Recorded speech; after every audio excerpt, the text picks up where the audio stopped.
51. Battle of Actium Chapter 13, Fiducia. Chapter 13, Fiducia.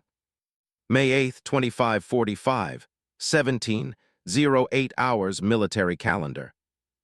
Aquila System, Actium. High Mediolanum, Republic of Pavia. Mezzanine Block. Asterisk. The Covenant communications, Jammer's sheer versatility made anything in the UNSC comm spectrum seem inferior via three distinct factors: signal suppression, amplification, and interception. With the first setting, the device could automatically distinguish different signals, such as those on the UNSC E-band versus those on the Covenant BattleNet. It categorized them according to rate of frequency, traffic, and overall transmission distance. Then it effectively jammed pre-selected signals via emitting repetitive electromagnetic waves whose range over a chosen distance increased the signal-to-noise ratio. The next, amplification, was where the device's modulated CW setting could actually prevent unintentional jamming, like radiating signals from electromagnetic radio frequency convergence. It essentially kept different frequencies apart via walls of continuous subsonic emulations targeting rogue frequencies. It would decrease the possibility of transmission overuse that often arose during an emergency situation, thereby making any communication on monitored channels much clearer. Last was the jammer's most cunning feature of interception. The device could literally operate between different transmission routes. This was done through blocking those reception frequencies that messages were being sent to, then relaying them to a different frequency, a Covenant operator on their BattleNet, for example. The new receiver could then utilize that information for their own ends. That last function made Duncan nervous. It meant, if the Covenant wanted to, they could patch into any detectable human communications channel not fully secured, then hear whatever was being said. The last thing they needed was for an elite general to overhear the staff talking to the colonel about the jammer. For the time being, the CCJ was carrying out its function of signal suppression, and it was Duncan's intent to keep it that way for now. Ever since his SmartLink had established a connection, he had found himself in a world of chromosomal characters that substituted for numbers and symbols representing letters and command prompts, whose striated appearance was similar to helical DNA strands. His work revolved around a hexagonal keypad emitted from a holographic projector above the main display. Its individual keys followed a honeycomb pattern that glowed a faint purple with each one he pressed. Around it appeared displays of various other background tasks, as well as those he was actively affecting. At first, he hovered his fingers over each character for the software to detect the patterns and match them against its calligraphic catalog. Its findings were shown on a miniature screen on his HUD depicting the character and its adjacent English translation. When he typed, suggestions would appear giving him a more refined version of the word or sentence he truly meant relating to an applied function, a kind of Covenant autocorrect. After he'd spent 10 minutes learning its main features, he began peeking into its database. He gravitated to a record of everywhere the device had been. When the information was presented in holographic form, his SmartLink translated the words verbatim, capturing the data in all its religious dogma. Fortunately, he was able to figure out what was basically the equipment's shipping label. This jammer in particular had been manufactured by Assembly Forges in some place called the system. While the names were unfamiliar, he did recognize the CCS and CAS classifications of the Covenant ships that had carried it. Apparently, this device had been transported around 7 times before its most recent interment aboard the CCS battlecruiser, Enduring Clarity, as part of the Second Fleet of Theophanic Revelation. Duncan logged the information.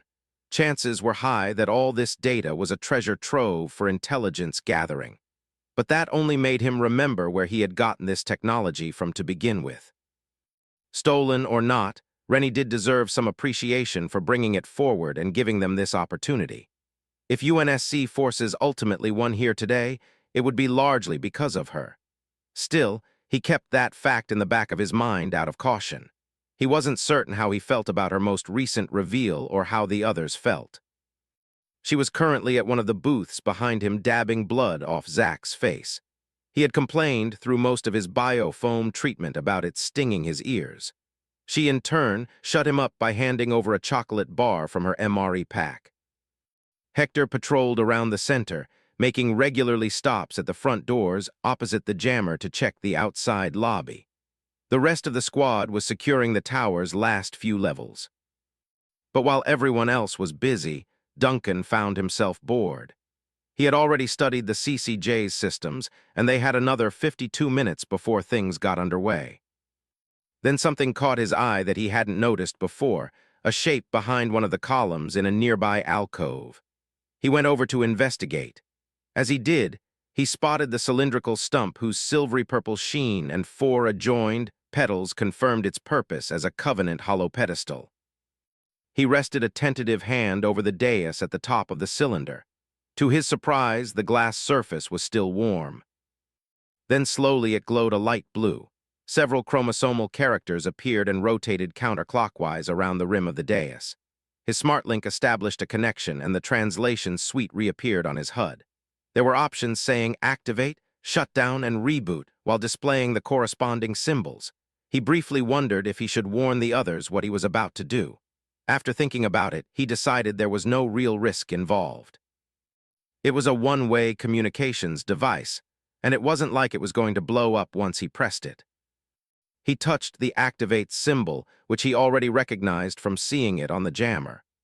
A flash of pride went through him as he realized he was genuinely starting to learn pieces of their language.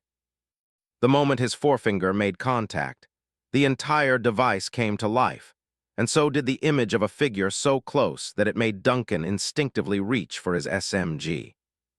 Then, as it clicked that it was only a hologram, he slowly eased up. But as he took a closer look, his eyes widened.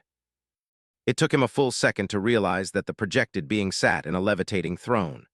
While humanoid, its deeply wrinkled skin and amphibian eyes let him know it was anything but human. Its long arms rested on those of its throne, which were only matched by its serpentine neck. Its hunchbacked form sported a purple robe as well as a large, gold headpiece, inclusive of an even more sizable shoulder part, whose ornate triangular patterns vaguely reminded him of a cordyceps infection. It was that key feature that helped him identify what he was looking at, or rather who. It was the ghostly image of one of the Covenant's leadership class, a prophet. The figure slowly raised both hands in a universally understood invocation of the heavens, a prayer. It spoke in its alien language with a fluidity that brought Duncan's earlier pride to heel. He remembered the translation suite came with a link to his helmet's auditory sensors. He turned it on, and a second later was listening to the fervent voice of an old man. And let us who walk the path do so diligently, that we will be granted salvation. Remember, warriors of the faith, that ours is a sacred devotion. Even now the divine winds wait to welcome us at its gates and bless us with transcendence. Let my words strengthen your resolve with an assurity that our reward, is guaranteed. The fruits of our labor will be marked with a glorious passage into the world beyond our worlds, whose majesty is unknown and unrivaled, whose threshold we will cross should our feet remain steadfast upon the path to the great journey. The preparations for the purification of the city are nearly completed, and the time of the ceremony of sanctification will soon be upon us. Work joyously, and I promise you that the reward shall be yours in 2 days' time. On my word, none shall seize it from you, but all who are worthy shall indulge. Midway through the speech, Rennie and Zach had walked over and stopped to watch. Once the prophet had finished, the message automatically repeated. "A recording," Duncan remarked. Zach stepped next to him. "Hey, Irish, who's your friend?" Both Duncan and Rennie winced and rounded on him, telling him to quiet down. "Geez, you deaf again?" Duncan hissed. "He shouldn't be," Rennie said, looking worried. Zach laughed. "Just messing with you. My hearing's good. Well, not good enough, I guess, 'cause I have no idea what your friend's saying." Rennie eyed the prophet. "You activated this." "Yeah, he kinda jumped out at me at first. I got acquainted with him real quick after that." "How acquainted?" "I don't know his name yet, but—" he waved his hand over the dais. His HUD's mini screen showed an inverted K symbol translated as sender. He pressed it and brought on a string of more symbols separated by several spaces. It was a title: Minister of Iconography, Prophet of Sanctity. Rennie raised an eyebrow. 2 titles. Zach whistled. Must be a real big shot. He's going to be someone's shot sooner or later. Does it show the source location? Duncan double-checked the interface. Nah, if I recall, these things have an effective range of 100 kilometers. Doesn't really give us a small search area. We should tell EP1, then let him buff this information up the chain of command. If there's a prophet anywhere near here, then the higher-ups will need to know. As if on cue, Hector opened one of the doors to let in the staff and Nova. Zach waved them over. Hey staff, come check this out. The 2 of them made their way down a short flight of stairs to join them, stopping when they noticed the prophet. The staff turned on Duncan. I thought I told you to work on that CCJ trooper. I did, sir. I just worked on something else, too. I didn't think I'd be walking into a sermon. Sure, I had Quakers in my family, but they never looked like this. The staff nodded to the projection. Who's he? This handsome face right here is the Minister of Iconography. Nova chuckled at the notion. He's definitely not my type. Sure, they can be a little matured, but that, she pointed to the whitening facial hair, is too much. Zach piped up. You sure he looks like your tie? Nova shot him a glare and rested her hand on her holstered M6. I'll shoot you. He held up his hands. Hey, just saying, don't be so quick to shoot down your prospects. Nova sighed away from the topic. This device has any triangulation capabilities? Duncan shook his head. Negative, it's a one-way broadcast system. They can talk to us but not vice versa. If you want, I can get you a comm pad, then I'll see if I can hook you up with his number. I'll shoot you too, Irish, Nova glared. Duncan shrugged. Your loss. He caught a mischievous smile from Zach that came off as a you're pushing it but nice expression. Come on, Irish, I don't speak Covenant like you can, the staff said. Let's hear it. Duncan checked around again, this time finding a new symbol that looked strikingly similar to pi. He hovered his finger over it to see its translation, repeat, appear, and pressed it. The image of the prophet briefly winked off, then back on, as his message replayed. Duncan linked the suite to his armor's external speaker for everyone to hear. Throughout the playing, the polarized visors of the staff and Nova showed no reaction, though their body language exposed their growing concern. Even Hector stopped by to listen in. At the finish, the staff rolled his shoulders and stretched his arms. Well, that's a mouthful. Can't think of anyone bored enough to listen to it than the Covenant and us. But what about that event, the ceremony of contemplation, was it? Nova asked. Sanctification, Rennie corrected. Yeah, that. The staff finished his stretches and checked his rifle. He also said something about receiving a reward in 2 days. Whatever it means, it's a problem. Hopefully, what we do today stops whatever ceremony they're having on the 10th. Irish, can you make a copy of this? We'll need it for the colonel in case our offensive doesn't cause a big enough upset in their plans. Duncan nodded and rewound the message, this time activating his HUD's camera to record the minister's words. Once it was done, he pressed the shutdown option and placed the device into rest mode. Next question, the staff pointed to the jammer. You know how to use that thing now? Like the front of my hand, sir. Duncan held up a gauntleted palm. What about the back? I don't use the back of my hand, sir. Fair enough. Everyone else, you're free to move around, but watch that timer. Be ready by 17:45 hours. Mido, Yuri, and Rico are on level 1 watching the streets. Nova's going to work on a special surprise in the pumping chamber. EP6 to EP1, can you hear me? Over. The staff looked to the doors. Go ahead, EP6. It's EP3, sir. He's back. The news came as a subtle relief to everyone. Even the staff's shoulders relaxed slightly. Good. Bring him and Squad Griffin inside. Do they have tailors? A full 5 seconds passed before Rico answered. Sir, it's just EP3. The troopers shared worried glances. All right, bring him in and get him up here. Sir, he looks shaky. There was a commotion on Rico's end with the sound of a glass door opening and footsteps coming in. I'll lead him up to you. 5 minutes passed before Hector heard footsteps in the outside lobby and opened one of the doors. Rico entered first, followed by Epsilon's sniper, who was using the former's shoulder to steady himself. As they came to the gathering at the hollow pedestal, Deeks fell back against a column and slid to the floor. His breaths were shallow and uneven. He put his rifle aside to slip off his helmet, revealing his pale face. Rennie came down beside him to check him out, but he waved her off. "Ep3, you're having a panic attack. Let me help you," she pressed. He batted her hands away again, his piercing brown eyes glaring daggers at her. The medic replied with a defeated exhale and backed off. The staff crouched down in front of him and offered him his water canteen. Deek's exhausted eyes brightened. He took it with a shaking hand, gulped down half its contents in 3 quick swigs, then handed it back. "What happened out there, Ep3?" the staff asked. Deeks fought to get his breathing under control. "We found Taylor's alive, sir, but I didn't know that thing was going to be there." "Start making sense, Corporal. What thing?" The sniper shut his eyes. "A brute chieftain. It reached us near Gatehouse 9, took out half of Griffin on its own. Captain Asana, he—" His closed eyes tightened even more in recognition of some raw memory. He shook his head.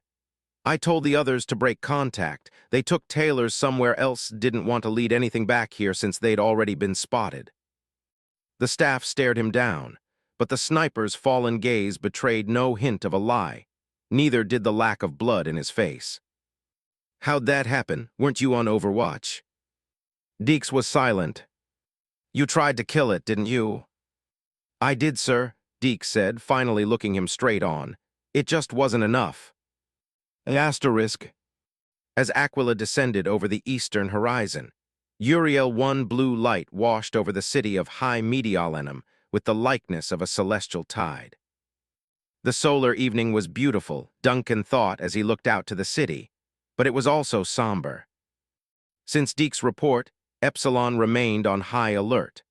The possibility was now on the table that the Covenant had detected their presence. The capture of Bakara, the death of Asana, and even the missing status of the confirmed living Colonel Taylors were pieces to a potentially disastrous puzzle, and there was no telling how they would fit together. At the very least, Bakara wouldn't have known about the overall strategy in the second tier, so his capture was tactically insignificant. However, it was also a devastating blow to the 22nd. Losing a company commander was no small thing, but if Taylors were to be captured or killed. Duncan stopped his patrol over the 3rd floor of the visitors' center to gaze out the encompassing windows. He recognized that the city's deceptive quiet was merely the calm before the storm, one that was about to begin with a lightning rod straight to the Covenant's communications network. Now, less than 5 minutes remained. "Ep8, the staff called to him from the ground floor. "Come on down, start setting up shop." "On my way." Duncan spared one last look at the view of the city. The survivors of Squad Griffin were still out there. He hoped they had found somewhere to shelter as he turned for the stairs. On the way, he sighted Deeks. The corporal was lying prone out on the tower's glassy observation deck. He had specifically requested the posting shortly after his debriefing. In the last 40 minutes, he had yet to move from his scope. No one moved to talk with him either. It was best to give him his space for now. Duncan headed down to the jammer where the staff, Hector, Nova, Zach, and Rennie were already gathered. Pressing the main display, he brought out its holographic keypad to activate 2 separate hexagonal displays that hovered to his left and right. Both showed an array of columns through which lines of radio wave frequencies fluttered, reflecting different comm channels. The distinguishable difference was that rows divided the columns of the rightmost display into a grid, keeping radio waves of every frequency from reaching their endpoints. In each outside row was a uniformly curved Y symbol for disengage. On the left display, there were no restrictive rows, allowing dozens of signals to reach their endpoints in back-and-forth exchanges. "I knew you were a techie, but I had no clue you were a DJ too, Irish," Zach chided. Duncan shrugged. "Tell me which song you want and I'll put it through." He pointed to the left display. Over here we've got tracks like death to all humans and bloody salvation courtesy of the Covenant's own BattleNet. He pointed to the right display. And over here we've got I Don't Want to Die Today and the Jarhead Crusades by our very own UNSC. Take your pick. Let's go with Bloody Salvation, the staff said, checking his timer as did everyone else. We let it run first, then quickly switched to Jarhead Crusades. Duncan set his hands over the necessary symbols. We've got 4 minutes left on the clock, people. Get in position. All 10 of the squad's acknowledgement lights winked green. Think Hotel and the others have their CCJs ready, Nova asked as they dispersed. We'll see soon. In any event, our focus is here. There's no telling what might happen right after we start jamming. Simple, staff, Zach said. We get to hear the music of a million pissed-off grunts getting kicked out of town.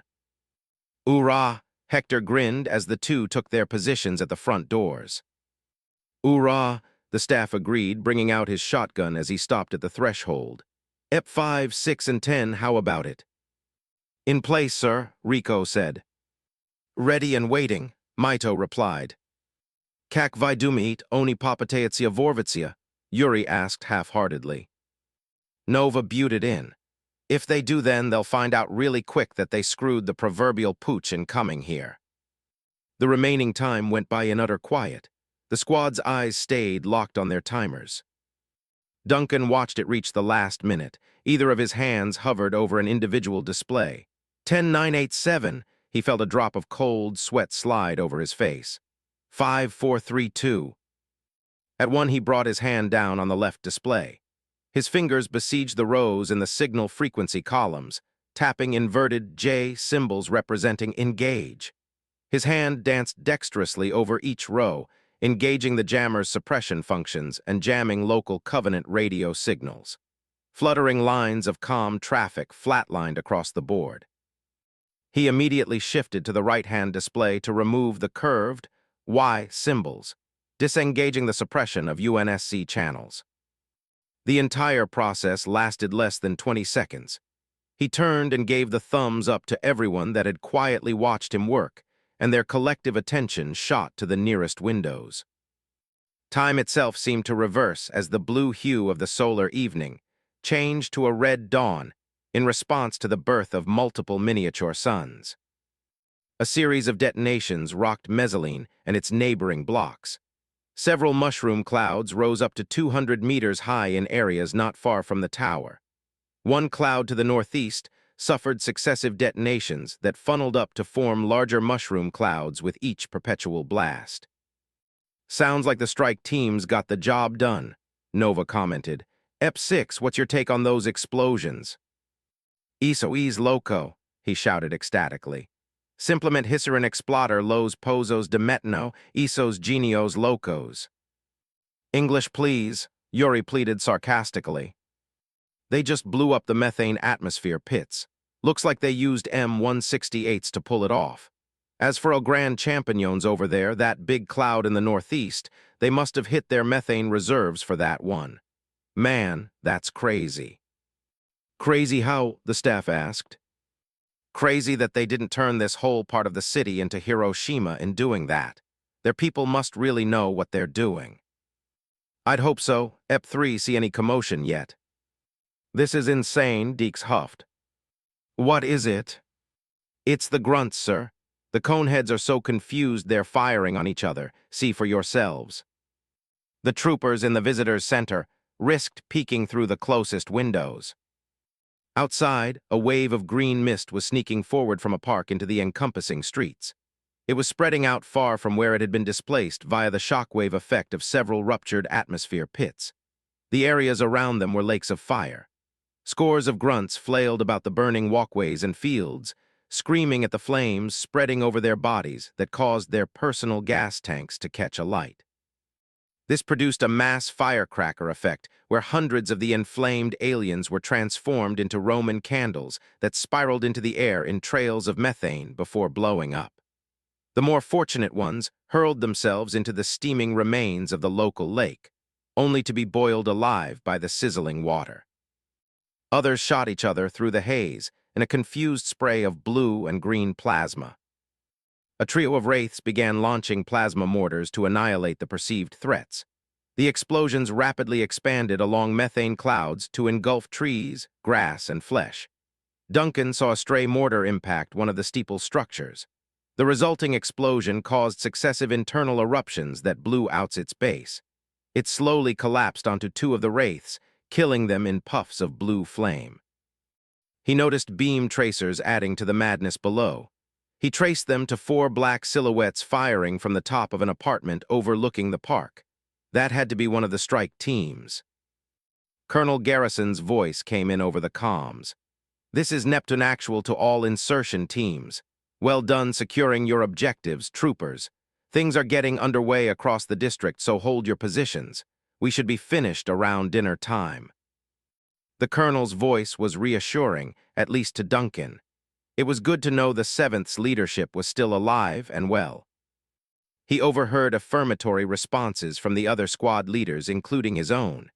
Garrison wished them luck once more and signed off. "You heard the colonel," the staff said. "Now we wait." Asterisk. At Garrison's order, Convoy 7, 8, and 9 stopped just as the last explosions finished rumbling within Heraklion. The frontmost elements of Column C crested a hilly area of the block's western edge to be greeted with the sight of mushroom clouds rising from the grunt encampments. Natasha II had halted where the highway began its downward declination, giving Garrison a good spot from which to pull out his binoculars. He focused on the main grunt camp within their immediate vicinity. The assortment of polyhedral tents within one of Heraklion's parks was protected by lookout towers and plasma cannon emplacements that guarded its southwestern edge. Bands of hundreds were currently streaming down a north-to-south highway in a southerly heading that would take them straight to Ono-Lioja. "Think they took the bait, sir?" Marty asked as he eyed the masses. "I'd say so." Garrison paused at hearing the recognizable roar of boosted gravity propulsion drives. "But they're not the only ones." 3 squadrons of 12 Banshees each flew over buildings on the camp's southeast perimeter.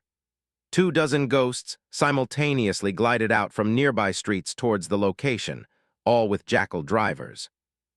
The 2 groups of assault crafts charged forward. The grunts countercharged. Handfuls were unabashedly run over or sent flying before the sleeker ground craft. Some grunts fired overloaded bolts that paralyzed ghosts long enough for others to seize their squawking drivers and tear them apart.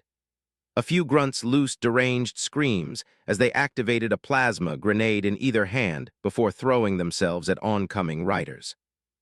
Banshees strafed the crowds below with impunity. Those targets that gathered together to try and hide beneath the cover of trees were sent flying amidst a hail of plasma torpedoes.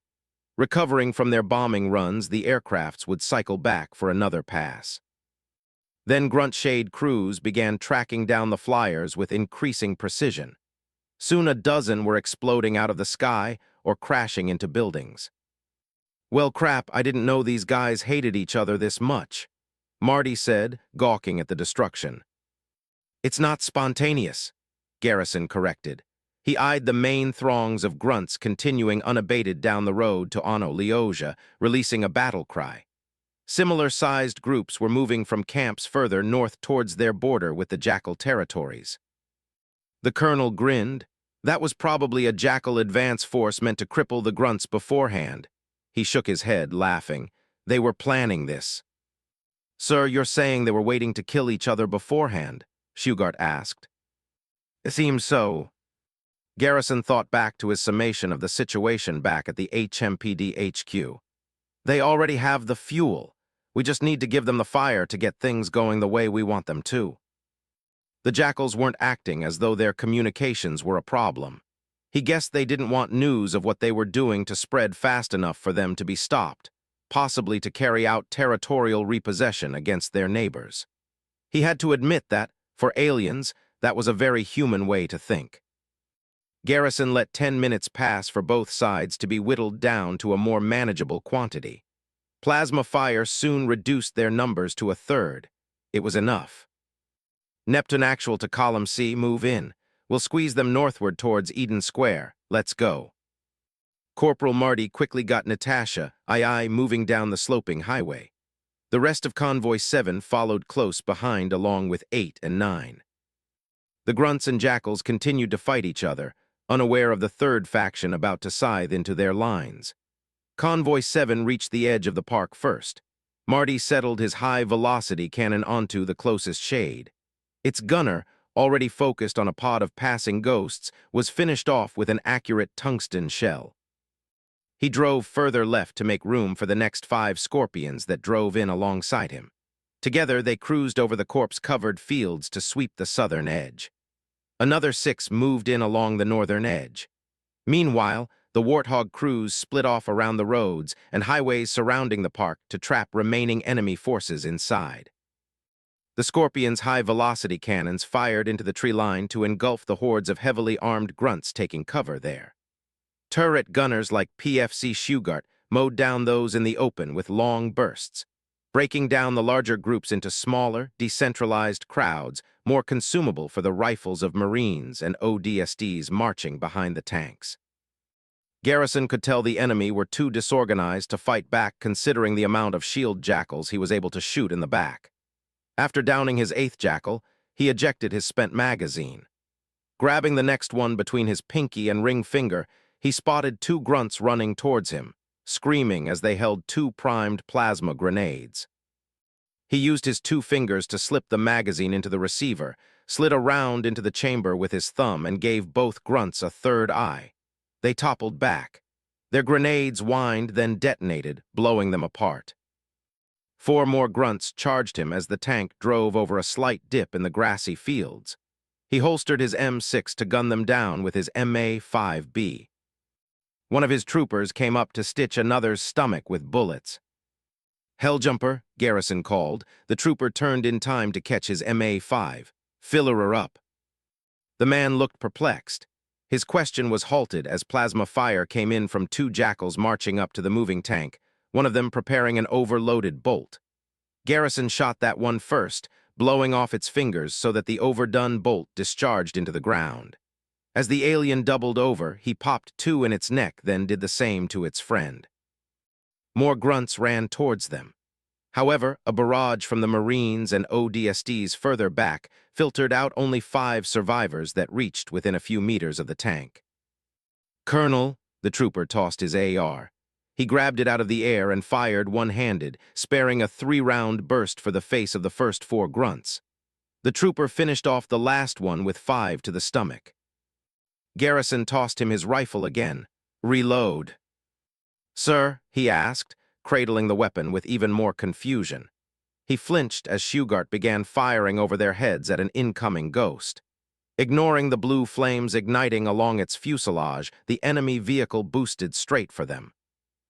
2 40mm rounds struck the gas tank of the grunt driver. The tank exploded, taking out the alien so that the riderless craft fell short of its target. The trooper swiveled around to see Garrison putting a fresh clip into his M6. "What's your name, Helljumper?" "Private Gadsden, sir." "All right, Gadsden, you're my aide for the day. Stick with me and you'll make it through this in one piece." "But sir, Gadsden's voice was overpowered by the yelling of another suicide grunt. Its cry was cut short a second later as Garrison put a bullet through its eye. The private flinched at the jarring detonations that followed. "Say again, Private?" Garrison asked. "I'm with you, sir." "Copy." Garrison continued to shoot anything that got too close, while Gadsden routinely reloaded his rifle and tossed it back, taking part in the shooting whenever he could.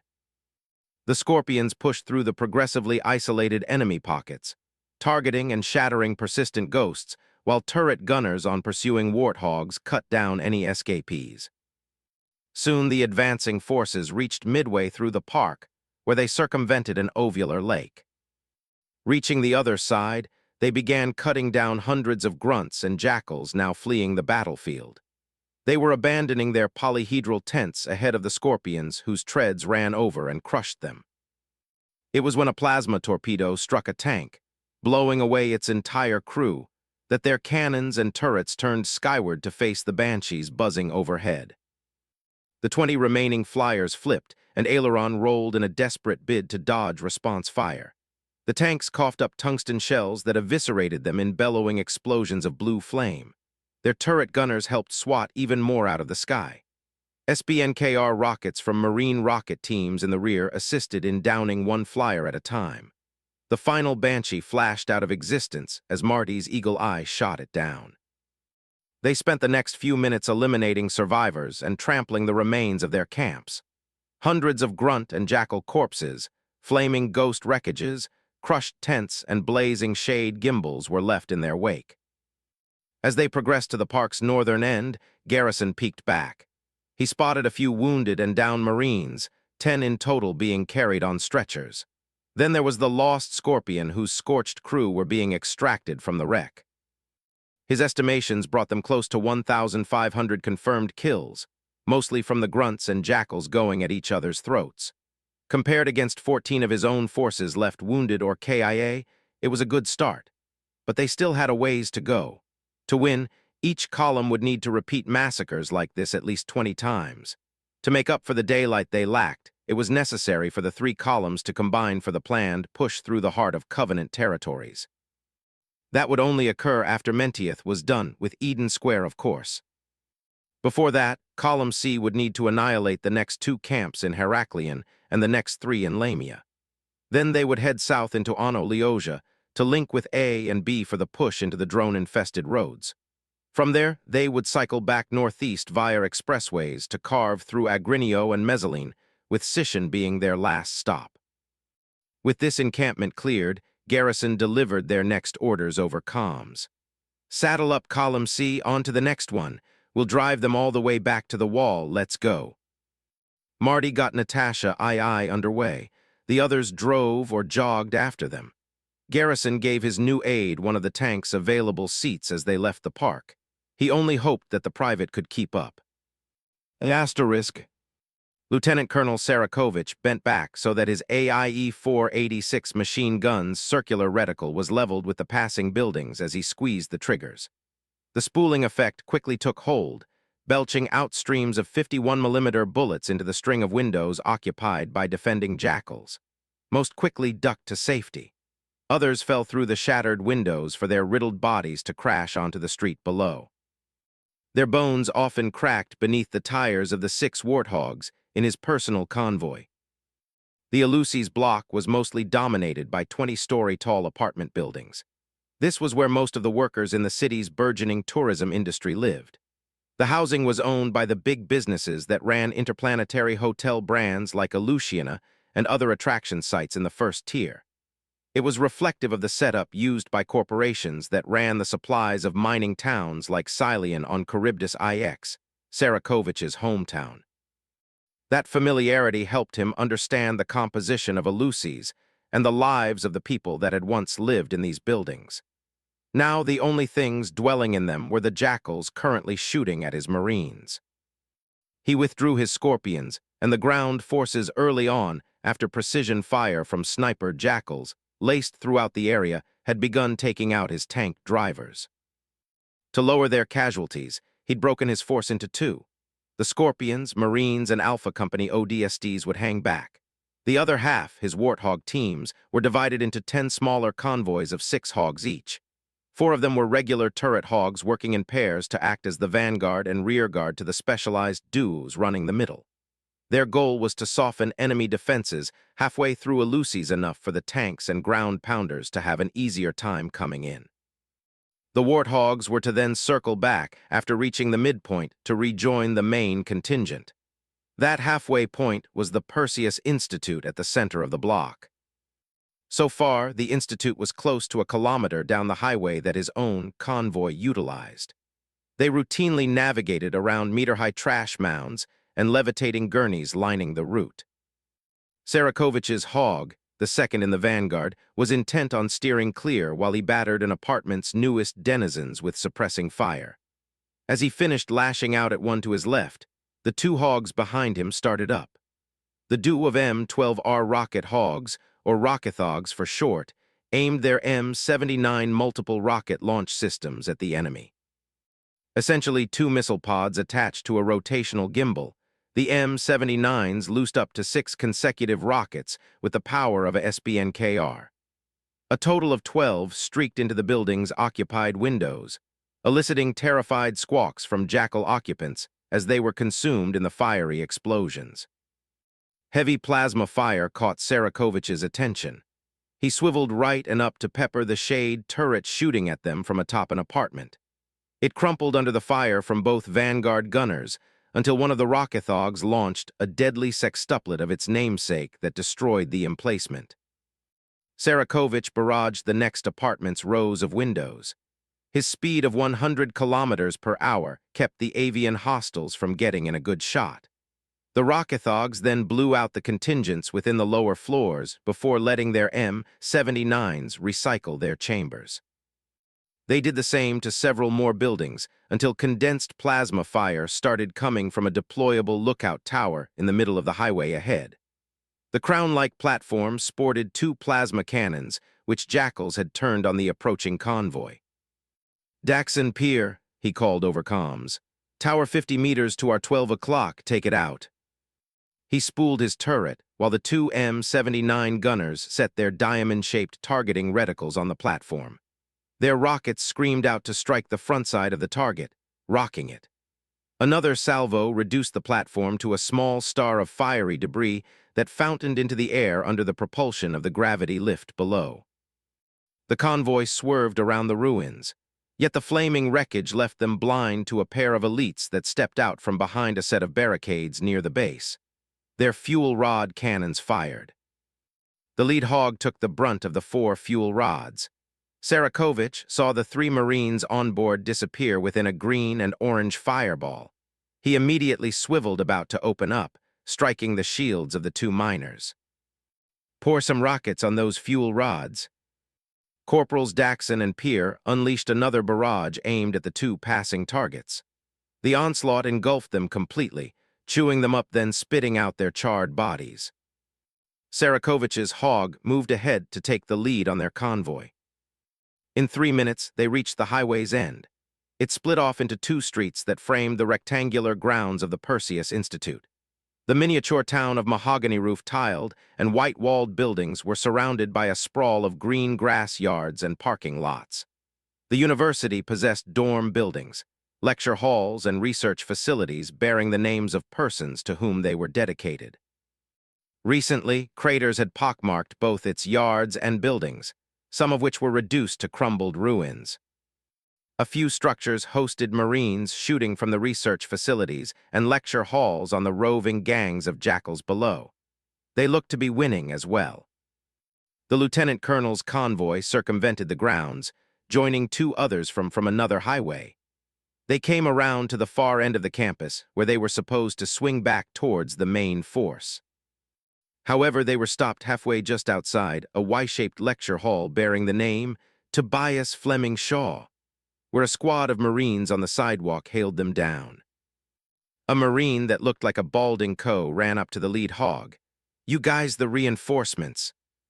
"We are," Sarakovich said. "Are you and your boys with the 4th Marines?" The man nodded. "We're the 5th Battalion, sir, or what's left of us. We saw you guys pushing in, figured now we really had a chance to get out of here." Sarakovich looked over his men. Their fatigues were ragged, dirtied from days of combat. 2 wore blood-soaked head bandages but were still holding rifles regardless. "We're currently clearing a path for the main forces coming here in about 15 minutes. Can you hold out?" The Marine shrugged. "We've survived this long." "Good man, we'll be back, just stay alive till then." At his behest, the convoy continued past. As it did, he saw Marines waving at them from the hall's upper windows. They were cheering them on with renewed hope in their eyes. Sarakovich smiled. He knew these Marines had been through the grinder, and now, finally, their backup had arrived. Asterisk. To Mentieth, Eden Square bore a striking resemblance to World War I's Passchendaele. The trees of the decorative plots of flora that broke up the mostly cobblestone grounds were reduced to smoking stumps. The decorative canals along the sides of the square were blown open, causing the water to spill over and leaving little islands where the cobblestone was less even. Behind all that was the Eden Mall, a plexiglass building with several prism rooftops. There were also areas that remained undamaged. mostly because they weren't where Covenant armies had met to kill each other. Column B stayed a kilometer west of the junction where all three territories met.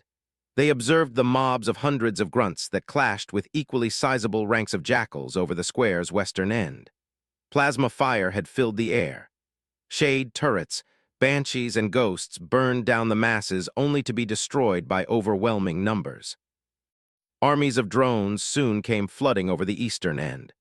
They swarmed over the battlefield like locusts, attacking banshees en masse and forcing them into tailspins, slashing at and firing on grunts and jackals alike.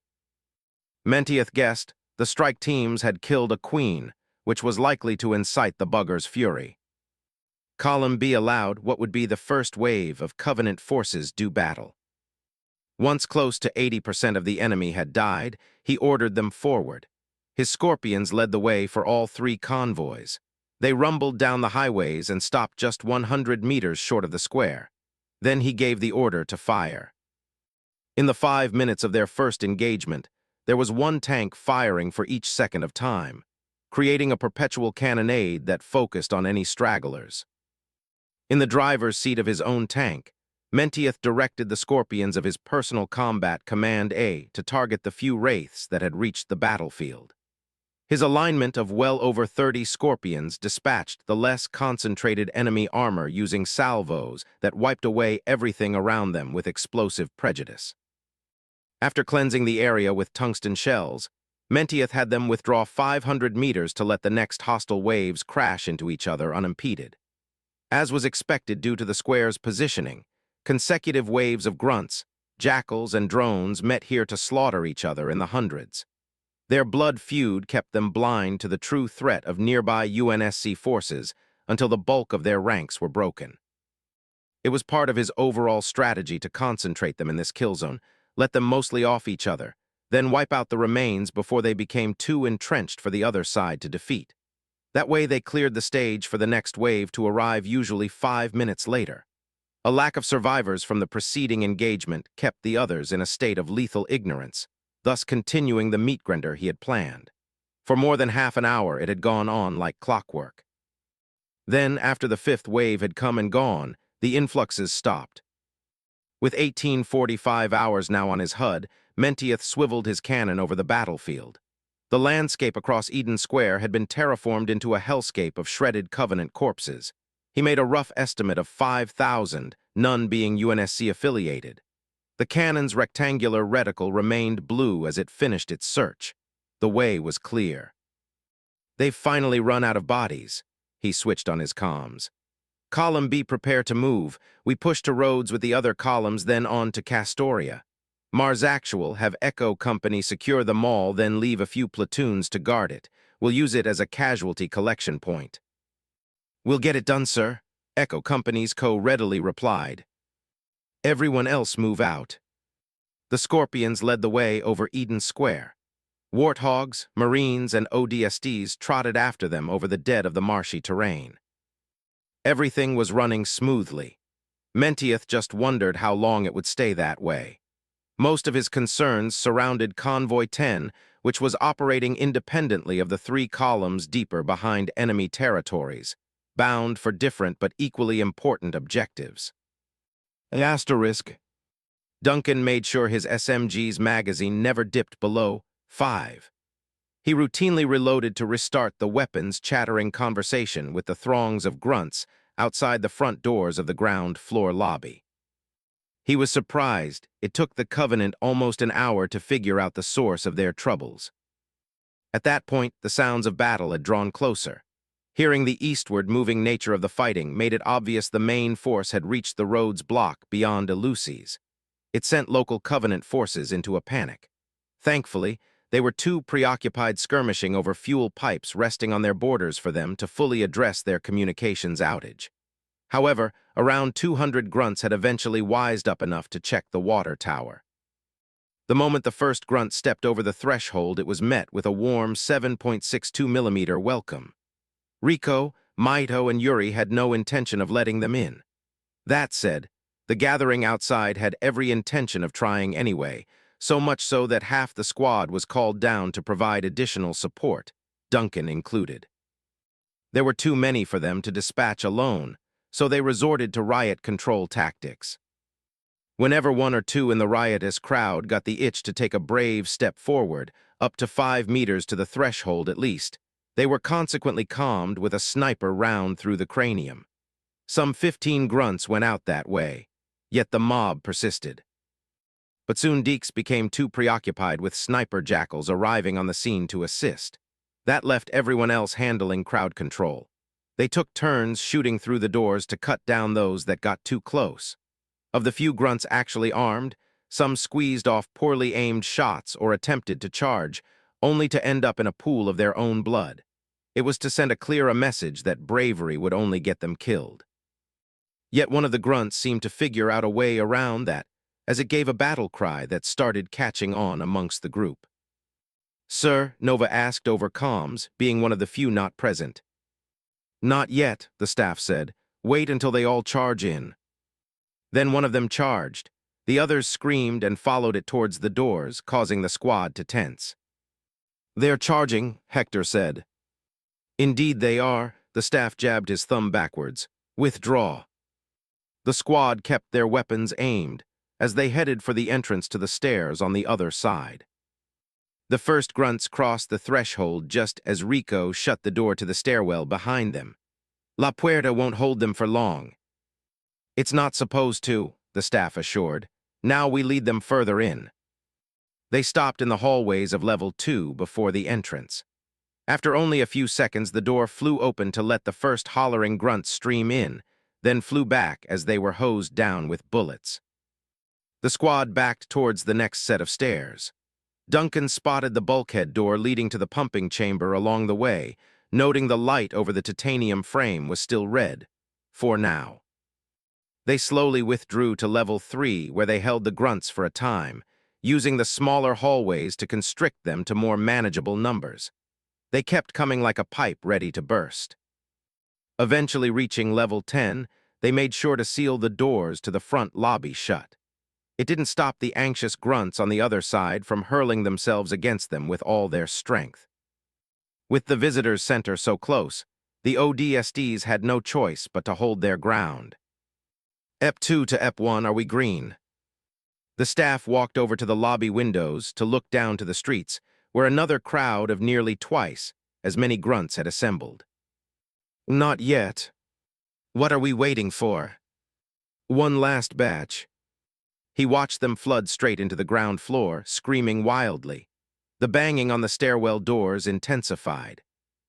"How much longer until they start throwing stickies?" Hector asked warily. "They won't." "Sir, we don't have much time," Nova pressed. "Hold." He watched the last of the grunts stream in. Predictably, the sound of energy weapon discharges began on the other side of the besieged stairwell doors. "Now do it." From her seat in the control room, Nova flipped the switch that would open the floodgates of the pumping chamber. Automated voices spoke in tandem with the blare of sirens throughout the building. "Warning, storage breach imminent. Warning, storage breach imminent." "You ever heard of Titanic?" the staff asked to no one in particular. "Wasn't that a ship, sir?" Zach asked incredulously. "What's it got to do with us right now?" It was an early luxury liner deemed waterproof due to compartmentalized bulkheads that could seal off breached sections before the rest of the vessel was compromised. That feature ended up being its undoing. Once it got hit by a block of ice, enough compartments flooded so that the water used its own system against it, causing what should have been its saving grace to be the death of it. His statement was accompanied by the sound of rushing water. "I think we'll see something similar." The screaming beyond the doors turned desperate, then stopped altogether as water began flowing inside. The ODSTs fell back to a safe distance right before the doors burst open to let a torrent rush in. Its sheer force broke through the glass windows, sending drowned grunts falling to the asphalt below. On one lower level after another, windows burst out, releasing geysers of pressurized water that spewed scores of drowned grunts out of the building like a series of volcanoes. In under a minute, the surrounding streets were filled with knee-high water that flowed into stores and apartments. The last contents of the tower's purposefully overpressurized pumping chamber drained into the man-made lake. Hundreds of motionless grunts were left floating about, bumping into each other here and there. "You know staff," Zach said, taking a seat in one of the chairs. "I think you're the only squad leader I know to come up with turning a building into a water grenade, then teach a history lesson while it goes off." "That's our staff," Hector laughed. Duncan felt the gradually relaxing atmosphere suddenly shatter under the eerie thrum of impulse drives. "That doesn't sound friendly," Mito said, gripping his rifle. To confirm that it wasn't, two phantoms appeared to the north and south of the building. They angled up from the streets to swoop in along its sides. Duncan watched them hover past their level towards the observation deck. "EP3, get out of there now," the staff called. "Everyone back to the center." They ran through the doors to disperse around the room. The crack of Deke's now unsuppressed rifle drew their attention to the center's third floor. Deeks rolled backwards through the door of the observation deck and came up with his sniper already leveled. He fired again, earning the audible grunt of a downed elite. "We've got Rangers, 8 of them, 2 down so far." The windy clamor of multiple thrusters echoed around the upper floor. The corporal retreated down the stairs ahead of an assailant of blue plasma. Elite Rangers dashed from the observation decks onto the floor above and quickly shifted their attention to the squad below. The Phantoms departed, leaving the Rangers to let loose with their plasma repeaters.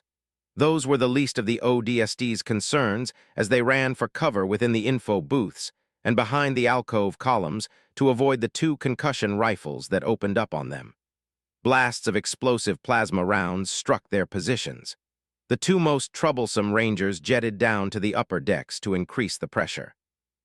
Duncan rolled away before a trio of pinkish-purple plasma rounds struck the nearby hollow pedestal, destroying it under the explosive impacts. He scrambled behind another column in his alcove and peeked out in time to spot a Ranger landing right in front of the jammer. The staff pounced from his hiding place behind the device to uppercut it with buckshot. The blast punched it backwards, and it struggled to bring its repeater to bear. He put a final shotgun blast into its vulnerable visor right before. "Don't let them touch the jammer," he shouted. The squad arose to collectively single out one of the Rangers wielding a concussion rifle. Its shields shattered almost instantly under the offensive of tracers that subsequently cut it down. Its colleagues shouted in anger. It jetted into the air to release a shimmering cascade of explosive plasma that struck Hector's booth, blowing apart its ornamental roof. The ODST barreled over the table to escape into another alcove. The enraged elite landed on the ground floor to reload. Duncan, Hector, and Rennie swiveled out from their hiding places to shoot it from 3 different directions. It scrambled to get its next magazine.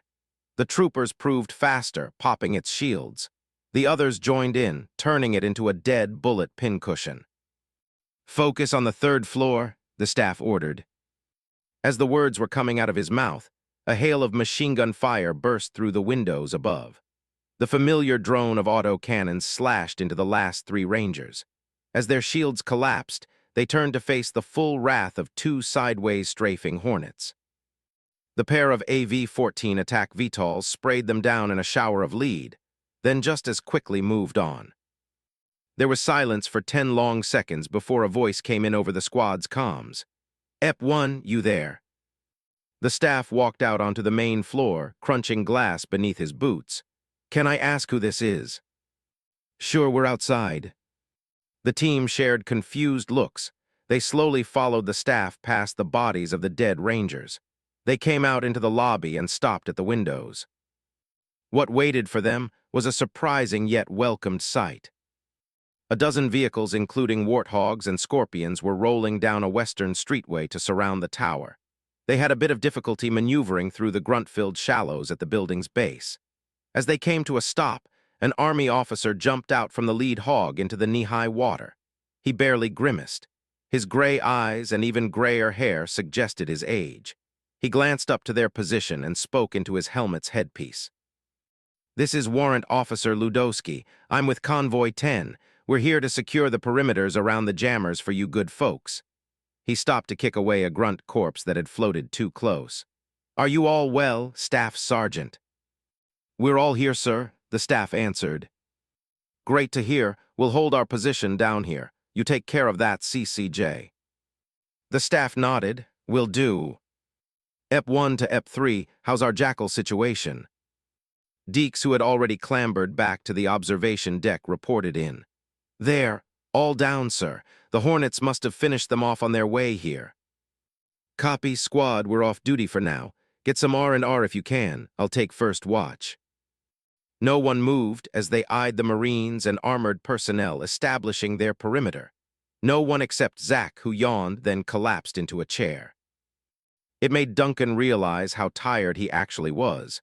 His adrenaline rush was fading, but he fought the urge to sit down and rest since there was one last thing he needed to do. He side-eyed Rennie to his right. "Hey, EP10. "Yeah." He tapped his helmet. "Thanks for the update." Rennie only stared at him as the others caught wind of the conversation. "You did good, rookie," Yuri added. Zach held a lazy thumbs up. "Thanks for the chocolate." "Yeah, nice work, Ms. ONI." Hector laughed with palpable exhaustion. Rennie's visor depolarized. Her tired face brightened slightly with playful shock. "I thought it was Ms. ONI, lady." "What, you want me to call you that?" Rennie smiled and shook her head. She noticed the staff from the side dipping his head in a respectful nod. "Good work, Private." He walked off back to the visitors' center. The rest left one at a time to do the same, but Rennie remained behind to stare out the window. Duncan watched her stay there, lost in thought, perhaps thinking on how the operation was actually succeeding. ONI or not, she had helped them. Sure, he was still a little standoffish around her. Who wasn't around spooks? But maybe this spook or ex-spook was a bit more trustworthy than he had first thought. She had earned that much at least. He left her alone to join the others. He reached an alcove column where Zach was already sitting against the other side, sound asleep. Duncan clipped his SMG to his harness. He pressed his back against the column and slowly slid to the floor. He took one last look at the jammer, then let his heavy eyes finally close. Fiducia, trust. 52. Battle of Actium, Chapter 14, Propheta. Chapter 14. Prophetem. May 9th, 2545, 06, 08 hours military calendar. Aquila System, Actium. High Mediolanum, Republic of Pavia. Anno Leosia Block, Eden Mall. Asterisk. The fighting continued well into the night, and even to the dawn of the next day as UNSC forces carved their way through Covenant territories. The invasion met its fiercest resistance at Rhodes, where the drones defended their central nests to the bitter end, storming out of sewers and surrounding structures to pour out over the entire block. Ultimately, the combined might of all three armored columns proved barely sufficient to bring the swarm to heel. By late evening, Rhodes had fallen back into human hands. With the way clear, the columns split up once again, using elevated expressways that enabled them to loop back into the remaining occupation zones. C poured into Agrinio and Mezzaline to the northeast with the intention of slaying the remaining grunts. B traveled deeper into the east with the goal of exterminating the last of the drones in Castoria. A had curved back southeast to liberate blocks like Viria from the jackals. Additional support came from remnants of the 22nd Shock Troops Battalion and 4th Expeditionary Marine Division that met them along the way. Lost squads and platoons began emerging from their hiding places to rejoin the effort. Others further behind enemy lines pulled off acts of asymmetrical sabotage, ambushing enemy armor convoys headed for the approaching UNSC contingents, destroying roads and ammunition dumps to keep a proper counterforce from assembling. In the southeast, Lieutenant Colonel Sarakovich connected with the remnants of the 4th Marines 5th Battalion at the Perseus Institute, adding them to Column A's ranks for the push into Viria. They regrouped with a scattered assortment of Marines and surviving HMPD officers in the bombed-out remains of the Titus Mega Gymnasiums. Their leader, one Captain Henderson, directed the column straight to targets of high interest. There they proceeded to destroy the skeletons of several Jackal ships under construction that had acted as the buzzard's center of operations. Deeper in the east, Colonel Mentieth's column B paved its way to the cultural center in Castoria, where the holdovers of 9th Battalion had been split into halves to guard the expressway leading between the center and the 2nd Premier Wall's gatehouse, 15 through 18. The Marines gave them a clear path straight to the wall, allowing them to rendezvous at the secured gatehouses. Then they rebounded into Castoria to isolate the last pockets of drones. To the northeast, Column C met up with the remaining companies of 2nd and 3rd Battalions at the Henry Goss Parthenon Oceanarium. After being briefed on their situation by Major Cross, Colonel Garrison headed out with 2 newly provided companies from the 4th, Romeo and Kilo, to assault AA shade positions within 5 square kilometers of the Oceanarium. From there, he called in albatrosses from the 24th Air Reconnaissance Group to begin airlifting the civilians housed inside the building. For nearly an hour, the bulky dropships lifted off from the outside parking lots and waiting areas where, at any other time, the thousands of men, women, and children standing in line would have been patrons waiting to enter the Oceanarium rather than be evacuated from it. Garrison had watched the last albatross take off to board the destroyer UNSC Carchemish back west. The destroyer would later depart for Treviso, where it would deliver its human cargo to New Verona for them to be provided with medical attention, and most importantly, transportation off of Actium. No such comfort was found for the Marines of the 2nd and 3rd Battalions that joined Column C in barreling straight for the Grunt's 4 major methane reserves in Sicyon. Following a brief siege of the structures, the remaining Grunts were either killed or captured, though their chances of capture were non-hyperbolically 1 in 1,000, since the aliens proved more willing to die than surrender their emergency methane. They quickly discovered that the UNSC invaders, the ODSTs of Bravo Company in particular, were more than willing to grant them the death they so avidly desired. In the end, Garrison decided to keep the 10-story tall cylindrical reserve tanks intact. They were simply too close to the wall, and doing a repeat of what he had done that morning was in no one's best interests. He agreed with Cross to have their units keep a rotational guard over the structures with Romeo, Kilo, and Bravo Company, each taking 8-hour shifts. At the dawn of the next day, Garrison had retired to the casualty collection point at the Eden Mall, where Mentieth had called for a meeting of all the UNSC commanders. When he arrived on his personal warthog, he found the surroundings of Eden Square still layered in corpses, yet it was noticeably cleaner thanks to the Corps of Engineers. A company of the Marine specialists had the foresight to bring in Oliphants, specialized garbage trucks with 15-meter-long bottom chassis strong enough to support the pelican-sized waste containment units on their backs, much like a saddle on an elephant. 5 of the heavy-duty vehicles were cruising across the square with engineers at the wheel, using snow shovels attached to their front side to force the dead masses into piles, then shovel them into the receiver of their containment units.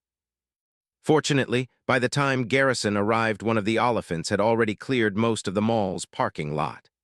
It was still difficult trying to figure out where to park since it had left trails of blue and yellow blood behind itself that disfigured the white directional lines. He settled on a row of warthogs parked near the sidewalk in front of the front doors.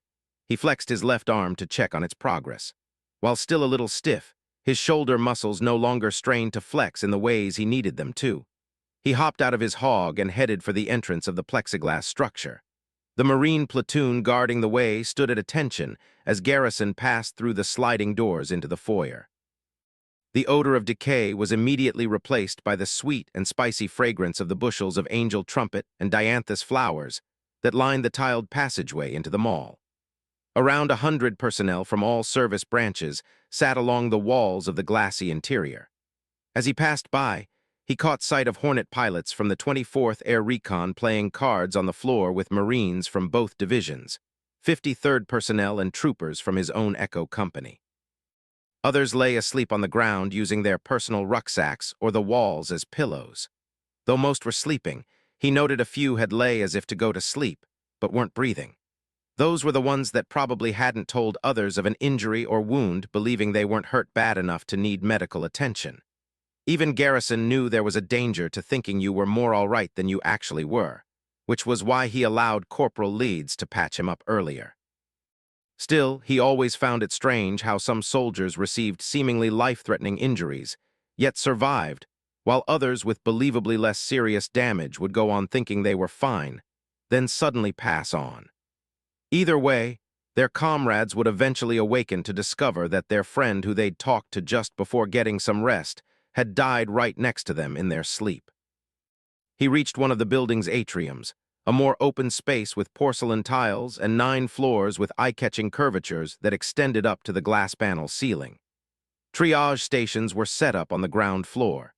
Patients, both military and civilian, were being assessed by the 27th's combat medics according to Mass Casualty Incident Criteria, or MCI. They sorted patients into categories of those in need of critical attention and probable transit to the UNSC Carchemish, and those with lesser injuries. The first group were wheeled out on gurneys to glass elevators that took them up to the mall's executive landing pads for pelican extraction. The second group were carried over to the stores lining the atrium, mainly the clothing stores where there was more material to use in the inevitability that tourniquets and bandages ran out. Garrison rounded one of the furnished, Romanesque pillars that supported the mall's interior infrastructure. He stopped at an operational escalator on the other side that would take him along a series of others crisscrossing from one floor up to the next. Someone was moving for it before he reached the first step, a pair of Marines carrying an occupied stretcher. He eyed the patient's bloodied bandages wrapped around his fully exposed chest, as well as the concerned expressions of his carriers when they saw him. "Oh, sorry, sir, you go first." The Marine at the front tried maneuvering out of his way. The colonel waved away the gesture. "I'm in no rush, gents, but your friend there is." "Thank you, sir."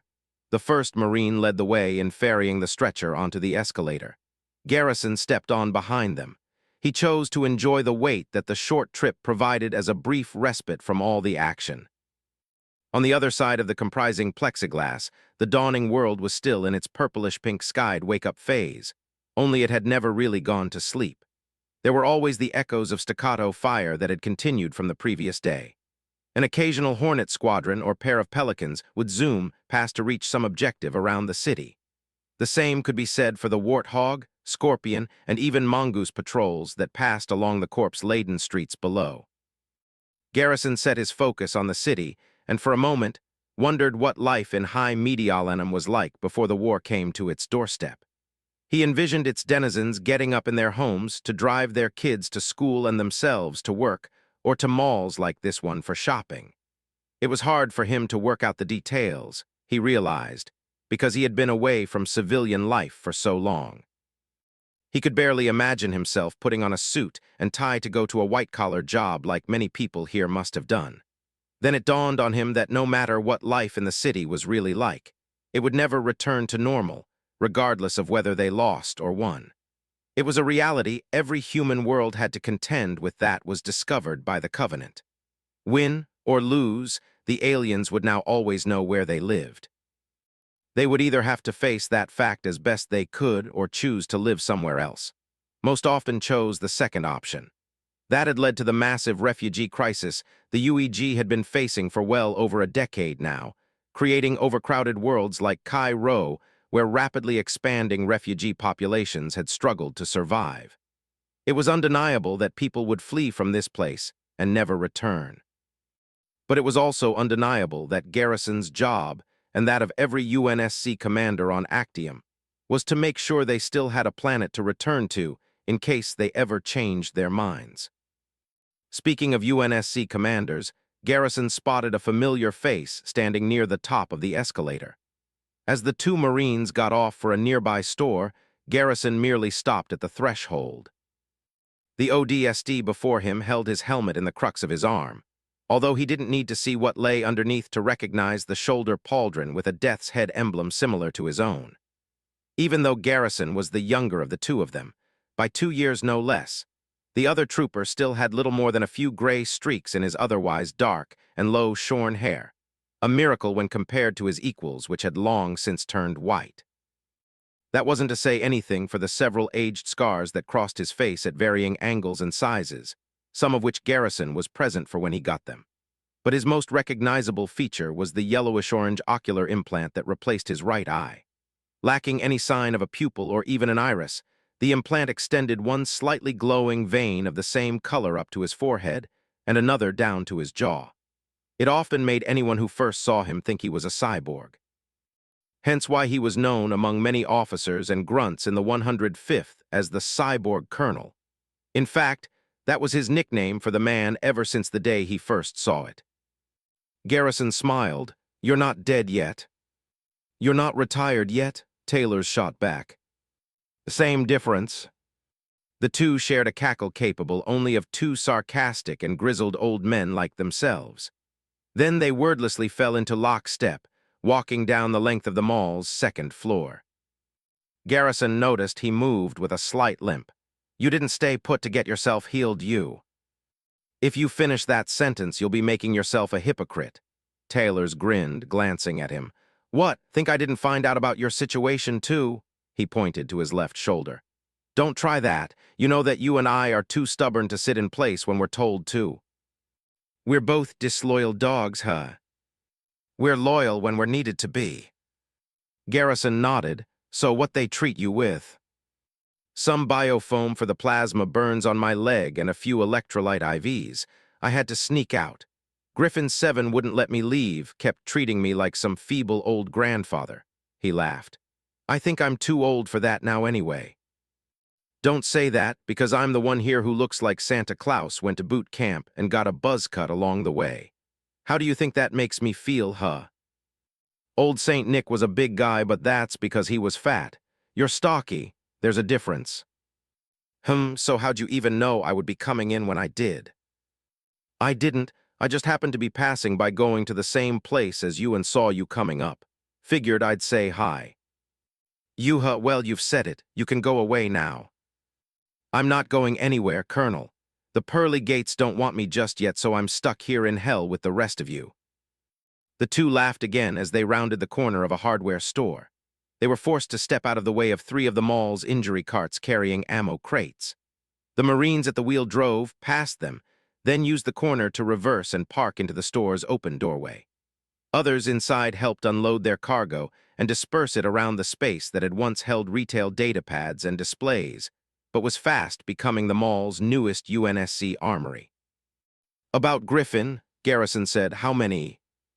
The look on Taylor's face slowly relaxed into a subdued solemnity. 4. That's all that was left after that brute came at us. They lost their leader, and I lost one of my company commanders." He stopped to give a long, deep sigh. "You know what it means to get captured by brutes, Garrison." Garrison knew exactly what the horrific nature of the answer was, and he decided not to bring it up for both their sakes. "I'm sorry. I'll drop the topic." "Thanks."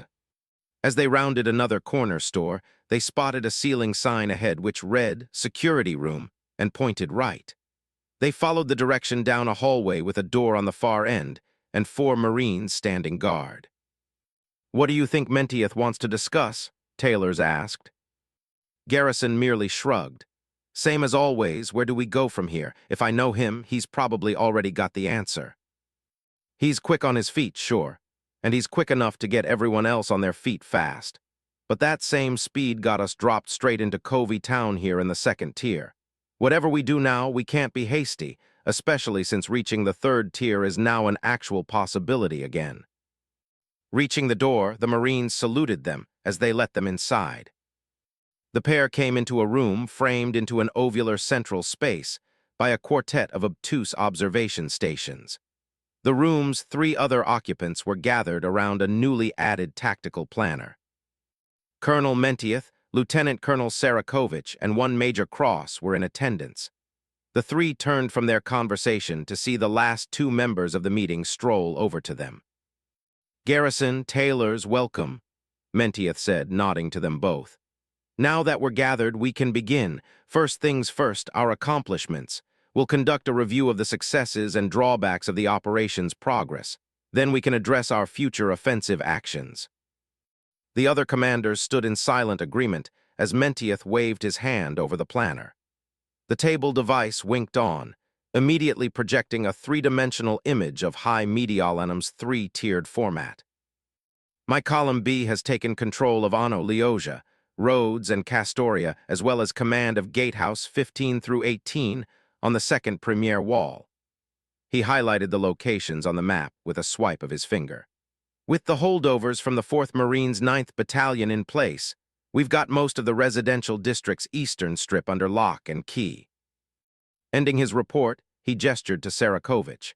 The lieutenant colonel stepped closer, then swiped the map over to the southeast, highlighting each location. Column A's got Eleusis and Viria locked down tight.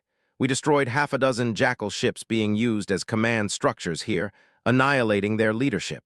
Then we took control of gatehouses 21 through 25 as well as 27. Sarakovich stepped back for Garrison to swipe the map over to the northeast. As for my column C, we've secured Heraklion, Lamia, and Agrinio. We met up with the 4th Marines' 2nd and 3rd Battalion here where one of my squads reported they would be. I worked with Cross to ship their civilians out to New Verona. Our forces also secured the Grunt's methane reserves here and in these 3 locations, all in Mezzaline. The block itself is about 85% secure, but there's occasional counterattacks on the reserves. Also, quite a few Grunts managed to escape into the sewers, so I've had to send my troopers in after them. Then it was Taylor's turn. He took in a deep breath and stepped forward. Apologies in advance for changing the mood. I know I'm the odd man out here, so I'll be brief. At 700 hours, my 22nd Battalion dropped into the city with the 7th. Our objectives were to secure gatehouses along the 2nd Premier Wall, eliminate hostile AA, and link up with the 4th. Since that time, we've accomplished one of those objectives, that being rendezvousing with what elements of the 4th Marines we could find. He nodded over at Cross. Then we made for our objectives. He selected Gatehouse 9, 12, 15, and 18. My companies went to take these 4 gatehouses. However, we weren't prepared for the overwhelming numbers of Covenant soldiers there and failed to make any solid headway. I was able to send out a broken arrow call and got many of them to withdraw. We took casualties. Though reports are still coming in and not all my units are accounted for, at least 18% of my battalion has been rendered combat ineffective. My Delta company has been reduced to a near state of non-existence, and their company commander, Bakara, was captured. Garrison saw how the others' gazes fell to the floor. He couldn't help folding his arms, closing his eyes, and just thinking about those numbers. The 22nd had just over 1,000 helljumpers. 18% of his battalion being rendered combat ineffective meant that somewhere in the realm of 180 of them had been killed or wounded. While any other unit would have been fortunate to have escaped from a similar situation with those casualties, it was terrible news for a shock troops battalion. ODSTs weren't normal Army or Marine forces. They were special operations soldiers. To lose so many at the very beginning of just one operation was bordering on the disastrous. Menteith had to have understood that, which was why Taylor's turned to him after finishing his report. I don't suppose that I will be getting my company commander back or my Delta anytime soon. With respect to whatever else you may have in mind, sir, I pray it doesn't involve another massacre like the one you sent us into. Menteith met Taylor's stone-cold gaze with a strong poker face, one that slowly melted into empathy. I don't intend on any other massacres, he said. None except that of the enemies that killed your troopers. I'm not absolving myself of my responsibility in saying that, however. The failure of that observational oversight falls to myself and myself alone. That is why I've called for a complete overhaul of the SDARS satellite array we used to plan this invasion. There seems to be a fault with the system that needs to be addressed before we move any further. He stood straighter. It cannot bring back the men and women you've lost from your command, Colonel, but you have my sincerest apologies. The genuine nature of his empathy seemed to quietly dispel the tension between them. At length, Taylor's, with a grim nod of his head, backed away from the planner. Nonetheless, Garrison noticed something about the way Menteith spoke of the SDARS satellite system. It was deployed over Pavia shortly after the UNSC reinforcements first arrived on Actium. Now it sounded as if the array had run into some unforeseen problem. But the strange part was that it didn't seem as if the oversight in the 2nd tier was the only issue involved, however consequential it had been. For now, he kept his questions to himself, to keep the focus on their immediate concerns. Their attention turned to Major Cross, who merely shook his head. "Listen, I'm alive, and so are many of my Marines as well as the civilians they fought to protect. That's about all the tactical updates I have." "Noted," Mentieth said, zooming out the image to that of the entire planet. He swiveled it so that they could see Pavia and Preveza as well as the Coronia Sea. 6 green dots were highlighted along the coasts, 3 on Pavia's west and 3 on Preveza's east. He pointed to 2 cities on Pavia's western seaboard, one to the north of High Mediolanum and one to the south. At 300 hours today, Task Force 2 captured New Eretria. Task Force 3 is also expected to take High Estonia in the next hour. He turned over to the Western Hemisphere.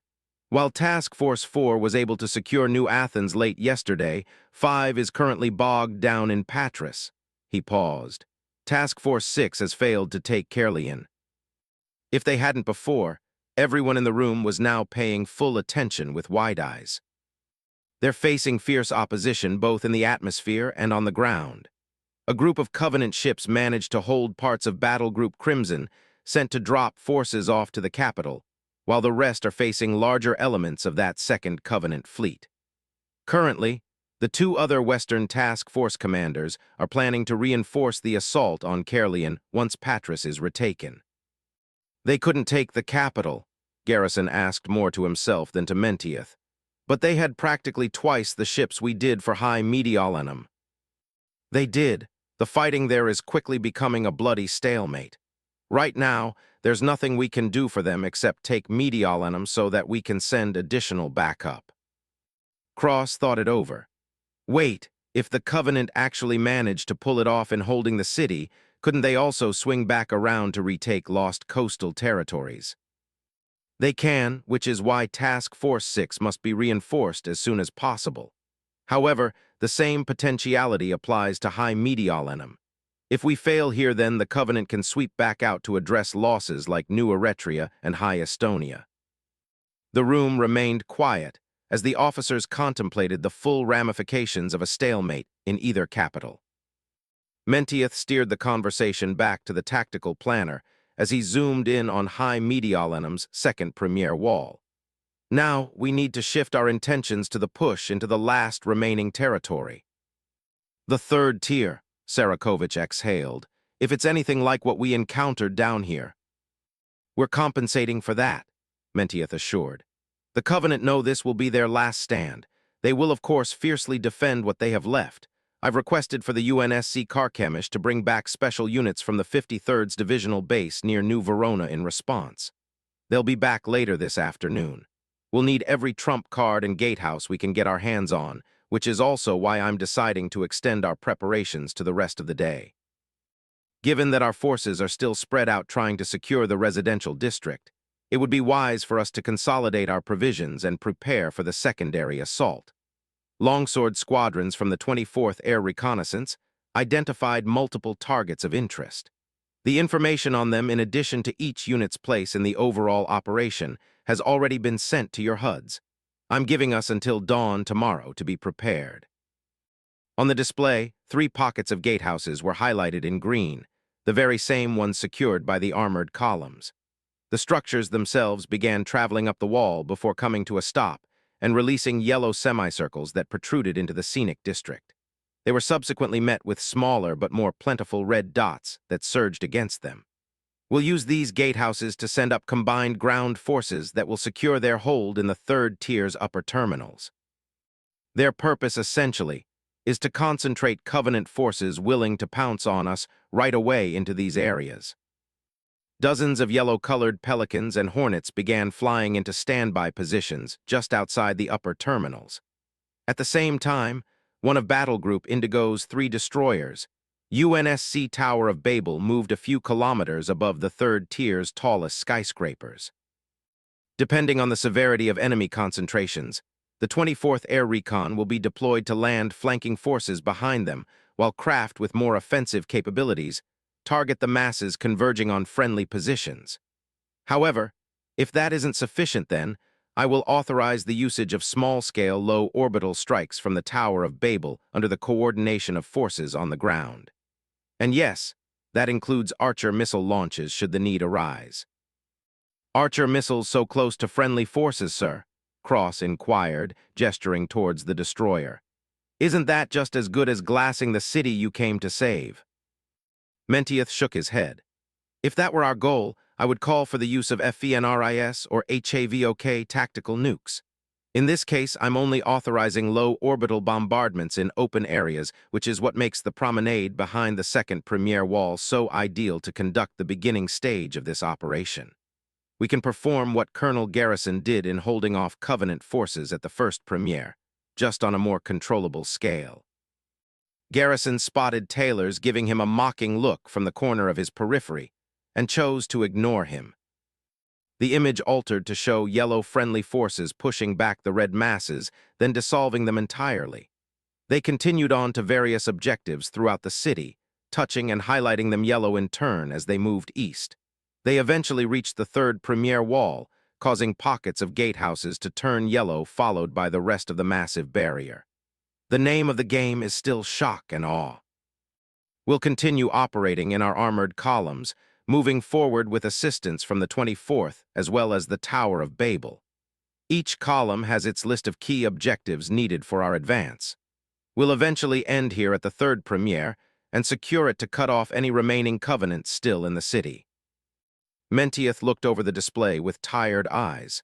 Then High Mediolanum will be retaken. It's a good plan, Taylor's commented. But do we have an idea of their strengths, numbers, mobile armor details? That info will help us avoid a repeat of yesterday. I've had the rough estimations from satellite operators aboard the Tower of Babel cross-examined by those at the JSOC base camp in the Isles of Scilly. They're confirmed close to 50,000 Covenant personnel, with enemy armor ranging from ghosts and wraiths to 5 confirmed Type 47B Deutoros scarabs, mostly stationed near the district's center. There are also a considerable number of AA shades scattered throughout, though nowhere near as many as in the residential district or as troublesome as tyrants. 50,000 isn't bad, Sarakovich said, rubbing his temples. The fact I can say that with a straight face just shows how bad we've already had it. It seems they were mostly concentrated in the second tier, Cross pointed out. That makes life a lot easier, right? We drive in and kill anything that isn't human, take the wall, and call it a day. Garrison shrugged. It's not like we're outnumbered 4-1 anymore. It's just 2-1 now, and with the Tower of Babel in play, we'll have a better chance. Taylor's remained the last one to voice his opinion. He eyed both the display and the colonel using it. It makes sense. My battalion will do what we can, sir. Mentieth nodded. And what about you? Are you certain you don't need more rest? Thanks, but no thanks. I think I've been out of the action for long enough. Good to hear. Now, there's something else that needs to be addressed. It's the main reason why I've decided to call off the invasion for today. High Mediolanum disappeared as the holograph morphed into the image of a creature everyone in the room understood to be a prophet. The crowned alien had its hands raised upwards. It spoke in the translated voice of an old man for the better part of a minute. Mentieth waited for the message to finish. This is the Minister of Iconography, also known as the Prophet of Sanctity. His message was discovered by Garrison's Squad Epsilon that was tasked with holding a jammer in Mezzaline.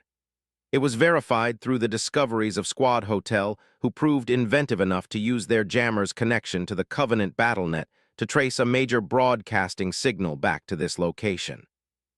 He used a hand to drag their view of High Mediolanum further west, passing the bay until they stopped at the oil rigs lying just outside the Guilhem archipelago.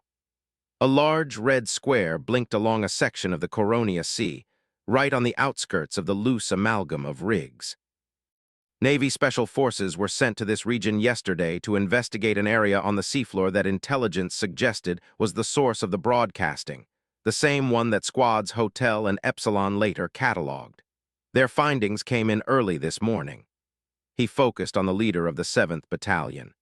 Garrison, this will fall mainly to one of your companies that will need to tackle this situation immediately. Asterisk. Eden Mall's food court was a haven for the hundreds of personnel presently eating from its many restaurants.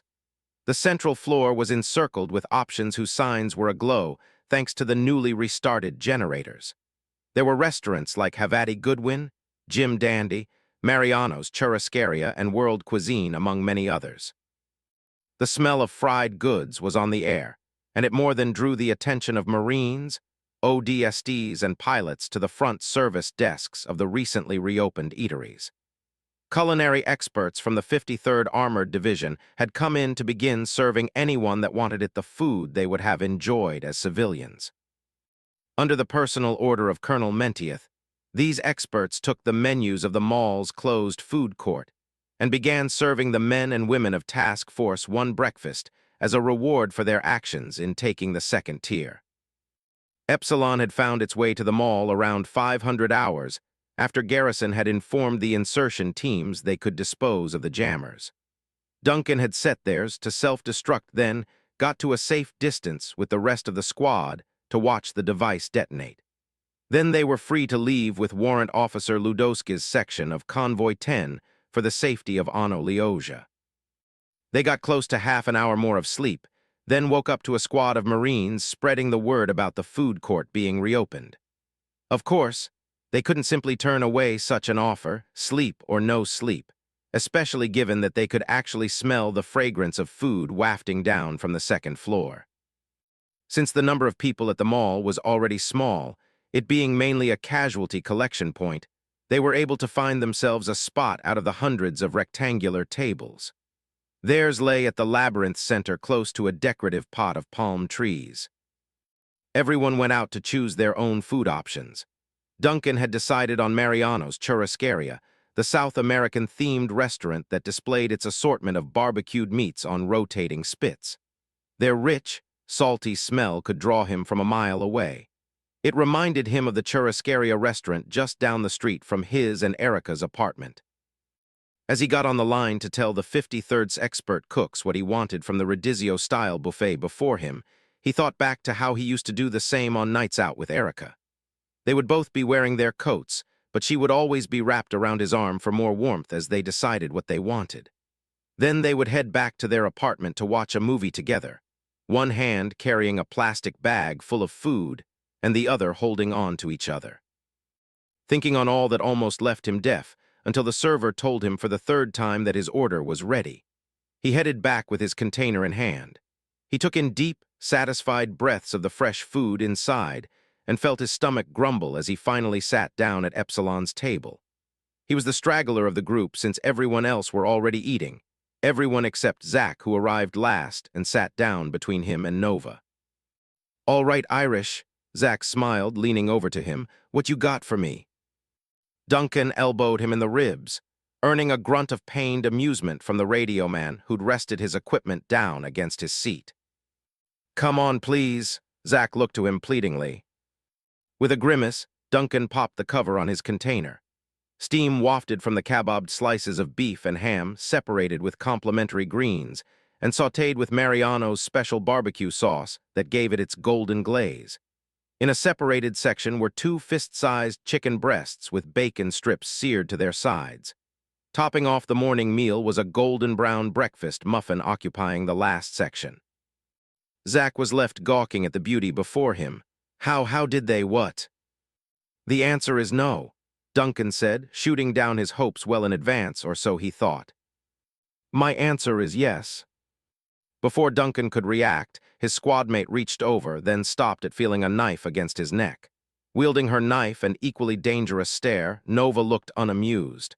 "I suggest you leave Irish's food be, and if you try anything with mine." She pressed the blade further against his jugular.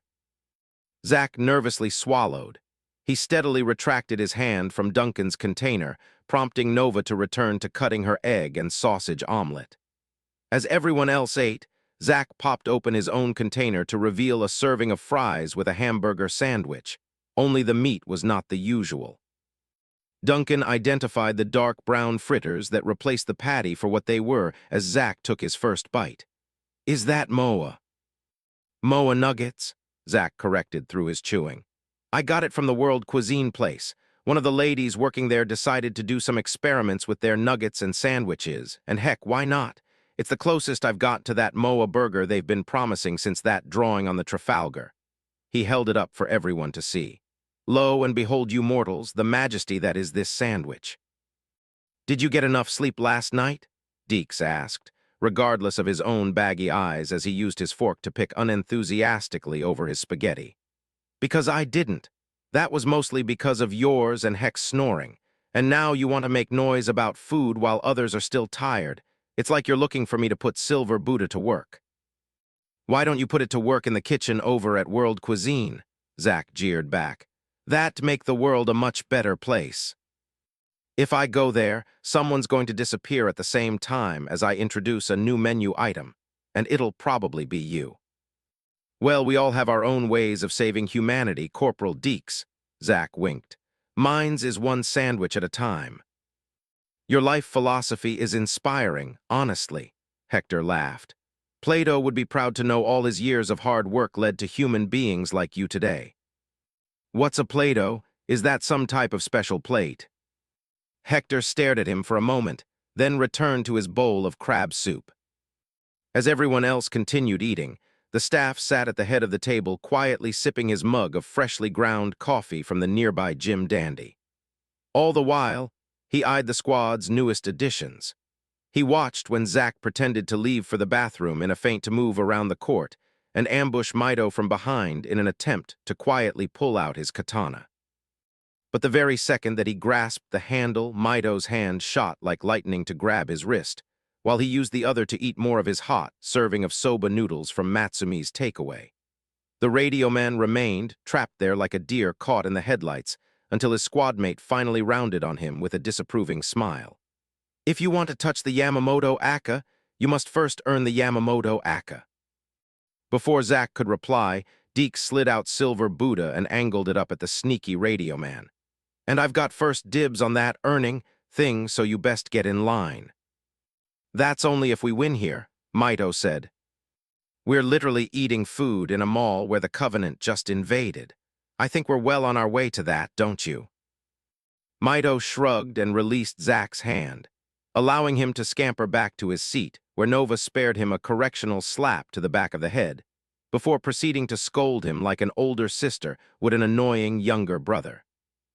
The staff took another sip of his coffee as his attention settled on the squad's final member.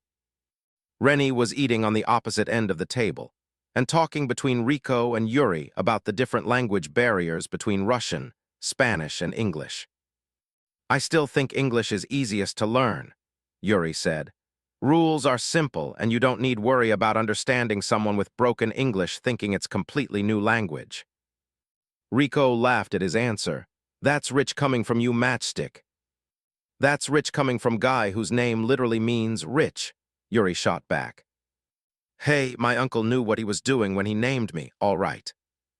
If you were rich like namesake, we wouldn't need to work in this outfit.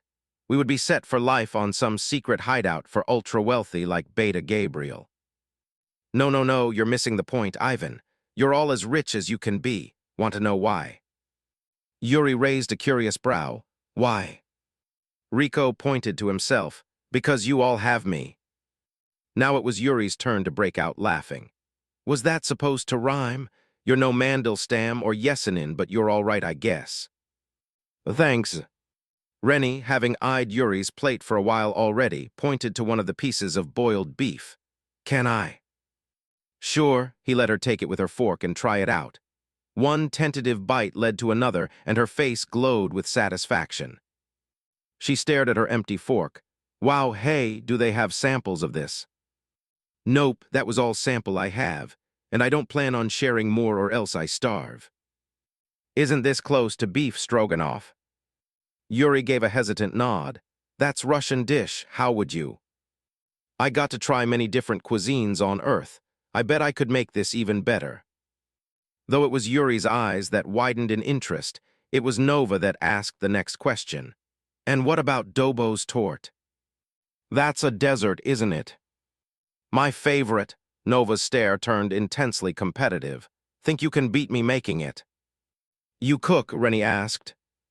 The question isn't whether I can cook, but whether you can outcook me. Nova replied, twirling her fork into a piece of her omelet and popping it into her mouth with an intimidating stare.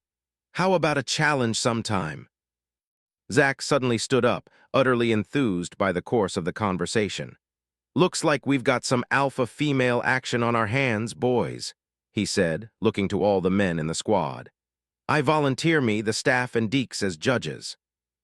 Deeks set aside his utensils and slumped into his chair. "I'm not even that hungry, honestly." Duncan put down his last kebab with a sigh. "You can't just volunteer people, Zach. That's not how it works." "I'm actually interested to see how that would turn out," Hector said. "Those three are on the polar ends of the personality spectrum, so I'm curious what they'd say in a cook-off, assuming Ms. ONI that you can cook." "Pud Cosinar, Senorita ONI?" Rico asked. With all the attention centered on her, she gave a humble nod. "I can try, although I don't know if I can necessarily beat Nova." The red-headed specialist diced through another piece of her omelet, dragging the knife through the meat with deliberate slowness as the cheese bled over the blade. "If you think humility will grant you mercy, then you're sorely mistaken. It's time I gave you my special version of hazing." Duncan stopped to look around. "Wait, I thought we did that in Heraklion." "Not properly. We only wanted to surprise her with questions, right, Ep1?" The staff who had been listening to the entire exchange while peacefully sipping his coffee now paid them his full attention. "On a similar note," he set his sights on Rennie, "should we expect any more surprises like the one you gave us yesterday? Mind you, it came in handy, so much so that I'm genuinely starting to believe you really are XO and I. However, any more on this scale might be troublesome." Rennie gave a wry smile. "But then it wouldn't be a surprise, would it, sir?" "That's the point," he said, straightening. "I need to know the full capabilities of my Helljumpers. Without glimpsing the nature of those impending surprises, I can't guess as to whether they'll be a boost to our squad's operational capacities or a hindrance. I want to know if there's anything else like that update you gave us that could potentially change the nature of an operation so drastically." The air of the conversation had turned to quiet seriousness as Epsilon collectively focused on their new medic. "That's about all the surprises I brought with me, sir. The only ones that will matter in a fight anyway." "Positive." She rose from her chair to stand at full attention. "Sir, yes, sir." After a second, the staff nodded and gestured to her seat. "Then sit down, would you, before you cause everyone here to think we're interrogating you." "Yeah, 'cause we did that already," Zach said, his initial grin turning to a pained glower as Nova gave him another clandestine slap to the back of the head. Rennie sat down with a renewed confidence, but as she did, the others noticed some of the personnel that were sitting around staring at her strange performance. One of them was a ruddy-looking man with a 53rd Armored BDU that had been walking past. After talking to another man next to him, they both cruised over to Epsilon's table side. "Hey, I remember you guys," he smiled. "You're, Epsilon, right? Squad Epsilon from Bravo Company." "Who's asking?" Deeks glared, only for Zach's eyes to widen in recognition of the answer. "Hey, you're that tank guy." He looked to the others to see if they remembered. They returned the same confused expressions as the new arrival's comrade. "Don't you remember? He was with us on Miradum. He let me sit on top of his Scorpion's cannon during the drive to the de Gaulle. He told me to mind the boom, and I didn't." The revelation slowly dawned on most of the squad, namely those that had been present during the battle for Miradum. "I remember this guy," Hector said, smiling in recollection. "Yeah," Rico added. "You were the driver, right? You're basically the reason we survived that first push, was it? Mart." "Marty," he offered his hand. "Corporal Richard Marty from the 53rd. Those that recalled the affair shook his hand like they would a fellow ODST. Marty slapped his counterpart on the shoulder. "This is my new turret gunner, Shugart. Me and him chauffeured your battalion commander around yesterday, had some fun along the way, too." Shugart nodded back, then after meeting Nova's scrutinizing gaze, blushed slightly and bowed out of the conversation's focus. The two were given a seat at the squad's table. They became the new center of attention as the ODSTs and armored tank crew caught up on what had happened in each other's lives since the fall of Miradum. The two Scorpion crew members talked about what life had become for them in being regarrisoned in Treviso. For the ODST's part, They talked about what it was like to return to their base, although they stretched it out to make it seem as if that's all they had done in the months since. As they went on, it made Duncan realize how much time had actually passed. It suddenly struck him that more than half a year had gone by since Miradum, longer since he'd last spoken to Erica, and even longer since he'd seen her. He wondered what she might have done after learning he was MIA. If there was one thing he knew about her, it was that she was strong enough to put up with a lot, which was arguably what had helped their marriage work as well as it did. But he wondered if she missed him, because now with things quiet, he realized how much he was actually missing her. He'd never given much thought to the inward ache that he'd had to ignore throughout his deployment. However, missing his chance to speak with her after returning from the Trafalgar left, that ache stirred up a good deal more than before. Still, he had forced those feelings aside for a greater purpose. Here he was helping humanity to retake one of its worlds from the Covenant. He'd heard about the situations of the other task forces, and could tell they only needed one more push to win back Actium. For the first time in his memory, he was doing what his father had done in fighting to take back Harvest, a victory for the UNSC. He was similarly doing what his role model, Admiral Preston Cole, had done at the Battle of Psi Serpentes, scoring another major victory against the enemy. They could do the same with Actium. That was the reason he'd chosen to join the ODSTs after all, to stop the Covenant. In a sense, he was accomplishing that very dream. Looking around the table, he knew they all were.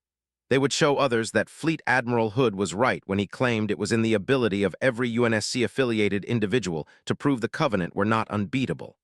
There was Harvest, Arcadia, and Psi Serpentes. Now they would fight to add Actium to humanity's list of triumphs, and in doing so would encourage others across the colonies to join them in fighting and ultimately winning this war. He just hoped Erica would understand that, and when he was old enough, that Noah would as well.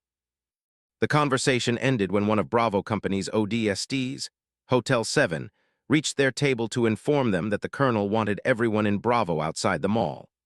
They were to drive back to the HMPD HQ for a mission briefing.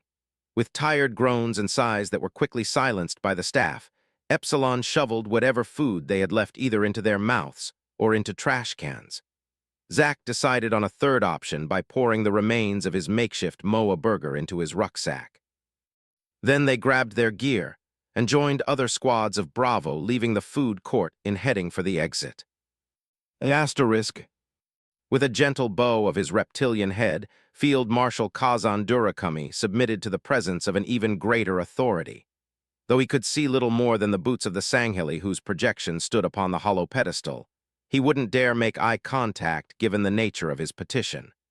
Supreme Commander Nikorami, please hear my request. It is of the gravest importance.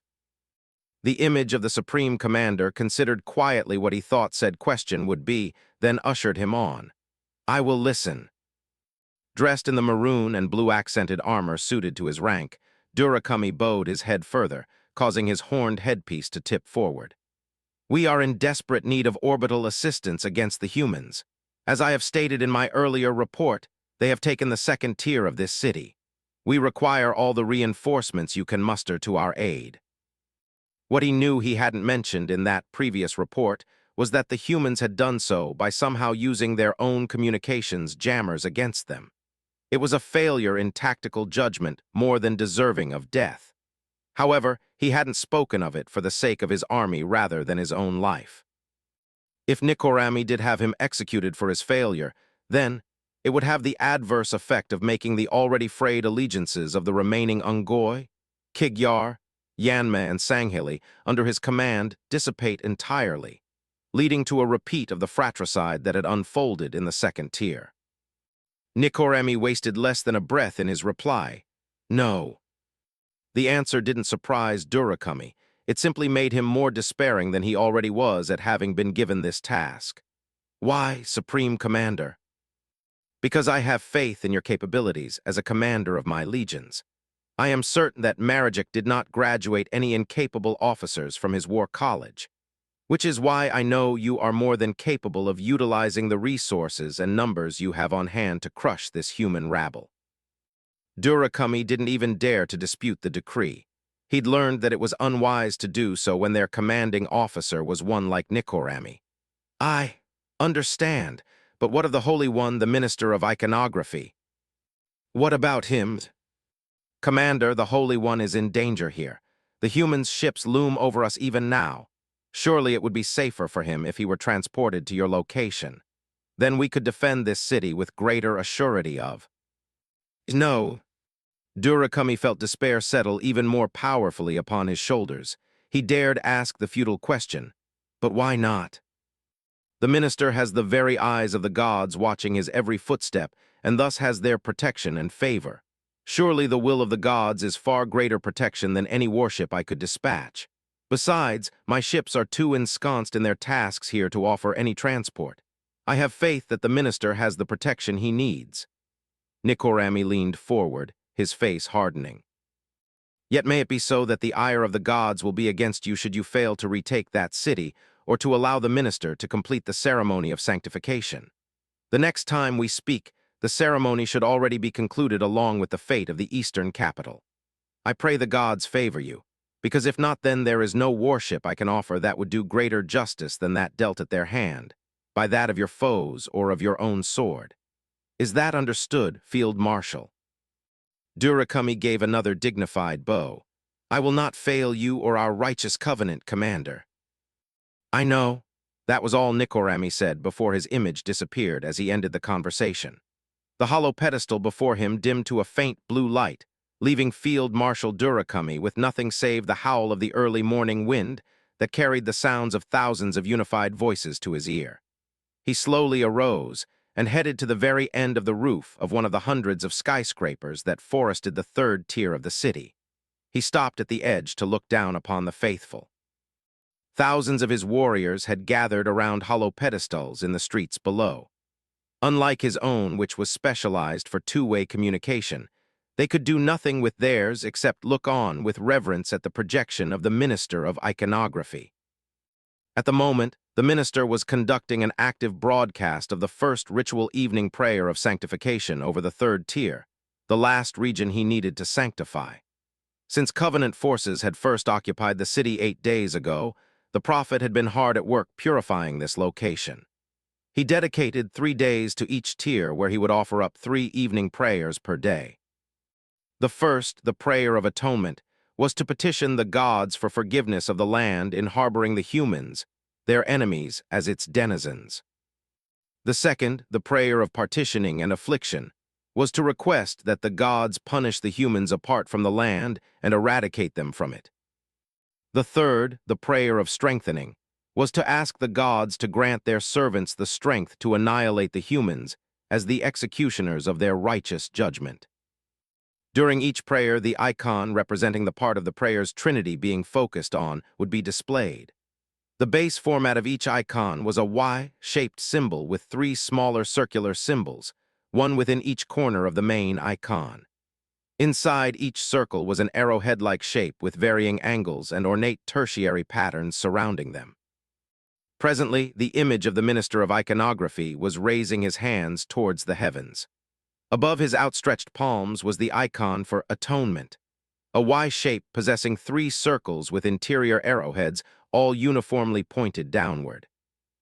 Durakami had worked with the minister to organize his efforts in having each symbol carved into the sides of structures within the tier where the prayer was being made. His elites acted as security squads for the minister's Huragok servants that would use their fine cilia to etch the image of the icon into the surrounding architecture. By extension, the icons became the outward manifestation of the corresponding petition. They would often glow both in the darkness of night and in the light of day, due to the strange and incomprehensible nature of the creatures that put them there. For the time being, the minister would have to shelter in place. He could just as simply transport him to the safety of the Far East via a phantom. But the humans' domination over the skies made that all but impossible to do safely.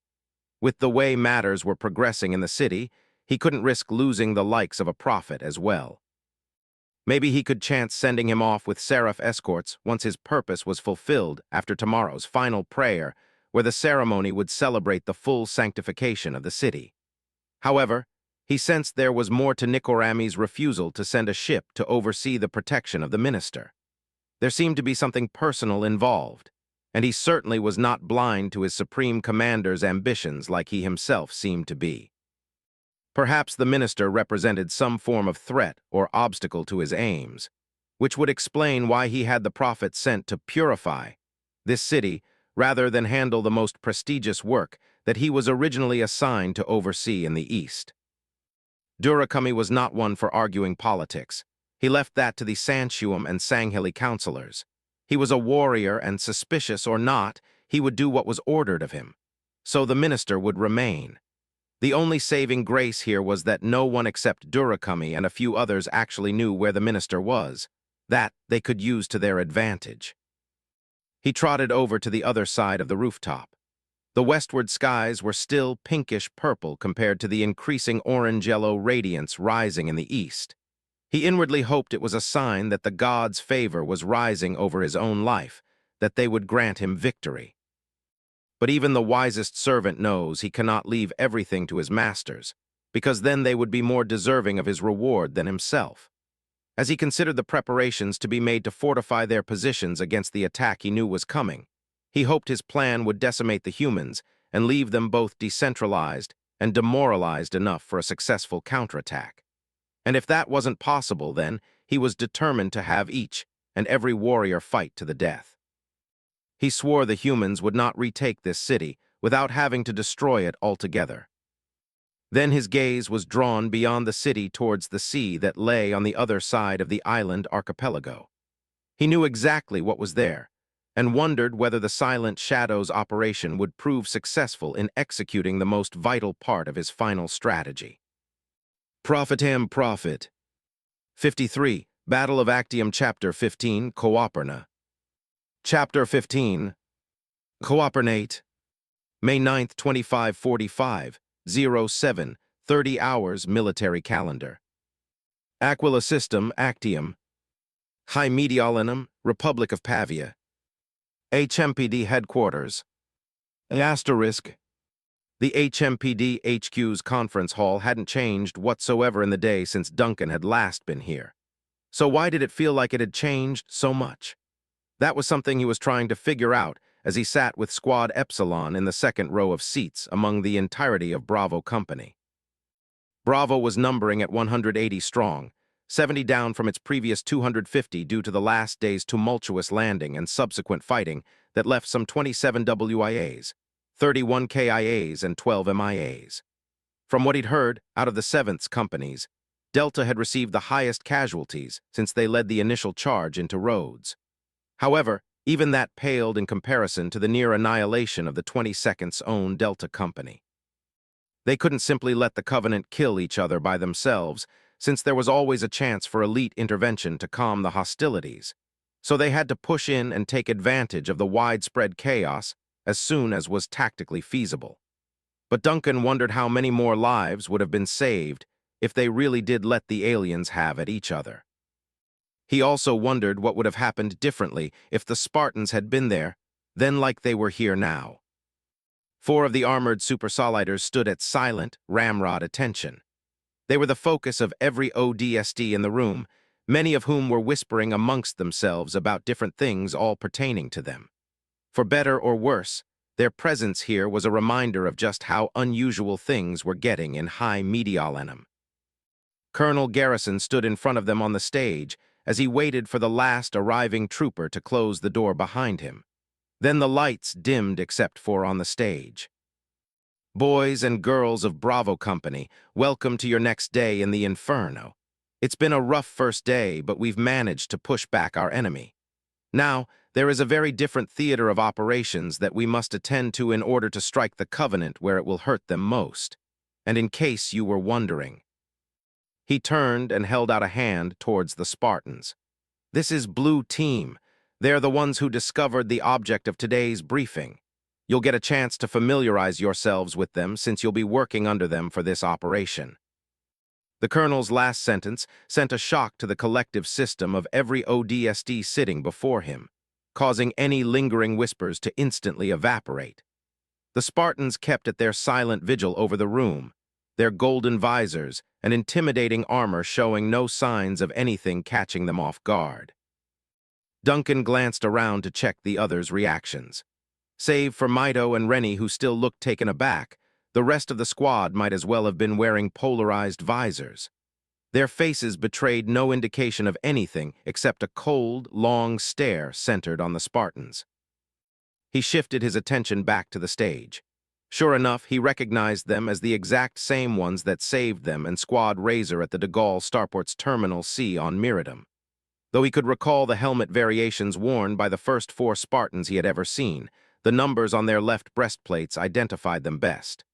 104, 59, 87, and 117. The last number belonged to the Spartan whose helmet had a squarish, angular frame with an inverted, trapezoidal visor. If his memory served him correctly, that one was called the Master Chief. He was pretty sure 104 was a guy, and 59 and 87 were women, judging by their subtly smaller physiques compared to the first 2. Smaller, sure, but it wasn't like he was about to challenge any of them to an arm wrestling match.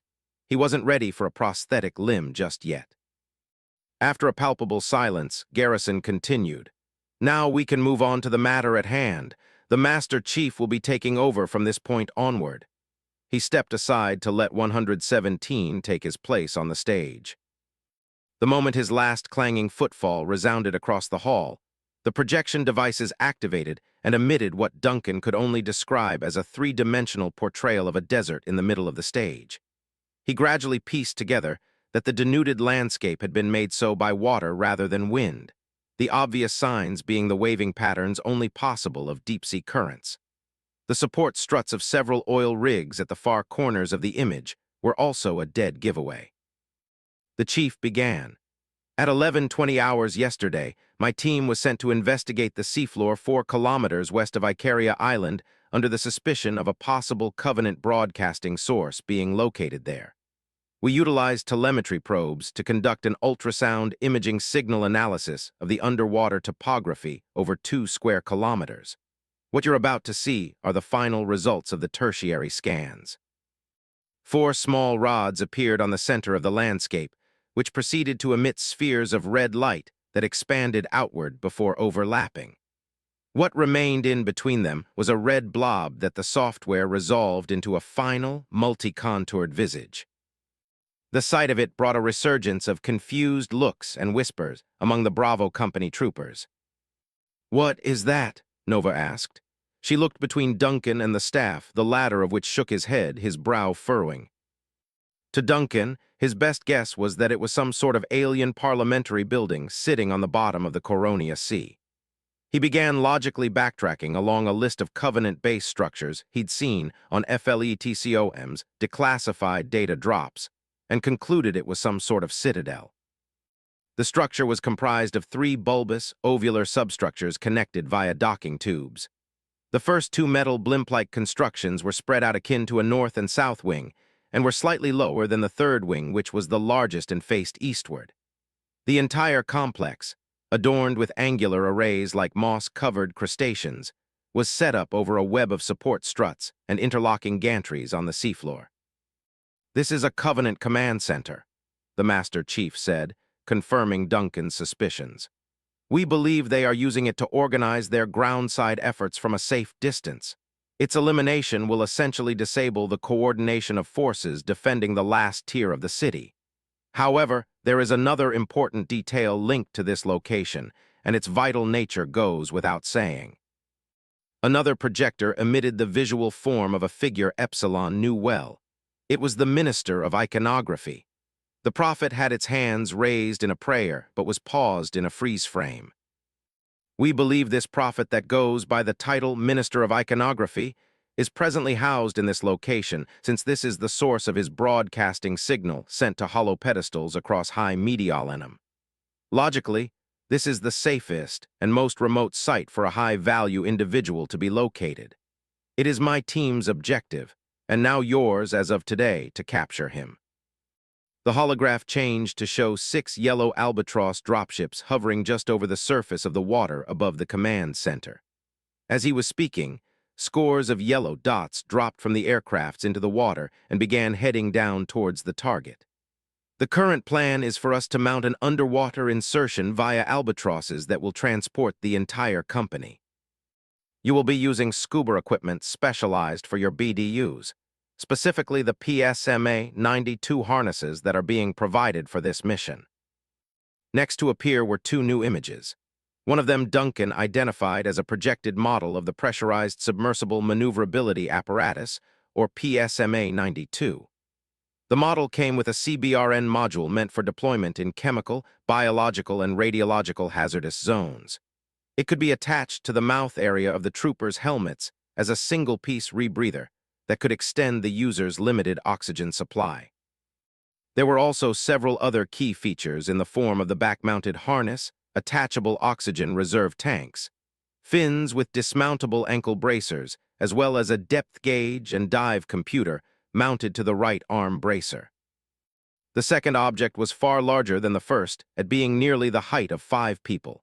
Its upper half was composed of a seating area with exterior handles. The pair-mounted nuclear fusion engines at its base were each the size of a mongoose with recursive thrusters established at different points along the upper body. This one Duncan recognized as a CF-89 booster frame. At stage 1 of the operation, designated carrier teams carrying these CF-89 booster frames will be escorted down the 500-meter distance needed to reach the command center. They will then use the device's anchorage function to connect the frames to specially selected grapple points along the hull. Demolition teams will also plant C-12-shaped charges that have been specially vetted and allowed by higher-ups for this mission. Their target will be the primary and secondary support struts, keeping it anchored to the seafloor. The holograph showed a shower of yellow dots dispersing around the structure, then connecting dozens of the rectangular representations for booster frames onto varying points along its surface. At the same time, others moved to plant smaller, circular representations of C-12 along the supports. At stage 2, extraction teams will use breaching charges to break through entrances on the undersides of command center. Their objective will be to locate and capture the Prophet as our HVI. Secondary objectives will be to eliminate any and all hostile contacts and the capture of other possible leadership-related entities within the center. On the imaging, dozens of the dots arced down and into the undersides of the command centers 3 substructures before pouring inside, subsequently turning the entire construction the same color. Once both of those aims have been achieved, we'll move on to stage 3. Our carrier teams will activate their booster frames anchored along the hull simultaneously, with the demolition teams detonating the C-12 charges placed on the support struts. The explosions will tear the structure from the seafloor while also being strategically placed, so as to give the entire command center an upward push. The boosters can then take advantage of that momentum to carry the center itself to the surface. At 200 meters, Corps of Engineers Marines from the 27th 8th Battalion will deploy magnetic harpoon reels from the 2 nearest oil rigs, Odyssey and Theseus, that should connect to the center's hull and pull it to the surface. From there, the extraction teams can remove the HVI for withdrawal into UNSC custody. Finally, the holograph showed the command center's struts detonating, while the booster frames carried it up to a certain point, where the 2 nearest rigs could shoot out long lines that connected to its frame. Then it was reeled in like 3 conjoined jellyfish caught by a pair of fishermen. The Master Chief allowed the image to stay for a few more seconds to let the troopers take everything in. Then he waved his gauntleted hand, and it dissipated. The lights winked on across the hall, revealing the deeply focused faces of the rows of ODSTs sitting beyond the stage. We will leave the HMPD HQ at 11:20 hours. The HVI extraction operation will begin at approximately 1200. We have 4 hours to make the necessary preparations. As for weapons, there won't be a need for any heavy-duty ordnance except breaching charges for the extraction teams and shape charges for the demolition teams. Short to mid-range weapons take priority. Are there any questions? There was silence as the troopers looked among themselves to see if anyone was brave enough to ask. Then Hotel 7 held up his hand in the front row where he sat with the rest of his squad. The chief nodded for him to speak. As he stood, Duncan noticed his thin eyebrows creased in frustration, his square jaw locked in a devious smile. "Yeah, I've got a question. This one's for the colonel, though, not you." Garrison gazed upon the young private with suspicion, as the man glanced between both authority figures on the stage. "Excuse me, sir, why is it a bunch of toy soldiers are leading us on this op and not you? We don't need a bunch of robots telling us what to do in A." Hotel 7 never got to finish as his squad leader. Hotel 1 violently grabbed him by the collar of his BDU and yanked him down into his seat. A commotion arose among the company from snide smiles and agreeing laughs to confused glances and worried looks. Neither the chief nor the rest of Blue Team showed any hint of a reaction. Colonel Garrison suddenly stepped forward. He didn't have to say a word. The sharpness of his gaze alone cut the commotion at its knees and returned the hall to a deft silence. "Are there any real questions?" At first it seemed no one was willing to ask any further. Then Rico held up a hand. "I have one."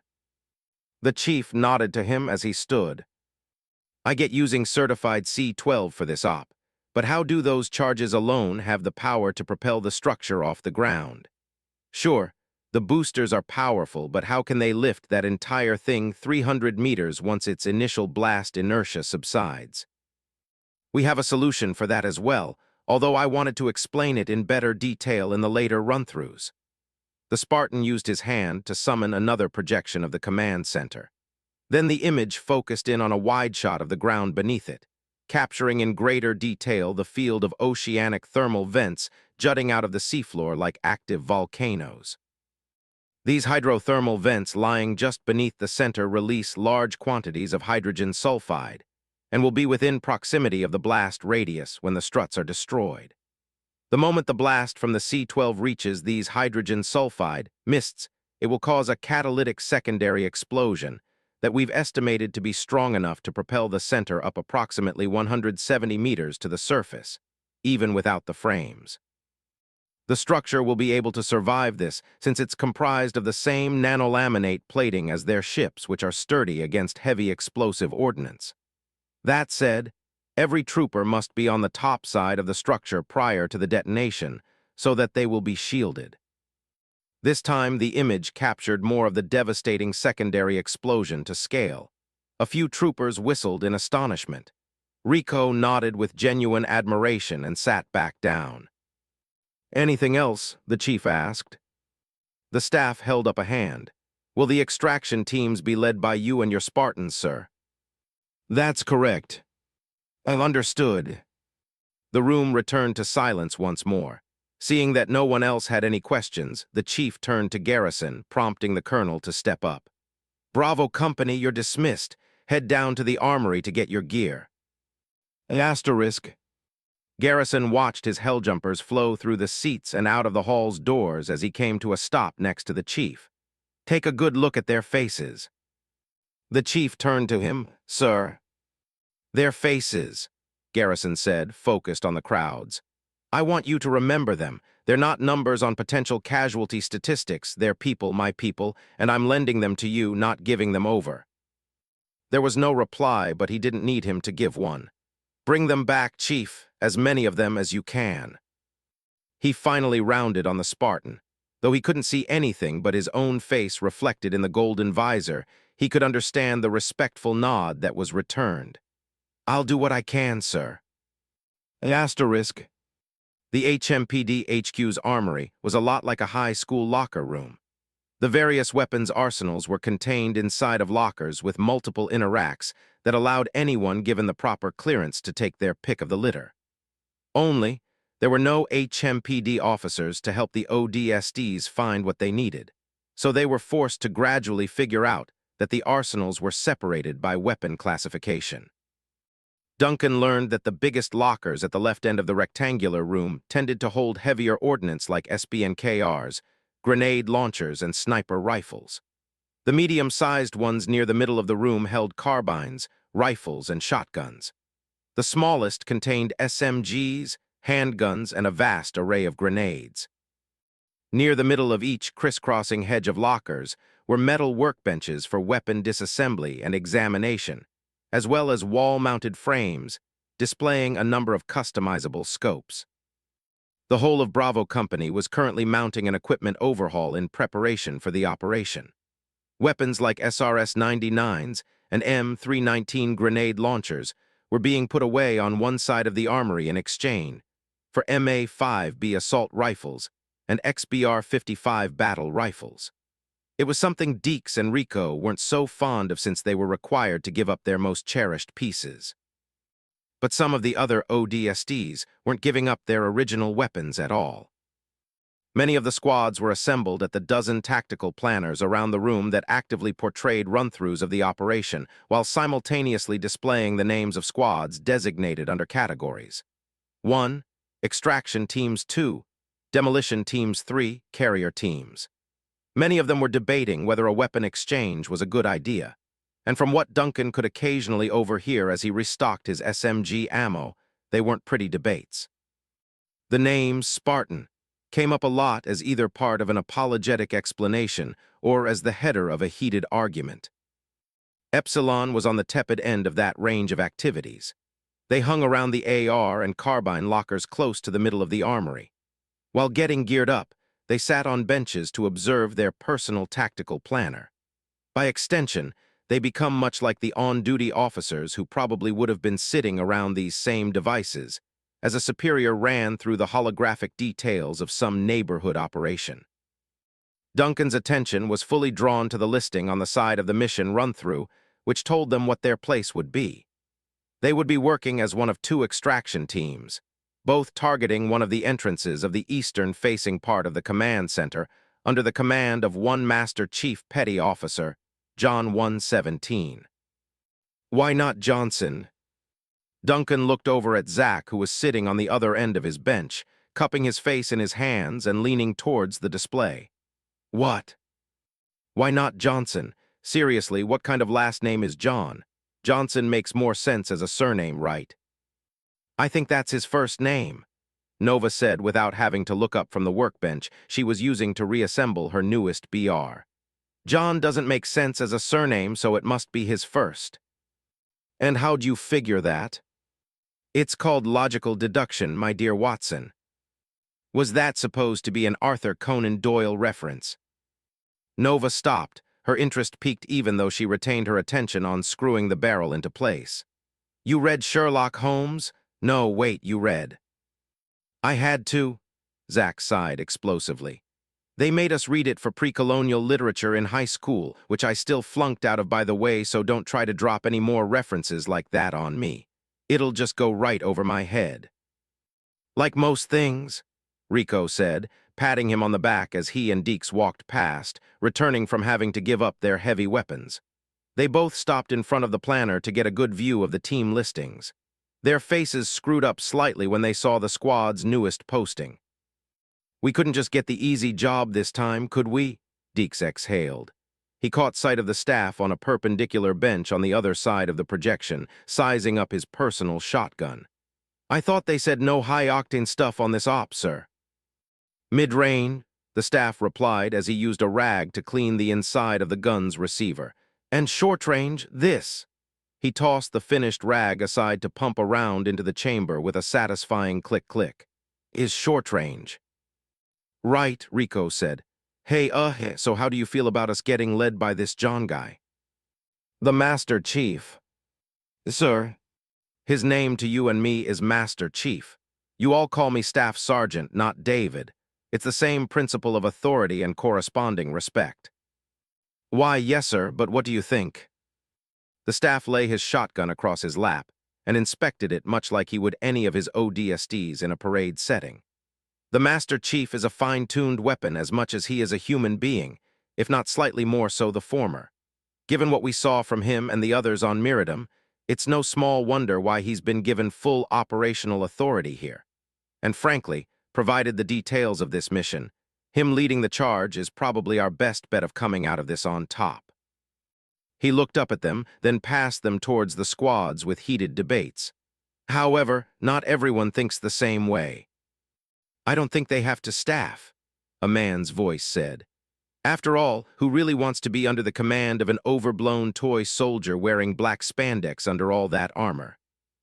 Glancing around, the squad traced the origin of the voice to an ODST peering over the other side of the locker that Hector was leaning against. The latter turned about and smiled once he saw him. "Reese, what are you doing here, man?" "I came to see what you guys are thinking." Private Reese grinned back as he rounded the row of lockers to enter into the squad's space, stopping at the threshold with his square jaw set in a knowing smile and his arms crossed. "So, is that the verdict then? Epsilon's okay with this, sir?" The staff answered his question with another question.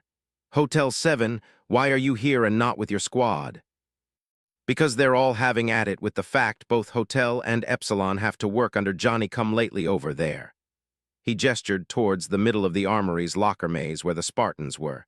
"Even Hotel 1 doesn't know what to think of it, but you, Staff Sergeant, seem to be sold on it being the best way to win." "And what do you think is the best way to go about this, Private?" Reese checked around to make sure the rest of the squad was looking his way. Scratching a hand through his low-cut blonde hair, he shrugged his shoulders. "I don't know, sir. I was hoping you did. My best guess was it'd be better to have the entire company working under a co they already knew and trusted, not 4 swabby special forces who were so special they didn't even bother showing up to the offensive yesterday." "But they couldn't because they were scouting out this mission," Rennie pointed out from a seat opposite him. "Think about it. While we were fighting, they were busy locating the enemy's leadership to take them out at the head. If that's what you call swabby special forces, then I personally can't imagine what the real deals are like." Reese's face hardened. "I think they could have sent a team of ODSTs to get that job done just fine, if not better. They probably would have found and popped open that center at the same time rather than just telling everyone else where to find it." "Hey, Trooper, look here," the staff said, catching his attention. "Do you know anyone in this room that would want to go half a kilometer down to the seafloor and scan through that darkness just to find out where the enemy is?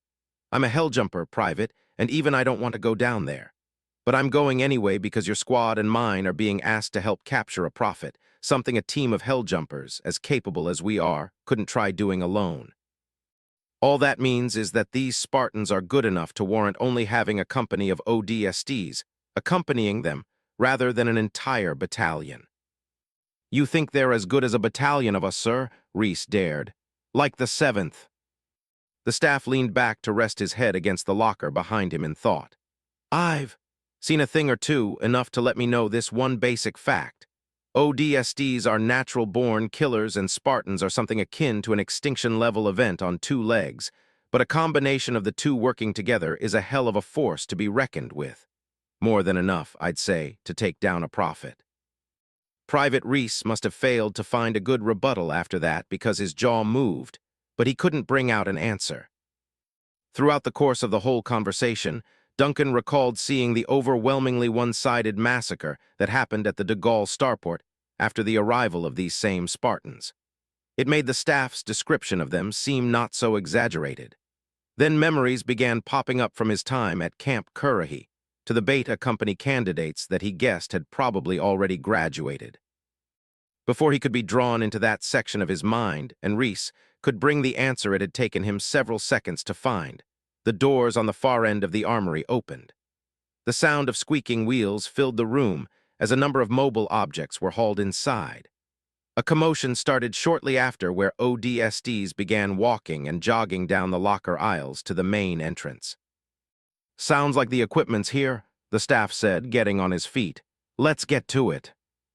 The squad followed his lead in departing from their space, leaving a flustered Reese to come after them. Everyone was gathering at the front around 24 gun racks on wheels that bore PSMA 92 harnesses. The devices were hung up in a similar manner to toys in a toy store. "Line up and get 'em while they're hot, people, come on," Gunnery Sergeant Singh said as he and his squad directed the troopers into lines for each mobile gun rack. One at a time, they were handed a harness, then moved along for the next person to get theirs. The pressurized submersible maneuverability apparatus looked much like the Series 8 Sola that Duncan had used during their last mission on Miradum. It had the same rectangular base shape, and 2 exterior columns of increasingly segmented components. However, it notably differed with the 2 sockets near the bottom, where a pair of oxygen reserve tanks were inserted. Aside from additional tubing, there were also the 3 pairs of acorn-shaped thrusters that were attached to rotational gimbals along different sides of the equipment. The topmost pair would be right at shoulder height, just like the original Series 8. The next pair were near the torso area, and the third at the waist. The thrusters were connected to a movement-sensitive system that detected the user's motions through the special gloves and retractable fins placed over the boots. That way, they would assist the wearer in going in any direction with just a flick of the wrist or a flutter of the feet.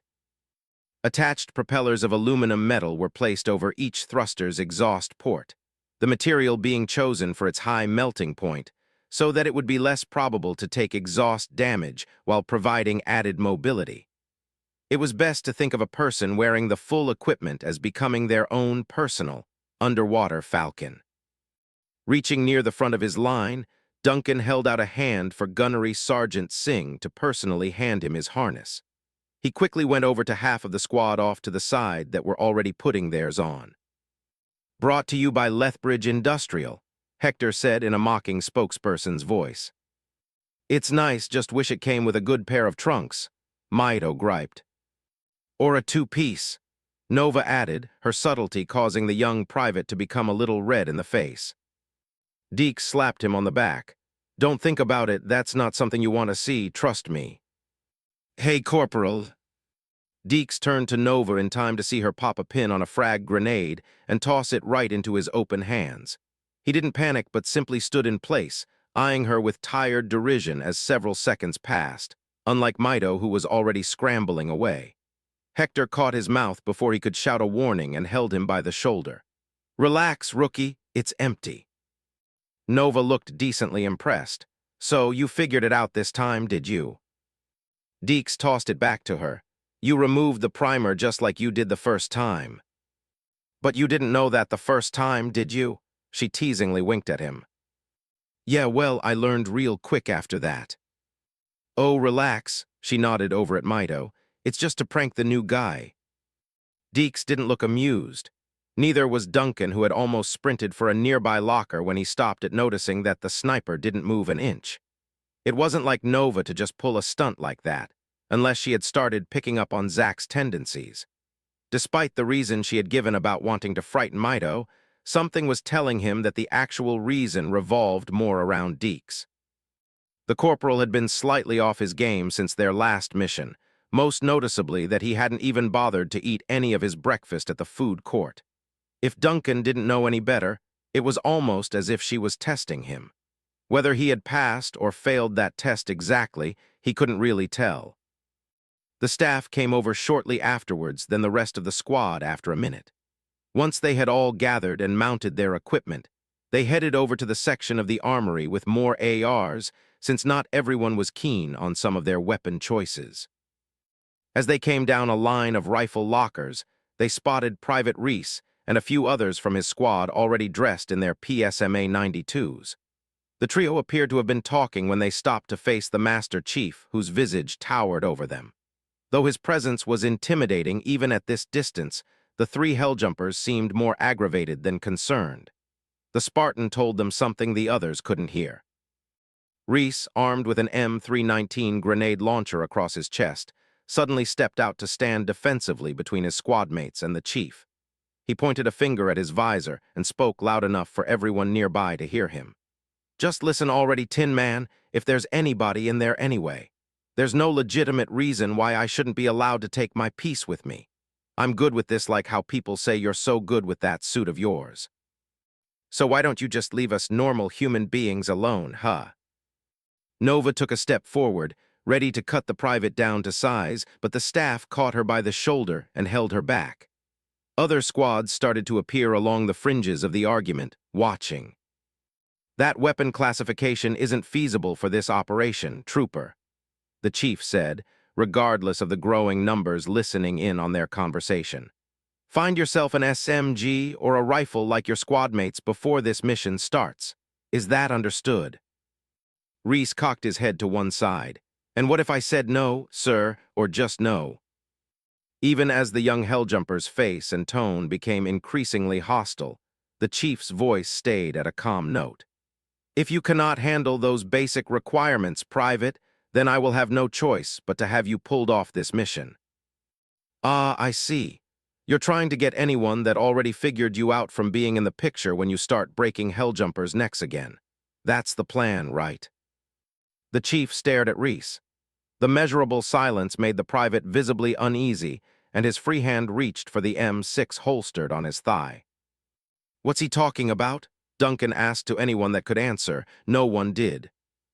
The growing gathering of about 20 troopers had become 35 in the time it took Reese to strain out his next words.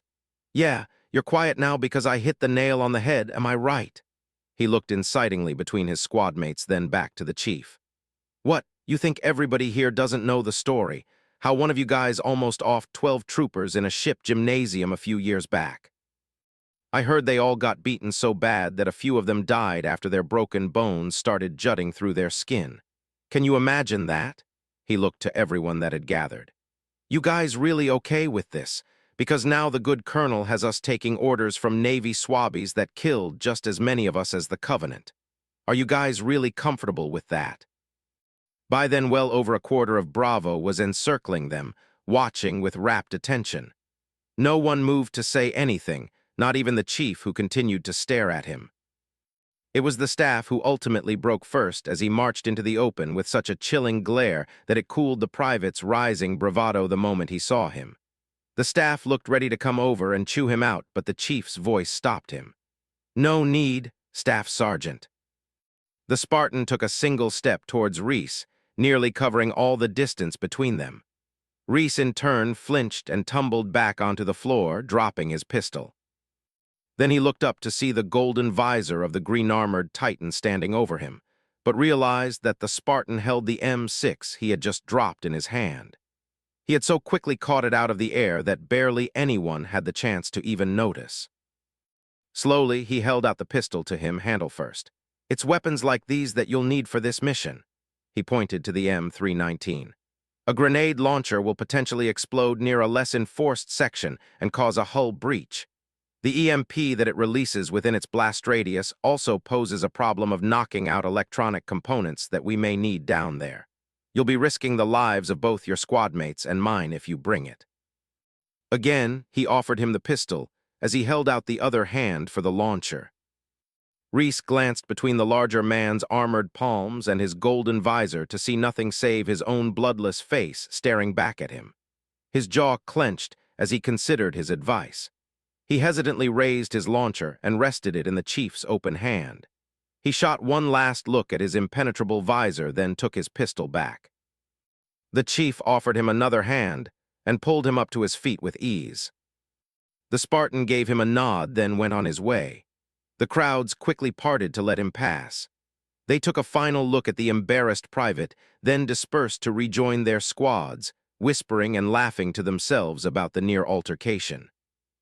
Reese had barely exhaled as the staff walked past, at first with the impression of moving elsewhere, then suddenly grabbing the private by the collar of his BDU and forcing him back against a locker with a loud clang. The other two members of Hotel gave each other wary looks. He gestured for them to get moving and watched them disappear around the corner before rounding on the lone trooper. You better thank your personal God that you're not a bloody smear under that man's boots right now, Helljumper, but if you try anything like that again, I will see to it that you are swiftly made into a smear under my own. Is that understood? Reese grimaced and tried to get back up, but the staff simply pulled him upwards, then slammed him back against the locker with even greater force, knocking the wind out of him and capturing a few concerned glances from other troopers.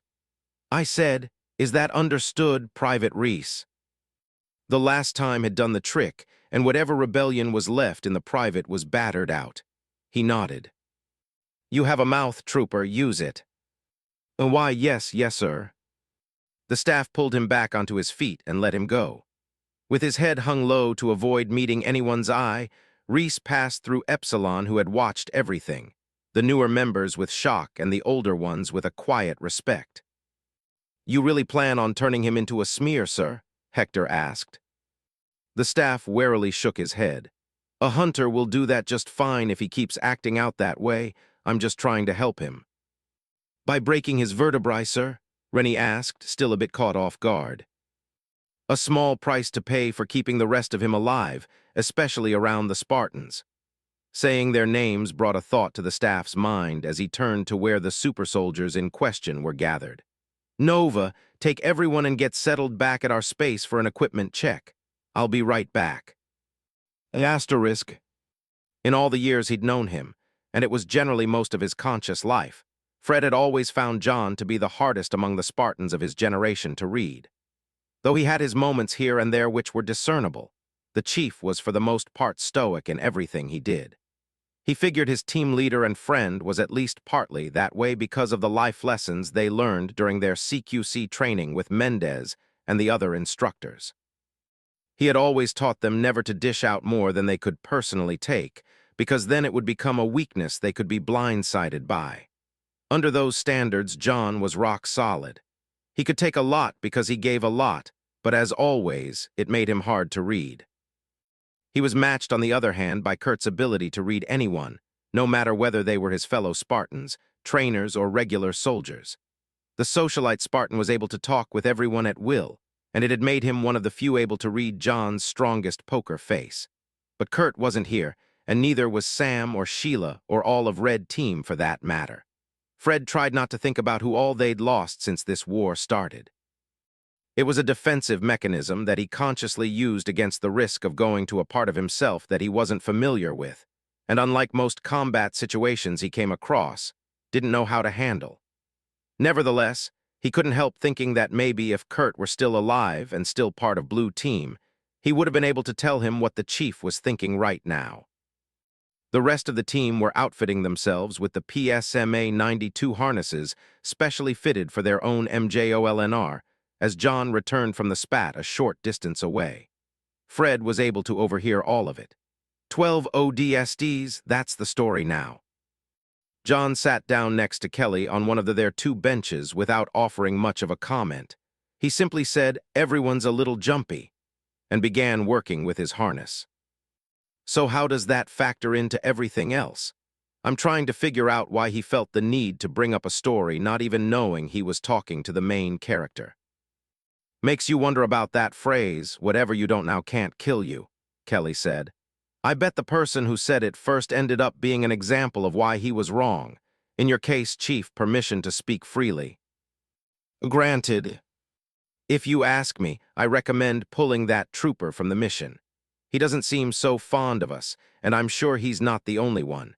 You won't want someone like that watching your back in a Covenant command center 500 meters below sea level. Noted. It's noted, but you won't do it, will you? That solution won't solve the core problem here. He may just be the only one willing to be honest about how he feels towards us. I personally don't believe that they'll risk trying to get revenge under those same circumstances you just mentioned. Down there, no matter what anyone thinks of the other, the Covenant are enough of a threat to keep the focus on them.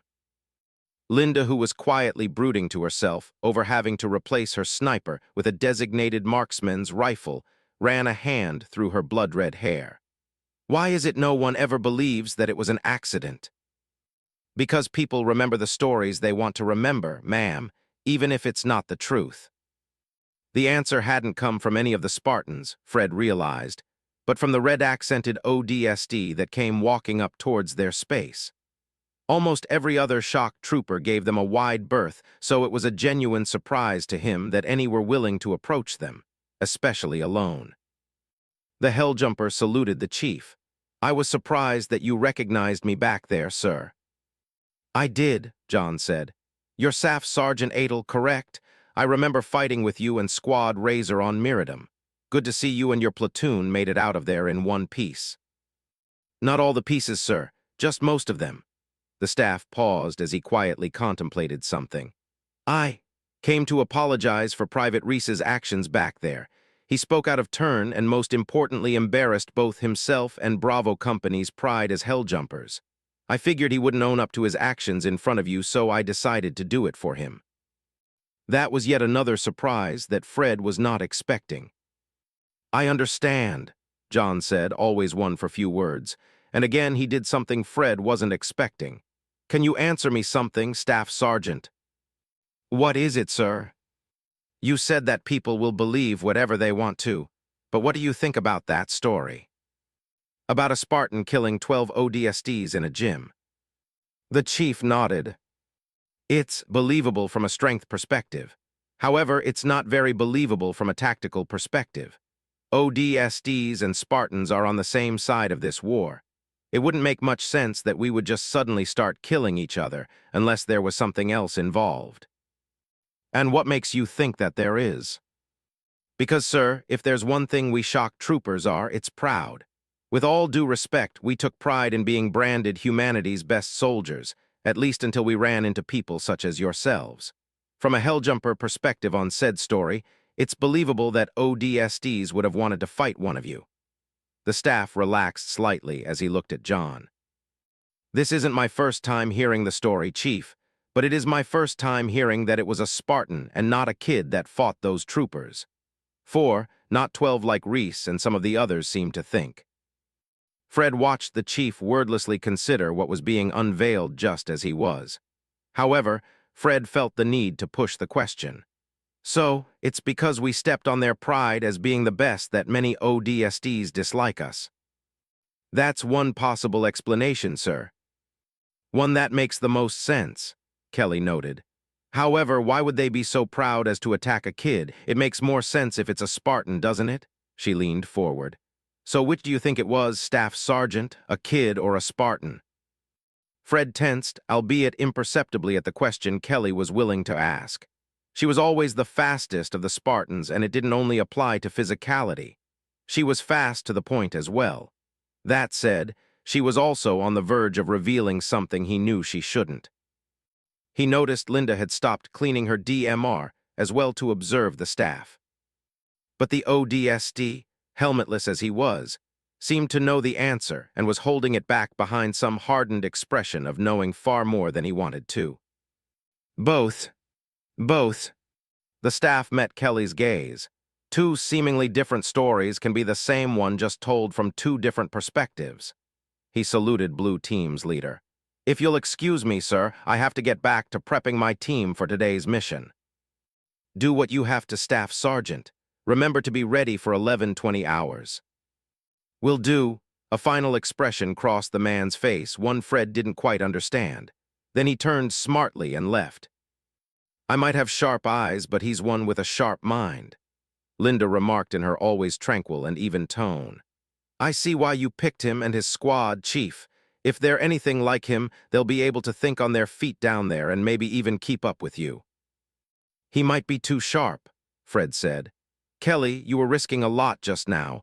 You sure that was wise to leave an idea like that floating around in his head? I think it's fine, Kelly answered. Then again, that's because I think it doesn't really matter to begin with. While I'm no psychologist, I wanted to know if he was anything like our Private Reese or if he was willing to have a more open mind. That's pretty important since they'll both be working under the chief. So, what do you think, Blue One? I selected those two squads beforehand, he replied. I was personally able to witness Epsilon fight at the de Gaulle starport. They were able to hold off waves of Covenant in that terminal long enough for us to reinforce them. That warranted a good deal of attention. The same goes for both Epsilon and Hotel, who managed to hold their jammers under similar conditions until backup arrived. I figured they were the best options for my extraction teams. And we get everyone else, Kelly sighed. Great, so you hogged the best for yourself as always then. We'll find out how good they are in the water once we get down there. Until then, let's make sure we're also equipped enough to be at our best. Finish gearing up Spartans, let's go.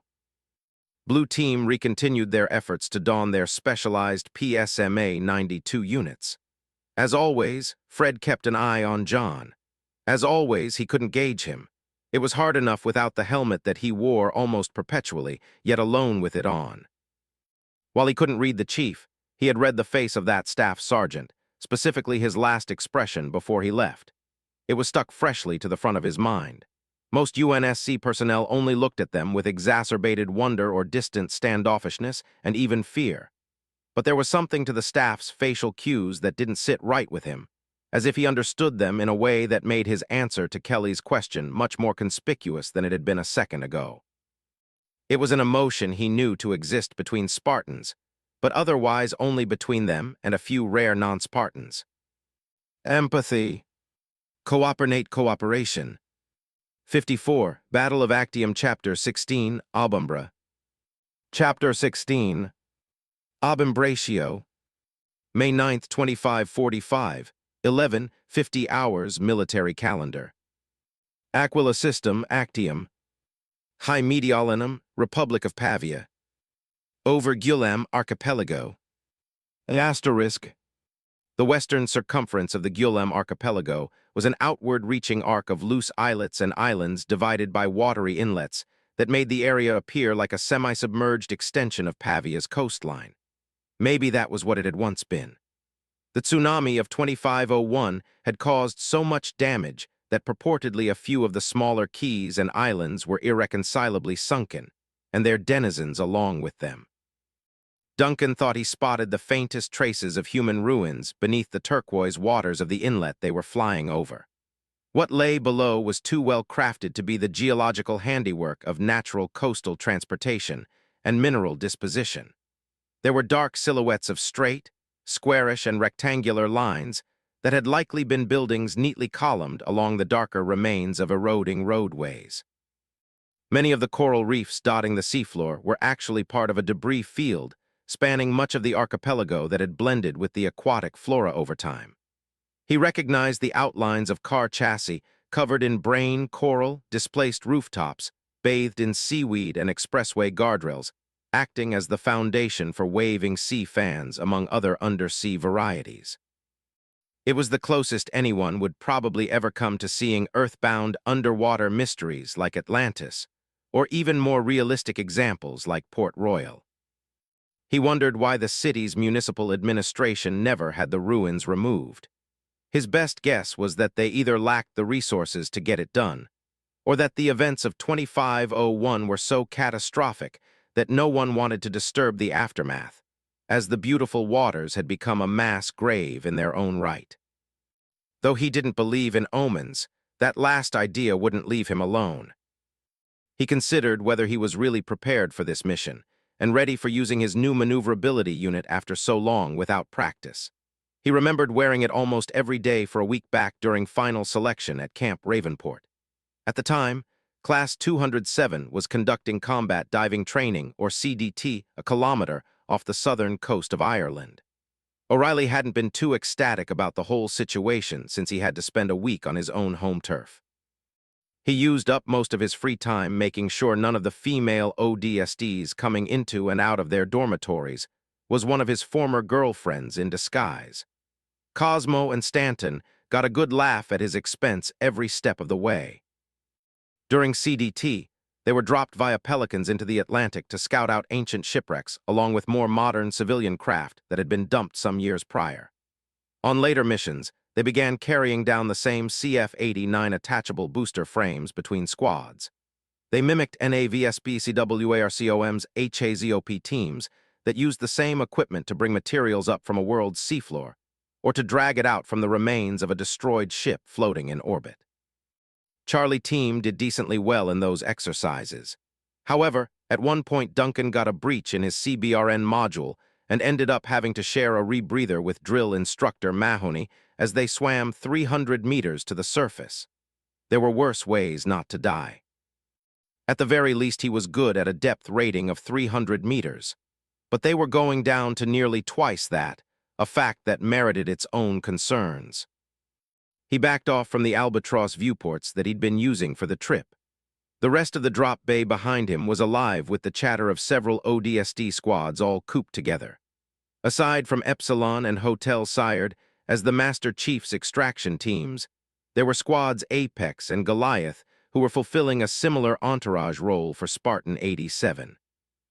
Before they left from the HMPD HQ's western lawn, the chief had everyone organized according to their priorities. 2 of the incoming albatrosses would ferry just the 8 extraction teams and the 4 Spartans that would be leading them. Next were the carrier teams who boarded the dropships loaded with CF-89 booster frames donated from the personal vehicle cache of the UNSC Tower of Babel. Finally, there were the demolition teams that took the last 2 albatrosses. They left at approximately 11:20 hours. 30 minutes in, everyone was gripping wall-mounted handholds, and those hanging from the ceiling to stay balanced despite that it was a relatively smooth ride. The lack of AA shades was probably the reason for it. Duncan had to admit the Marines of 8th Battalion had done a good job securing the archipelago. Looking back at the viewport, he caught a glimpse of a small, C-shaped formation near the outer heart of the island chain. It was called Milo's Key, and it was currently filled to bursting with Covenant corpses. The inner beach and surrounding forestry were being used as a dump for the aftermath of the fighting on the 3 major islands. He watched a trio of falcons pull in over the key airlifting nets of dead elites, jackals, grunts, and others. They were unceremoniously released into a 50-meter fall before either splashing and sinking into the encompassed water or crashing beneath the jungle canopy. So not only human dead were down in the Coronia, but Covenant as well. That merely worsened his already fraying nerves. He recalled that even the staff didn't want to go where they were now headed, but was committed to getting the mission done all the same. Duncan hoped that maybe he could mirror that conviction when he felt a hand settle on his shoulder. It was Nova. Her visor depolarized to display the knowingly apprehensive look on her face as she leaned against the free side of the viewport. "I saw you poking your nose out the window there, Irish. I wouldn't say it's a good idea, though." "Why so?" "You think you're the only one not psyched about this?" She gestured over her shoulder towards the front of the bay. There the Master Chief and Petty Officer Second Class, Kelly, stood hanging on to a pair of ceiling handles while talking over a private channel. The only ones here okay with this situation would definitely be those 2. Sad to say, but they've got the balls, and one of them doesn't even have balls. Me personally, I'm still thinking we might run into one of those scampy squid things we saw at the Oceanarium. That bullion guy said they were native to the Coronia's abyssal regions, so I'm not sure how I feel about this one just yet. "Sounds like calamari time," Zach said from nearby. "Those bad boys are a bit bigger than ones on Earth. Still, I'm more concerned about those crab things. They must be native too, since Hector said the stuff in his soup this morning was delivered from local markets." "Thanks, that makes me feel so much better," Duncan said with all the sarcasm he could muster. "Cheer up, Leprechaun. If one grabs you, I'll make sure to come running with the butter." "For the crab." "For you, did you see those things? I'm not about to fight one for you. I'll toss it what it needs to start off with you while I get out of there."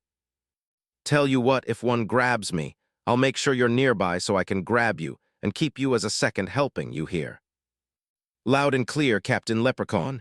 Loud and clear." Nova glanced between them, then shook her head in disapproval. "On a separate note, I managed to get some info out of Hotel 3. He explained how they were able to use the hollow pedestal to catch that broadcast." Duncan began to stare out the viewport at the passing landmass that looked like someone wearing a shoe, then scrunching up the bottom to tiptoe around. How'd they pull it off? They used their CCJ's interception function in reverse, essentially homing in on the broadcasting signal earlier in the day. Then they sent it to the squad's radio man, who got a stored measurement of the bandwidth until the operation started. Once all the jammers were down, Hotel 4 sent the measurements to the communications officer on the Tower of Babel. They were able to use the destroyer's better systems to properly triangulate where the source was located.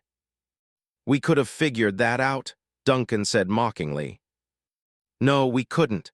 Remember, we came too late in the day to see anything but a recording of the original broadcast.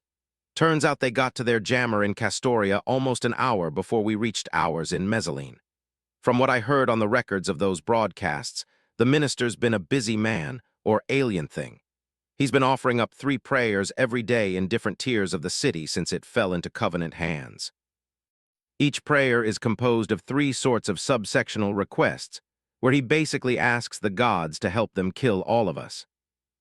Think he's inspiring enough to make a human convert to that cause. Maybe innies, sure. They hate us enough. We're not them, so I think we're too busy at the moment trying to save faces that look like ours to start considering that kind of thing." "Maybe so," Nova gave him a wary look. "You're not an innie, are you Irish?" Duncan laughed under his breath at the idea. "No, I'm an outie. I was born that way until kindergarten when it decided to become an innie. I guess I'm both in a way." He grunted as she elbowed him in the ribs. "I'm not talking about your gross belly button inversion phase. I'm talking about you having sympathies for our second enemy." "Me, no. I'm too much of an Earth boy to be an innie sympathizer, especially after what I heard they used to do in Epsilon Eridanus back in the day. But in fighting terms, I'd prefer dealing with an enemy that can't glass a planet over one that can." "I'm keeping an eye on you, Irish." "I'd keep an eye on Zach if I were you. Something's telling me he's the more dangerous one out of the two of us, mostly to himself." "Sure." As she left to speak with the staff, Duncan used the remaining time to stare at the passing island that vaguely reminded him of a shoe. It was Icaria Island, no less, and from a cursory study of his TACMAP, he knew it was the third largest in the archipelago after Samos in the south and Andros in the north. They flew over Icaria's largest town of Agios, which lay along 3 interlinking bays on the island's western coast. Agios possessed a number of container ports and seaports for maritime craft. The second of those held a dozen of the hybrid ocean-to-air cruises he recognized as Telchen's-class recreational craft. The 22nd century designs of the ships were modeled after those of the previous century that sailed on water. However, they now had the addition of underhull-mounted engine drives powerful enough to lift the craft all the way to the upper edges of the troposphere. Their ingenuity, derived from the bright minds of the earliest iterations of Halifax Spaceworks civilian liners, allowed tourists to high Mediolanum to take cruises over the Coronia Sea and travel in luxury between Pavia and Preveza. Depending on the weather or preference of the crew, the cruises could settle down on the sea for a tranquil ride on the waves, or rise into the clouds for a speedier flight across the serpentine paths of the intercontinental jet streams. Today, however, Actium's famed universality cruises were out of operation. The 8th Battalion were instead utilizing them as operational centers. There were canvas tents placed on the ship's decks and communications arrays set up over the topside pools. Marines moved equipment up and down transitional umbilicals, keeping the vessels locked to the docks. Similar activity could be seen throughout the rest of the town, with tents set up here and there, while patrols from the 53rd, 3rd Tank Battalion drove along the sprawling tangle of Polycrete buildings. Duncan spotted 2 active mass driver stations near the docks. They were rotational Onager-class drivers that swiveled from east to west, scanning the skies for targets. Before this, local dockworkers would have used these same drivers to shoot radioactive materials into Aquila's stellar path for special disposal, or for sending packages to one of the planet's orbital elevators, the closest of which was all the way in High Estonia. However, he was curious about why the Marines would be using them now. Then he remembered a few theories that the groundside drivers were actually quite versatile, even as anti-ship artillery pieces given the right conditions. It wasn't so much a theory since it had purportedly been proven possible by the desperate bid of Harvest population, who had used a driver to shoot down an attacking Covenant ship, allowing many civilians to escape the planet. That might have been Command's goal on the archipelago, to reactivate the drivers as additional counters to Covenant naval reinforcements from the elusive Eastern Fleet, or the more concerning one in the West. It made sense since the UNSC Arrow of Paris, still 15 kilometers above Pavia's coastline, could do little more than serve as a lookout for any hostile battle groups. According to the brochure he'd read on the way from Treviso, there was already a network of 20 Onager mass drivers stationed throughout the archipelago that would be the perfect defense against another invasion. He had to admit that was smart on Menteith's part to be thinking so many steps ahead of the game still being played in High Mediolanum streets. The fact the 53rd's colonel could juggle the operational needs of 3 different combat theaters was an impressive feat in itself, not to mention the direction he was probably giving the other task force commanders conducting their own invasions across Actium. The kind of tacticity that took was unthinkable for Duncan, and even mildly reassuring. He just hoped Mentieth knew what he was doing now in sending them to the fourth and newest theater of High Mediolanum's invasion, the bottom of the Coronia. Once they passed over Icaria, the water changed from turquoise to dark blue, and the last terrestrial crumbs of keys fell away, indicating they had left the archipelago. Shortly thereafter, the first of High Mediolanum's oil rigs came within sight. The platforms rested on the verge of the Republic's maritime boundary and international waters. While a few still had spills that darkened the sea in their vicinity, the firestorms that raged along some of the structures had for the most part been put out. He wondered which of them were the Theseus and Odyssey rigs, and if they were just as prepared as the ODSTs for this mission. Asterisk. The Master Chief checked the nearest viewport to see how far along they were. He could tell by his near-photographic memory of yesterday's flyover that the albatrosses were less than a kilometer away from their endpoint. He switched on his comlink that would connect him to both Blue Team and the entirety of Bravo. "This is Blue 1 to all Bravo personnel. We are 400 meters out from our drop-off point. Start making your final checks. We'll be offloading in the next 3 minutes." The ODSTs cluing in behind him began checking their weapons, as well as their partners' gear for any signs of defects. Earlier, they had established a buddy system where the troopers would swim alongside a dive partner. They would keep an eye on each other to make sure there were no problems oxygen-wise. After all, any unforeseen complications half a kilometer underwater could prove deadly if handled alone. With the passage of another minute, the last 2 rigs came into view. He turned to the one to the south and activated a direct comm link to the Marine Co. there. "This is Blue 1 to Theseus Control Station. We're almost to our objective. Are your magnetic harpoons in place?" "This is Captain Jean of Theseus Control, but you can call me Ishmael," a female voice answered smartly. "Harpoon teams are in place, over." "Copy that." He turned on the northern rig and switched on another link. "Blue 1 to Odyssey Control Station. How are those harpoons on your end?" "This is Sergeant Major Rubello of Odyssey Control," the man said dryly.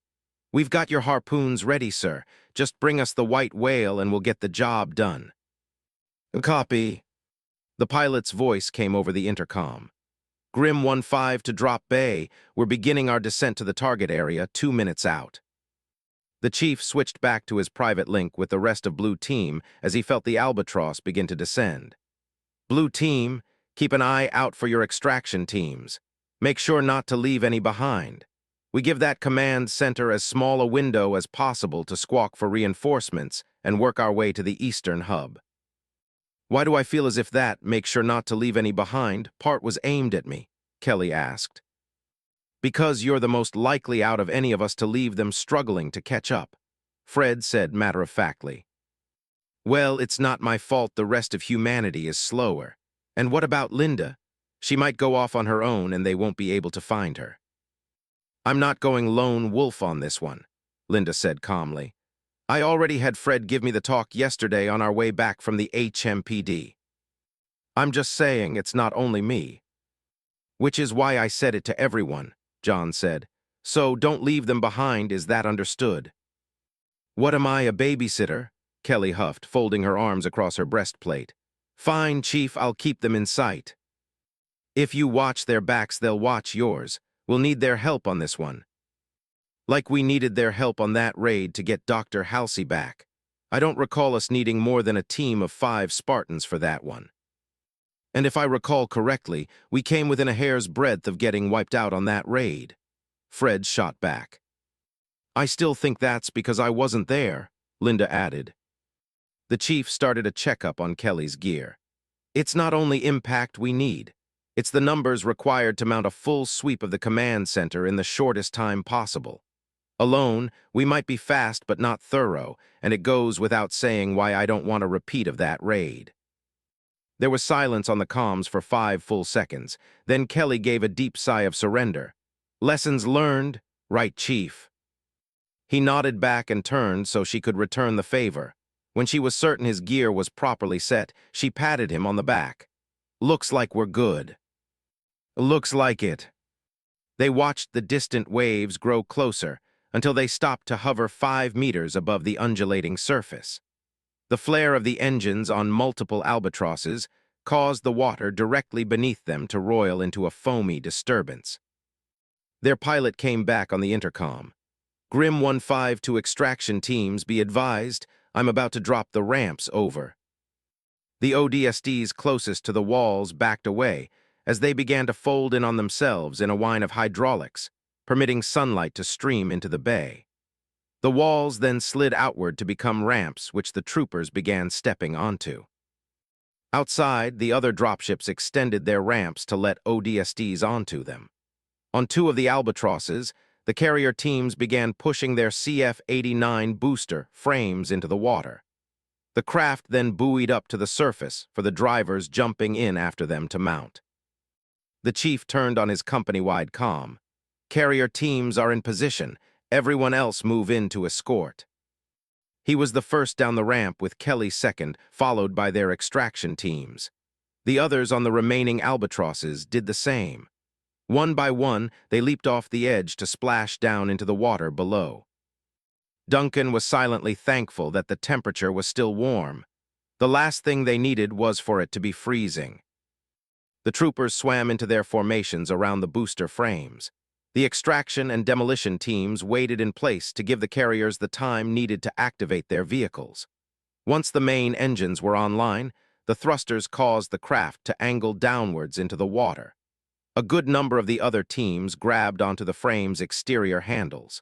Whoever couldn't would swim beside them as they began the journey into the depths. Having found his own place on the handles of one of the booster frames, Duncan could feel the heat of the engine acceleration just behind him. A dozen other frames moved further into the deep blue, leaving bubbling columns behind the wake of their lighted engines like underwater candles. Those without a ride trailed after them, using their harnesses to jet downward and leaving similar bubbling wakes. The two pilots of Duncan's frame were busying themselves, keeping the thruster calculations stable for their descent. He checked his HUD to see that his oxygen meter was already active. He had 60 minutes of air left, much more than the normal reserves of his BDU. The estimated time for reaching the bottom was 10 minutes.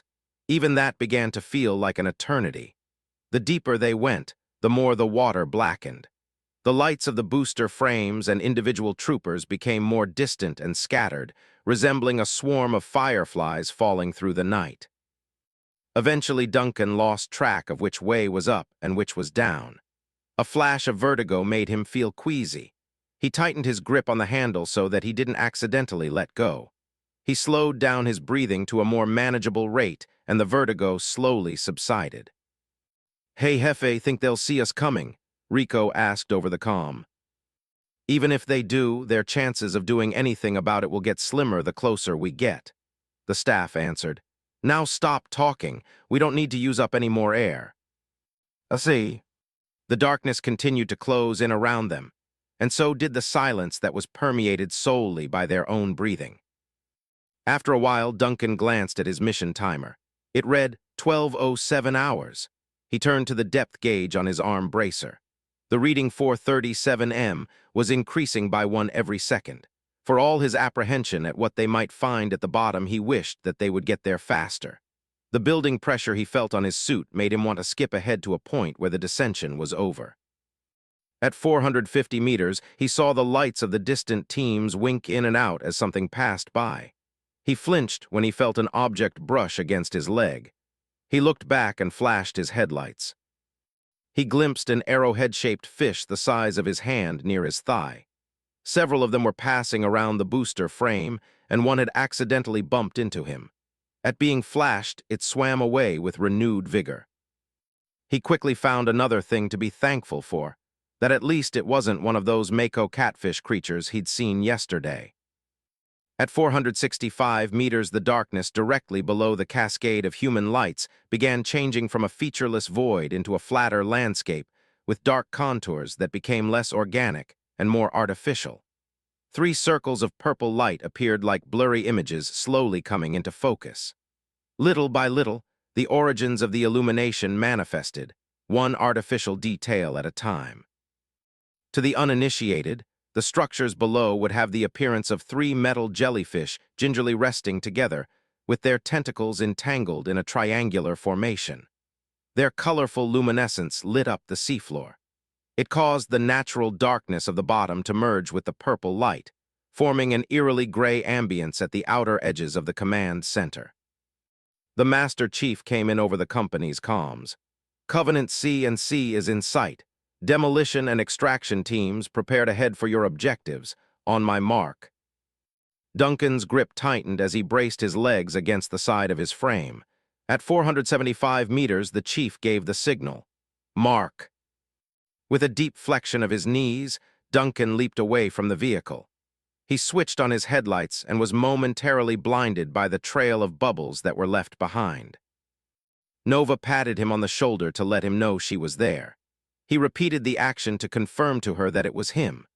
Like the scores of operational pairs around them, the two diving buddies activated their harnesses and angled towards the bottom. Their thrusters' outputs fluctuated in consistency with the movements of their retractable flippers and arms as they swam downwards. The equipment overall helped the ODSTs to cover the next 15 meters in under a few seconds. Nav points appeared on different sections of the structures for different teams, causing the whole of Bravo to disperse. The carrier teams were the first to reach the command center. They stopped just a short distance above the tops of the domed buildings, maneuvered their craft to point back towards the surface, and slowly descended onto the nanolaminate exterior. After the co-pilot typed in a command on their display, the anchoring system built into booster frame's rear would shoot a tungsten harpoon straight through the metal, piercing the hull with a low thump. The last to dismount the frames were the crews and carrier teams themselves that fanned out along the brightened surface to set up defensive positions. They would be the first line of defense in case Covenant aquatic forces made an appearance topside. Meanwhile, the demolition and strike teams swam down to the underareas of the bulbous edifices. Duncan took note of the multiple glass windows and stalagmite-like communications arrays that adorned their mostly smooth circumference. There were luminal sources the size of floodlights that established a visible perimeter on the seafloor 30 meters out from the jungle of support struts. It allowed them to see that the entire structure was built on something tantamount to an underwater volcanic field.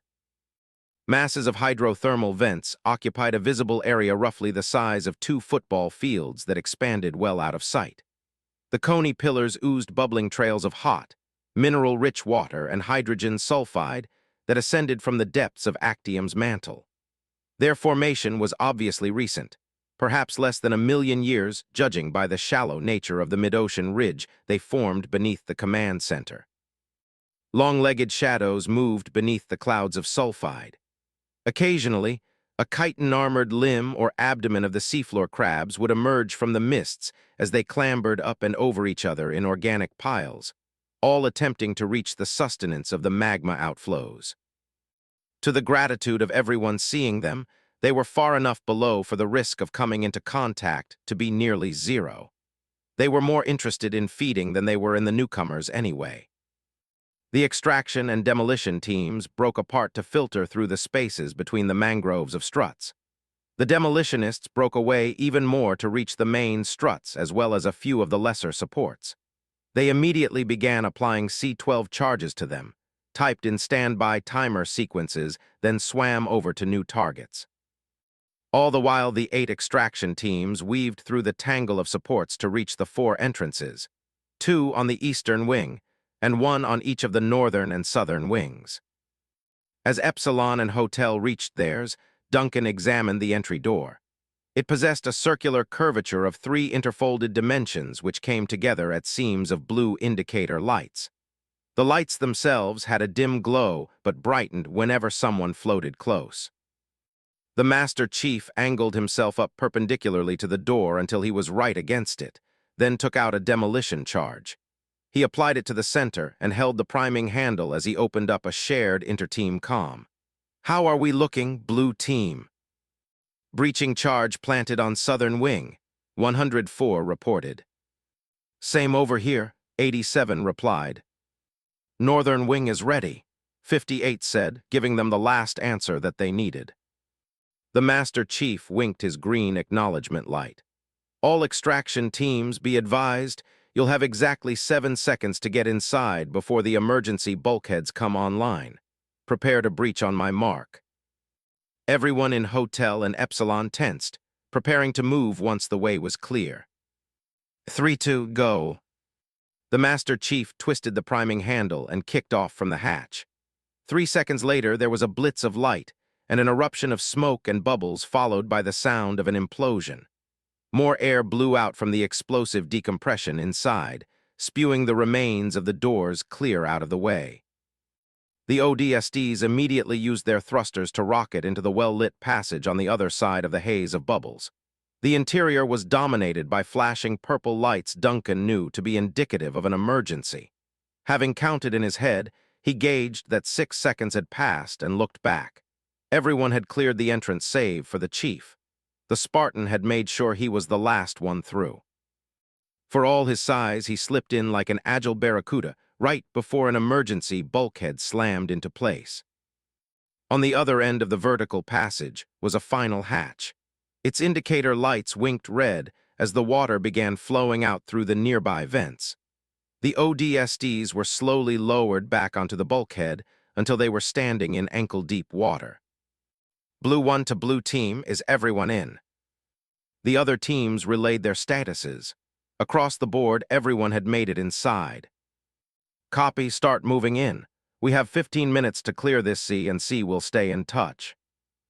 The chief pointed them to several gravity lifts lining the walls. The teams leaped onto them and were sent flying towards a series of secondary hatches. Unlike the first entrance, the smaller hatches above had green indication lights. They detected their incoming presence and elicited a tone when they got within a few meters before cycling open. Duncan shot out into a 5-story tall, bell-like chamber. After his speed leveled out, he fell 3 meters to the honeycomb-patterned floor and used a roll to break his fall. He came up into a crouch between one of 4 structural braces. He stepped aside for Nova as she flew in and landed beside him. The chamber's strobing lights washed over the bomb-shaped exteriors of 4 escape pods. The vehicles were parked inside of docking restraints built into the supports that stood over the main entrance. He figured that had to be how the Covenant were getting in and out of here. The rest of the squad landed inside and split up, Epsilon taking the rightmost braces while Hotel took the left. So far, the circular space around them was empty. But as Zack shot through the hatch, the strobing lights switched to a neutral silver, illuminating the entire space as one of the doors on the room's right side slid open. In the 3 seconds it took Zack to land, a hunter pair had stomped into the chamber, the spines on their backs rattling in irritation. They stopped past the threshold to level their cannons at the trooper once he landed in the open. Zack froze in place as their weapons whined to life. Suddenly, the chief zoomed up from the last hatch.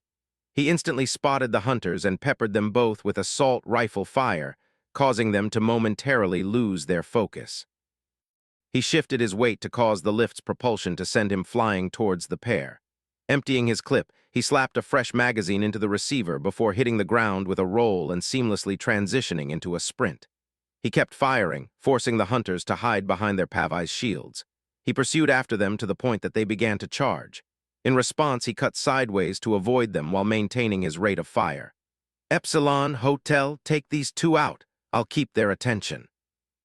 Duncan's mind registered the orders, as did everyone else's only after the hunters loosed streams of green plasma at the Spartan, forcing him to duck and leap out of the way. Epsilon began firing on the increasingly exposed backs and wormy ligaments of the 2 alien juggernauts. The Spartan continued to evade them, using floor-mounted control stations for cover, then bounding out of the way when the concentrated plasma melted through them. Hotel came in from the other side to join in the fight.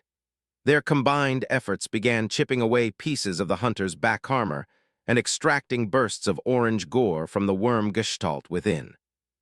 Then one of them shifted its focus back on the ODSTs and hurled a plasma torpedo at them. They ducked back in the face of the explosion that washed over one of the support braces.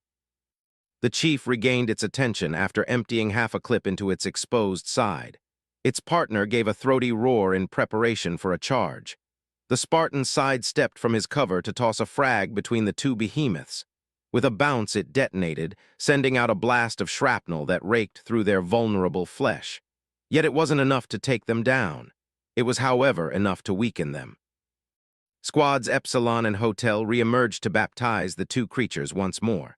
Though bullets pinged off their armor or were deflected off their shields, the aliens were too sharply oriented towards the chief to stop the rounds that tore into their midsections. Orange blood flared out from their torsos that proved too much a loss. The first hunter simply toppled to the side against the force of the ordnance. The second gave a warbling groan, then keeled over, denting the floor as it landed.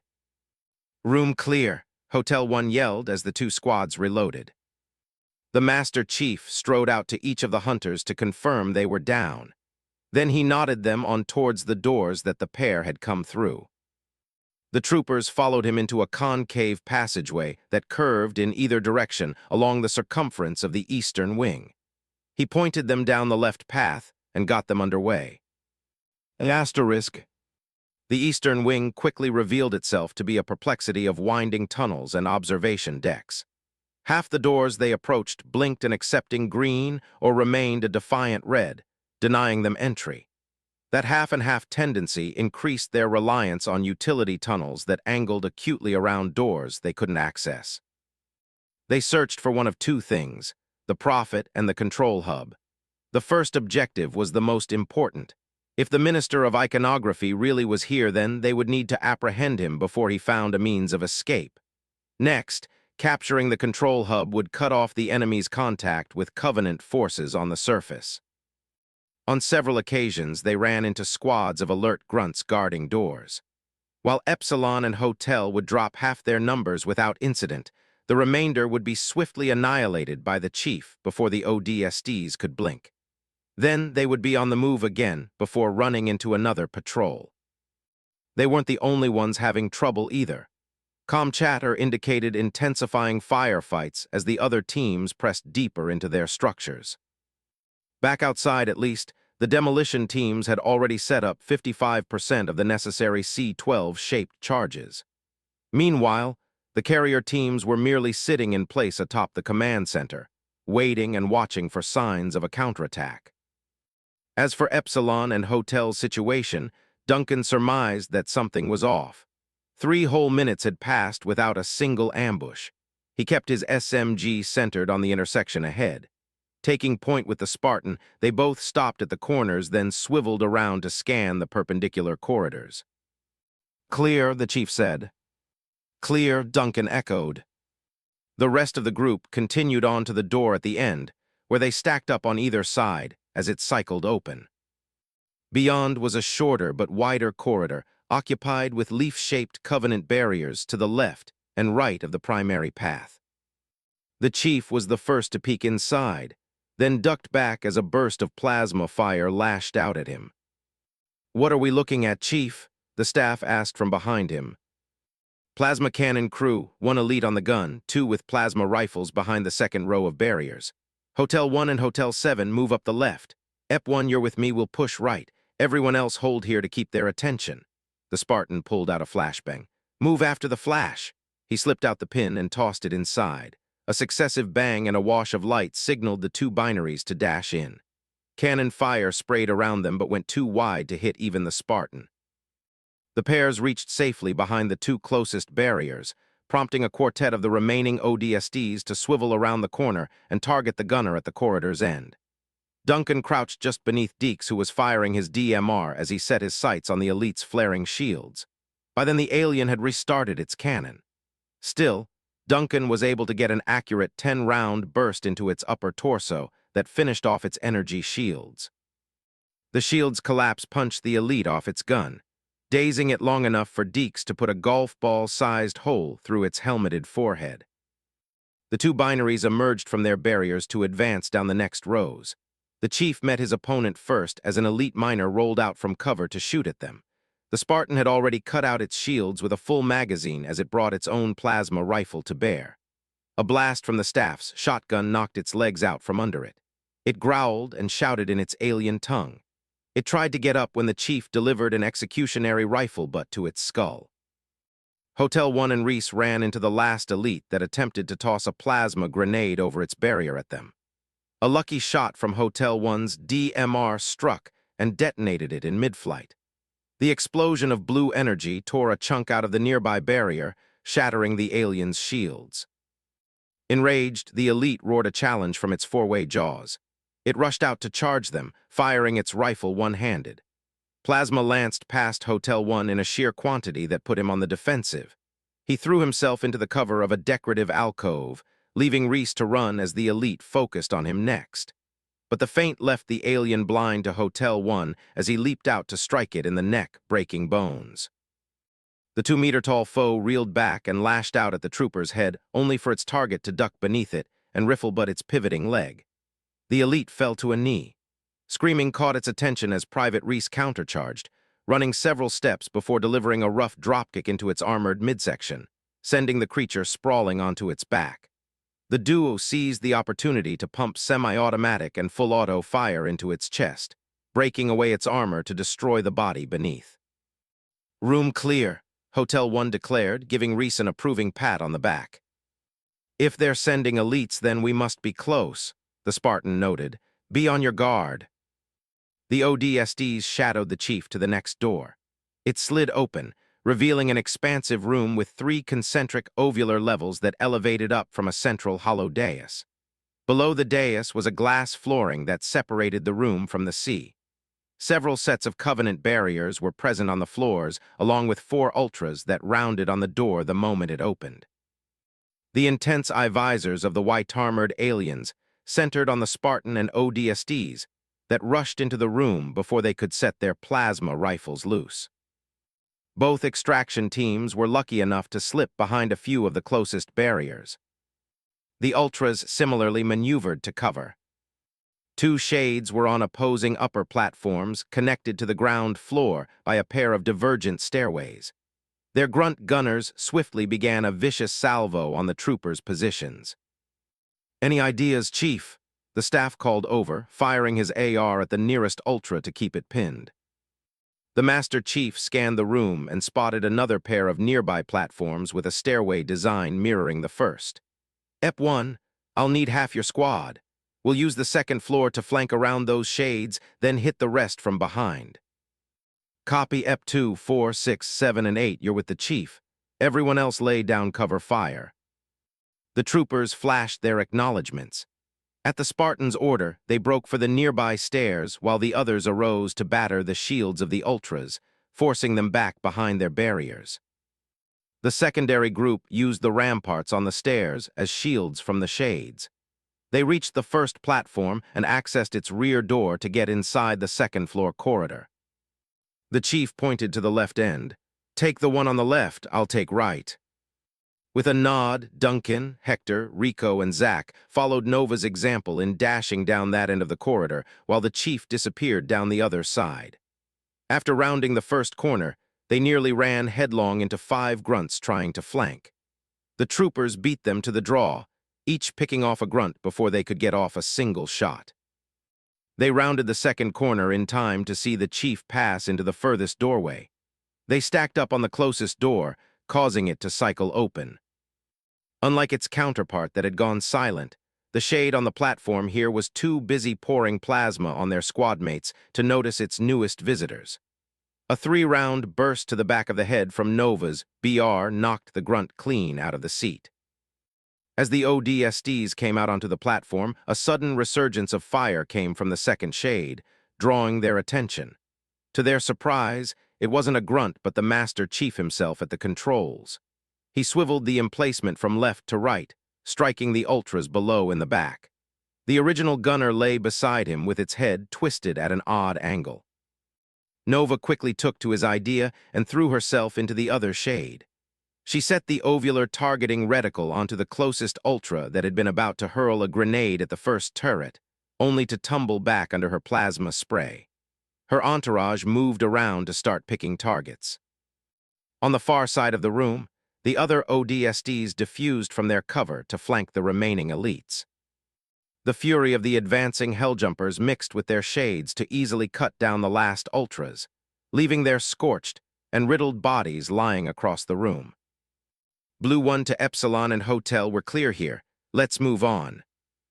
The chief spared a proud nod at Nova as they both dismounted the shades. The troopers assembled at the next door. The chief stopped near the threshold to turn on his company-wide comlink. This is Blue 1 to extraction teams. My group should be nearing the control hub. Have you found anything on your ends? The whine of plasma fire followed by the thudding auditory signature of an M90 shotgun crackled in response.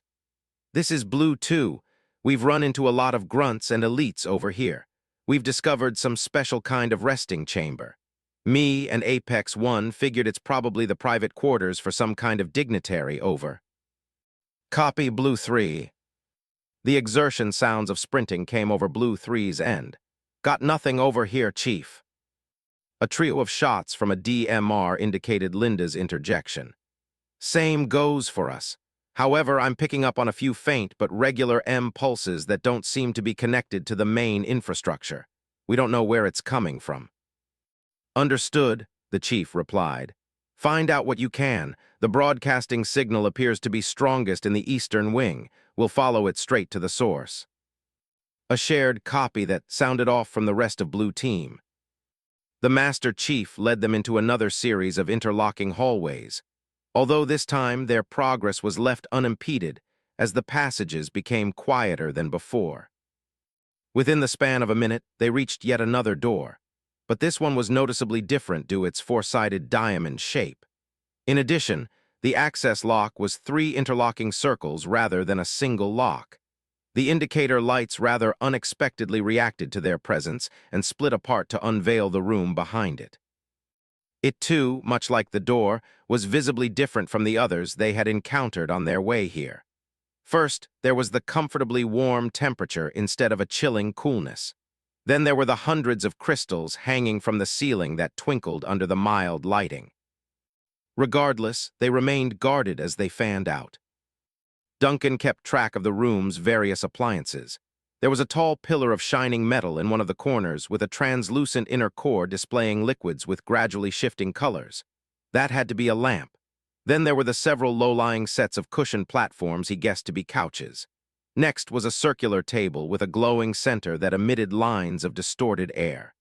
As he passed by, he dared to put his hand into the aerial distillation. His arm began to levitate without him having to hold it up, confirming his suspicions that it was a stasis field device. Finally, there was the low-lying furniture similar to the couches that was wider and more pentagonal with pillows along its frame. That had to be a bed. This looks like just another. Hotel 1 stopped to plant a nav point on a device near the bed. Duncan recognized it as the same device the Prophet had used on the broadcast, a levitational throne. Now the device was lying dormant against the side of the window that gave them a view of the seafloor. Private quarters, the chief said, finishing the original thought. Eyes up, the Prophet has to be here. Hey, hold on a sec, Zach pointed at the throne. Wouldn't that Prophet guy be sitting in that thing? Why would he just leave it behind? It might be for show, Nova pointed out. Well, yeah, but then that means this is another private quarter like the 187 found.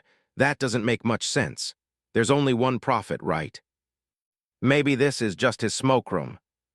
The chief shook his head. No, it's a good question. Let's find our answer. He nodded towards the exit. The group passed into hallways that became more and more straightforward until they stopped at a large doorway which yielded for them. They entered into an unusually open space with the appearance of a transitional waiting area. They came out right as the second door on the other side slid open. The ODSTs took aim, only to find a line of troopers aiming right back at them with Spartan at the head of their formation. Both parties quickly lowered their weapons once they saw each other. Not wasting a moment, the chief pointed 2 fingers to the last concave door lying between the first 2. The broadcasting signal is strongest in there. You know what to do. Flashing their acknowledgement lights, the 4 teams converged on the sides of the door. The Master Chief nodded to Kelly, then as one they stepped into the range of the sensors. The lights blinked green as the locking mechanism disengaged, and the door cycled open with a high-pitched hiss. The Spartans were the first ones through, with their teams moving in after them. Every rifle and SMG sight scanned the darkness inside, but inevitably settled on the single, shining being that illuminated the center of the shadows. It was the minister of iconography. He was praying with his hands extended towards the heavens. Only it wasn't the minister, not in the flesh. The prophet's shimmering image was being projected over a soul-hollow pedestal. Light suddenly flashed on across the room, etching out its full details. It was a semicircular chamber of 4 descending rows with 2 lines of opposite-facing control consoles on each row. Their displays were uniformly offline and unoccupied. However, the primary display on the far wall broke the norm as it warmed to life. A moment later, it was active. There was a single figure on the screen, an elite in black armor that would have made it blend seamlessly with the darkness around it were it not for its blood-red, V-shaped visor. Its appearance made everyone stop in their tracks. Its deep voice came out with a resonant fluency that sent a shiver down Duncan's spine. "Demons, imps, heretics all, you whose every breath defies the will of our gods, I welcome you to your end." The minister's image deactivated. The frantic note in Spartan's voice as she came on the general comms caught everyone's ear. "Blue 4 to Blue Team and Bravo, multiple high-M sources detected, pulse immin." The comm became awash with static, then died as waves of visceral electrical energy shot through the ceiling, shutting off the lights amidst arcs of uncontrolled power that flashed between the consoles, shorting them out in stochastic explosions of sparks. The last thing Duncan saw was the red visor of the elite before everything went black. Abembratio Shadows. 55, Battle of Actium Chapter 17, Evadier. Chapter 17, Evadier.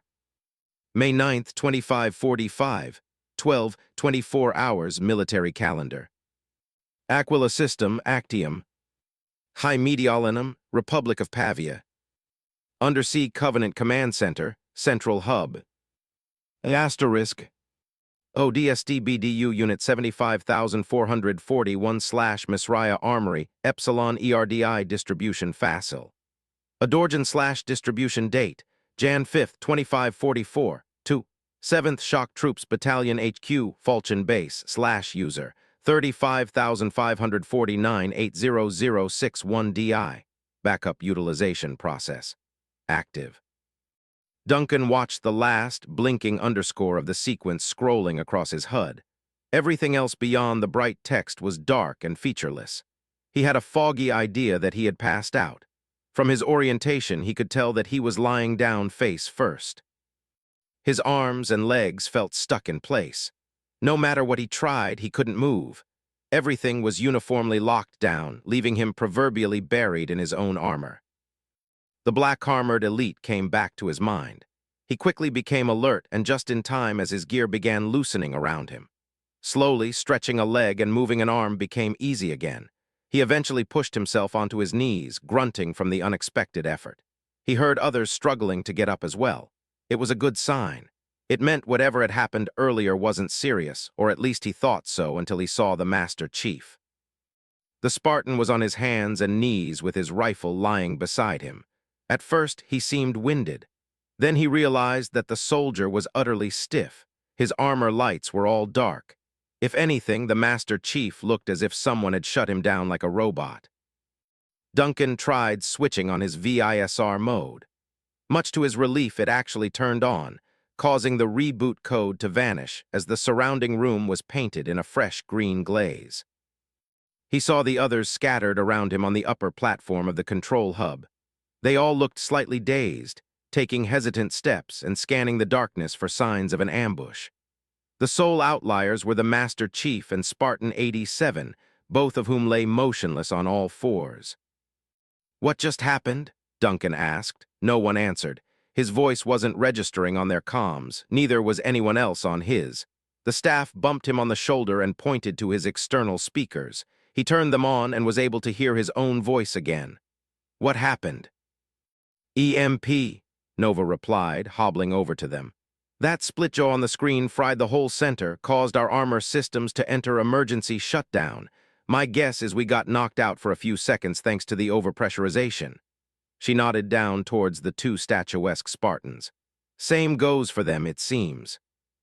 The rest of Epsilon, Hotel, Apex, and Goliath regrouped around the two super soldiers. While some of the troopers called on them to ask if they were all right, no response came. We can't just leave them here, Nova said. The staff thought over their options. We'll have to pull them out to a more secure location. We'll figure out what to do from there. Zack crouched down beside the chief and unapologetically knocked on his helmet. Hey, you still alive in there? Ep7, get. Hold on a sec. Let me try something. Before anyone could stop him, Epsilon's radio man reached for the seal on the back of the Master Chief's helmet. The moment his fingers gained purchase on the release device, the Spartan's armor lights flickered on, spooking him. He fell backwards as the 2-meter-tall soldier arose from his mechanical paralysis to once again stand tall. His helmet lights came online, highlighting the inactive display on the other side of the hub. Whoa, did I do that? Zack asked from the floor. The chief looked down at him, shook his head, and walked over to his counterpart. He kneeled down and rested a hand on her shoulder. Her backup systems should be coming online now. It takes a little longer for us to get our armor operational after EMPs. A moment later, the lights on Kelly 087's armor returned to an active state. Then she sprung onto her feet with a single, sinuous push-up. Instantly, her hand was around her shotgun, reminding Duncan that he had somehow kept his grip on his own SMG. So much for a warm welcome, she hissed, irritation evident in her voice. Chief. The chief knowingly nodded. Those pulses Linda detected must have been separate devices planted on the infrastructure. Which means this was a setup, Kelly sighed. What do you bet there was no Minister of Iconography to begin with? No, he's on Actium somewhere, just not here. A sharp cracking noise caught everyone's attention. They looked around with their weapons raised. Another crackle sounded, this one more distinctly glass-like. They looked up to the crescent-shaped window spanning the ceiling. There were cracks in the glass spiderwebbing from a dozen circular objects that glowed an increasingly angry red. Duncan identified them as plasma-breaching charges, 12 that were about to breach the only thing between them and millions of gallons of seawater. We shouldn't be here either, the chief pointed to the door. Troopers, fall back double time. The hub was immediately filled with desperately fast footfalls. Too many for Duncan to track, except those of his own, as the ODSTs dashed for the doors. Muffled explosions above were followed almost immediately by the sound of onrushing water. The moment the last of them made it through, Kelly and the Master Chief slid inside. Either Spartan grasped the deadened frame of the doors and pulled. Water spewed through the closing gap at a rising pressure. The ODSTs ran over to help, grabbing whatever they could to pull the barrier along. After what Duncan felt were the longest 10 seconds of his life, they forced the doors to close, the locking mechanisms sealing it shut. The water had already reached up to the troopers' knees and halfway up the Spartans' calves. Moreover, the inside of the hub sounded like an exploding waterfall. Even the door itself groaned under the stress. That won't hold for long, Kelly noted. We'll buy ourselves some time. The chief planted a nav point on the passageway where Epsilon and Hotel had come in. The others went after him into the hallway. They began systematically closing several of the inactive doors leading to the control hub. At pulling the fourth one into place, the chief had them withdraw to the Prophet's chambers. Much to everyone's consolation, the room itself was completely dry. However, sounds of onrushing water coming from another connected passageway prompted them to close that door as well. They regrouped at the center of the room where their focus was redirected towards getting their comms back online. After a minute of trying, the Master Chief got through on the group-wide communications. This is Blue 1 to Blue 3, status report. The strained voice of Fred 1-4 answered, though it was occasionally overwhelmed with the sound of grinding metal. This is Blue 3, we managed to get out of the hall we were in when everything started pouring in. Copy that, Blue 4. We're here, Chief. We're hunkering down at our entry chamber. Sorry I wasn't able to see those EMP sources for what they were. And what were they? Kelly asked. Deployable power drain devices, multiple. I contacted a few of the demolition teams after their comms came back on. They found dozens of them nested in compartments around the support struts. We also found a good number of them in the hull, all probably connected to a one-way signaling system. Chief, the frames are down across the board. The pulse struck them as well, so the carrier teams are just floating out there. Same with the demolition teams, since the initiators on the C-12-shaped charges they planted are out of commission. I can't even contact the Theseus or Odyssey. There was a hesitant pause. What do we do from here? All eyes turned to the chief. While he stood at the room's center, visibly unwavering, he didn't give an immediate answer. He moved for the inactive stasis field projector and briefly stared at it. Then his head slowly rose, struck by an idea. His focus shifted to the window. Blue Team and all Bravo Company personnel, we have a new objective. He turned to face everyone. We're going to destroy the main support struts from the inside. How do we do that, Chief? Hotel 1 asked. The only thing we have that still works are our BDUs, rifles, and some grenades. That's all we need. From the dossier our intelligence provided about Covenant command structures such as these, they tend to have supports with inbuilt plasma energy repulsion units. They're devices that release bursts of radiation strong enough to keep away natural fauna in an environment.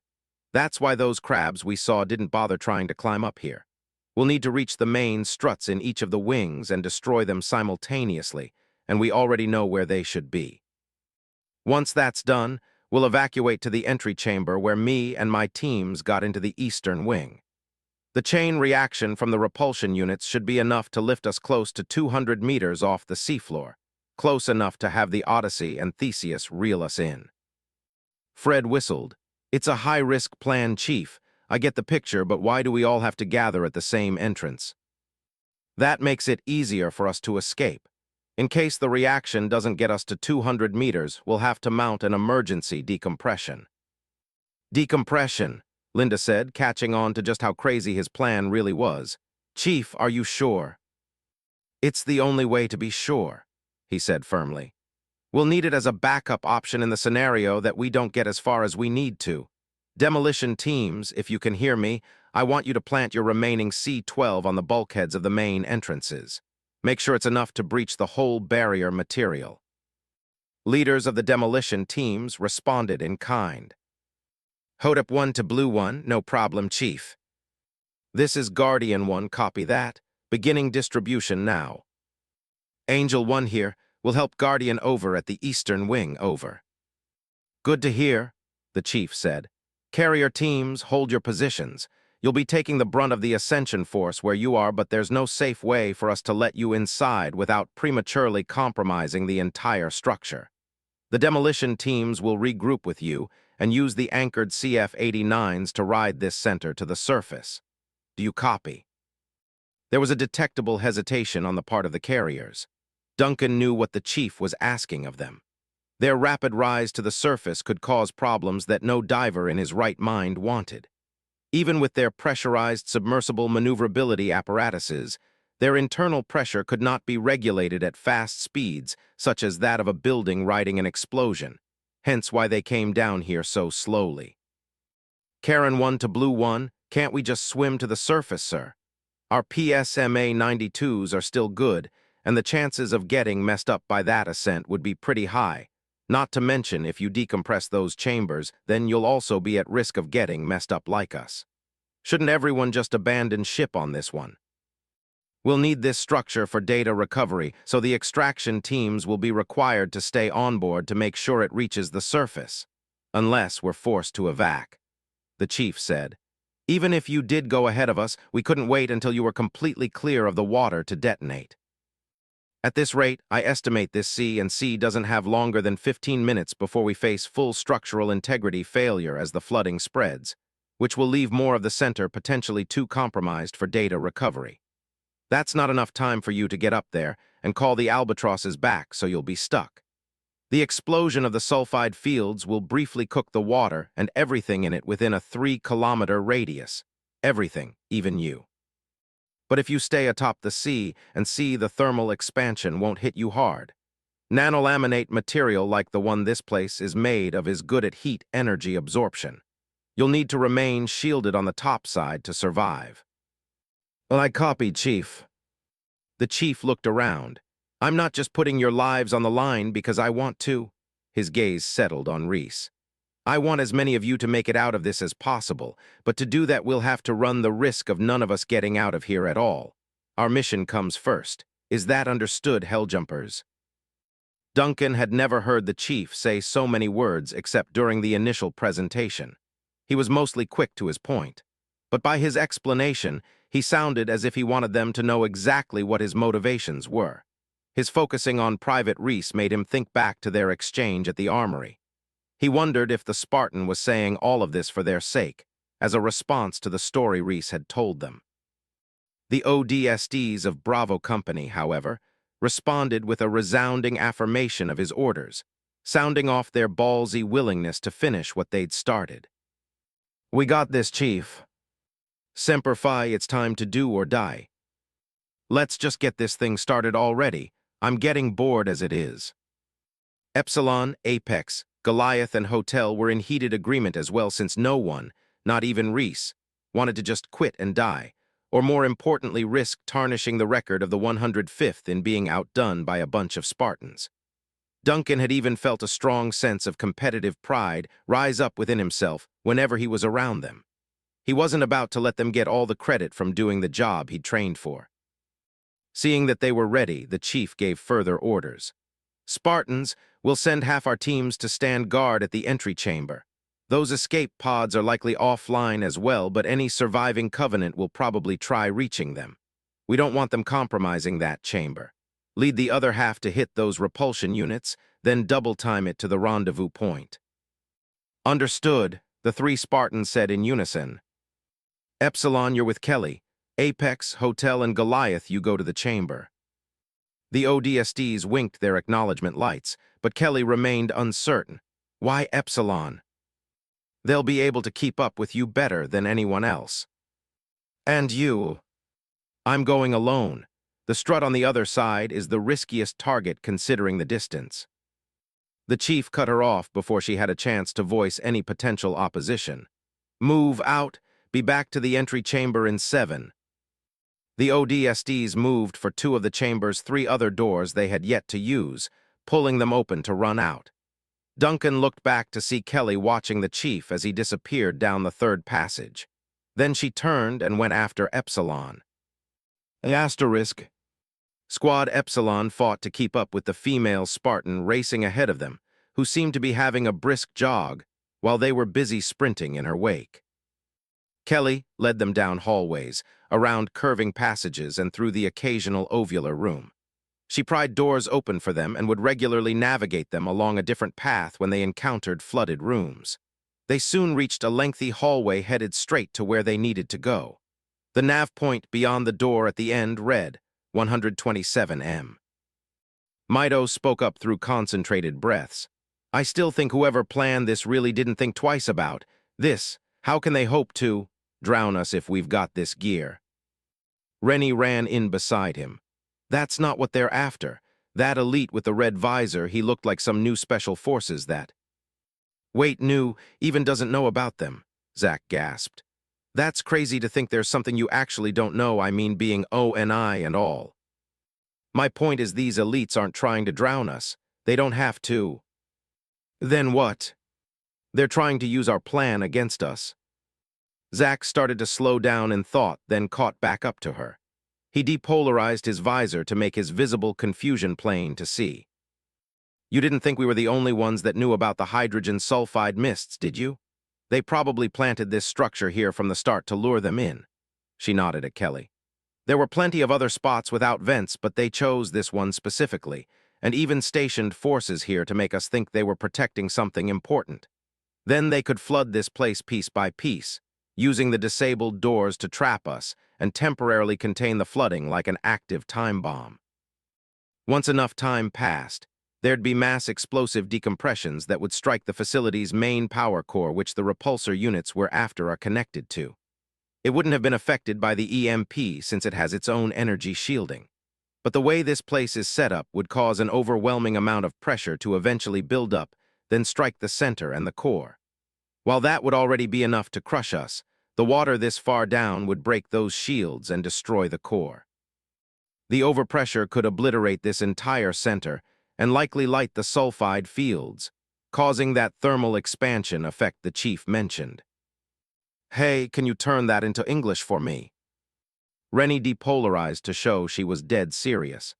In a few minutes, they're going to turn this place into a giant, fiery vortex. We need to get this thing to the surface before that happens.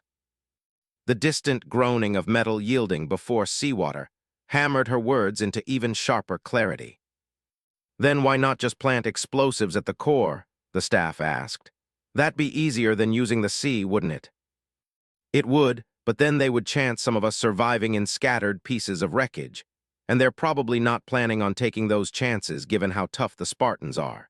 It's better to try and kill them with the precision of the rapid decompressions while simultaneously keeping them trapped. That way no one escapes, and if that fails, then the inflow suction would keep everyone inside in proximity of the core when it goes off. I see, then why have 2 private quarters rather than 1? My best guess is that they were expecting us to come from either or both entrances. So, they created those quarters to make anyone coming from any direction arrive at the same conclusion that a prophet really was here.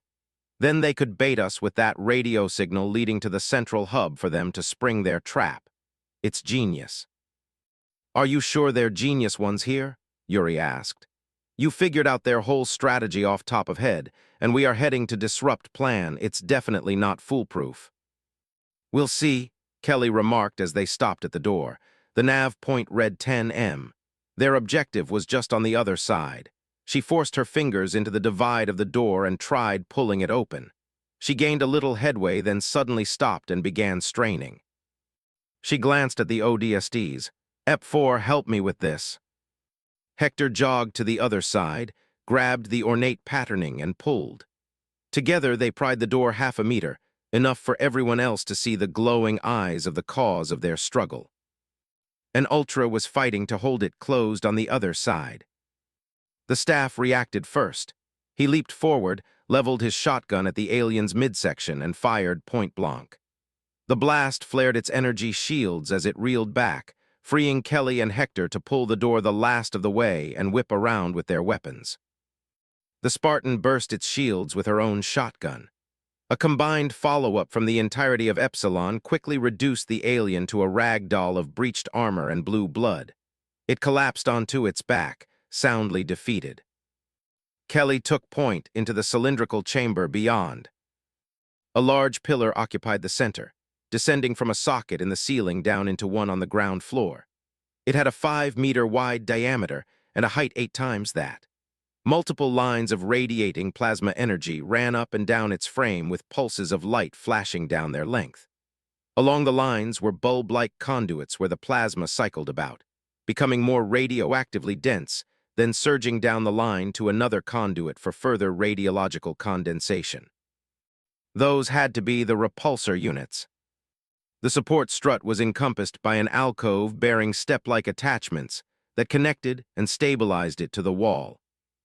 This is it, the staff said as they approached. Blue 2 to Blue 1, we've reached our support strut, over.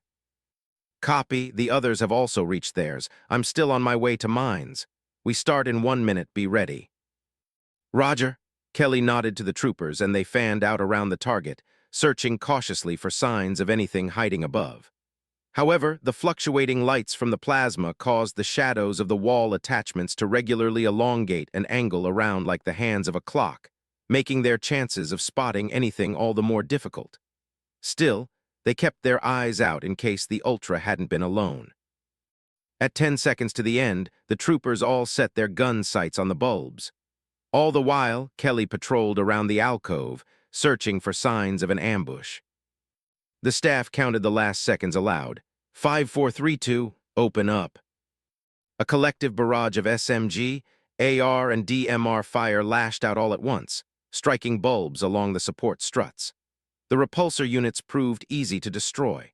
Many of the glassy conduits were shattered completely, causing the plasma within to pour out like molten lava that became brighter the further down they fired.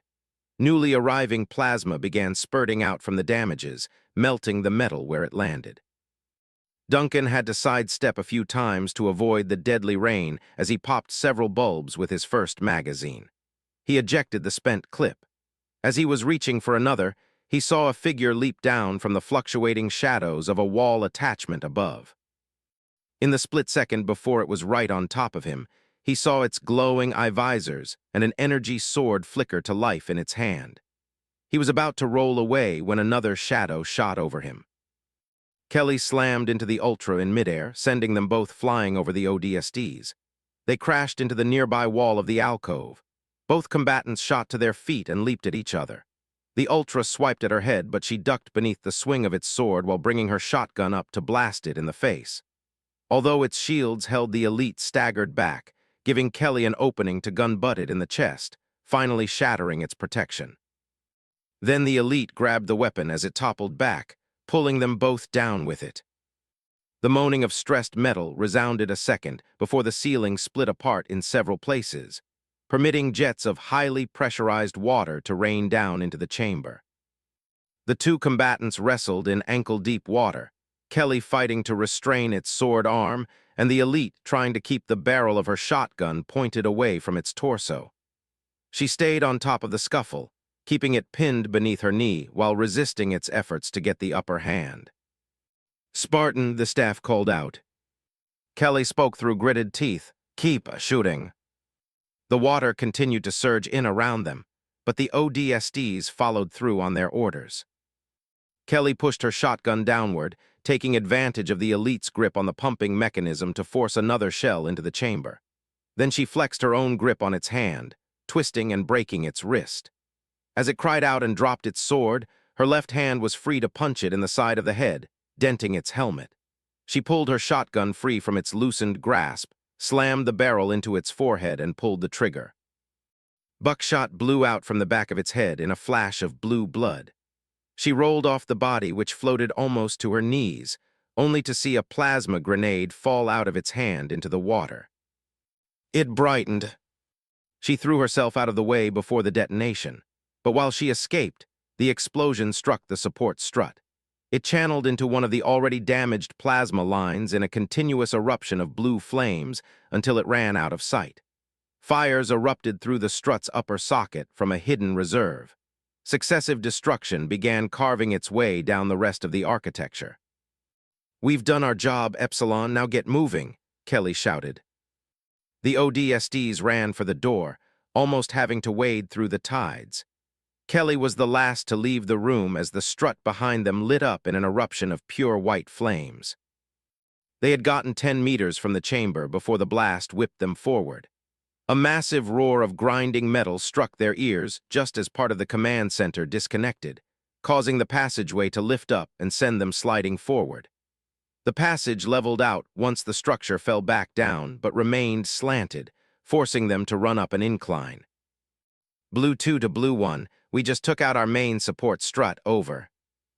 There was another distant explosion, then another, and a third that threw them into the air again. Everyone managed to land well enough to keep running, save for Zach, who was flung into the ceiling. He still managed a roll and came up sprinting, winded yet undaunted. "This is Blue 1, I just destroyed mine as well. Blue 3 and 4 report." "We just blew ours too, heading back now," Fred replied. "Same here," Linda answered. "We're on our way." Another deep rumbling commenced beneath their feet. Racing past a viewing window, they saw the visible seafloor disappear beneath a blinding flash as the fires made contact with the sulfide mists. Again, they were sent careening around. They grabbed onto what they could to hold against the tumultuous upheaval, then started off again as the floor rumbled like a rocket beneath them. They circumvented areas where the flooding was severe, barely avoiding doors about to burst. Gravity, along with the ever-tilting nature of the center, caused the tides racing towards them to instead veer left and right, away from their path. All the while, the command center shook around them. Looking at their depth gauges, they could tell that they were shooting towards the surface a meter a second. Explosions within the partially diagonal hallways. They ran through tossed, heated shrapnel and erratic bursts of fire that pinged and washed over their armor. At one point, the staff had to push Yuri and himself to the ground to avoid a ragged disc of nanolaminate material large enough to cut them both in half. It harmlessly embedded into the wall behind them. They ducked under more flaming conduits that sizzled and popped out from above, as well as jumping over slagging floor plates in their rush for the rendezvous point.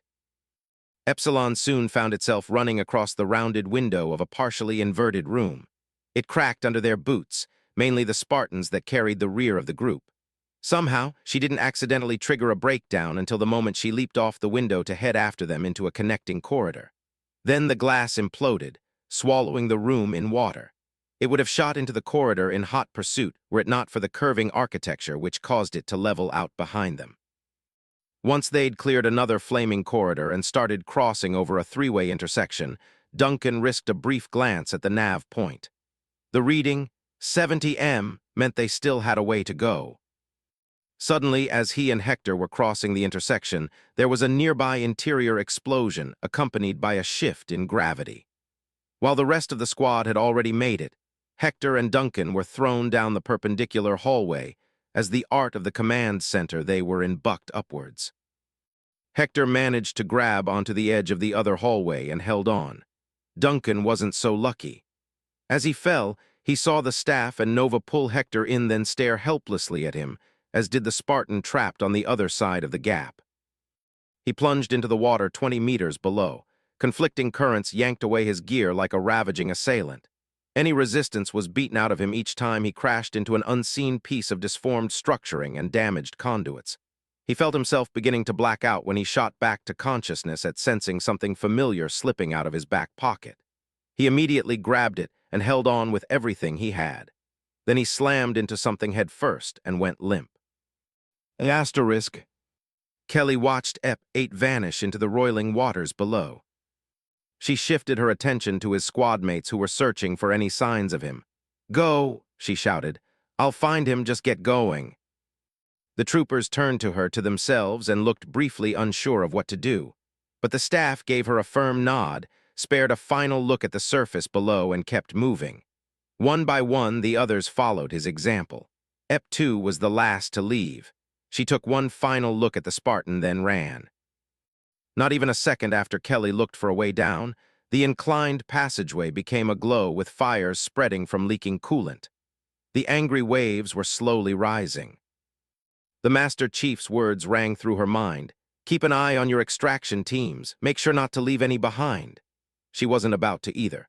Those troopers were counting on her to save their comrade, their friend. As she maneuvered herself to climb down, a memory caught her attention.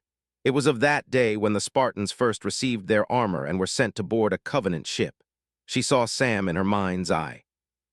He was standing there on that ship with a plasma mark on his left breastplate right below the numbers, 34. His young face remaining strong even at knowing what needed to be done. That wouldn't happen here. She decided not again, not while she could still do something about it. She pushed off and dove headfirst into the fiery waters below. She torpedoed through the surface and arced upward, becoming momentarily reliant on her headlights to see. The shadows were peeled away by smaller explosions further down the hallway, illuminating jagged wall fragments and sparking conduits like the mouth of a macabre cave. She soon spotted what she was looking for. Ep-8 was entangled in a mesh of live wiring off to her right. He wasn't moving. Fortunately, he was still breathing. Nevertheless, the main body of his PSMA-92 was completely missing.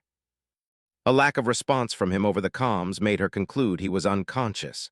With his CBRN module gone, his suit was probably relying on its own air reserves, which, for an ODST, wasn't much.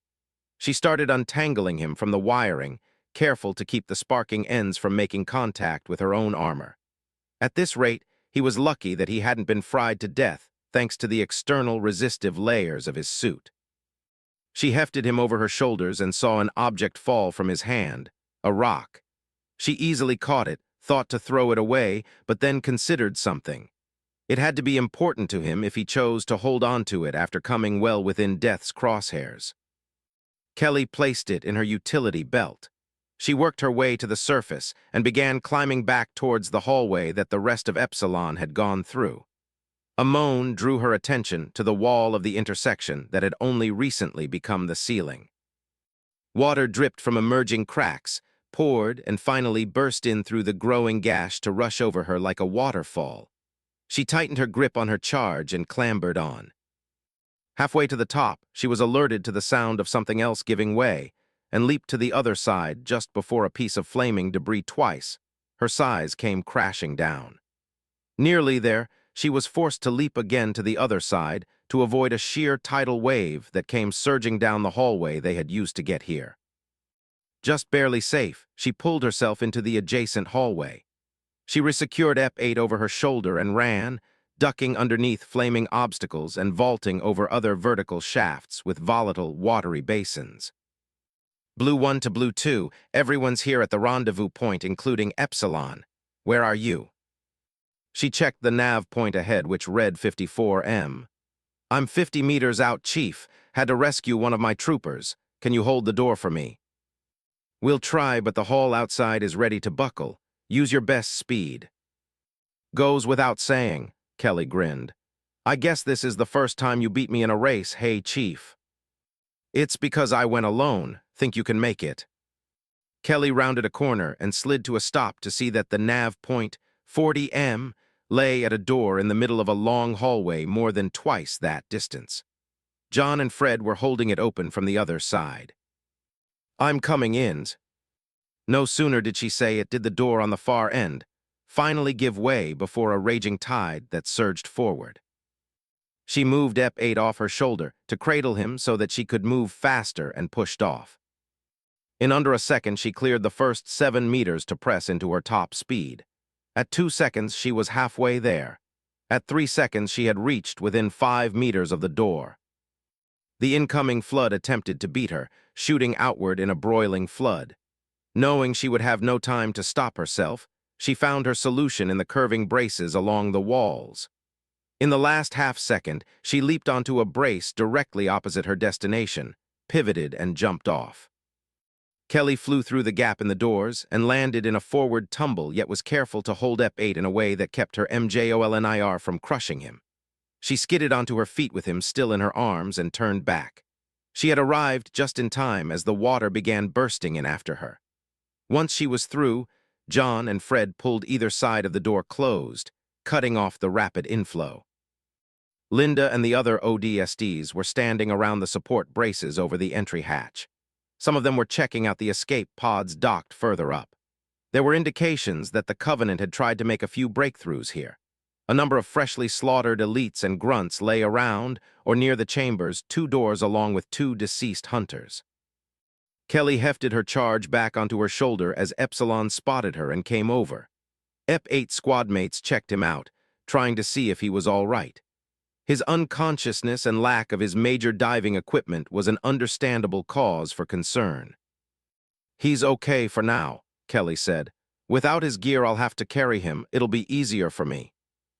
What about his CBRN module? The staff pointed out. His extended air tanks are missing too. I'll share mines with him. There were a few hesitant looks between them. EP7 seemed the least convinced. Can you actually hold your breath long enough for that? My armor has its own air, enough to reach the surface. And even if it didn't, you'd be surprised what a Spartan can do, trooper. I wouldn't be surprised at all, Fred said as he jogged over. Even considering the fact you managed to get close to Mach speed, your new personal best. Good job saving him. He gestured at EP8, causing the rest of the squad to understand what was missing. They each thanked her in turn for helping rescue their squad mate. Kelly knew, however, that he wasn't really safe yet. None of them were. She turned to John, who was making his way over to them and talking with the teams outside. Keep yourselves fastened out there. If your frames don't last, you'll need to find any possible handholds. No worries, Chief. We can ride this one out, Karen 1 reassured despite the audible strain in his voice. Everyone's in place. How much longer until we're back in communications range of the Odyssey and Theseus? We're already 140 meters up. The rigs won't pick up our signals until 180 meters, where the radio disturbance will no longer be a factor. Another 40 and we should be clear to chat, then engage their harpoons at 200. What if we don't make 200? Linda asked. Can they do any more than that? Their limit is 220. At that point, we're pushing it. Speaking of pushing it, Chief, Karen 1 shouted, more alert than before. A few of my people are starting to black out. It's getting hot up here and we're already leveling out. Might want to tell. Rig crews to fire ahead of schedule. Karen 1's fading voice was drowned out by static. Blue 1 to Karen 1, if you can hear me, respond, over. No answer came. Despite the Chief's repeated calls, the link remained down, as it did with multiple ODSTs presently taking refuge atop the command center. That doesn't sound good, Fred said worriedly. Think they'll manage? They'll have to. There's no other way aside from getting them boiled alive or losing this C&C entirely. The staff spoke up over the troubling silence. It's no worries, sir. Everyone topside is as tough as they come. They'll make it. But Kelly wasn't so sure. She considered whether his words were only what he wanted to believe or his own intuition. Helljumpers were as tough as they came aside from Spartans. That said, this was a watery hell rather than the fiery one they were used to, and even she wasn't sure if she could survive what the men and women above them were enduring. Just as Karen 1 had said, they were leveling out. Everyone could see it on their depth gauges where their speed was slowing dramatically. They were about to plateau much earlier than anyone either expected or wanted. There was only one option remaining now besides falling back to the seafloor. At 175 meters of ascent, the chief sent the order over the comms to the demolition teams. He had delayed until the last of their speed was gone, since what they were planning next could actually have the opposite effect of slowing their rise. That is, if they did it wrong. All demolition teams, detonate your remaining C-12 on the bulkheads. Do it now. There was no vocal answer over the comms, merely a few delayed winks of green acknowledgement lights on the ODST roster. Then the explosions began, distant at first, then intimately close. Everyone in the chamber held onto what they could find before an explosion went off beneath the main hatch. Follow-up implosions occurred less than a second later. There was a feeling of upward momentum generated from the air that exploded out of the command center's southern and northern wings, as well as part of the eastern wing, propelling the entire structure closer to the surface. However, the main hatch in their chamber had held. As a result, the room began to tilt off balance. The chief didn't waste a moment.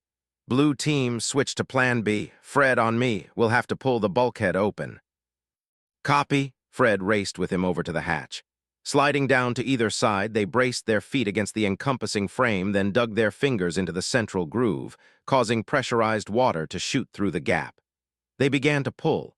As they did, the streams of water quickly transformed into a geyser. Seawater poured in with enough strength to throw both Spartans back had they not anchored themselves in place. They continued to pull. The extraction teams clung to nearby control stations. The support braces themselves or even spots on the flooring to resist what became a flash flood.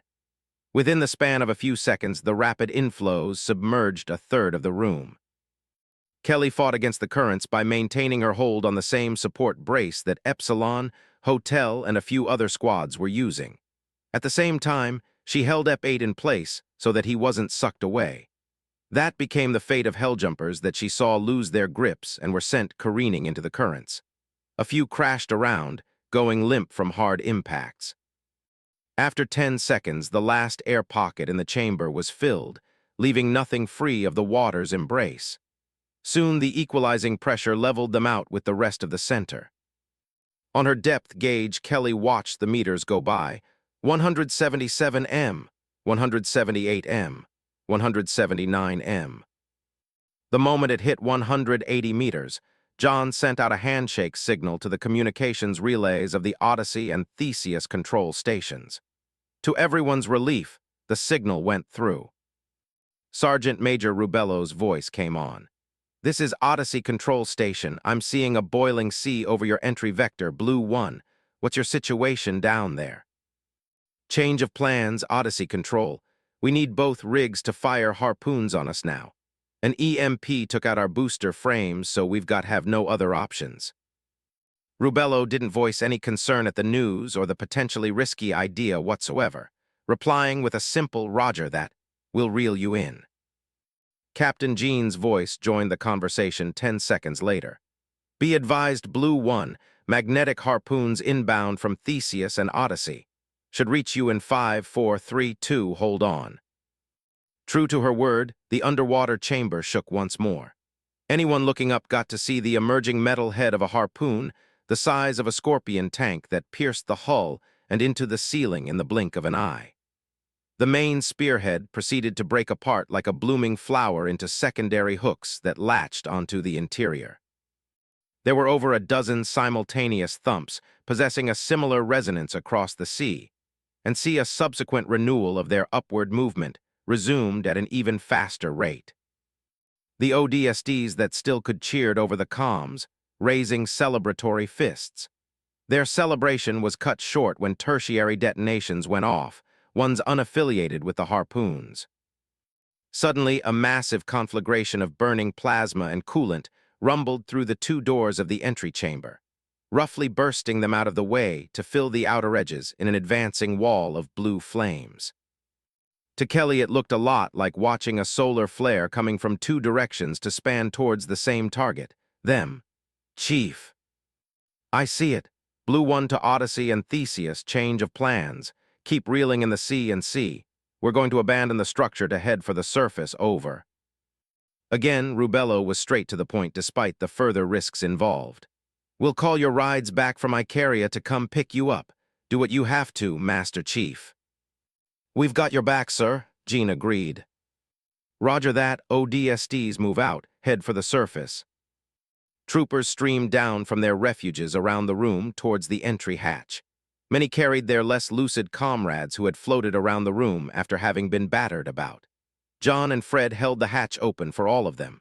They streamed through the decompression chamber, then angled up along the blackened undersides of the structure to reach open sea. From there, they were free to head for the surface. As the wall of flaming materials came closer, Epsilon was one of the last squads to leave, going after Hotel and Apex. Kelly followed. Linda went next. Fred maneuvered into the decompression chamber and held the hatch long enough for John to slip inside.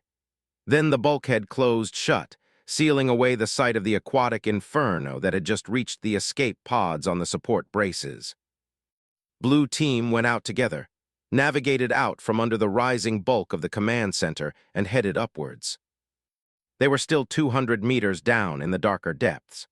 Nevertheless, they could see the lights of the ODST's apparatuses a good distance above them. They could also see the blinking lights along the silvery visages of more than a dozen steel harpoon lines running between the sea and the surface. They had reached the 150-meter mark when Kelly felt her charge beginning to gasp on her shoulders. His BDU's oxygen was running low. There was no way around it.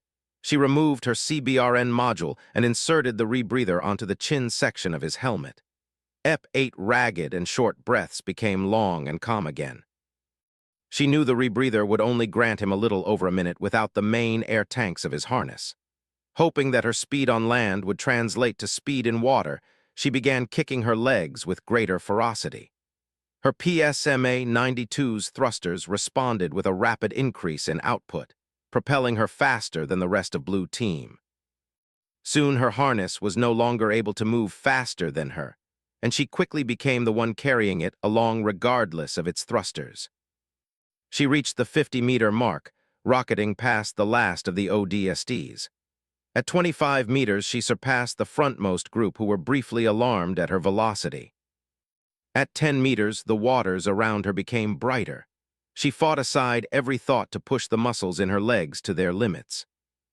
Kelly breached the surface, automatically switching off her reliance on her armor's own oxygen and causing the regular intake systems to kick in. She took a deep breath of the salty air and heard EP8 BDU start reacting similarly to allow active intakes. He was safe now, at least in terms of breathing. She saw where the harpoon lines drew up from the water a few meters away to the oil rigs kilometers to her left and right. The lines were moving backwards as they continued raising the command center. She had to admit, if all UNSC personnel were as calm and collected under pressure as Rubello, and Jean, then this war would be a lot closer to ending in humanity's favor. A minute later, the first ODSTs appeared like emerging buoys. They began gathering above the waves in greater numbers. Much to her concern, many of them floated face up and face down in the water. While they were probably still alive, the chances of them being affected by the rapid ascent was high. She had even risked the same fate for EP8 just to get him to the air he needed. Blue Team arrived last. The 3 Spartans waited around, working with other Helljumpers to check troopers floating motionlessly about. They secured them with safety tethers connected to conscious ODSTs to ensure they didn't sink away. Then, like an impossibly massive whale leaping out of the water, the C&C rose from the depths, the harpoons dragging up its 3 bulbous sections to make it float on the surface a short stretch away. While fires still raged along its sides, there was no sign of them having spread to the top. But there was also no sign of any movement atop the structures save the water that rushed off the hull. Kelly maintained her hold on her unconscious cargo. Amidst waiting for their pickup, she remembered the object she had found with him. She took it from her utility belt and held it out in front of her. It was a dark rock with no particularly interesting details about it that could answer her question as to why he had kept holding on. She lifted it towards the afternoon sun to check for any kind of unique features. There were none at first. Then she rotated it. As she did, she saw a squadron of 6 albatrosses descending through the skies above towards their location. At the same time, the sunlight highlighted the faintest etching on the rock. She was able to make out a smiling, winking caricature of a face next to a few words. "A rock from Harvest as promised. They don't get much farther from Earth than this, kiddo. Oh, and make sure to tell your mom not to throw this away. You know how she gets whenever you've got too many toys lying around. Happy birthday, D. Keep holding down the fort for me. Love you, be seeing you real soon. Dad." Evadier Escape. 56. Battle of Actium Chapter 18, Palmifer. Chapter 18, Palmiferum Faciens. 7th Cycle, 84 units, Covenant Battle Calendar. Aquila System, Actium. High Mediolanum, Republic of Pavia. Asterisk. Despite his years of discipline, Artaz found it nearly impossible to focus on the actual subject of his dawn meditation. He was meant to be considering the potentiality of the mission's success, the one he was sent here to carry out. Then an injunction would come against that focus, dividing it into 3 mental routes that proved difficult to follow. That was because they were all his mission. At the outset of the battle, Supreme Commander Vajumi had dispatched his unit to this city for 3 distinct purposes. The first was to spy on the actions of the Second Fleet of Theophanic Revelation. From the very start, Artaz had detected a feeling of mistrust between Thel and Nikorami just by the way he spoke of his fellow commander during the briefing aboard the particular Justice. That mistrust had to be well warranted if it aroused the displeasure of one such as his fleet commander. So far it was warranted. The failure of Nikorami to send any naval support whatsoever to defend the eastern cities, aside from a few Seraph squadrons, was an outright dereliction of duty. That wasn't to even mention the great dishonor of not defending the place where a Holy One resided, even at the consistent pleading of Field Marshal Durakami. If it wasn't detestable to leave a prophet in such a position as to be endangered by humans, then he didn't know what was. At most, he could speak for the Field Marshal's honor. Durakami was putting his best efforts into organizing the final defense of the city's remaining tier. Truly, how could he hope to hold against 3 human destroyers supporting heavy contingents of enemy armor, the most Artaz had personally ever seen? Even the armored elements he'd encountered on their worlds of Estuary and Miradum weren't so sizable as the one about to lay siege to their positions. Hopefully they held long enough for reinforcements to arrive from the west, because certainly no help would come from the east. It was almost saddening that the proud field marshal had to go behind his own commanding officers back to contact Thel for aid. What other course was there to take except to be overrun? Thankfully, Thel had agreed to send help once the situation in the west was resolved. Arta's next mission was of course to assist in the elimination of the humans' leadership. That was going fairly well, at least until he felt himself again beginning to struggle against the memory of his failure. As if it were happening again, he could see viscerally the target on the other end of his beam rifle toppling back as the weapon itself came apart in his hands. He remembered ducking under the second shot of a demon with a sniper, throwing himself off the building and running with Zuka, running to escape. Withdraw was the word he preferred. However, his honor would not allow him to do so without inflicting its tormenting ire on his already conflicted conscience. Did he really withdraw? His excuse was that they would contend with the demons when they were more capable of killing them. That said, he found that he had to use that excuse to satisfy himself more than Zuka's heated blood. Facing the answer meant contending with something he was not used to facing, at least not with humans. Although he loathed to admit it, he feared them, the demons. He could freshly recall what they had done to Zotomi's contingents on Miradum, how they so easily defeated foes that it would take far more of the customarily weaker humans to stop. On that roof, he saw himself dying without the glory he sought, the glory of fighting and, if necessary, dying for the holiness of the gods against those that would so defile their gifts without a thought for reverence or repentance. And it was that refusal to do anything that would dishonor him before the gods that led him to sin against them. He knew that demon with the sniper would have killed him long before he ever got close enough to deal the damage he wished in close quarters. So, he had fled like a coward. The thought wouldn't leave him alone that he could have still held his ground, fought, and died with honor. But would it really be honorable to simply die without ever having so much as a chance to see said enemy before he perished? Was that really honorable, or simply unfortunate? He didn't know which. It was that conflict between what he knew to be tactically smart and what he knew to be right that had raged within him for the last 2 days. It acted out in the background of each and every thought, spreading and influencing them like a flame until all he could think of was how he had fled. That suffering held a close relation to his final mission and purpose, to kill the demons. Known by their own as Spartans, the creatures had been the primary focus of his commanding officer and himself in coming here. Thel initially wanted the Shadows to counter the augmented humans here after seeing their actions on Miradum. Later, at recognizing the failure of Nikorami to effectively crush the holdouts in the northern continent, his first Blade officer had the foresight to request that the old command center Durakami had used earlier in the battle be instead implored for a trap. Undoubtedly, the demons would seek after targets of interest, and such was their plan to play to their taste for blood. They came to an agreement with Durakami to move the Minister of Iconography from the command center and into a secretive location in the 3rd tier. Then they had the facility hooked to squadrons of Seraphs to be sea-lifted over to a hydrothermal vent field. From there, they would make it so that the Prophet's broadcasts would seemingly originate from the center to lure in their anticipated guests.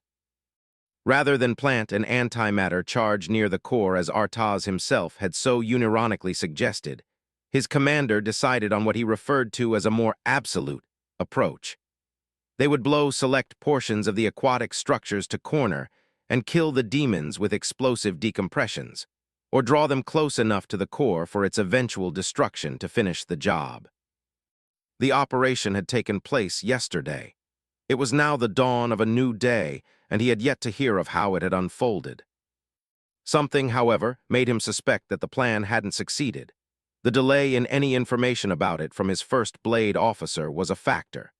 Then again, he felt his lack of faith in the plan tied to 3 further factors. One was his belief that his commander made a mistake in not simply using an antimatter charge to kill the demons on their arrival. Another was his suspicion that the demons could not be killed so easily, that they were somehow closer than most others to being immortal, as a few in the Covenant believed. The final factor was that he hoped they were still alive. The shame he had endured during the first day of their invasion was too much of a burden to carry any further. He wanted the aliens to pay for their actions in causing him to dishonor himself. He desired to confront them, knowing that killing one or more up close would do well to sate his thirst for a more honorable fight. Footsteps made him open his eyes. The first thing he saw was the startled face of an Ungoy. It wore a customary gas tank, but was dressed in an orange tunic wrapped around most of its torso. The moment it saw him, it froze in place. The creature must have come over to investigate after seeing him sitting in place for so long with his helmet lying in his lap. Artaz blinked. It was enough to cause the deacon to yelp. It ran in the opposite direction down one of the aisles of bookshelves lining this floor of what was believed to be a human library of antiquities. There it joined the dozens of other Ungoy deacons and Huragok moving around the aisles of shelves. The shelves themselves were occupied with individual rectangular collections of white parchment on which the humans' various languages were written. Deacons waddled through the lower scroll collections to investigate the pages of archaic parchment. So too were the Huragok floating above them that searched those on the upper shelves, scanning the contents of the pages. They were the Minister of Iconography's Research and Inquisition Group. They were here upon the Prophet's request to Durakami that they be allowed to investigate repositories of information, under Artaz's protection. He wasn't exactly enthused when his commanding officer informed Zuka and himself the evening prior that they were being assigned to protect this group. There were more engaging matters they could be invested in, such as joining the rest of their team conducting reconnaissance across the city. Nevertheless, orders were orders. Apparently, the minister was after any and all data in this city which could potentially lead them to the single greatest discovery of the war, the location of the human homeworld. Whereas others sought to capture their ships or raid their bases for such information, the minister was of the belief that the truth could be more easily gleaned in their civilian population centers, such as this one. His search was purportedly part of a joint effort between the Ministry of Resolution, under the direction of the hierarchs, and the Ministry of Relic Safety, the latter of which he just so happened to be the head minister of. Their goal was to use the rare opportunities where the Covenant spared human population centers for reliquary interdiction assignments, such as the massive one being undertaken on Actium, to search for viable information on more human worlds. Artaz was still skeptical as to why the humans would risk having a centralized location for data collection, such as this one, which made it the perfect target. Furthermore, he was suspicious of the Prophet himself. Truthfully, the Santuum were a mystic and highly esteemed species. However, they were also known for harboring their own machinations. In their part of the Covenant, faith was always just downstream from politics rather than vice versa as it should be. There could be any number of secret agreements and understandings at work in the background of this situation. Moreover, he was uncertain if the minister had a personal agenda here. He seemed to have a genuine interest in humanity, as if he wanted to know something more about them than what was already settled in fact, that they were a disgraceful race worthy of as many orbital bombardments as it required to remove said disgrace. Artaz got the opposite impression whenever he encountered the Huragok and Ungoy searching through the rectangular scrolls on subject matter he felt had no connection to their stated objective, such as on human culture. Perhaps there was a chance they would find what they were after in those subjects. Still, he had his doubts about exactly what their true intentions were. That alone irritated him, which was why it was a good thing that the deacon had chosen to flee from him when he opened his eyes. He might have skewered the poor creature on his energy sword right then and there. He didn't take kindly to the possibility that they were wasting his time here investigating matters of little, if any, relevance or beneficence to the war. With his meditative state soundly broken, not that he was all that focused to begin with, he slid his helmet back on and rose to his feet. He momentarily forgot the weight on his back and remembered that it was his beam rifle, a replacement for his original. His plasma rifle was also still in place on his thigh bracer. At least no one had tried their hand at toying with him by taking away his weapons, not that he would have let them since he would have heard anyone coming. On the matter of hearing, he could hear the full, wrathful tirade of a Sangheili whose voice he knew well. He turned to the railings of the circular balcony he was on to look down at the ground floor 10 stories below. Zuka was there near the front doors, berating a group of 4 very petrified deacons standing next to a broken glass painting. It looked like they had accidentally dropped it while having the grave misfortune of doing so on his partner's watch. He was towering over and glowering at them through his red visor, roaring orders while occasionally growling. He repeatedly pointed to the painting and then to the doors. The four Ungoi shakily began extracting the shards of glass and placing them onto the main painting. Once they were finished, they grabbed the four corners of the aged image and left for the area outside in a much more cautious manner. Zyuka's hands remained balled into fists at his side until they were well out of sight. It was obvious to Artaz that he wasn't the only one mildly irritated at their current posting. Mildly was likely too mild a description. It was more like inwardly outraged, so much so that they were required to hold that rage in check. He had sought to handle his frustrations through meditation for all the good it had done him. Zyuka, on the other hand, seemed to have the right idea. He had just unleashed everything on those Ungoi without necessarily killing any, an enormous show of restraint for a Sanghili, his junior. Meanwhile, his superior was just about to decapitate a deacon for the crime of interrupting a meditation that, from the start, was only making him angrier. "Zyuka," Artaz called down. He didn't have to shout. The library was little more than a series of 10 levels all designed around an octagonal interior space leading down to a marbled ground floor. The architecture amplified his voice into an echo loud enough to be heard over the commotion of the deacons and Huragok working on every other level. Zyuka heard and looked up to where he was standing. He spoke in a markedly more reserved tone than the one he had used on the Ungoi mere seconds ago. "Ah, yes, brother, you've asked for me." "Any sign of Neroli yet?" "You mean our anointed and glorious first blade officer who, in all his wisdom, sent us here to find the most diligent way to hang ourselves." Artaz grimaced at the sarcastic note in his voice, likely overflowing from their conversation a whole unit ago. "Yes." "Well, no, he isn't. And I would suspect he would tell us over our communication link if he did, and I would be able to see his dropship from here. Why do you think I'm down here in the first place?" "I would wager it was to find some way to distract yourself while getting a good view of the landing area outside. Or to find a good rope. If you're so enthusiastic, then what about your energy garrote?" "No thanks," Zyuka shook his head, sighing. "I have to hold that in place. With a good rope I can let gravity and weight do the work for me." "Do not discharge yourself until we have completed our mission here, brother. Then you have my blessing to do what seems best to you." "Do I really need your blessing?" "Yes, to simply remove yourself at a time when your covenant needs your strength will give you nothing but a dishonorable demise." "There's that manipulation again." Zyuka laughed under his breath, then huffed as he saw that his partner had not entertained his humor. "My apologies, I meant interpretation. One cannot interpret damnation, they can only feel it." "Not so, it depends on what you define as damnation." "And now who's the one manipulating scripture?" "Sorry, my apologies once again. I've been around you too long." "Indeed you have." Artaz shifted his attention back to his own floor of the 10th level. Beyond the shelves, the passing deacons and flotillas of Huragok. He saw the windows that formatted the walls. Outside, the city was still in the bluish haze of early dawn. There were a few phantom dropships humming about the skies. Past that he could see the western firmament, and silhouetted against the clouds, 2 human destroyers. The disgusting craft dominated the air.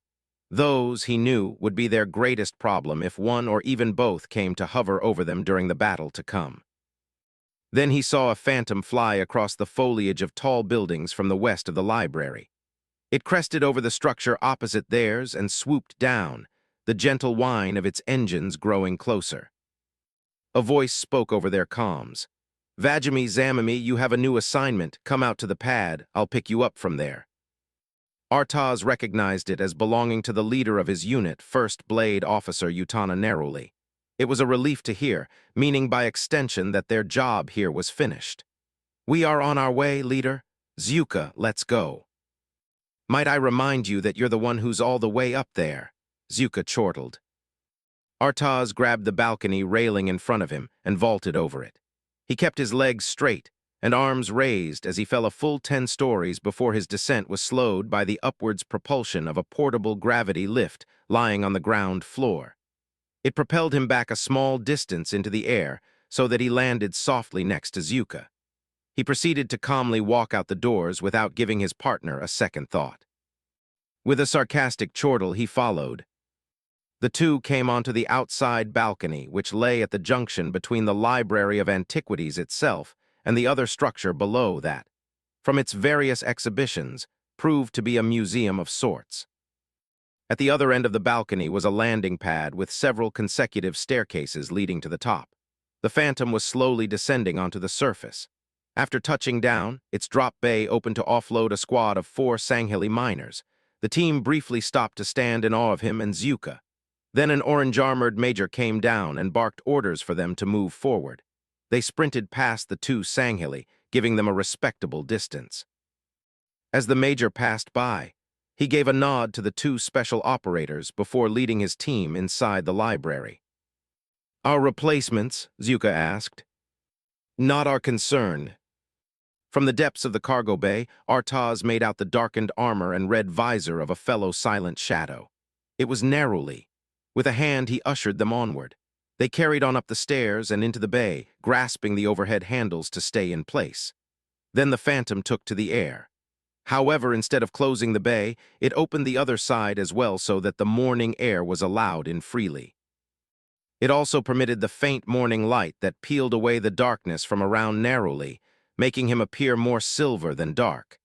He looked preoccupied with the city as they passed over it, too preoccupied to even address them once they'd come aboard. Artaz traced his attention down to the streets below. Hundreds of Ungoi, Kigyar, and Sangheli were setting up plasma cannon emplacements at the ends of street corners, shades atop buildings, and various vehicles in alleyways for rapid ambush deployments. It was preparation for the final defense of the city against the humans, as per the order of Durakami. Not a centimeter of the 3rd tier was being left undefended, not a street without some contingent hidden in a sewer or avenue, ready to pounce at their superior's order.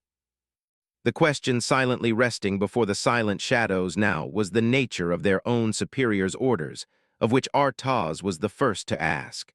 "What is required of us?" "Your purpose is of the utmost importance, so take heed." Neruli finally turned to them both, causing them to reflexively stand at attention. "You will both act as secret escorts of the Minister of Iconography and protect him as an overwatch team while he prepares for his final prayer later today. You will oversee his safety, watch for and eliminate any suspicious activity should any be found." It was straightforward, or at least the first part was. Something about the last of his instructions didn't sit well with Artaz, and it was ultimately Zuka that gave that unease a voice. "Does it matter where we find that suspicion, or will we be showing prejudice?" "Your sole concern should be the protection of the minister." Neruli pointed down to the throngs below. "The forces here are tense among each other, namely the lesser species after what occurred during the first day of the invasion. Should any suspicious activity arise that could endanger the life of the minister, you are to target it." It was an open-ended requirement, and Artaz didn't find it easing at all. Still, to confirm that it was what he thought it might be, he decided to press the matter. "What if we should find the activities of a Sangheli to be suspicious? Certainly, our kind are more loyal than any to the Covenant. That said, is it not feasible to keep an eye out for any and all activity that catches our eyes? Your fellow Sangheli are less likely to betray our cause, that is true. Nevertheless, it is necessary that should any threat appear in any form, you are to address it. The minister's life is of the greatest priority. Is that understood?" Artaz didn't understand, mostly because he didn't want to. The idea that any of his kin would ever be so vile in their lack of conviction as to bring direct harm to a prophet was almost unthinkable. The premise by itself was a heretical sin of the unforgivable caliber. Yet somehow it was about to be the model standard of their next mission, and it prompted him to ask another question. What about his contingent of honor guards? Will they not be enough on their own? While they are attached to him, they can only provide immediate short-range protection. You will provide the long-range element as his vanguard. Yet another answer, yet again not the one he was looking for. He felt that something wasn't being said on the part of Neruli for whatever reason he wished to keep hidden. Artaz thought he knew exactly what that reason was and went straight for its jugular. And how did the events of yesterday's mission transpire? Although it wasn't overt, there was a perceptible change in Neroli's stance, a simple straightening of the feet with the rest of his body, and a tightening of his grasp on the overhead handle. It was a success. The demons are sure to have perished in the depths. I assured as much since I made it so that my face was the last they ever saw, and my words the last they would ever hear. Their presence will not be a source of trouble in this matter. With that last sentence, Neroli had countermoved, striking the silent secondary question that Artaz had stealthily laid beneath the first. If the demons were not a concern, at least according to Neroli, then surely there was nothing serious to worry about. That was the impression that he wanted to purvey at most. While he had spoken those words with sufficient firmness to sway any other subordinate, Artaz was not so easily convinced. His earlier encounter kept him keenly aware of just how capable the demons were. Judging by their high capacity to kill, the chances were equally high that they were capable of surviving much. "And you're certain they perished?" Zuka asked, sounding even less convinced. "Were there any bodies recovered to confirm that it was so?" "For one who professes faith in the gods, you certainly show none in the face of those who carry out their will," Neroli said. "That is only when I can confirm they are carrying out that will." Neroli stared at him. "Does truth not abide?" "I am not one of those psychopathic and overly idealistic monks of Antum." Zuka shot back, aware of what the officer was insultingly insinuating. "But where is your evidence that you have executed their will and accomplished what we were after, Commander?" "You have the evidence of my word, and it is sound enough doctrine by itself for you to believe. Are there any further questions, Third Blade Officer Zamami?" Zuka glanced over at Artaz, who quietly shook his head. With a sigh, Zuka turned away from his commander in a show of submission. "I have faith that your word is true, First Blade Officer Neroli." He had said that last part with a subtle hint of ingenuousness, not sufficient for one such as Neroli to pick up on as he turned away towards the cockpit. "Good. We will arrive at our destination shortly. You will be provided with thruster packs for the task appointed to you." "We will do as is required of our station," Artaz said. Neroli turned to Zuka. The Sangheli looked away towards the streets. He finally breathed out the end of the benediction. "All without exception." "Indeed." In the silence that followed, Zuka opened a private comm channel to Artaz. "What did I tell you? He already fancies himself a god, calling his own words doctrine." "Indeed he does," he replied sarcastically. "May we all become so godly as we walk the path. Let us hope his word holds firm, for both our sakes." Asterisk. The Minister of Iconography had many names and titles for his various positions. Of course, there was his ministerial position as head of the Ministry of Relic Safety. Then there was his secondary title, Prophet of Sanctity, which was more often reserved for his religious duties like the one he was soon to perform today. But Durakami was one of the few to know of his real name, Avuum Rezik. Knowing a prophet's real name came with profound revelations that few Sangheli were privy to. For one, it made them seem much more mortal than they would otherwise appear under the esteem of their plenteous titles, and it was that evident mortality that now worried him to no end. For the last several minutes of time, their conversation had gone nowhere.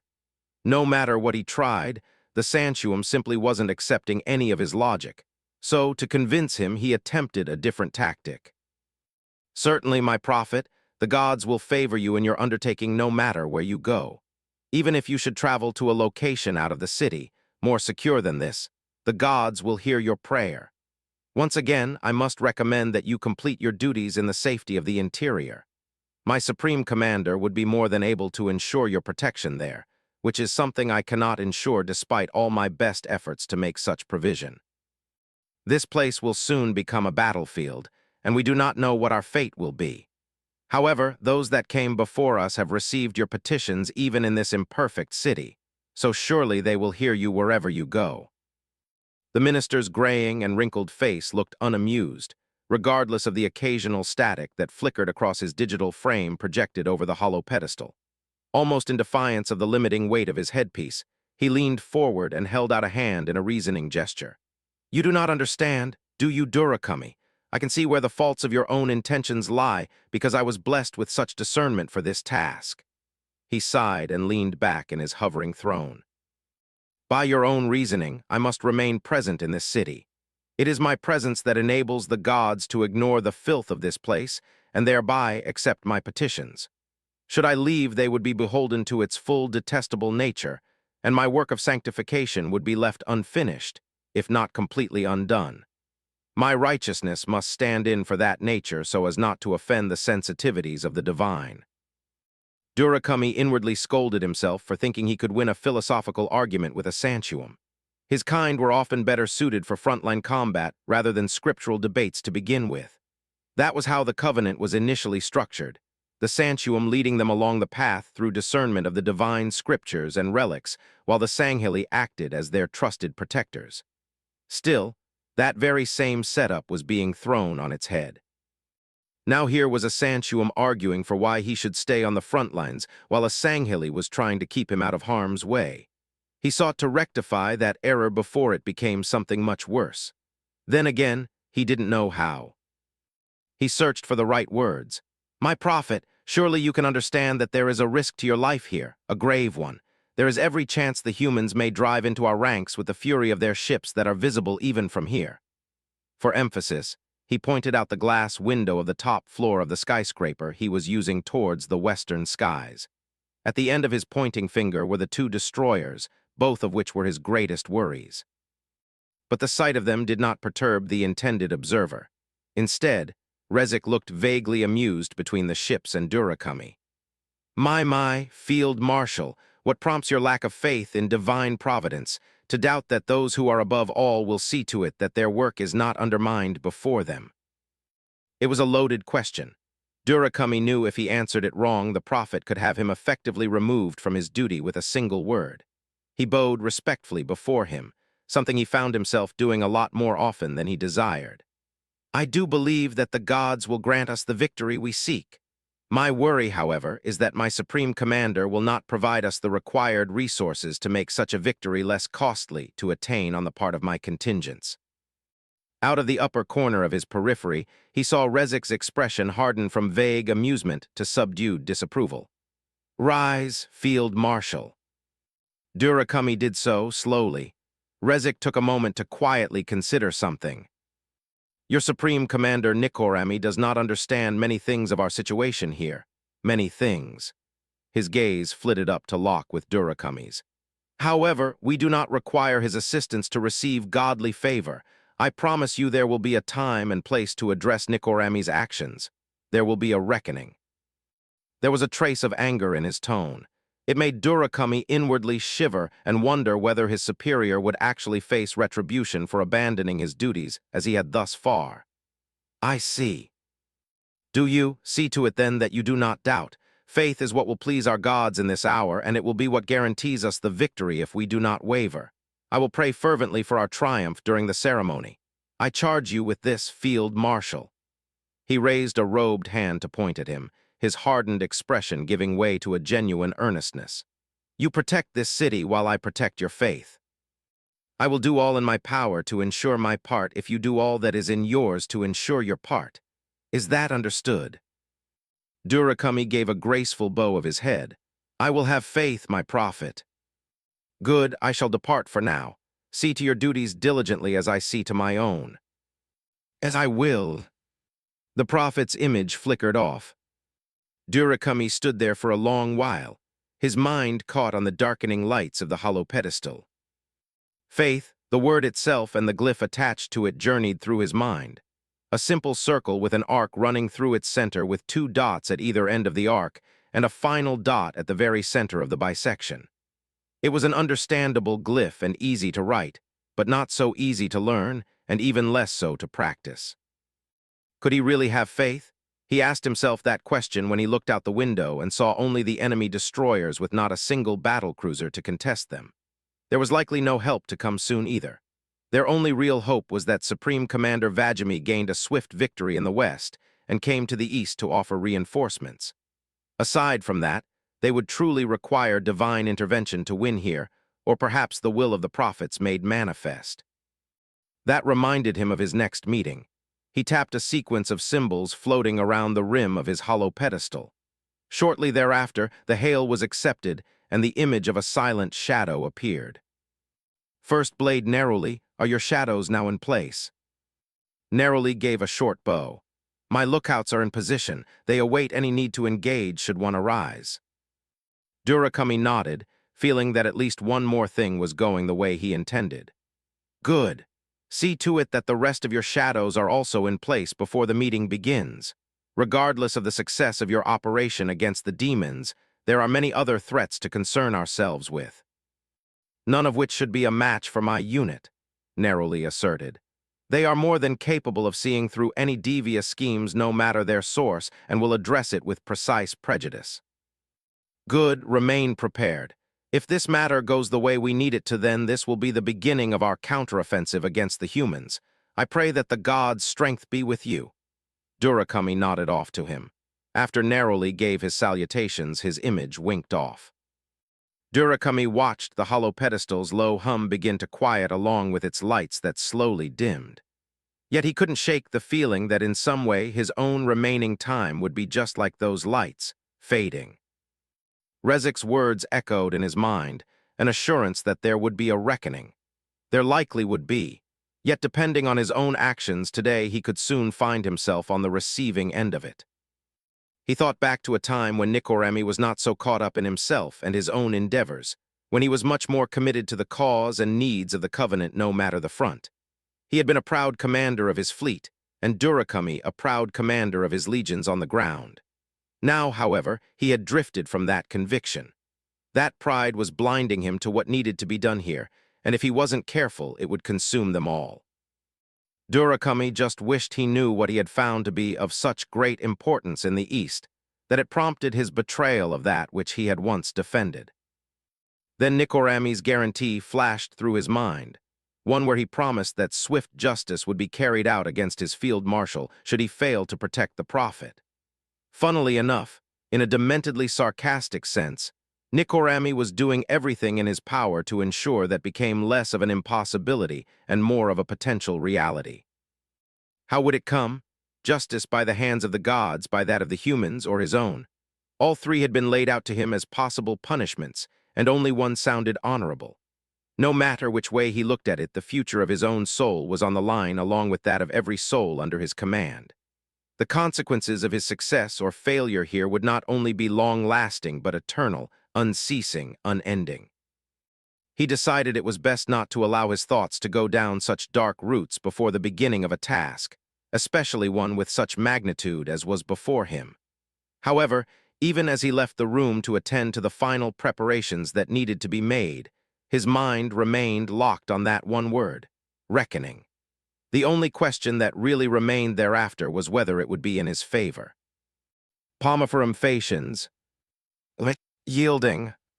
57. Battle of Actium Chapter 19 Determi. Chapter 19. Determinatio. May 10th, 2545. 0723 hours, military calendar. Aquila System, Actium. High Mediolanum, Republic of Pavia. Anno Leosia, Edenmall. Asterisk. Duncan felt sleep slowly lift off of him like a heavy blanket. He slowly blinked away the last embers of slumber from his crusty eyes. He was somewhere well lit. At first things came to him as obscure shapes. Then, as his hazy vision cleared, he became more acutely aware of his surroundings.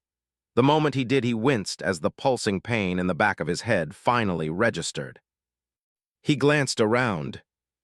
The room he was in was large, almost like an auditorium by the way the roof slanted upwards. Spotting the blue and blocky logo of the car manufacturing company, whose sieve made him reconsider his previous deduction, as did the plenteous car presentation pedestals across the floor. He counted around 30 of them in rows of 10. Less than a third actually showcased the compact and high-volume Genet coupes and sloped Fossa sedans that the company was known for. The rest were occupied. Medical personnel standing on them were using stretchers as operating tables. conducting tests on the unconscious and occasionally conscious men and women of the UNSC laid before them. A few utilized scalpels to cut open damaged body parts in attending to internal factors, while others stitched incision sites closed. Some were holding manual respirators to the faces of those in their charge, while assistants sterilized and treated plasma burns. The area around the pedestals was predominantly occupied with more stretchers on which lay even more UNSC personnel, hundreds that were either asleep or awake, groaning in pain, and complaining from their recent treatments or lack thereof. After taking a closer look, Duncan realized that he recognized many of the faces. They were fellow troopers from Bravo Company. Even though their armor was removed, a good number still wore the black shirt of ODST fatigues, which singled them out from those wearing Marine and Army equivalents. He counted close to half of Bravo's remaining contingent being present in what he assumed to be a makeshift field hospital. It was a sobering sight to see so many of his fellow helljumpers, toughened and hardened as they were, simply lying on mobile stretchers hooked up to IVs and heart monitors. There were several cylindrical chambers around the room. ODSTs were being wheeled into and out of them by medics. He could see dozens of them sitting on the other side of the portholes. Those had to be hyperbaric chambers, meaning everyone on the inside were enduring recompression treatment for decompression sickness. What was worse was that he was apparently one of them, or had been. He lay in a stretcher of his own and was dressed only in his base fatigues. Everything else, his armor, diving apparatus, and SMG were nowhere to be found. His memories didn't come rushing back at the pace he wanted, but instead came to him piece by piece. He'd been in that Covenant C and C running with the rest of Epsilon. Then, without warning, he was thrown clear of the hallway and down a separate passage. There was water and fire, then nothing at all. Something must have knocked him out. That would explain the pain in the back of his head that kept him from falling prey to the exhaustion tugging at his eyes. It was getting worse every second. He distracted himself from it in noticing that his stretcher was part of a row setup against one of the walls. He used his elbows to drag himself along until he could prop his back against the wall. The hard surface was admittedly better than the equally rough fabric he'd been lying on for who even knew how long. However, as he stopped, he felt something lying on the stretcher with him. He picked it up and examined it. It was his harvest rock. He remembered feeling something slip out of his pocket back on board that sea, and seeing that he still had it gave him some relief. He turned it in his hand and felt more secure upon seeing that his dad's faint message from all those years ago was still intact. But he knew that he couldn't have held on to it the entire time. Someone would have to have gotten hold of it and purposefully brought it back to him. To try and answer the question of who it might have been, he chose to finally take stock of who was around him. Rennie lay asleep on a stretcher to his left and Rico and Zach to his right. They were all relieved of their gear and left in their regular fatigues. Their expressions ranged from suppressed discomfort to visible muscle spasms that made them flinch in the gray area between being asleep and awake. He must have been the first to wake up, at least among the four of them. He did a quick check of his own being for any DCS symptoms. His legs were fine. So were his arms. However, there was a fiery, itching sensation on his chest that felt a lot like ant bites.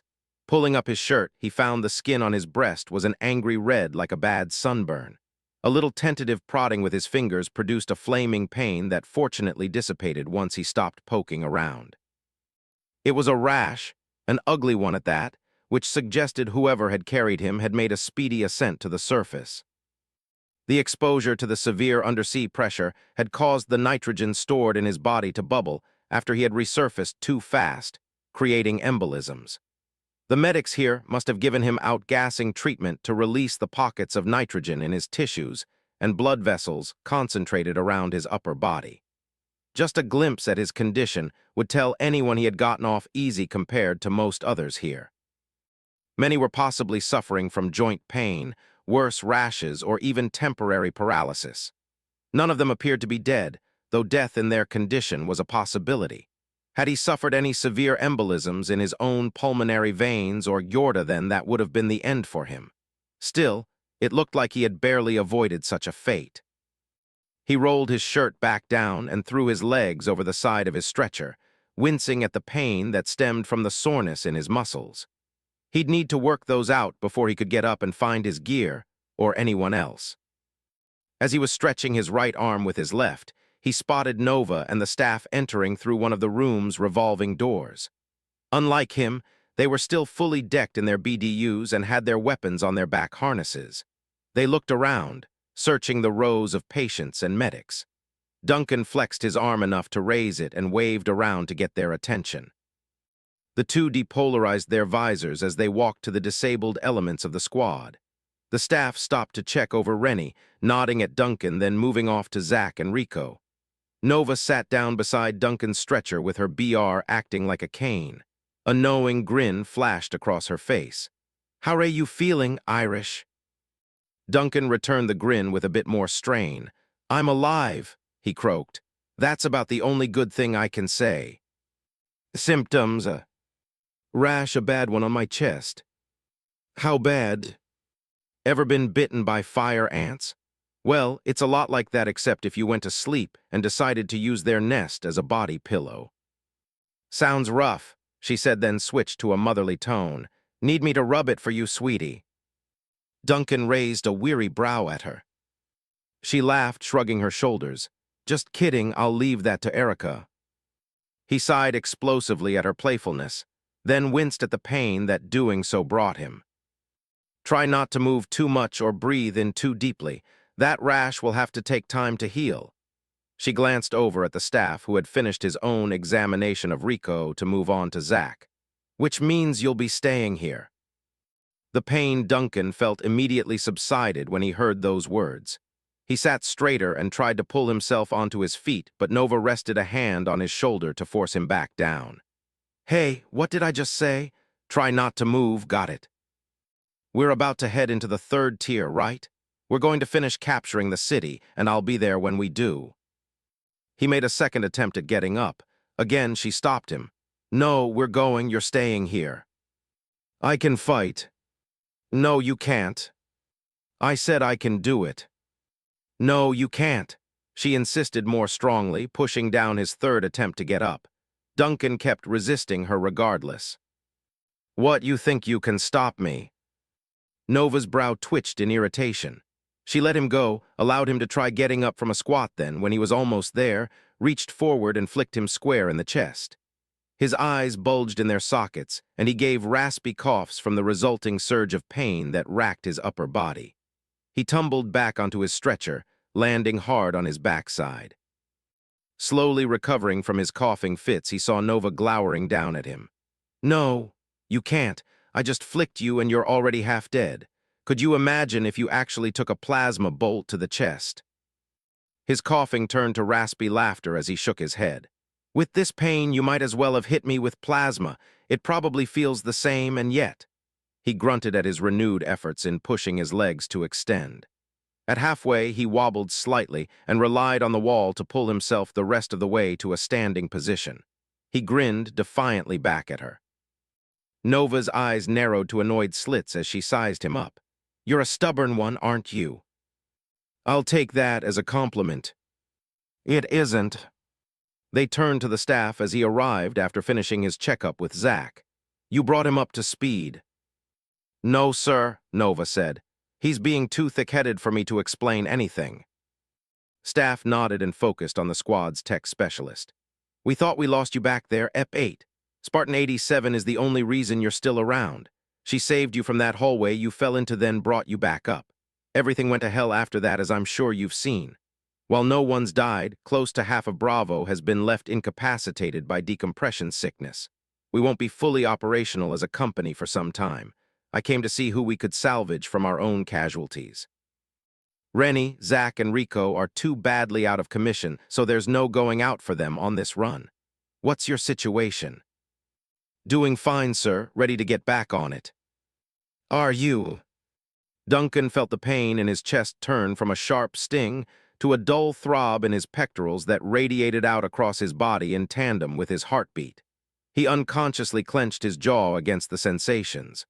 "I can manage." Seeking a second opinion, the staff turned to Nova, who shook her head at the notion. "I wouldn't advise having him tag along, sir." The staff briefly searched between the two to see which one was giving him the best answer. He refocused on Duncan at length. "Answer this for me, Irish. Can you assure me that your presence on this mission will not be an operational hazard?" "Sir." "Think you'll get anyone else killed?" Duncan shifted his jaw around but couldn't bring himself to say anything. He had a response. He just didn't know if it was the right one or even the most honest for that matter. "Your BDU should be with everyone else's on the opposite side of the room, locker row B," the staff said, turning and walking away. "We'll be outside near the front with Warrant Officer Ludowski's Convoy 10. You've got 5 minutes. Only come if you can give me a good answer." Nova gave him a final, "Don't be an idiot," look, then went after the staff. Duncan watched them leave through the revolving door they'd used earlier. He spared a glance at Rennie to his left, then at Rico and Zach on his right. They really were down for the count. He put a tentative hand on his chest to test out his own injuries, gauging the pain. Taking in a few slow breaths, he thought back to what he'd originally considered about the situation on Actium. They were about to win here. The thousands of Marines, ODSTs, and others would do their best to finish the job they'd started. So what good would one injured Helljumper be if he tagged along? Another memory kept him from going any further down that line of thought. It was that of Fleet Admiral Lord Hood back at New Alexandria, whose words answered his question of how much good a single soldier could do. Hood had never said if it mattered whether they were injured or not. His words were repeated by Colonel Mentieth in reference to the undertaking of the very same campaign that they were about to complete today. They all mentioned the same name, Admiral Preston J. Cole.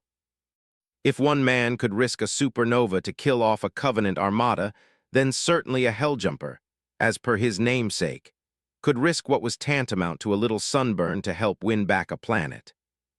He gritted his teeth, grunted as he hauled himself along the wall, then walked out into the rows of stretchers, bound for the equipment lockers on the other side. Asterisk. UNSC forces in High Mediolanum's second tier had spent most of the pre-dawn assembling back into their units. Across the middle level of the city, Marines and ODSTs were clearing out armories with nearly every weapon variety in the arsenal registry of the United Nations Space Command. Armored personnel hopped into the front seats and onto the turrets of warthogs. Trained fingers moved dexterously over the control panels of the 53rd Plenteous Scorpion battle tanks as their canopies slid shut. Pilots pulled themselves into the cockpits of Hornets, Pelicans, and longsword fighters being deployed on the mission. Many of the dropships opened their bays for Marines of the 4th and 27th Expeditionary Marines and ODSTs from both battalions to load inside. Air elements from the 24th Air Recon were predominantly taking off from the more open areas on and near the HMPD HQ. Convoys 7 through 9 were assembling in the lots outside the Henry Goss Parthenon Oceanarium in Mezzaline as part of Colonel Garrison's Column C. The campus grounds of the Perseus Institute in Eleusis hosted the mobilization of convoys 1 through 3 of Lieutenant Colonel Sarakovich's Column A.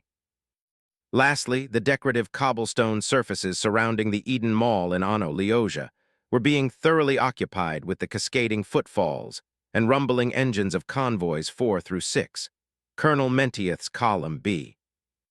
Hundreds of Marines and ODSTs of Delta and Echo Company moved along the armored subcolumns of warthogs, scorpions, and mongooses gathering over the mall's front esplanade, which stretched to the beginning of the eastern highways.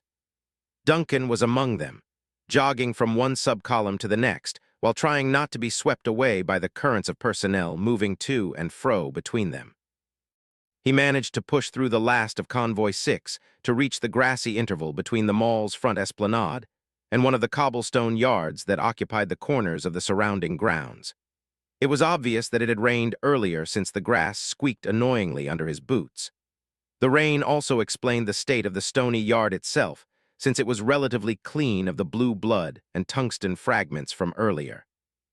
It was relatively clear, with the exception of the dozens of vehicles belonging to Convoy 10 that were parked on the yard. He looked around, checking the faces that buzzed past him as they loaded up, ran to other stations, or hopped down to examine their transports for signs of previously undetected damage. Eventually, he caught sight of 2 warthogs in the middle of the 3rd subcolumn. The rear one was a regular turret hog. Yuri was on the gun. Hector was at the wheel with Nova riding shotgun, cradling her BR as well as a SBNKR propped between her knees. The second hog, the one at the front, held an imposing M79 rocket system, marking it out as a rockethog. Judging by the katana on the trooper's back, he figured it was Mito who was behind the M79. The staff, in his red-accented armor, was at the wheel. There was no one at the shotgun seat next to him, not yet. Duncan jogged over, keeping his newly acquired gear balanced on his shoulders. The others saw him and called out to him over the cacophony of engines. "Had good nap at 5-star hotel, Irish?" Yuri asked, suggestively pointing his turret at him. "It was all right. Couldn't say the same for the room service, though." "Well, it's good to have you back," Hector chortled. "I'd rather have you over Zach if I can help it." "Good thing, too," Mito added, nodding at his M79. "I wasn't sure I could manage holding off covies on my own with this thing. At least with you here, I've got someone to cover me when I'm cycling chambers." "I'll do what I can to help, Sir Samurai." Almost to the front hog, Duncan saw Nova's depolarized face. She might as well have kept it hidden since her poker face was just as difficult to read as when it was behind her visor. He could tell she was stuck in a neutral purgatory between disapproval, worry, and amusement. He gave her the thumbs up, then stopped once he'd reached the shotgun seat. The staff eyed him for a moment. "Think you'll get anyone else killed?" Duncan let his actions speak for him in bringing down the SBNKR he had carried on his shoulders with his right hand, while hefting an MA-37 assault rifle with his left, holding both weapons akimbo. The staff nodded in acceptance of his answer, then gestured for him to come aboard. Duncan slipped his rifle onto his harness to better maneuver the rocket launcher and himself into the seat. "Ready." There was a sudden, thunderous roar of multiple engines rumbling to life all at once that filled the air. Vehicles across the mall were revving up for their deployment. 30 seconds later, the vanguard of convoys 4 through 6 began driving from the grounds of the mall before taking off down several easterly highways. The others began to follow, creating an even greater cacophony that permeated the entire area. In under a minute, the whole of the convoys were on the move. Then, at Ludwig's order over the comms shortly after, Convoy 10 got underway. Epsilon's hog stayed in the third subcolumn as they left the mall for the continuous asphalt of one of the eastern highways. Duncan, for reasons he wasn't certain of himself, took off his helmet to let the wind rustle through his dark hair. It felt refreshingly chilly and was slowly warming. He found the reason for it in looking towards the east. Several kilometers away stood the towering visage of the second premier wall. Past that was the urban tree line of the scores of skyscrapers on the third tier. Beyond those was the very top of the distant, yet barely visible third premier wall, as well as the tips of the several mountains that hemmed in the city's outer limits. Behind everything was the bright eye of Aquila slowly peeking over the eastern horizon to greet the rest of the world. Its emerging sunlight turned the sky from a faint pinkish purple to a vibrant reddish orange, its glow causing the many windows of the numerous skyscrapers to glitter like a glassy array of stars. To either side, he could see mongooses with 2-man teams and warthogs with 3-man teams pushing along the highways. The scorpions kept pace around them, hosting 6-man crews, mainly hitchhiking Marines and ODSTs who didn't have to leg it the rest of the way like the majority of their comrades jogging over the sidewalks. Through the occasional breaks in the buildings that they passed to his right and left, he saw the other convoys moving through Ano Leosia. The hundreds of footfalls of boots, whining tires, and burbling treads was so loud that he could feel the sound of their collective movement in his bones. Their advance was accompanied by the whine of the dozens of hornets and pelicans that were flying hundreds of meters overhead, along with the squadrons of longswords that regularly roared past them at even greater speeds. Then there was the UNSC Tower of Babel. Looking back, he witnessed the destroyer making its way from its hold over the first tier into the airspace above the second. Interestingly, the knife-shaped vessel of war was nearly whisper quiet in its forward progress across the skies. Its silhouette momentarily passed over them as it headed in the same direction towards their shared goal, the second premier wall. "Listen up, EP8." the staff said. Here's the deal. While everyone in the other convoys are going to the gatehouses to engage from the wall, Convoy 10 will be dealing with a different task. We're headed deeper into the scenic district to assist the Spartans in their operation. Another op? Duncan asked, confused at how the armored giants could just keep going, even after yesterday's events. Then again, here he was carrying a rocket launcher with his chest still aching from DCS, and he was only an ODST. We're acting as their backup since where they currently are no one else will be able to reach them if they're compromised. We're going to reinforce them to make sure their op goes off without a hitch. So keep your eyes up because we'll be the only forces out there for a while. Everyone else will be busy holding at the wall before they can break through to us. And copy that. Duncan still wasn't sure how he felt about the fact they were going to be cut off from everyone else. Isolation behind enemy lines and going loud were two different factors that tended not to mix very well during an operation. Think we can handle this, sir?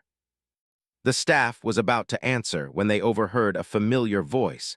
It was the voice of one man coming from many different directions. It took them a second to realize that it was originating from the radios of the vehicles around them. Many of the other personnel were focused on the road ahead, while also leaning into their devices on their mongooses, hogs, and scorpions. They were listening to a speech. It took the troopers another second to identify the voice as belonging to Colonel Mentieth. From what Duncan could tell, the commanding officer of the 53rd Armored Division was already in the middle of his speech, although he couldn't hear him very well. As they drove along, the staff decided to flick on their hog's radio. He flipped through the various channels in search of the one everyone was playing, grumbling at his increasingly futile efforts. Where's Zach when you actually need him? After a full minute of trying, he managed to find the one they were looking for. It was a broadcast being sent to every vehicle in the 53rd, every aircraft in the 24th, and back-mounted radio set among the infantry. Since they were getting closer to the wall, Duncan slid on his helmet and clicked it into place, all the while listening to the colonel. He could tell that Mentieth was about to wrap up his speech. Still, he was thankful that they had at least caught the tail end of what he had to say. Let no one here question our place in human history. That we are here right now is not coincidence or accident. It is our fate, and this war our birthright, our legacy. Our generation was born to fight the Covenant, and you, my fellow soldiers, were born for this very day. Today the enemy will hear the roar of humanity, and they will fear us. Determinatio, determined. 58, Battle of Actium, Chapter 20, Immorta. Chapter 20, Immortalum. 7th Cycle, 84 units, Covenant Battle Calendar. Aquila System, Actium. Hymediolinum, Republic of Pavia. Asterisk. Fear. He felt it not from himself, but in the very hearts of the faithful flock over which he had been given charge. There was tension in the air, one brought on by fear of what was to come. The humans were almost here. They would fight to retake their city. And so would he also fight to ensure the integrity of the holy warriors that defended the final tier. He would petition the gods to strengthen them, to prepare their soul to fight, and to also be ready to meet their gods if the divine so ordained it. His purpose was to ensure that fear he sensed in the garrisons stationed throughout the city was abated before the arrival of their enemies. However, his current conditions, were they visible to any and all Covenant forces, would give them the impression that faith alone would not be enough to garner them the victory. The Minister of Iconography, Avium Rezik, was not impressed. His sheltering arrangements, those made by Field Marshal Kazan Durakami, were not helpful to his cause, to say the least.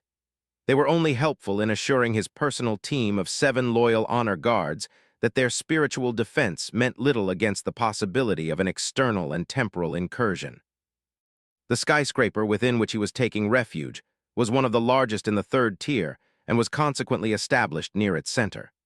The angular structure continuously sloped inwards from its base all the way up to the top, before cresting downwards to connect with its slightly shorter side, much like a crystal. Its sheer size was rivaled only by a few dozen others that stretched towards the heavens, several of which were in its immediate vicinity and surrounded it on all sides. Those other nearby buildings were the primary concern of those that sought after Rezik's utmost security. There was always the chance that someone could use them to gain a better vantage point from which to strike him, were there any to begin with. He had his doubts. Nevertheless, Durakami had decided to put in place a few precautions. For one, the part of the floor that he was on was being defended by several overlapping energy barriers, more than sufficient to stop any attack. Further, his personal guard was increased. Other than the honor guards that actively patrolled the room he was in, there was also the presence of a battalion's worth of holy warriors set both in and around the building. The small square at the base of the structure was occupied by numerous Sangheli, Ungoi, Kigyar, and Megalekalo pairs. A majority of the surrounding structures were secured by Kigyar snipers monitoring the roads and highways that ran from the encompassing city, many of which just so happened to meet at a critical juncture, the square. Rezik had good reason to believe that the major junction was located just on the eastern face of the building, simply because the structure itself was important. It had to be somehow relevant to the life of the inhabitant humans, perhaps in some manner of trade and commerce. That theory seemed the most apt since it explained why so many of the skyscrapers in this tier held signs and names that translated to what would amount to different business brands. The one he was in held a particular name, the Luna Alta. Its exact meaning was difficult to discern since its words were derived from several different human languages. It likely bore some affiliation with clerical work. He had already seen the levels upon levels of office and administrative spaces within the interior. Solid confirmation of his theory came from the flying detritus of unsecured documents that flew around when his personal phantom descended upon one of the two landing pads outside the room. As a matter of fact, this room was little more than a well-kept lounge of sorts, well kept up to the point of the papers that still occasionally sailed across the marble-sheened floor. Their movement cast small shadows against the blue light emitting from the four bulky, cyclopean recording devices that observed him, 2 to his forward left and 2 to his forward right. Behind each stood one of his Ungoi deacons, members of his Inquisition group put in charge of the recording process. Above them hovered 2 helmeted Huragok who were meant to stay close at hand in case of any technical issues. He knew they would act quickly in case anything happened. But could they act quickly enough? If what Rezik himself feared to be the worst scenario ultimately came to pass, then he wondered if even the tech-omnipotent creatures could act with the speed that was required. He hoped they could, because they were the only ones aware of his proposed solution to such a catastrophic dilemma. Then he rebuked himself, coming to understand that he was following the exact same line of fearful reasoning that Durakami and so many others were adhering to. He needed to be their example, truthfully. If he could not invoke the power of the gods to nourish their spirits by showing his own fearlessness, then certainly no one could, and they would lose this battle. So he focused on his upraised arms, his strong posture, and his moving lips. He put everything he had into the first prayer of the final petitioning for the ceremony of sanctification, atonement. The relevant symbol appeared over him from a nearby projector. May the faithful in heart rejoice. May their mouths and hands be blessed as to the fruit of their words and the reward of their labor. May the gods be so willing to judge and bring forth righteous judgment on a deserving flock. For a deserving people have been found, 2 of numbers untold. May there be rich blessing bestowed upon the one that is steadfast. Rezik began to fold in his hands in accordance with his words. But may there also be a gift of forgiveness for this place, upon this city, for the land and its glory given by the gods has been defiled and skewed. May the divine who, in their wisdom, have endured this indignity until now, show grace, for regret is found in these lands, and much sorrow.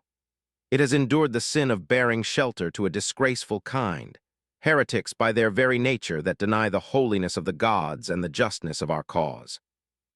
On each world they seek only their own enrichment, only their own amusement and beneficence, nothing else. Not anymore. May forgiveness be lavished on this land for the sin that was forced upon it, and may it be so pleasing to the gods as to cleanse it in their judgment, and bring forth from that pure regret mercy. In finishing the prayer of atonement, Rezik closed his hands into fists and balled them tightly.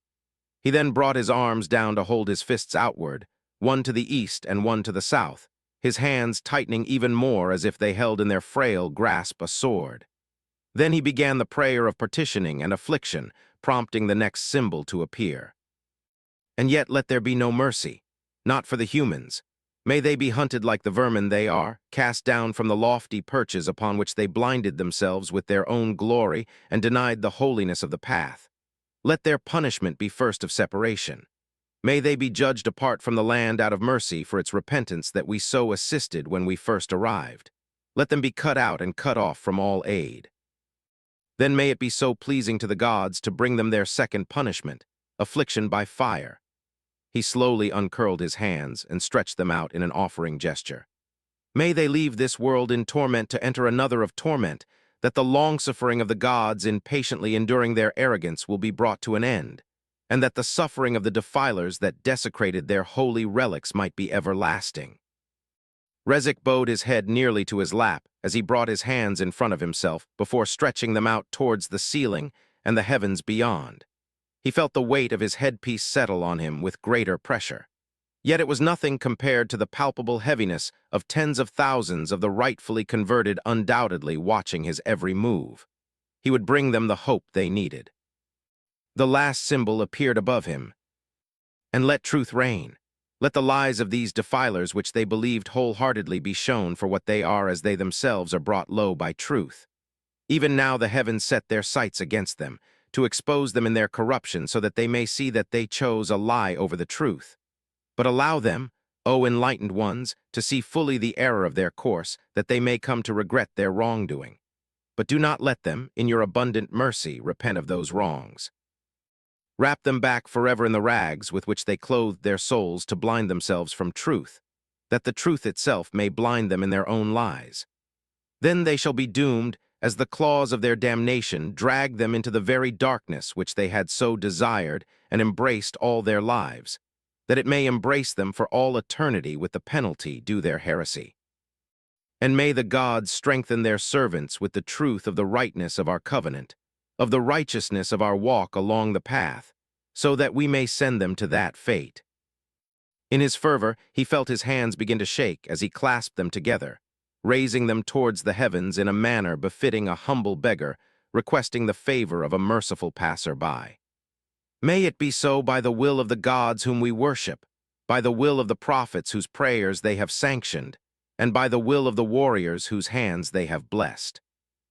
With those last words he ended the final prayer of strengthening, and with it finished the first part of the ceremony. Then he raised himself upright in his throne and floated closer to the recording devices. As he did, out of the corner of his eye he saw the honor guards move with him.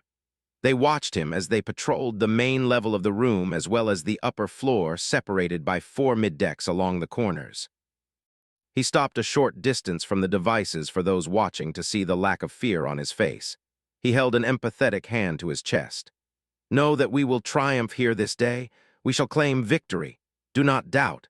Though I may not fight alongside you, I shall fight with you in prayer to offer you the confidence you need. I will intercede on your behalf so that your hope may hold firm for what is to come. Rezek felt a fire rise in his chest, increasing his fervor. The spirits were with him. Even he could feel that the blessing of the gods was resting upon him, clothing him in confidence, assuring him of the truth of his words. He felt a new message of courage well up inside of his heart to tell his faithful flock. He raised a triumphant fist, opened his mouth, and gargled his own blood. He never got to hear the words that he wished to say. There was only the sound of a loud crack and the feeling of something stabbing through his throat in a burst of air and blood that threw him clear of his throne. As he tumbled away, time slowed. He saw the recording devices recording his fall and the faces of the deacons behind them that were slowly melting from strong assurance into horror. Rezek crashed onto the floor with such an impact that it knocked the remaining wind out of him, blurring his vision. He found that he couldn't breathe. There was a growing pain in his neck. He reached for it, touched something wet, and brought his hand to his face. For the first time in his life, he saw his own lifeblood. It was bluish-purple, thick, but with a loose enough viscosity that it dripped from his fingers and pooled in his palm. It seemed unreal. He felt as if he were drowning within himself, a fact that became clearer as the honor guards came rushing to his side, stopping short of the expanding pool of blue blood that surrounded him. He could see little other than their boots. Then slowly they too became blurry images in his hazing vision. Their shouts of alarm and anger grew distant. His eyes felt heavy, heavier than anything he'd ever felt before. Slowly he let them close and darkness embraced him. Asterisk. Throughout the third tier, throngs of Covenant warriors looked on at hollow pedestals lining the streets with shared expressions of horror and dread. Before their very eyes lay the holographic image of a prophet, a holy one, lying upon the floor with his lifeblood gathering around him. Reptilian, avian, and arthropodal eyes widened in shock. Sharp screeches and increasingly enraged growls arose. What was at first a growing clamor became a great outcry of many voices demanding blood and vengeance on those that had dared slay an anointed one. Before long, the recording cut out, leaving tens of thousands of the minister's adherents to search angrily for the object of their enmity. From one of the several more level planes of the Luna Alta's slanted rooftop, Artaz could see part of the battalion that was stationed around the base of the building. The Sanghili officers were commanding their contingents to different parts of the area in order to secure it and search for the perpetrators of the heinous crime they had witnessed. However, Artaz was not so blind as to search in every given direction. His position had granted him a front-seat view of what had happened right below. The prophet was dead, and he had personally seen the bullet that had killed him. Where did it come from? Zuka growled from a dozen meters away, searching angrily through his own beam rifle.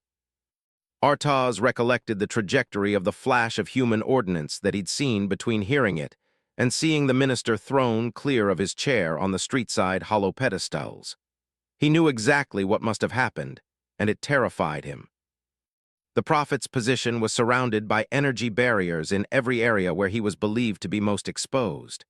That left only the areas of least exposure, the rooms and hallways where little security was put in place, because no one thought it possible for any long-range threat to stem from there. Regardless of that supposition, he knew what he saw. The bullet had shot clean through one of the windows of the rooms on the same floor as the minister, but was still a good distance away from him.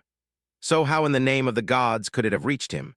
There was too much internal infrastructure, walls, ceilings, furniture, and bends in the architecture that would have stopped it the moment it passed through the glass. Unless... Artaz felt a cold chill settle in his stomach like a block of ice. Unless the ordnance had somehow managed to ricochet throughout the interior. But that was impossible. There would be long hallways, closed doors, something to stop it. It was impossible, or so he had thought, until he had seen it firsthand and found his mind rejecting what his own eyes had observed. No, it was possible, just improbable, at least for a normal human. I saw only one shot, Artaz said, answering Zuka's question indirectly. One, are you sure? Yes, he sighted down the scope of his beam rifle and shifted to where the flash had originated. It came from. He saw a second flash as his sights centered on the top level of the nearest skyscraper to the east. He felt history repeat itself as his beam rifle flew apart in his hands. A high-caliber human bullet burst through the frame of his weapon with a resonant and familiar crack. Artaz was not as phased as he was the first time.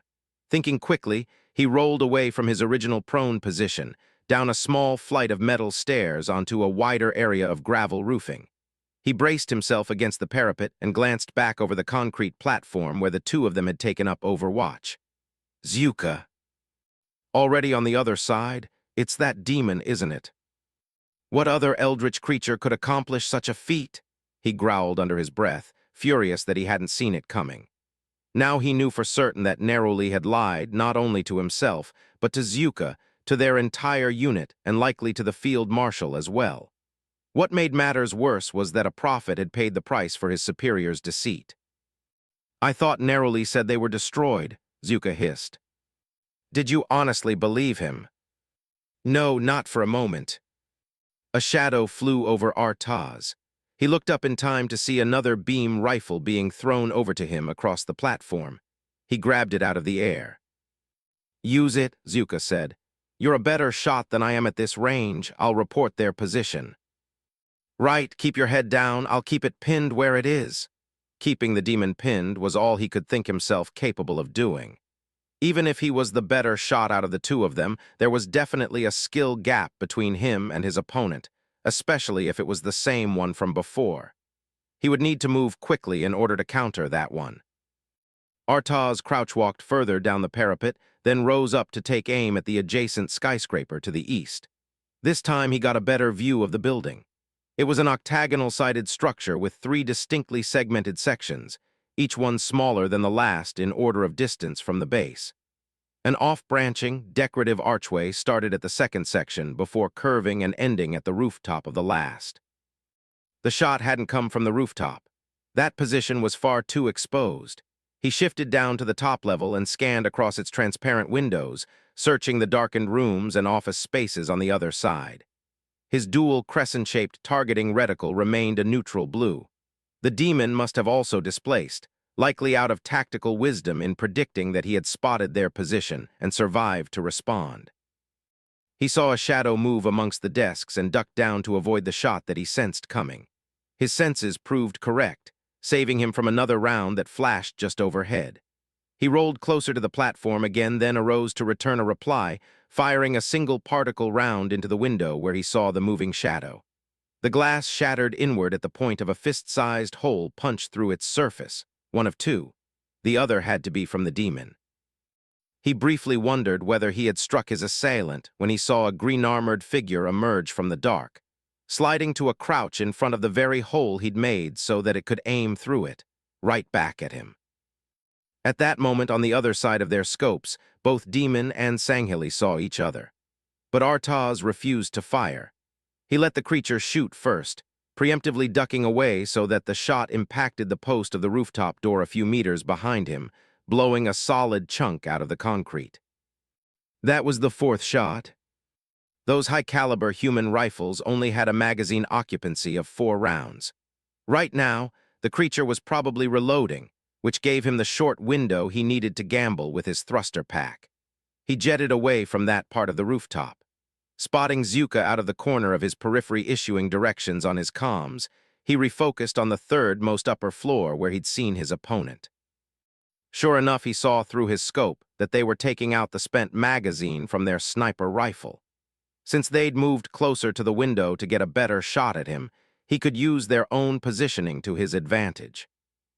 However, the demon must have sensed this, as it threw itself out of the way of his second shot before he could land the critical hit. As it rolled, it slapped a second magazine into its rifle, then came back up to track him along his lateral moving trajectory. He predicted this as well and stopped his right thruster halfway to his destination, simultaneously using the off-balanced propulsion to swing his left arm and consequently his entire body from out of the path of the demon's follow-up shot. The bullet whizzed past his left shoulder, close enough to momentarily blind him and slightly rattle his helmet. He used his momentum and partial propulsion to turn vertically in an organized spiral until he was facing downward.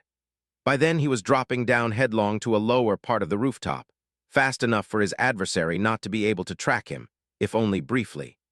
He fell a full 10 meters before reactivating his right thruster and folding his legs in close to his chest. The counterbalance pulled him from his downward tumble so that he landed upright with a slight squat on impact. He sprung back up and sprinted for the corner where the nearby parapet met the rising wall of the roof's uppermost section. He braced against it, then slid around to take aim. The demon once again was gone. It had likely learned its lesson from trying to engage him in a more open space earlier. He scoped across the next 2 levels looking for his quarry. He found a dashing shadow on one of them, zoomed in and fired a particle round that wisped through the glass. There was no movement in the darkness beyond except the falling fragments from the cratered material. A second later came movement on the level beneath that one. He homed in and fired. Again, nothing. A shadow flashed across the next level, earning his ire.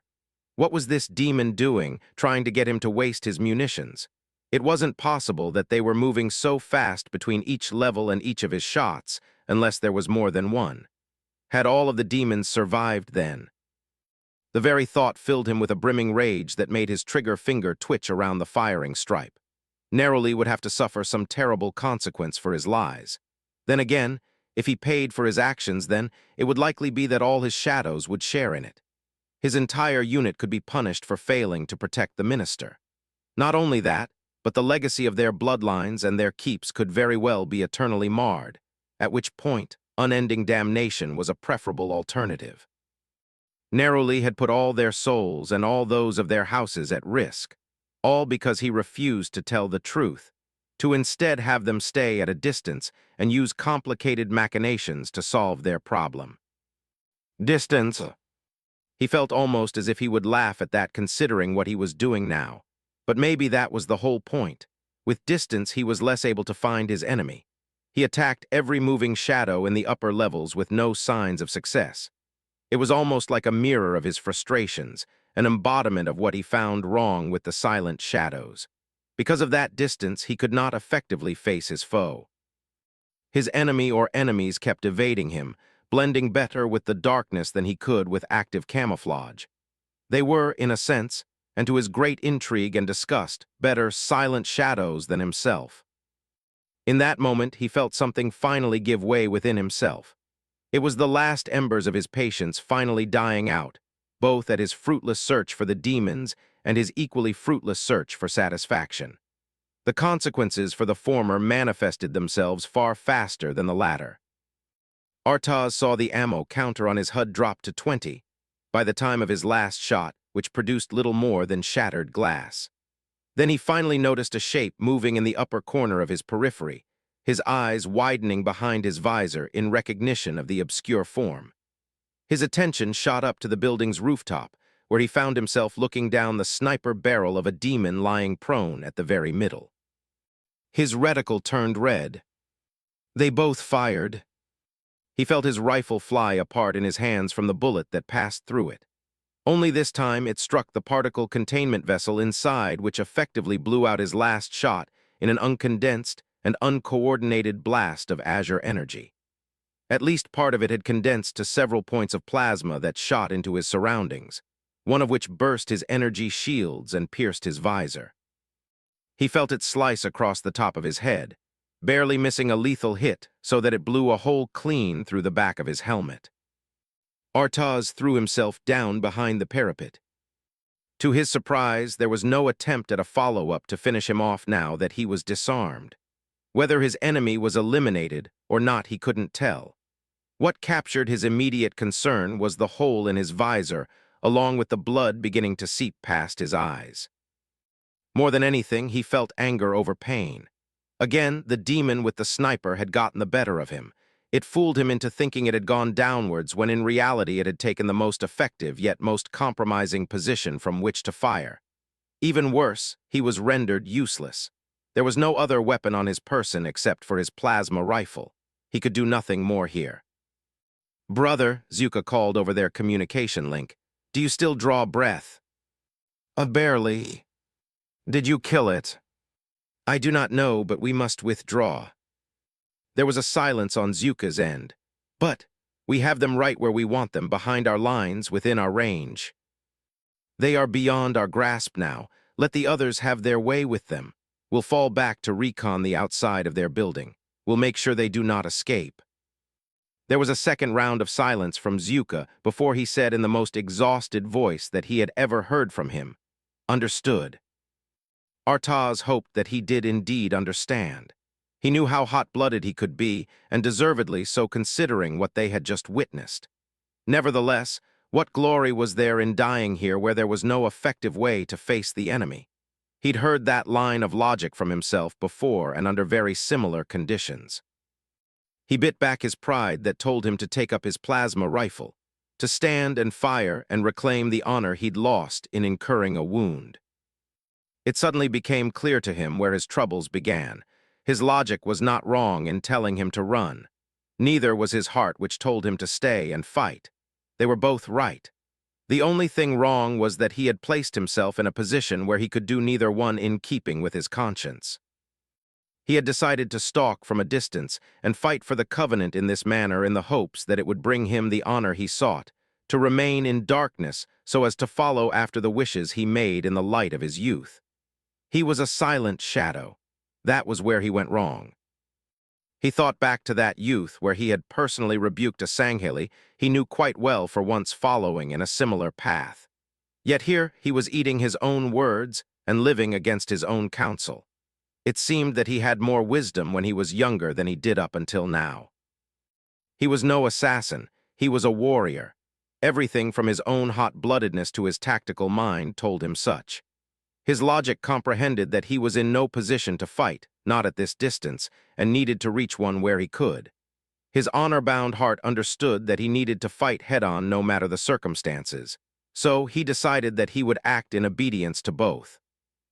Artaz crouch-walked towards the other side of the rooftop, hopping down to the lower sections due to the slanting architecture. He spotted Zuka coming down on the other side, and they met at the bottom section of the roofing. Zuka looked him over but said nothing at the fact that he could see his teammate's right eye through his shattered visor. For once, Artaz wondered what his fellow Sangheli was thinking, at least of the shadows. He never outwardly complained about much except what he viewed as his superior's lack of conviction, not knowing that his second blade officer complained inwardly about his own convictions. Maybe they were similar in that regard as well. Even if they were about to take very different paths in this life, and he could sense it. He pointed to a nearby highway that ran from north to south near the Luna Alta. We'll use this to flank around their position and use our thruster packs to move quickly. Understood, Zuka said, no less tired of the decision to withdraw. If only he knew that he wasn't the only one. The two of them stopped at the edge, quickly tested their thrusters with a few short bursts, then leaped away from the skyscraper. As they used regular bursts of propulsion to control their descent, Artaz looked back to the ever-distant rooftop. Inside, he swore that never again would he put himself in that position of conflict between mind and soul. Asterisk. The Master Chief looked out the window down at the hundreds of grunts, jackals, and elites converging on the building. They began to storm into the front doors of the ground floor, blasting their way through where the walling limited their influx. He stepped back to brace himself against the wall of the topmost floor. He only felt free to look outside since Linda had silenced the sniper posted on the target building. She had also taken out the target himself. He saw as much thanks to the Covenant hollow pedestal a few meters further into the floor's office space left here by scouts. He got to see the Minister of Iconography's projection lying dead on the floor. Unlike Kelly and Fred, he contained his own private amazement at the fact she was able to make the shot. She was the best Spartan with a long-range weapon, of course, but that never made feats like a single, well-calculated ricochet that actually worked any less impressive. It took them hours of painstaking maneuvering street by street and sewer by sewer for them to reach this point. Then they spent even more time re-examining schematics of the target building for her to plan what she would do, and when. Not to mention that they had to wait for the minister himself to show up where they logically deduced that he would. They got the job done that they came to do. What came next would be a slaughter as a result of the delaying action they would need to pull off in order to withstand the incoming mob. "We've got company on the way, Fred."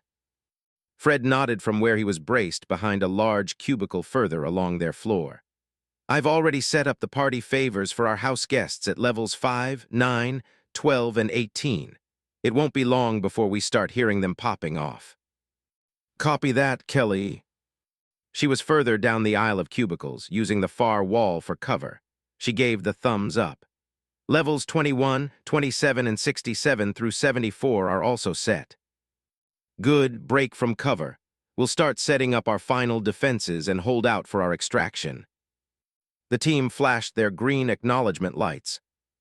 As they moved, the chief saw Linda coming down the stairwell in the nearby corner of the office space that led up to the rooftop entrance. She stopped once she saw him and held up her SRS-99, or what was left of it. One hand held the main body of the rifle, smoldering and torn back at the base of the barrel like smelted metal. The other hand held the barrel itself, which was nearly split in half down its length and glowed a molten orange along the partition. Kelly whistled. "Guess Miss Raya doesn't make them like they used to." "No," Linda said. "That enemy sniper, he was no pushover." "Elite or Jackal?" Fred asked. "Elite. It looked like one of a binary. the same black-armored pair I was hunting 2 days ago that tried to kill Colonel Garrison, my 2 rabbits. Fred's attention shot over to Kelly, who looked less than pleased at the illusion made by her teammate. The chief interjected, "Were you able to confirm the kill?" Linda shook her head as she laid her rifle's remains to rest atop a work desk. "No, but I was able to shoot his rifle out of his hands. That was the best I could do with the chances I had to pull the trigger. Figured they would be the biggest threat to the convoy, so I went after them, but that back there. I'll admit, one of them is probably the hardest target I've ever had to hit that was trying to do the same to me. He almost never presented a profile large enough for me to target, like he could predict where I was going to aim." She brushed a hand over the body of her former weapon with the care of a mother affectionately touching her injured child. She sighed in acceptance, took out her DMR from her harness, and turned away. "Whatever those special forces are, Chief, I wouldn't recommend us running into them more than once, not unless we have a plan on how to deal with them. We'll figure things out as we go. For now, we'll stay put. I'll inform Colonel Mentieth that we eliminated our target." Before the chief could finish his sentence, his and everyone else's enhanced sixth senses detected the small burst of electromagnetic energy that made them turn swiftly to the source.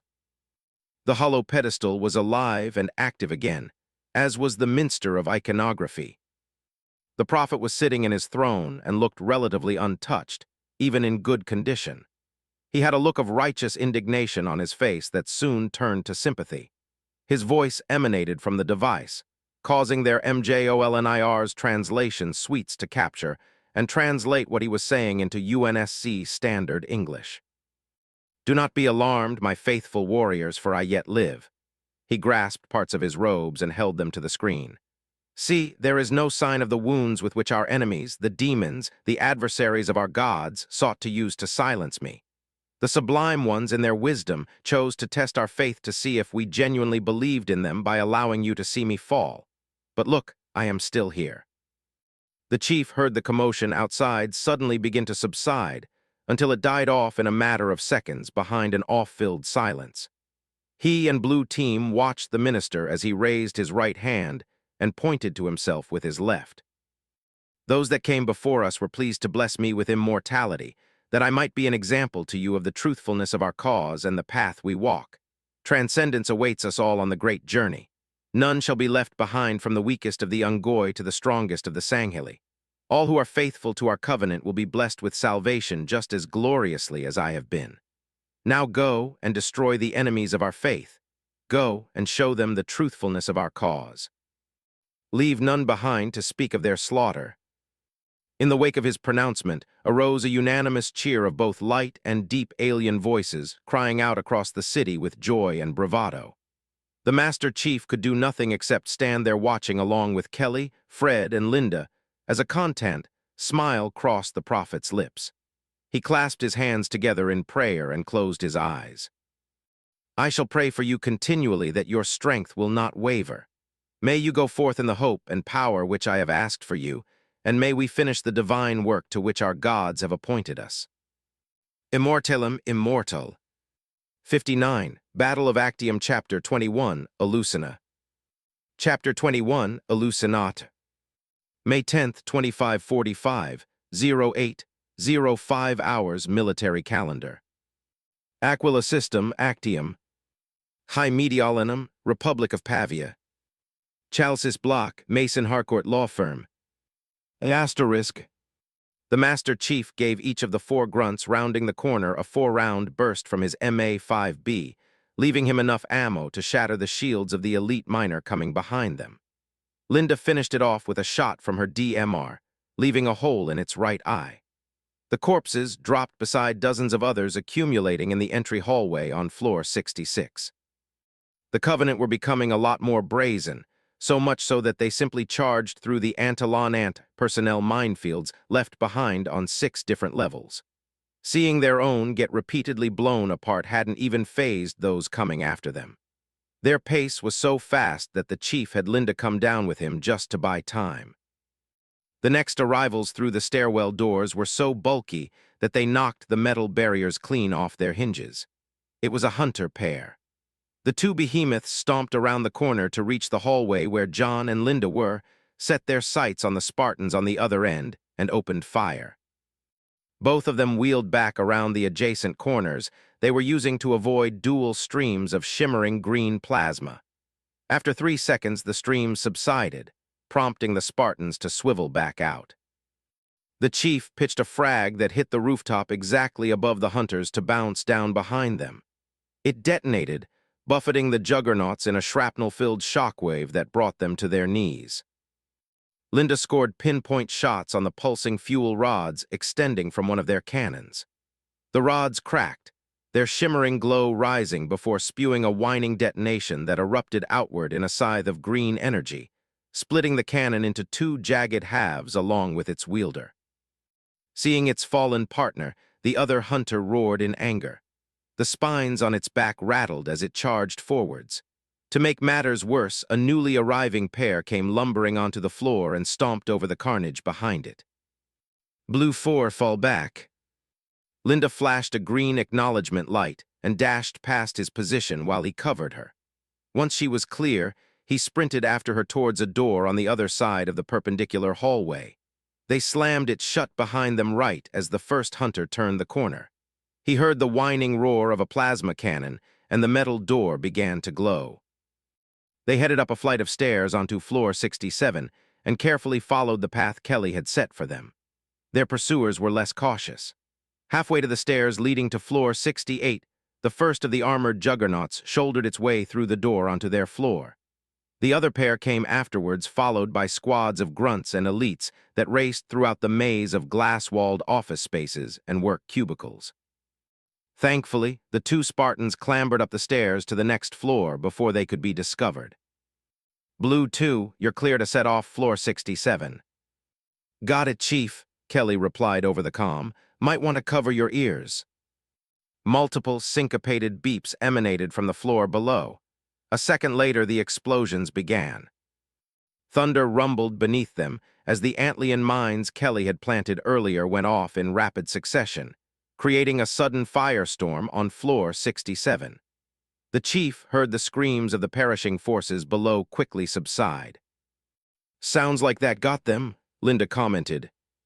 That probably bought us 2 more minutes. Blue 1 to Blue 2 and 3, we're on our way up to your location. Kelly and Fred winked their acknowledgments. The next few floors passed by like a blur for the fast-moving duo, despite that they routinely stopped to bolt doors shut behind them, adding more obstacles for the Covenant. The more delays, the better. In under 2 minutes, they reached the top floor. The chief bolted the last door shut as they ran over the office space to rejoin the others on the far side. Kelly was crouched near the windows working over a portable munitions casing. Fred stood next to her hefting a SBNKR. They were loading an experimental harpoon given to them in the worst-case scenario that they ended up needing to change buildings without using streets. That scenario was more of a reality now, one the chief could see for himself once he looked out the window. Hundreds of Covenant soldiers had gathered outside the Mason Harcourt law firm building, reinforcements to those already inside. The sight of them was curtained off behind a flash of light a few floors below that shook the building. Smoke plumed out from the structure. The newest explosions came from floor 74, the last one with explosives. Now there was nothing stopping them from reaching the top floor. As if on cue, a contact reached the Master Chief's comms and he patched it through to the rest of the team. Colonel Mentieth's voice came through. Chief, are you and your team still in one piece? For now, sir, have you considered the situation? I have, he paused for a moment. Your team has the green light for insertion into the target building. You're only to search for and eliminate that prophet if you're certain of his location. Otherwise, hunker down until reinforcements arrive. The chief looked to the neighboring lunar altar, whose diamond-like contours were beginning to emit a blinding shimmer in the rising sunlight. When will that be, sir? Convoy 10 is currently en route to your local using subterranean tunnels. They're encountering some resistance, but Ludowski's told me they'll reach you in the next 5 minutes. Can you hold until then? The chief looked out to the others. Having overheard everything, they each gave him a quiet nod. It wouldn't be much longer before hostile forces eventually reached their floor, and there was always the prospect of being overrun. Nevertheless, it seemed the more appealing option compared to emerging into an open space where there was no cover between them and hundreds of plasma weapons aimed skyward. "We can hold, sir." "Understood. Wish you luck, Master Chief. Inform me when you've terminated that prophet, Mentieth out." Once the colonel's comm winked off, the others got in their own opinions. "I've still got a bad feeling about all this," Linda said. "I know I hit him, Chief. You saw it too." "Maybe there really were two prophets?" Fred asked, popping open the SBNKR's firing chamber. "It's a possibility that Mr. Icon had a twin brother." Kelly forced the metal-headed harpoon down into one of the rocket tubes. "That would better explain the two private chambers we found in that sea. And see, I find it hard to believe whoever set that trap did it just so we could come to the same conclusion of reaching the hub." She traced the metal wiring of the connective line from the harpoon through one of the tube's exits. That way the rest of the spool would follow after being launched. "Unless something else is involved here," the chief noted. "Whatever it might be, we're going to find out. All right, Spartans, rules of engagement." He slapped a fresh magazine into his assault rifle. "We clear anything and everything waiting for us that meets the basic criteria. It's not human and it's in our way. And if that prophet is still alive..."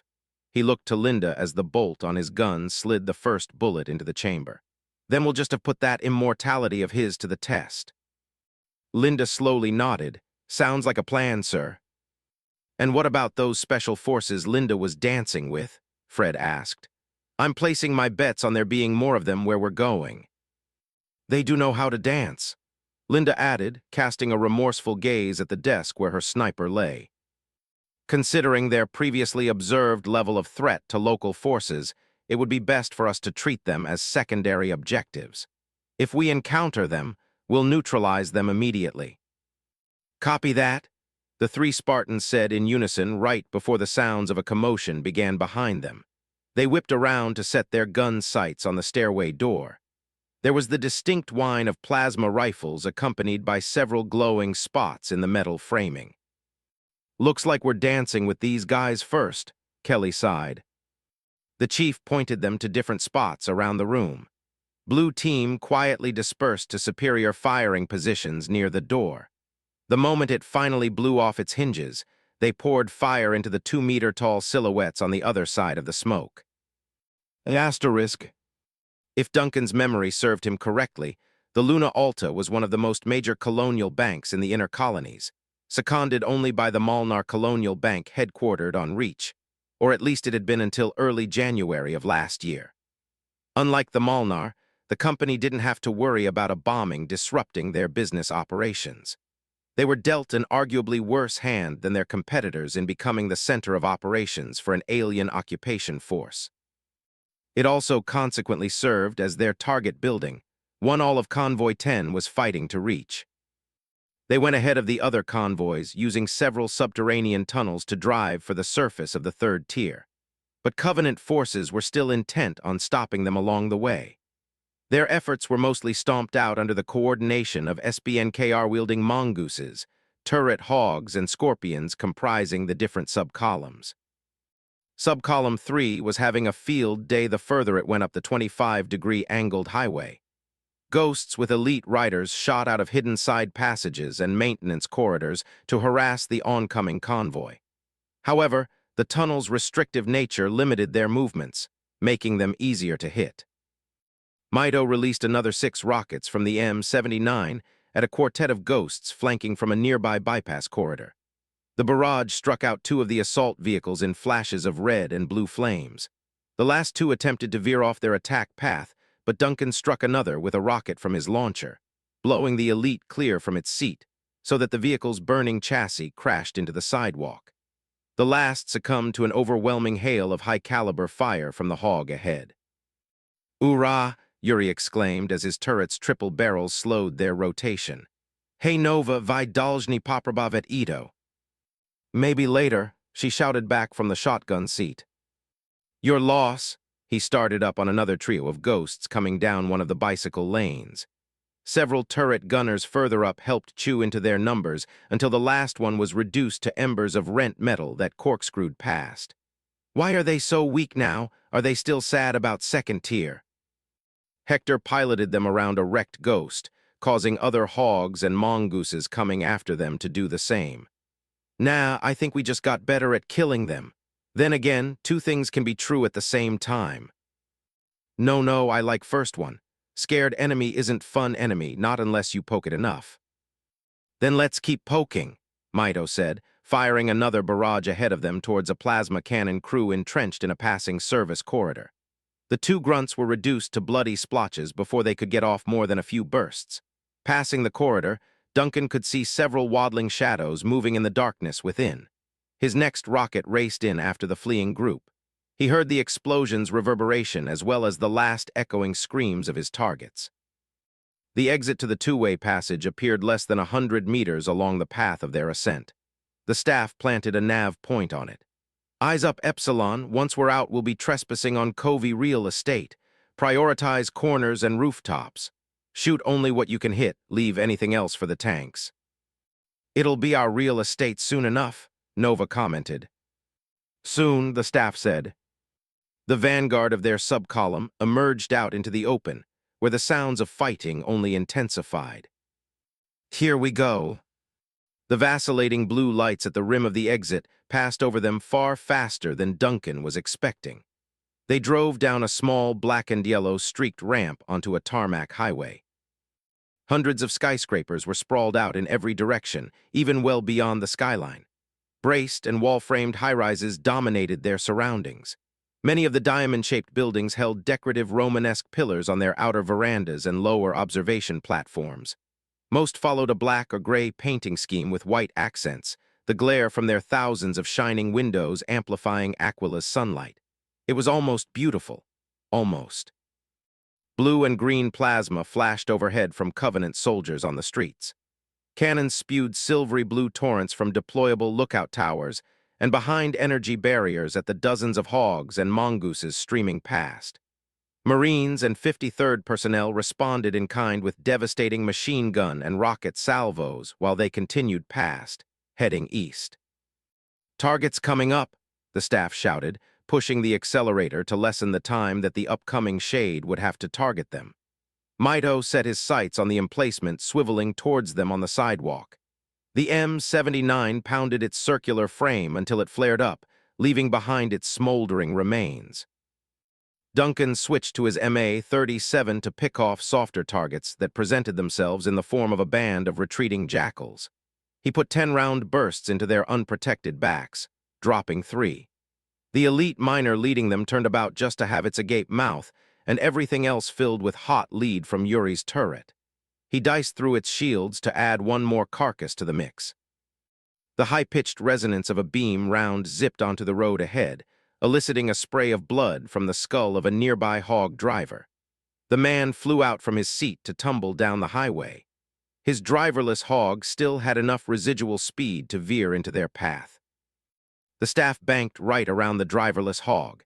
They swerved onto the pedestrian walkways where dozens of grunts hurled themselves out of the way or risked getting sucked under the front tires. Duncan spent his second magazine on 2 approaching suicide grunts wielding plasma grenades, keeping his head down to avoid the stray shots of their comrades. He made easy work of them. However, the hog couldn't make easy work of the blue-armored elite that they subsequently slammed into. It clung to the hood while its boots screeched over the concrete at 40 miles per hour. It roared at them. Duncan grabbed the windshield and pulled himself up to aim into the Splitjaw's face. He kept squeezing the trigger as the creature's head mercilessly snapped back under the bullet assault until its shields shattered and his magazine reached its end. Still, it refused to let go. He gun-butted it in the face a few times to finally help it along. It disappeared with a thump under the chassis. Because of his racing heartbeat, he didn't hear the 6 rockets Mito was shooting upwards before the last one shot out. He saw that he was aiming at the scores of sniper jackal silhouettes on the rooftops. The explosions blew out windows on one building and enveloped the squawking enemy marksmen that failed to run from the edge. Not bad Irish, the staff said. Next time they'll use a baseball bat. Or a sword. How about it, Mito? After this I could try it out. Mito leveled the smoking pods of the M79 as its chambers recycled. You'll have to get in line, Irish. He paused to help another rocket hog bombard a lookout tower whose cannons had just wiped out a mongoose crew. The platform was pushed off its gravitational lift, then detonated mid-fall, taking the grunt team out with it. But before that, I've got to do something else with it first. Duncan drilled half a magazine into the unshielded chest of an elite being bullied by a turret gunner. It bowled over onto the streets with a few stray shots from its plasma rifle. I'll hold you to that when we win.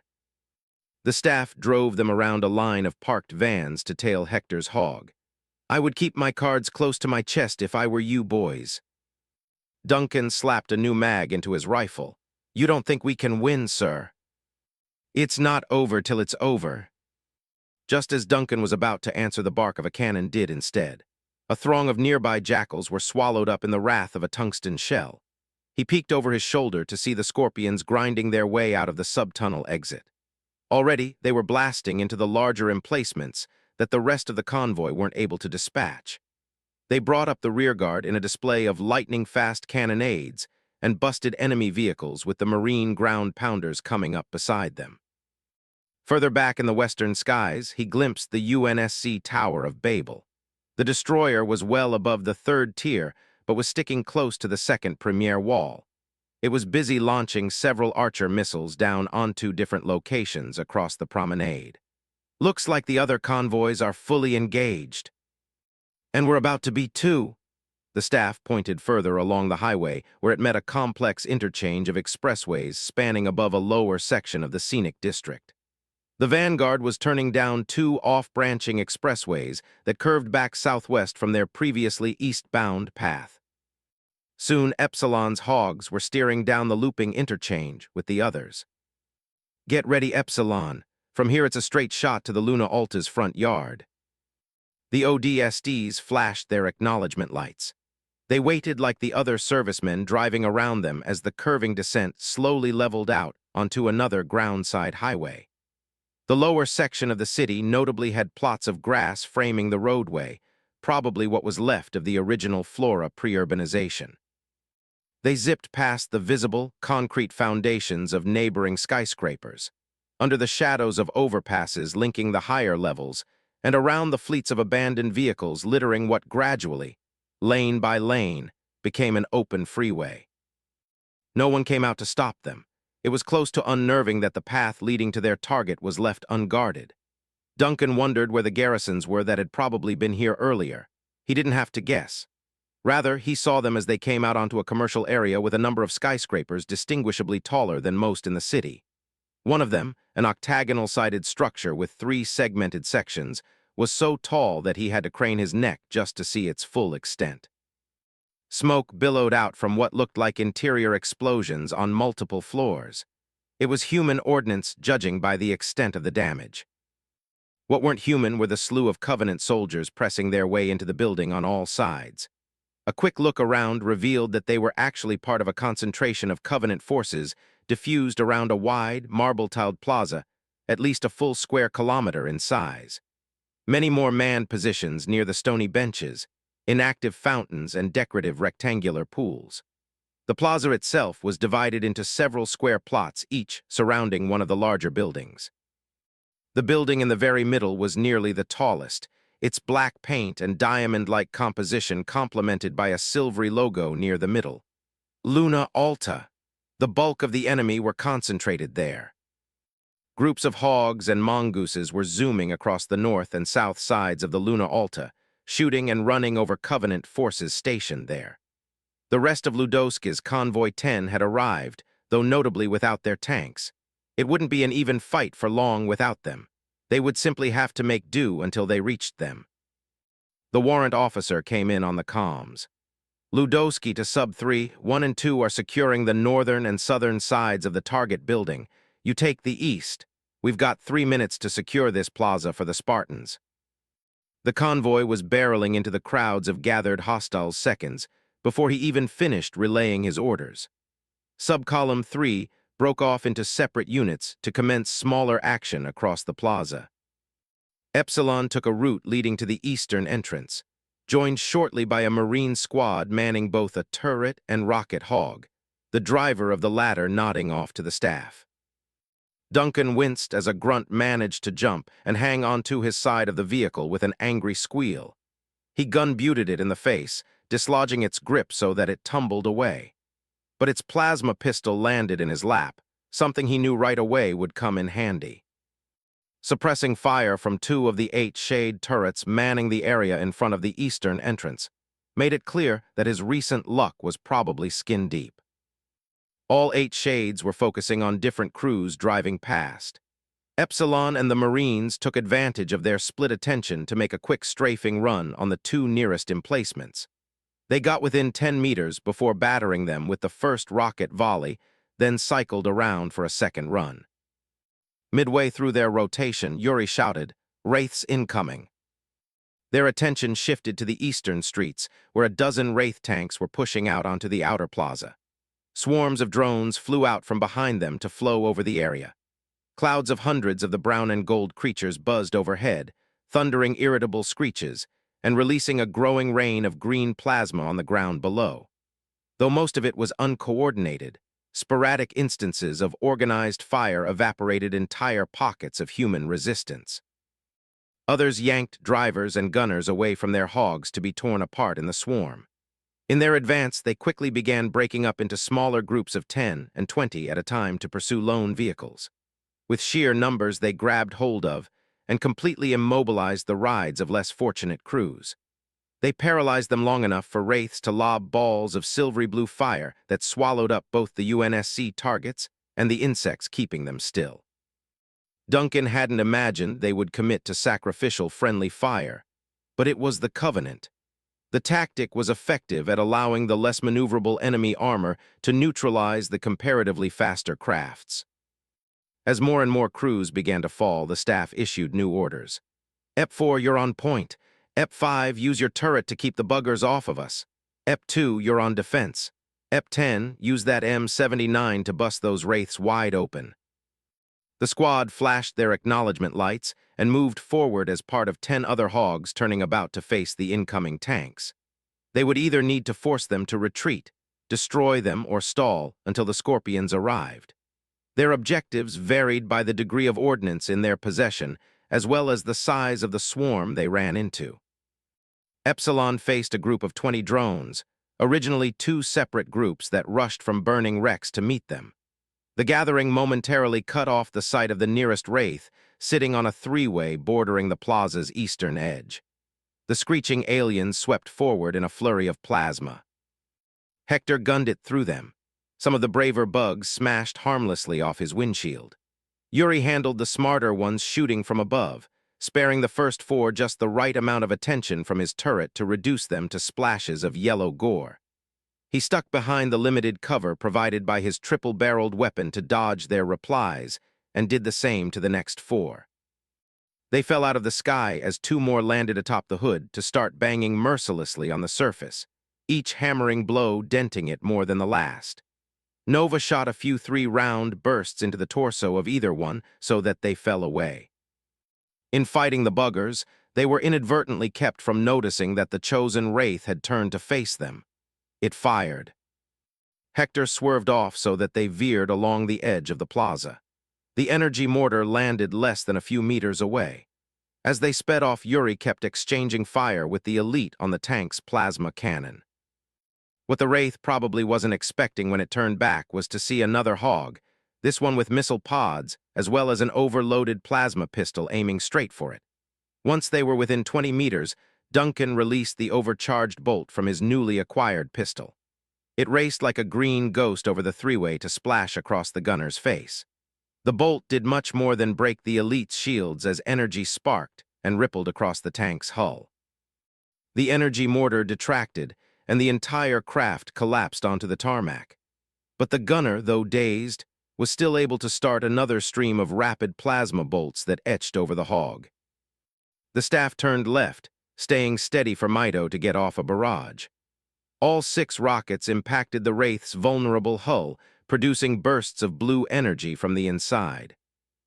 As they turned off for the M79 to cycle chambers, the Wraith came back online, minus its gunner who'd been killed outright. Its energy mortar tracked them. "No, you don't," Duncan released another overcharged bolt that struck its hull before it could get off another shot. The EMP immediately shut it back down. The staff brought them back around for a final attack run. Mito unleashed his second barrage that finished it off. A series of smaller interior explosions blew outward to crack the exterior in half. They drove away victoriously from its smoking remains and regrouped with Hector's hog. Epsilon split their focus between fighting tanks and destroying the shades to secure the Spartans' extraction route.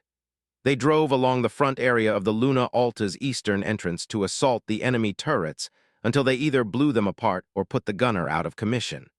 Then they swung back around for the next two wraiths in their sector.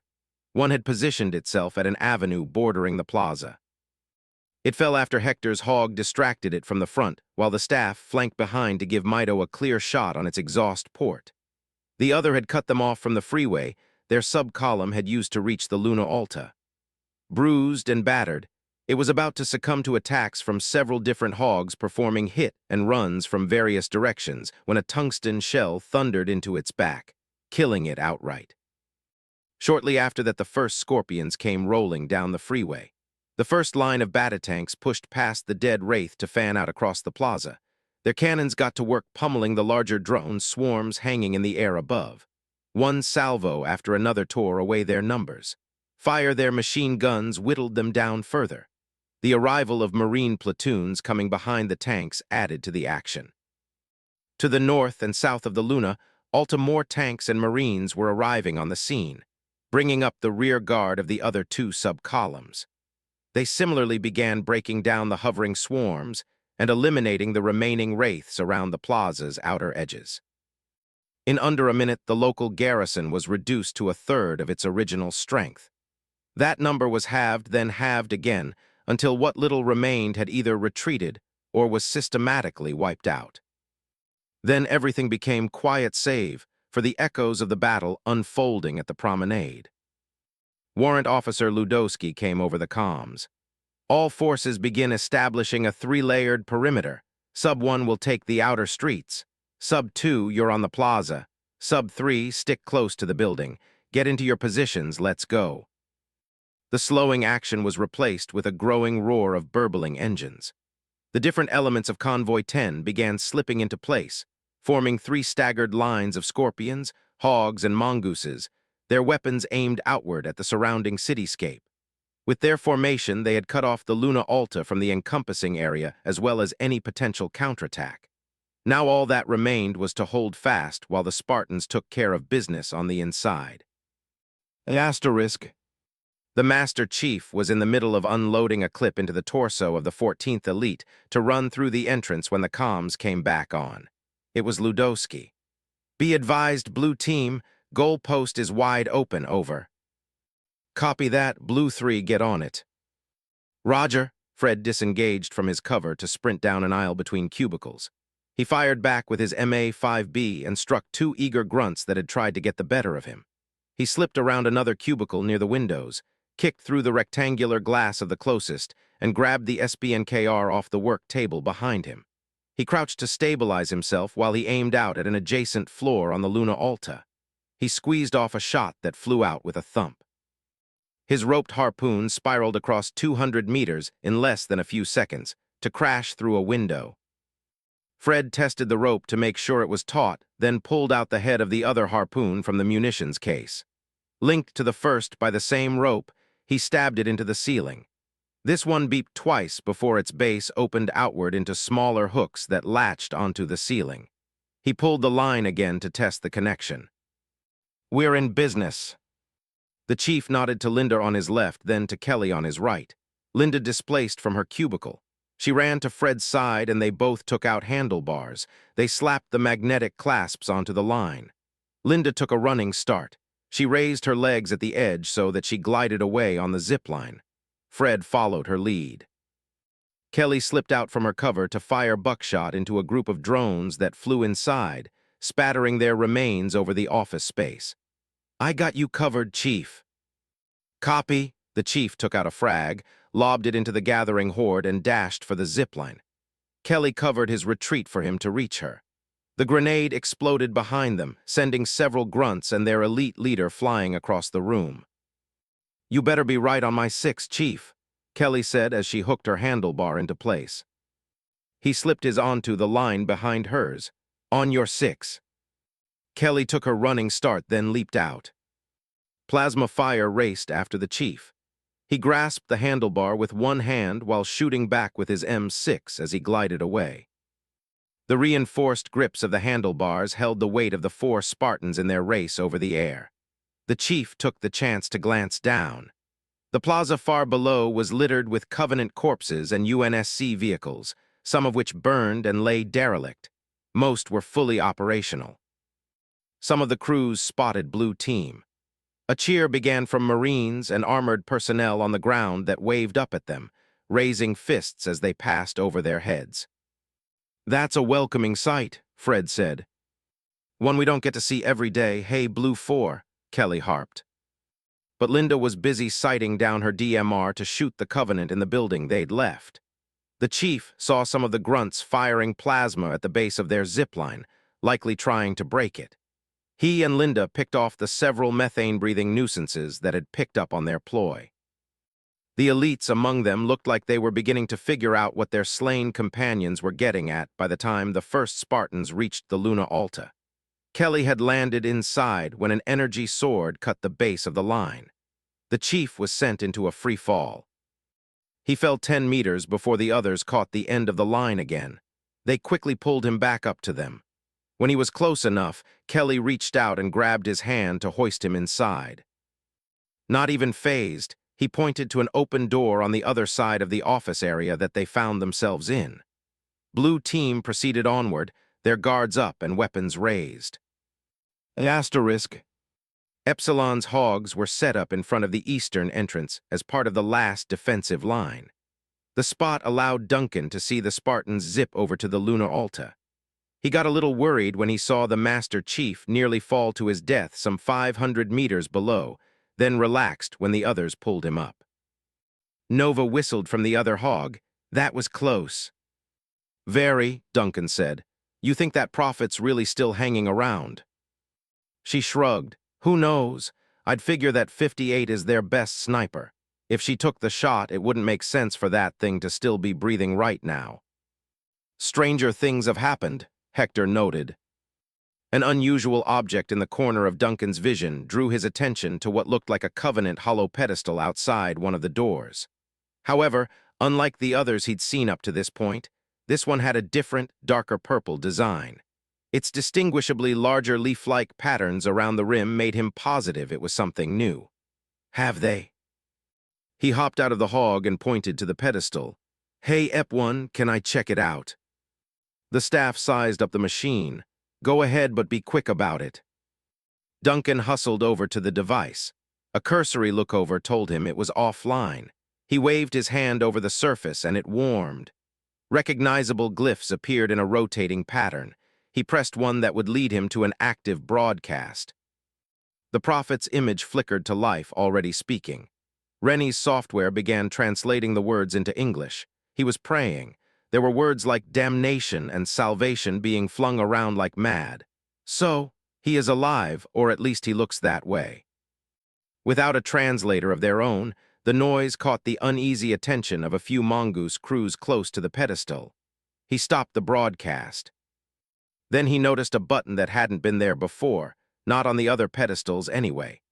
While most of the alien calligraphy had chromosomal depictions, this one had more in common with something he'd seen a few times in a high school history class: Sumerian cuneiform. It was 4 cones, 2 pointed down so that they touched either side of the third's upward-facing tip. The 4th intersected the middle of the 3 shapes to point right. He tentatively raised his hand over it. The translation sweet-read it as "feed routing." He looked left and right down the area of the entrance, spotting 2 of the same special hollow pedestals, adding confirmation to his revelation. There was no mistaking it. What he had here was a ground-side relay network comprised of these pedestals. If he was correct, perhaps these were the mediums the minister had been using for the last 3 days to send his broadcast throughout the city. Pressing it, hundreds of smaller, more lengthy glyphs appeared with lines connecting to the pseudo-cuneiform symbol. His translator showed that they were identification numbers for the standard hollow pedestals, set throughout high mediolanum, as well as their coordinates. He fought the urge to let his jaw drop after considering something else. The extensive control these relays had connotated that they could potentially reroute a signal to a different origin for it to be broadcasted from there, like another hollow pedestal with enough power, or an underwater command and control center. What chance was there that that same, black-armored elite had used these devices to trick them into going to that CNC? It was almost sickening to think that they could have made the UNSC waste so much time, energy, and nearly lives just by pressing a few glyphs. His contemplations were redirected as he encountered a reception symbol unlike the rest. It was an inverted U that read, Uncategorized Edition. Strangely, the coordinates for it were close, too close. In fact, it was right on top of him. No, that wasn't it. Then it hit him like a hammer to the head. Some way, somehow, the pedestal was recognizing him as a broadcasting reception point, or more specifically, his armor. Well, that's weird. Maybe it was because he had interacted with Covenant systems prior to this. Perhaps not. The only thing he could think of that could possibly make him a broadcasting point was his helmet cam, but how could it even know about that?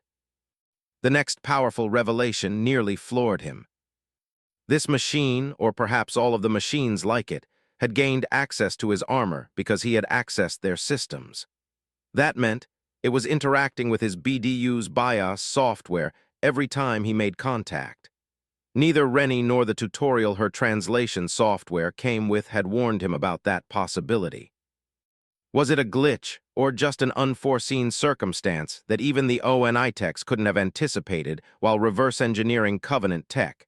That it would recognize the hybrid system as though it were a friendly system? Frankly speaking, this hollow pedestal was mistaking him for a Covenant soldier. How it was doing that exactly was lost on him. He didn't get long to think about it. His focus drifted again to another symbol slightly below the first, following a similar triangular cuneiform pattern. However, its three triangles had their backs to each other and pointed outward. It read, Reroute to contact. Now that was interesting. He slowly reached for it. His finger made contact. The glyph blinked once, then every other reception symbol was highlighted, including the one recognizing his armor. He glanced at the staff who was still checking the surrounding area like everyone else. He had a hunch that he felt he needed to act on now, or he wouldn't get the chance later. Here goes. He pressed his own symbol. It blinked twice. Every other glyph faded around it. But the inverted U kept blinking. He considered something and with hesitation turned on his helmet cam. The moment he did, the pedestal emitted a new image. It was a projection of itself and the doors behind it. It took him a few seconds to realize that what he was looking at was his own point of view coming from his helmet feed. He slowly turned left towards two pedestals further down. Like a mirror, they projected the image of themselves as he turned towards them.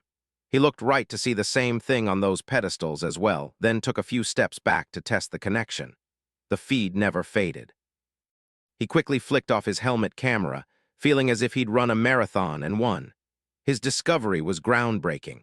It showed a new level of connective potential between human and Covenant systems, a potential that could have even greater ramifications for the wider war. He felt himself about to tell Nova what he found, only to be stopped. His gaze fell on a pulsating circle with a smaller circle on its circumference accompanied by a numerical glyph at the center. The function appeared next to the other he'd pressed last. He waved his hand over it, broadcasting radius 30 meters. If he was floored before, he was through the floor now. These devices had a broadcasting range of 100 kilometers, or at least that was how much he knew about. Did that mean that if he wanted to, he could actually? Banshees inbound, Yuri shouted, aiming his turret up towards the sky. Duncan came back to the real world to finally notice the low roar and occasional thrust of multiple propulsion drives, so many that he couldn't hear any singular engine. He turned back around. At first, he saw a squadron of Banshees crest the surrounding skyscrapers. They were immediately followed by many more that maneuvered around the sides of the outer buildings in a manner befitting sharks hunting on the seafloor. They were all headed in the direction of the Luna Alta. Asterisk. Field Marshal Durakami was both impressed and horrified at the minister's gambit. Whether it had paid off or not remained to be seen. Nevertheless, he had shown a sacrificial willingness accustomed to his own kin, the Sangheili. To plan so well in advance for a moral boost such as this was something that could only be done by a master tactician, one that did not value his own life over that of his subordinates' need for high spirits. In that regard, he was impressed beyond all measure. In another regard, he was horrified beyond all understanding. As with the minister's decision to stay, he had also sealed his fate and that of every warrior in the city. There was no other way now to atone for the loss that had been hoisted onto them, one they were certain not to know about until long after they'd won or never if they all perished. A price was paid to give them a chance at victory, and it was the minister of iconography, Avuum Rezik, who'd paid it. At the very least, it would be Durakami to suffer the consequences of the prophet's decision, no matter how this battle ended. Win or lose, he was dead. That fact had begun sinking in ever since he saw the human sniper round sever Rezik's throat and throw him clear of his throne. That reality was only just beginning to settle in his soul as his phantom came closer to the Luna Alta. The dropship's open hangar gave him a view of the situation. He was hundreds of meters above the battle raging below, purposefully high to avoid the hyperaccurate precision of the human tanks. They proved their accuracy with each Banshee they shot out of the sky that descended upon their three-layered formation. The several major flocks of flyers took up a counterclockwise formation of their own. They flew around the battlefield with one or two sorties engaging different sections of the enemy forces on the ground. They strafed vulnerable vehicles in groups, blew apart their faster automobiles with plasma torpedoes before withdrawing temporarily. Each squadron came back smaller with each attack, but not without exacting a similar cost on the humans. It was all meant to create weak points in the enemy ranks great enough for the incoming scarabs to exploit. However, a good number of Banshees were getting shot out of their own formation, making him wonder which side would have its weakness revealed first. It was the best tactic he could muster aside from a full frontal assault. Those were strong in their initial push, but gradually their attack power became diluted as the squadrons devolved into multiple single-craft actions, leading to more costly withdrawal attempts. This way he avoided that eventual tactical degradation that less experienced field marshals tended to fall into when dealing with airborne elements. Regardless, he had to watch many of his warriors die by the handfuls. His regret wasn't that they were dying. They were laying down their lives for the cause of the Holy Covenant. His regret was that no matter what he did from here on, unlike them, he would die with the greatest failure imaginable to his name. His dropship eventually crossed the airways above the plaza. It began a careful descent down to one of the landing pads on the level where the prophet was located. He would extract the minister and quickly, lest anyone see. Once his phantom touched down, he gave a quiet prayer for himself under his breath. He knew he would be meeting the gods of his ancestors very soon. His sole hope was that those same ancestors could entreat the gods on his behalf, to spare his lineage and possibly show mercy even to him for a life of devotion. But not even all the faith that the minister, that his clan elders and his brothers had taught him to hold all his life could convince him that that was even a remote possibility. Asterisk. Blue Team reached the two sets of doors leading onto the right floor without incident. Linda and Fred braced against the first. The Chief and Kelly took the second. Breach in 3-2, move in. The Chief and Linda both kicked in their doors and pushed inside with Kelly and Fred coming in close behind. They entered into a conference hall with two levels. The main level was sectioned off into a rectangular area at the front, separated by a short staircase from an ovular section further back. The glass-made upper floor was supported by 4 large pillars heading down to 4 upper decks built along the corners of the level below. Time slowed as the Spartans entered what was colloquially known among their own as Spartan time, giving them the chance to observe everything. On the far side, standing on either of the 2 upper decks, were a pair of elites in red armor.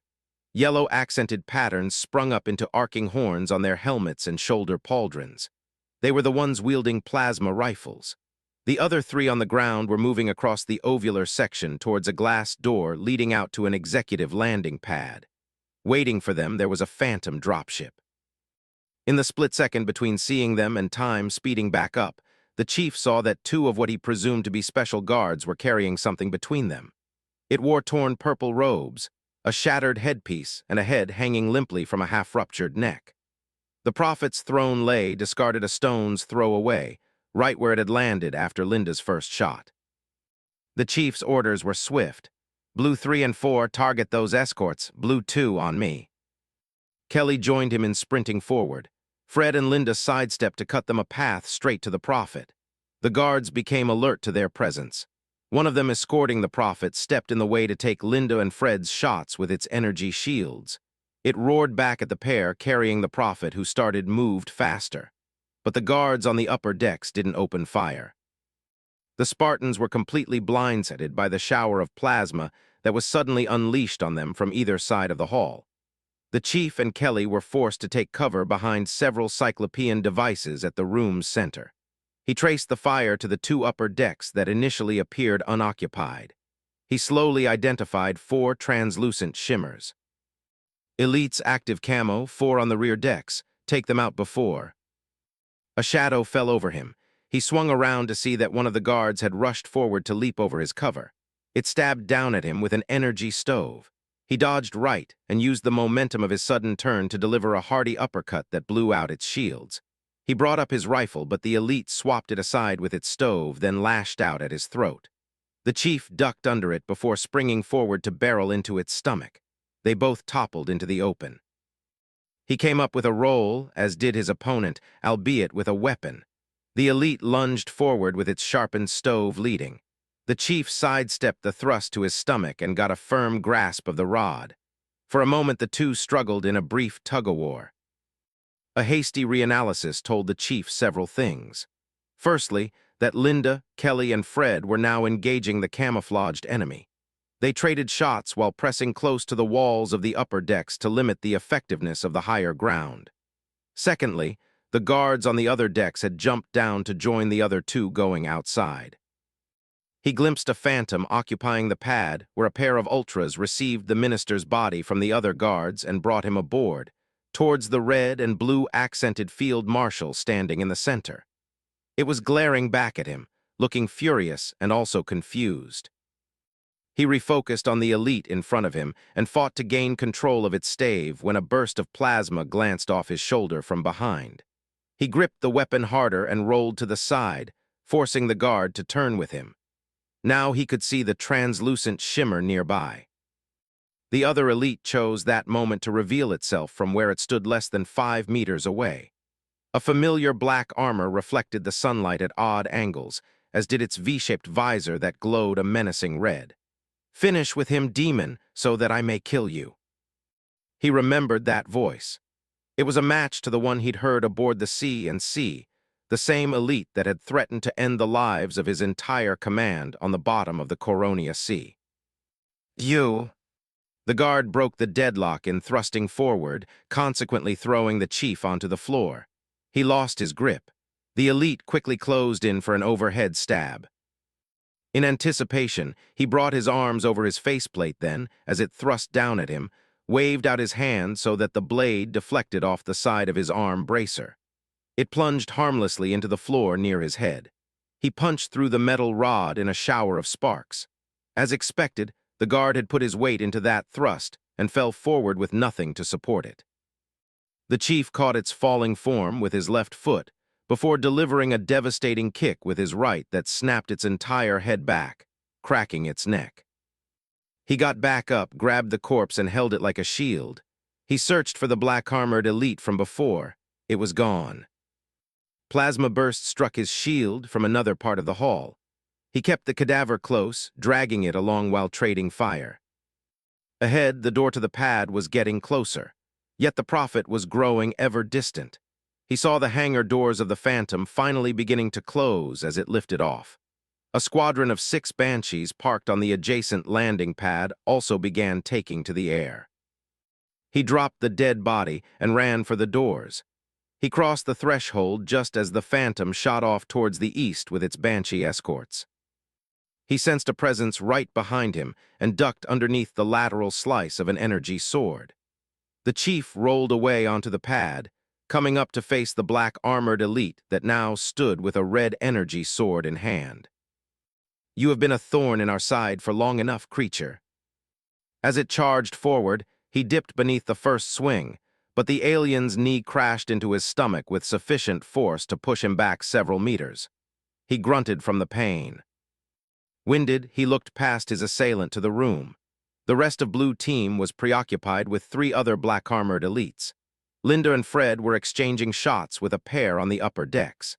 Kelly was closer, grappling hand in hand with one on the hall's outer section. She struggled to evade the swift attacks of its 2 energy daggers while looking for an opening. That meant he was on his own. "I am First Blade Officer Utana Narrowly of the Silent Shadows," the elite in front of him said in clear English. "And I will be the one to send you back to the dark crevice you and your kind crawled out of." The sight of the alien approaching him with its crimson blade brought a memory to mind. He'd been in a similar situation before during the raid on the 3rd Fleet of Glorious Consequence. After rescuing Dr. Halsey, he'd run into an overly persistent major that challenged him to a duel, one he had promptly lost. It would have been the end of him too, were it not for the intervention of other forces.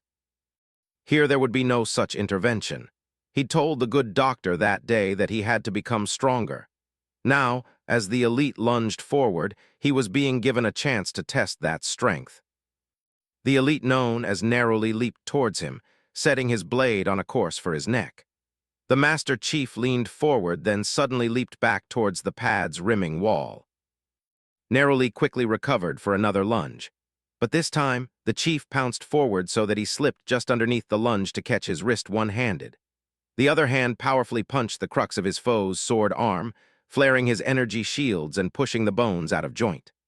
The Spartan released him to commit 2 powerful blows, the first being a heavy uppercut to his helmet's underside, the second an open-palmed strike to his torso that pushed him back a few meters. The chief stood before him. "Dark crevice, want to run that by me again?" Narrowly's shield shimmered but remained strong, unlike his sword arm, which was now probably almost useless.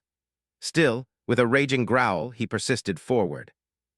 This time the chief met him with pistol and knife held akimbo.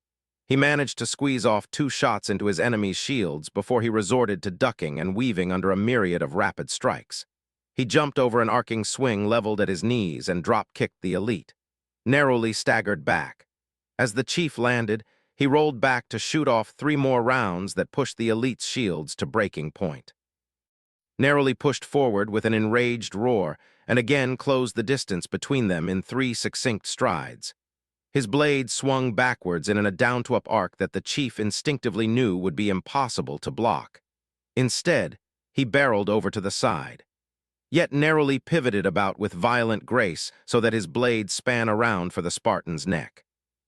He ducked beneath it, lunged forward and caught the sword arm mid-swing, but narrowly grabbed the chief's shoulder for support as he kicked the side of his helmet with his boot, knocking the super soldier aside. The chief recovered into a crouch as narrowly spiraled back to the ground and raced forward. However, he couldn't stop the Spartan from firing 2 more rounds that finally blew out his shields. Then he slipped under another overhead swing to plunge his own combat knife deep into the crux of the elite's sword arm. Growling, Narrowly withdrew a few meters to pull out the blade. It granted the chief a chance to reload. But the Silent Shadow wasn't about to let up and made that clear by tossing a plasma grenade. The chief threw himself out of the way before the fiery blue orb could detonate. He heard the rising warble of an energy pistol and saw that Narrowly had loosed an overloaded bolt from his plasma pistol. The Spartan leaped aside. A second bolt followed not long after the first. He felt the heat of the inbound plasma wash over him as he evaded once more. He began noticing a pattern. The direction of each bolt wasn't trying to track him, but to push him to the edge of the pad. Narrowly was trying to corner him. It worked. He found himself close to the wall. The elite rushed towards him, a third overcharged bolt already in the making. He released it before his opponent could get off another shot from his own pistol, the bolt coming low enough and fast enough that it couldn't be dodged without moving further into the corner. The chief leaped in that direction to avoid the blast of sizzling energy, but narrowly had followed his trajectory to get even closer and lunged forward. Not slipping under it or even away from it, the chief dashed head-on into what would have been a decapitating blow had he not sidestepped at the last moment to deliver a hard elbow to his opponent's visor.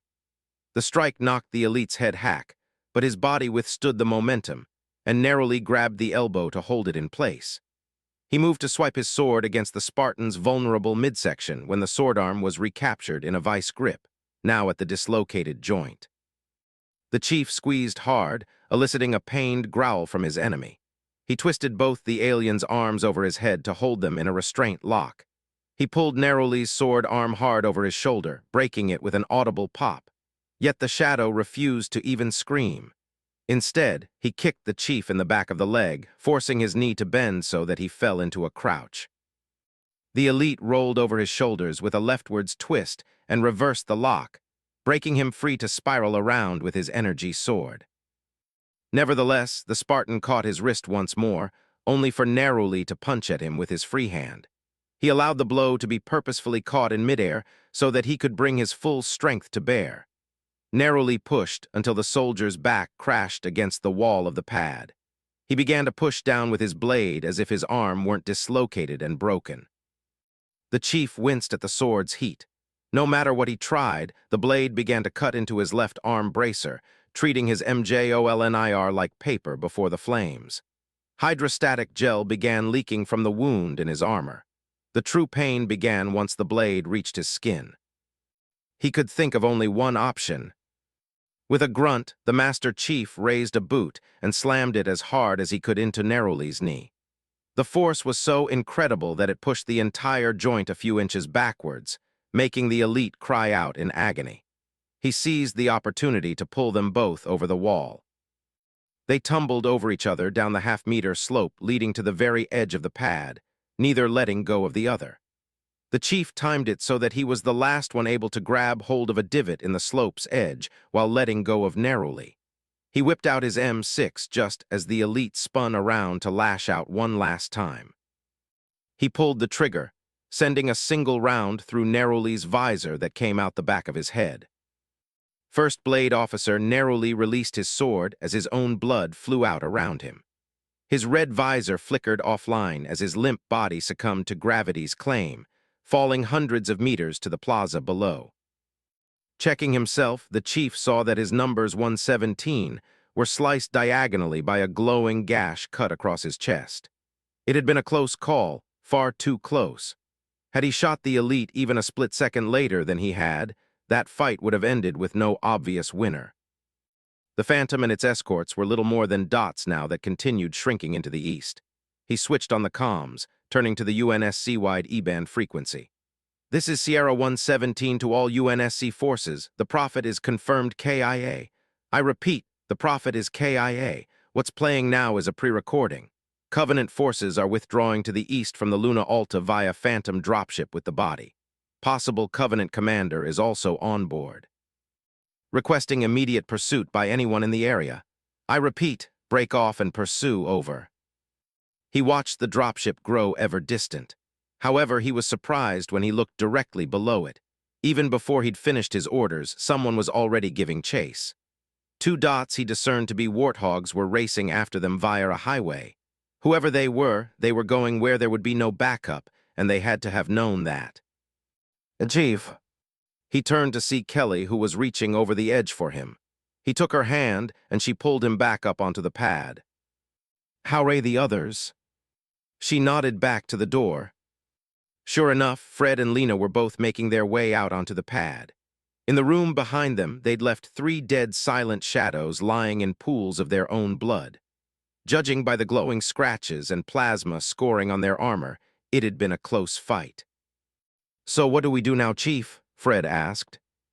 The Master Chief looked back to the ever-distant dots, then to the fighting unfolding on the plaza. There was still work to be done here. We'll help Convoy 10 out first, then see if we can find a ride to go after them. If they're still in the city by then, Linda added. I saw someone pursuing already. There's a chance they'll slow that Phantom down. What makes you think that? Kelly asked. The chief could see the warthogs finally disappear, as they drove onto another highway. Just a feeling. Kelly, Linda, and Fred shared knowing looks. He turned back to Blue Team. He didn't have to see their faces to know that despite the setback, they were more than ready for another round. All right, Spartans, let's move out. Hallucinato, Illusion. 60, Battle of Actium, Chapter 22, Huz. Chapter 22, Huz. May 10th, 2545, 08, 35 hours, military calendar. Aquila System, Actium. High Mediolanum, Republic of Pavia. Outer edges of Caterini Block, near second premier wall. Asterisk. To Colonel Garrison, the landscape of the third tier's promenade was little more than a cobblestone strip of burning vehicles and buildings.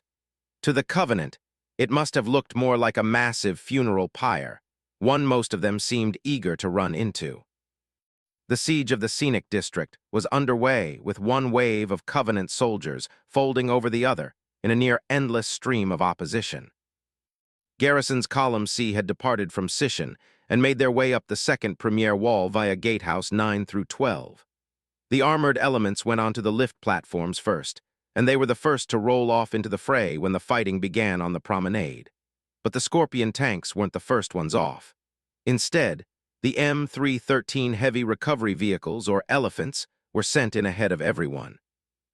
Having taken some inspiration from seeing the elephants in action at the Eden Mall back in Ano, Leosia, Colonel Mentieth decided on a new means of countering the expected enemy defenses. Yesterday, the UNSC Carchemish had come back from its trip to Treviso, having arrived with a new cargo from the 53rd base near New Verona. The gift to the UNSC forces of Task Force 1 were dozens of elephants. The 3-story tall vehicles were 14 meters wide, measured nearly twice that in length, and packed enough armor to push a platoon of Marines straight through the thickest enemy ground fire. And they had been deployed to do just that. Like Garrison's Column C at Gatehouses 9 through 12, Colonel Mentieth's Column B had launched from 15 through 18 in Castoria, and Lieutenant Colonel Sarakovich's Column A was sent to 21 through 25 and 27 from Viria. 2 elephants were assigned to each individual gatehouse, along with a contingent of Scorpions, Hogs, Marines, and ODSTs that would accompany them into the third tier. The moment the lift platform's ramps descended, the heavy vehicles were the first ones off, going guns blazing into the chaos beyond. The Covenant made no pretext of attempting to draw them in. They had already taken up positions behind the dead traffic lines of vans, trucks, and cars left behind by the city's denizens. The overhanging skyscrapers also allotted them greater defensive capacities, since they could use their various windows to fire down on the encroaching threat. It seemed the Covenant were intent on pulling out all the stops, even adding wraiths and ghosts to the mix, the former usually taking positions down off-branching streetways. That way they could set down fire on human forces from a safe distance. The latter moved in pods of 4 intent on keeping them contained to the immediate areas surrounding the lift platforms. What the Covenant hadn't counted on were 2 factors: the fire support of the UNSC Tower of Babel and Thespid, and power of the elephants. Combat controllers armed with radio sets and H-165 target locators were marking enemy positions, and vehicular units on the ground for the Babel's bridge crew. Not long after a target was painted with the characteristic red perimeter circle, usually in less than 5 seconds, a hailstorm of 7 missiles would descend on whatever was highlighted. The collective efforts of at least 12 binaries of ODST and Marine combat controllers in their sector created a perpetual rain of missiles. Destruction pounded across the promenade as well as the outer streets, destroying areas of traffic lanes and reducing initial positions of heavy resistance into cinders and splashes of blue gore. Still, the rules of engagement applied, meaning there would be no ordnance drops on the surrounding skyscrapers. The danger of causing one of them to block the path of advancing UNSC forces, or even worse, to collapse on top of them, kept the Babel's offensive options limited to the promenade and outer streets. That left clearing the buildings to the boots on the ground, who did more than their fair share of the job. The heavy recovery vehicles, or elephants, moved fast, crashing through the initial lines of abandoned cars before the enemy could react. Their crews used firing ports to shoot down Covenant that scrambled away around them, while others in front of the behemoth were crushed beneath their enormous treads. Garrison had led the push from Gatehouse 9 atop one of the two elephants. He was thus among the first to enter onto the promenade with an entourage of scorpions and warthogs close behind. He'd helped himself to the M41 light anti-aircraft gun setup on the third level near the driver's cabin. While the position was utterly exposed, it provided him the best vantage point from which to raise hell on anything and everything moving below that wasn't human. After stitching high-caliber holes through a squad of grunts cowering behind a passing garbage truck, he swiveled leftward to drill into the shield of a hunter. He pinned it behind its barrier long enough for a scorpion to punch it in the side with a tungsten shell. The creature promptly fell over, its worms spilling onto the cracked tarmac at its feet. He spotted a squad of Marines that had gotten slightly ahead to engage a group of shield jackals wedged between a few cars. Several lengthy bursts from his turret shredded through half of them so that the Marines could finish off the other half with ease. A trio of pink needler rounds bounced off the side of his gun palisades, drawing his attention over to an orange-armored major racing between the traffic lanes on his right. He gave it a well-deserved concentration of 99mm rounds that tore away its shields and painted the street around it a fresh shade of blue. Red Actual to Neptune Actual, might want to deal with that little congregation on your left, over. Garrison followed the direction over to an intersection that they were passing, lying between the cobblestone promenade and the beginning of the highway leading to Gatehouse 9's lift platform. A small platoon of Covenant were putting up a last-ditch effort to hold the line using deployable energy barriers, barricades, and cars for cover. They were one of several surviving pockets along this section of the promenade between Gatehouse 9 and 10. Their efforts were quickly becoming a moot point thanks to the 4 elephants pushing through their lines, forcing the dead traffic lanes out of the way for those coming up behind them. For this pocket, it was being sandwiched between Garrison's elephant and another whose topside gunner, Colonel Taylor's, was already opening fire. Roger that, Red Actual. He switched to a different comlink. Neptune to Able 1 and Able 3, we need to provide salvation for some lost souls 20 meters to our northwest. Copy that, the 2 ODSTs said. 2 gun ports opened on the starboard side of the elephant, and a pair of triple barrels pressed through it to start their deadly rotation. Garrison brought his own M41 to bear on the group below. 6 streams of heavy fire ripped into the Covenant soldiers from the left and right, 3 from either elephant. The crisscrossing cascade whittled down their barriers, stripped away their barricades, and eviscerated the enemies hiding behind them. In under 10 seconds, the last grunt spiraled into the air on trails of methane leaking from a bullet-riddled gas tank that blew up not long after. Sector clear, Garrison said when movement caught his eye. As the Marines and ODSTs advanced, the nearby buildings around the promenade were becoming more and more occupied. One of them, a skyscraper to the east, was their main concern. He recognized the blue and white accented triangle sign on it as belonging to the freighter insurance company Far Delta. The labeling right beneath that branded it, a system headquarters, confirmed as much. He'd been in one of those buildings before, back on Miradum when he, Mentieth, and Major General Horvath had planned the assault on the de Gaulle starport. Now the enemy was the one occupying it en masse. Dozens of elites and jackals were moving along the different levels of office spaces.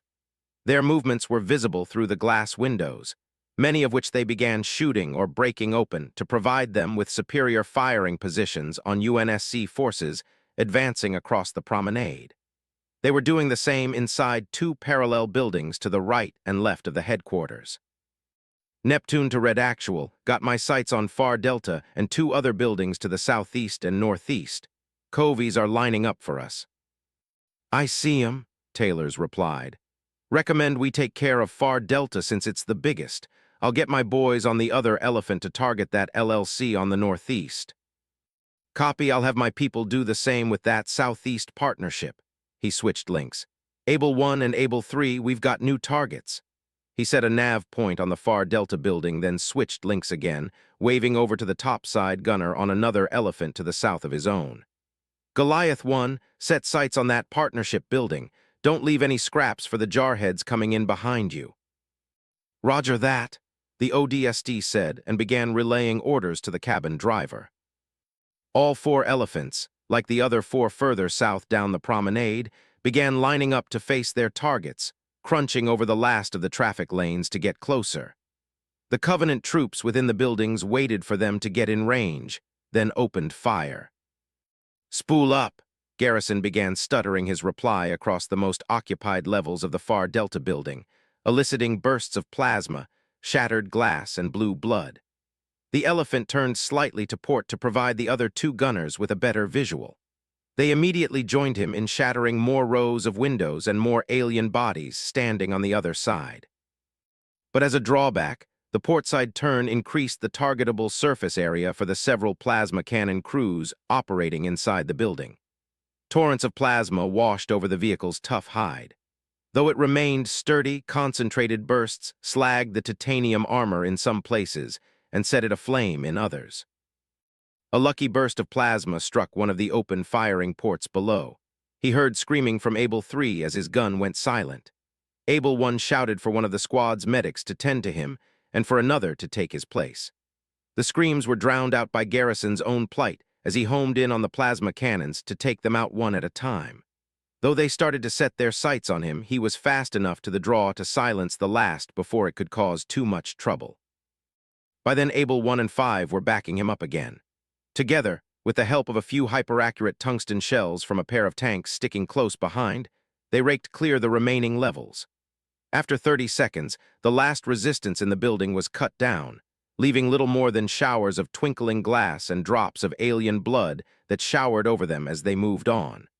The same went for the 2 silenced buildings to the northeast and southeast.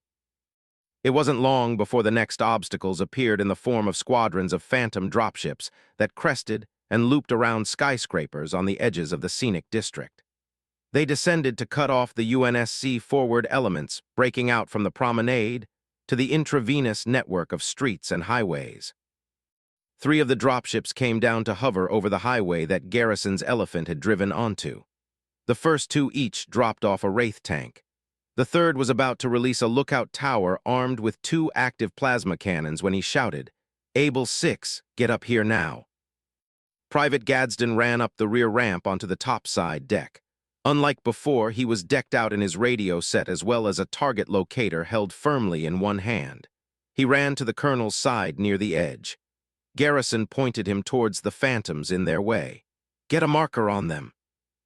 "Sir," Gadsden crouched down, aimed his locator, and established a flickering green beamline on the enemy aircrafts.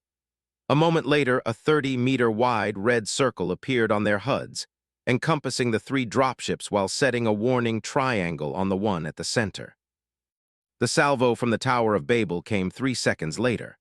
7 of the high-impact missiles arced across the sky to strike the 3 highlighted targets, destroying the one at the center so that its remains crashed onto the lookout tower below, creating a bright chain reaction that incinerated anything trapped in between.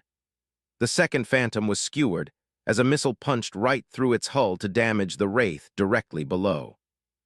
Another missile struck out its tail stabilizers before a third blew into the cockpit, annihilating the pilot and the crew in a rippling explosion. The third dropship managed to veer away only to receive a missile that crippled one of its impulse drives. It flew off with a notable slant, its heavy plasma cannon getting off 3 concussion shots before it disappeared around a corner. Though 2 of the shots missed, the third slammed into the elephant's driver's cabin to blow out the windows in a shockwave. Garrison eyed the damage. "Sergeant Eberline still with us?" "Yeah," the sergeant at the controls answered. "And so are those Wraiths." The echoing warble of 2 energy mortars drew the colonel back to the enemy tanks 50 meters up ahead. Both had lobbed deadly blue comets that were already well on their way. With his turret, he started working on the tank left wounded by the missile strike. "Charlie team, get on the deck. We've got targets." The Marines from Charlie team, one of a platoon from Sarakovich's 1st Battalion sitting in the cargo bay below, responded with praiseworthy speed. They reached the top deck just as the energy mortars landed on the tarmac, having overshot the Elephant by an uneasy distance. 4 of the SBNKR-wielding Marines ran past the built-in crane to take aim at the enemy armor, then set loose a rocket each. Garrison had weakened both of the Wraiths to the degree that the pair of rockets heading for either one was sufficient to snuff them out. He allowed himself to relax a little as they passed by their broken and smoldering remains. Only a little. There was still work to be done, and something told him that all that had only been the easy part. Behind him, he heard the last metallic creaking of the hydraulic gears that finished bringing Gatehouse 9 up to the gateway's threshold. He'd sent it back down like the others in this sector to get more elements of Column C onto the 3rd tier. Their collective lift platforms folded down, releasing a fresh flood of hundreds of Marines in combat green, ODSTs in their black BDUs, and storms of 53rd vehicular elements that poured out onto the promenade. They filtered around the deadened remains of the previous enemy defenses to link with friendlies already fanning out into the skyline. Then the gatehouses were off again to bring in the next batch. Further back, Pelicans and Hornets began flying over the wall and into the 3rd tier. Some of the Hornets hovered above the newly reforming convoys as they streamlined into the scenic district. Others escorted myriads of Pelican dropships further into the city to establish forward positions around designated objectives. That way, the 24th Air Recon made it easier for everyone coming behind them to reach and secure those already cleared objectives, then continue on to the next in a game of tactical hopscotch. Garrison took the temporary lull in the fighting to report in on a private comlink shared between the commanders. "This is Garrison. Me and Taylors have cleared the promenade. We're pushing into the city for our first stops, over." "Roger that, doing the same thing on our side," Sarakovich replied. "The Splitjaws tried a Seraph bombardment on us. Didn't work, though, because of the Babel, thank God." "I don't think the people that worked on the Tower of Babel were so thankful to the Almighty, but hey, to each his own," Major Cross jeered. "Same goes for us. Me and Mentieth are rolling 'em out. Won't be long now before we reach Mount Parnassus and Asa over on the other side there." The sound of a firing cannon cut off his sentence. "I wouldn't worry about the mountains just yet, Major," Mentieth said. "We still need to take this city." There was another cannon shot. "Sarakovich, Garrison, Taylors, do what you can to push on, and remember we want to minimize collateral damage, so the further in we go the less we'll be able to call on fire support from the Babel. Keep that in mind." Mentieth out. Colonel Taylor's Elephant came in next to Garrison's and matched their speed along the highway. The man on the gun nodded off to him, and he returned the gesture. "You heard him," Taylor said, his grin evident in his voice. "Try to reduce collateral. That'll probably be hard for you, after the pipes and all. Your being here is collateral enough, in my opinion." "I think you'll find that statement cuts both ways, Colonel Klaus. Just know you're still a cyborg in my book, so you better live up to that name today."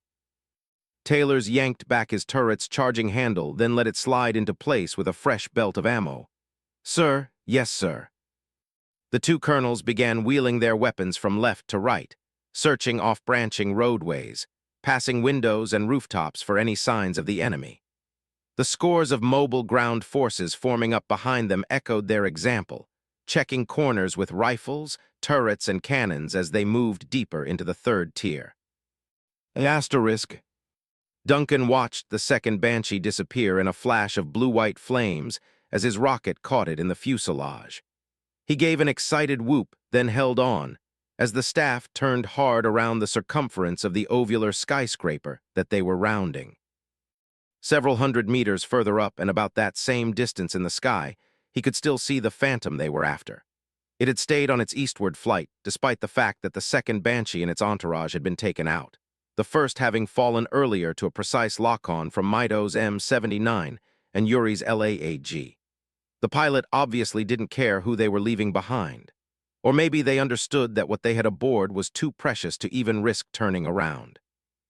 For the past 10 minutes, Squad Epsilon had been on the heels of the Covenant dropship that they'd seen land on the Lunar Alta. Before this, Duncan had used the reroute to contact option on one of the hollow pedestals to gain access to another pedestal on the same floor as the Minister of Iconography. When the feed winked on it, showed the alien clergyman being handed off by what looked like special guards to a pair of ultras aboard the Phantom. Seeing that the prophet was indeed dead, he quickly told the staff what he'd found.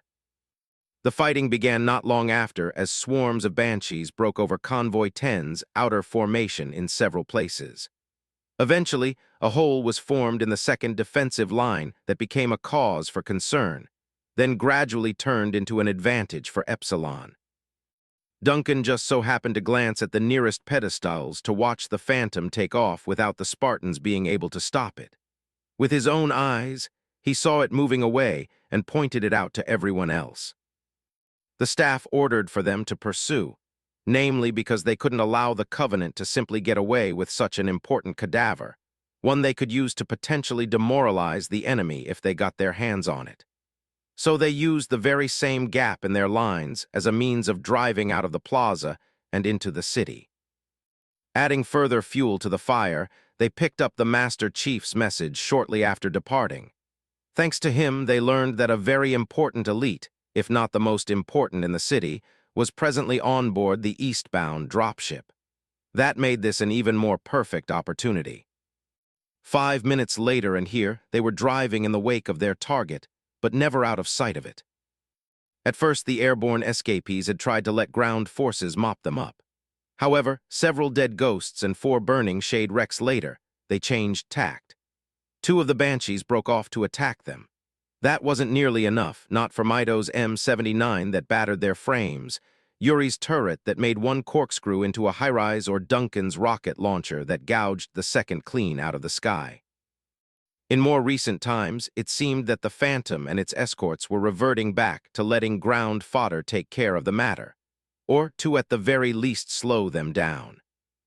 The 2 warthogs had crossed an intersection on the boundary of the Larissa block, before entering into western Edessa when the next set of obstacles came into view. A pair of wraiths slipped out from adjacent corners to their right and left some 100 meters ahead. Their mortars tracked them. "Ep4, Serpentine," the staff ordered. On it, Hector kept the lead hog going but swerved between the inner and outer lanes with the rocket hog behind him doing the same. The slow-moving tanks struggled to track their movements. Still, the closest fired. Epsilon disengaged their maneuver to weave under the energy mortar that arced overhead to slam into the veranda of a corporate building, a near miss. However, they stopped maneuvering long enough for the second wraith to get a good aim. Now that they were closer, the next mortar's trajectory was more accurate, making them peel off to the left and right to let it impact the open space between them. Circling around the small crater, the staff came back behind Hector. The 2 hogs raced past the tanks, which fired after them to little affect, as the wailing mortars fell farther and farther behind.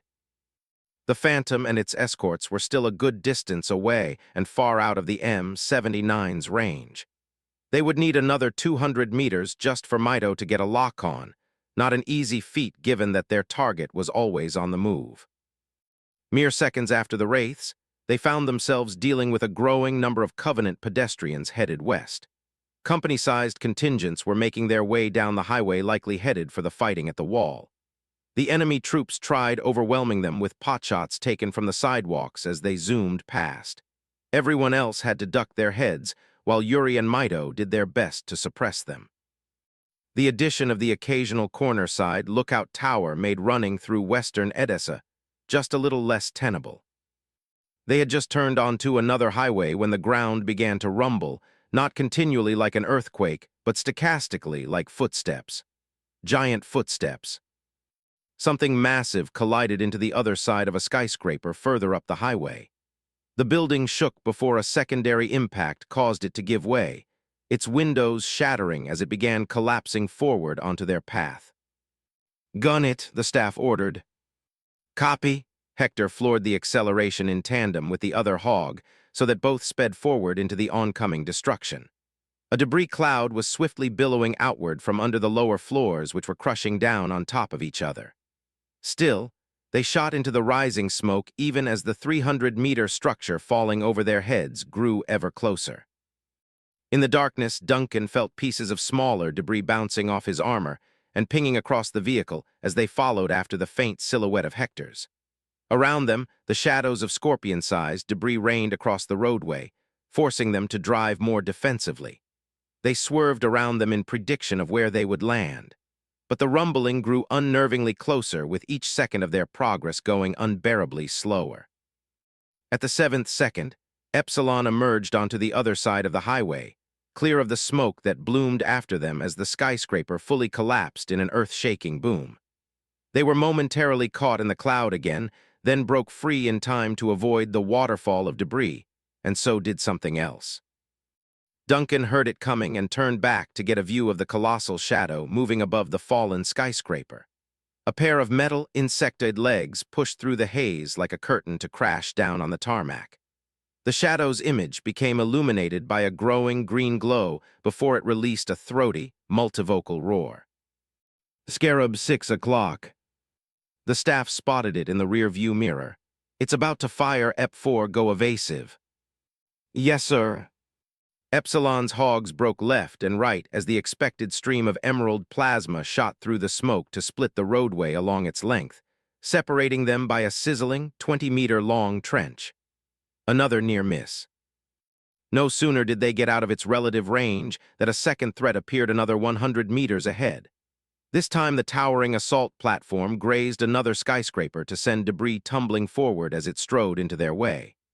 The Scarab turned to face them, setting its four jointed legs along the sidewalks to steady itself for a shot that quickly metastasized on the frontal focus cannon. It roared and fired. However, the head swiveled from left to right so that the streaming discharge was spread out. The staff sized up the incoming plasma.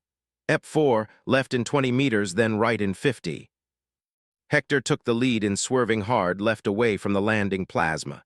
Then at the designated distance, he turned hard right so that they crossed underneath the curve of the discharge. By mere chance of speed, they avoided the wall of green flames that came down behind them. Mido, meanwhile, let off another rocket salvo on the focus cannon that stopped it from pulling off another shot.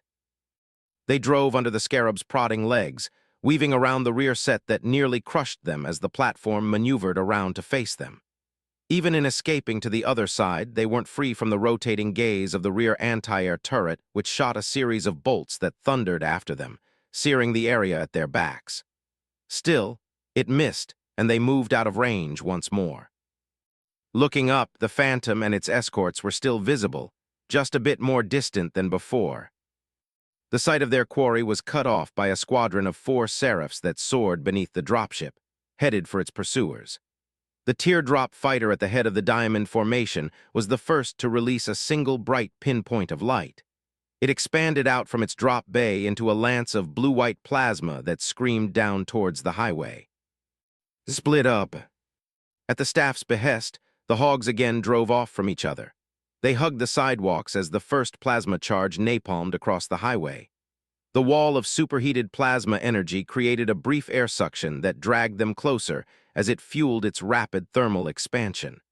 Then the air stilled once the blaze's advance subsided, only after covering a quarter of a kilometer. The second and third fighters on the wing of the formation dipped down at 2 opposing angles that would make them swing across the highway. Their near-vertical descent strained their impulse drives, so that their propulsion blew out columns of windows on the skyscrapers they flew past. At 50 meters to the ground, they dropped their loads. The 2 plasma charges scythed down a pair of skyscrapers on opposing sides of the highway, shattering more windows and blowing out through the other sides before they reached the tarmac. The lances of energy crossed and twirled over each other to seal off the way forward. "Left exit route, take it."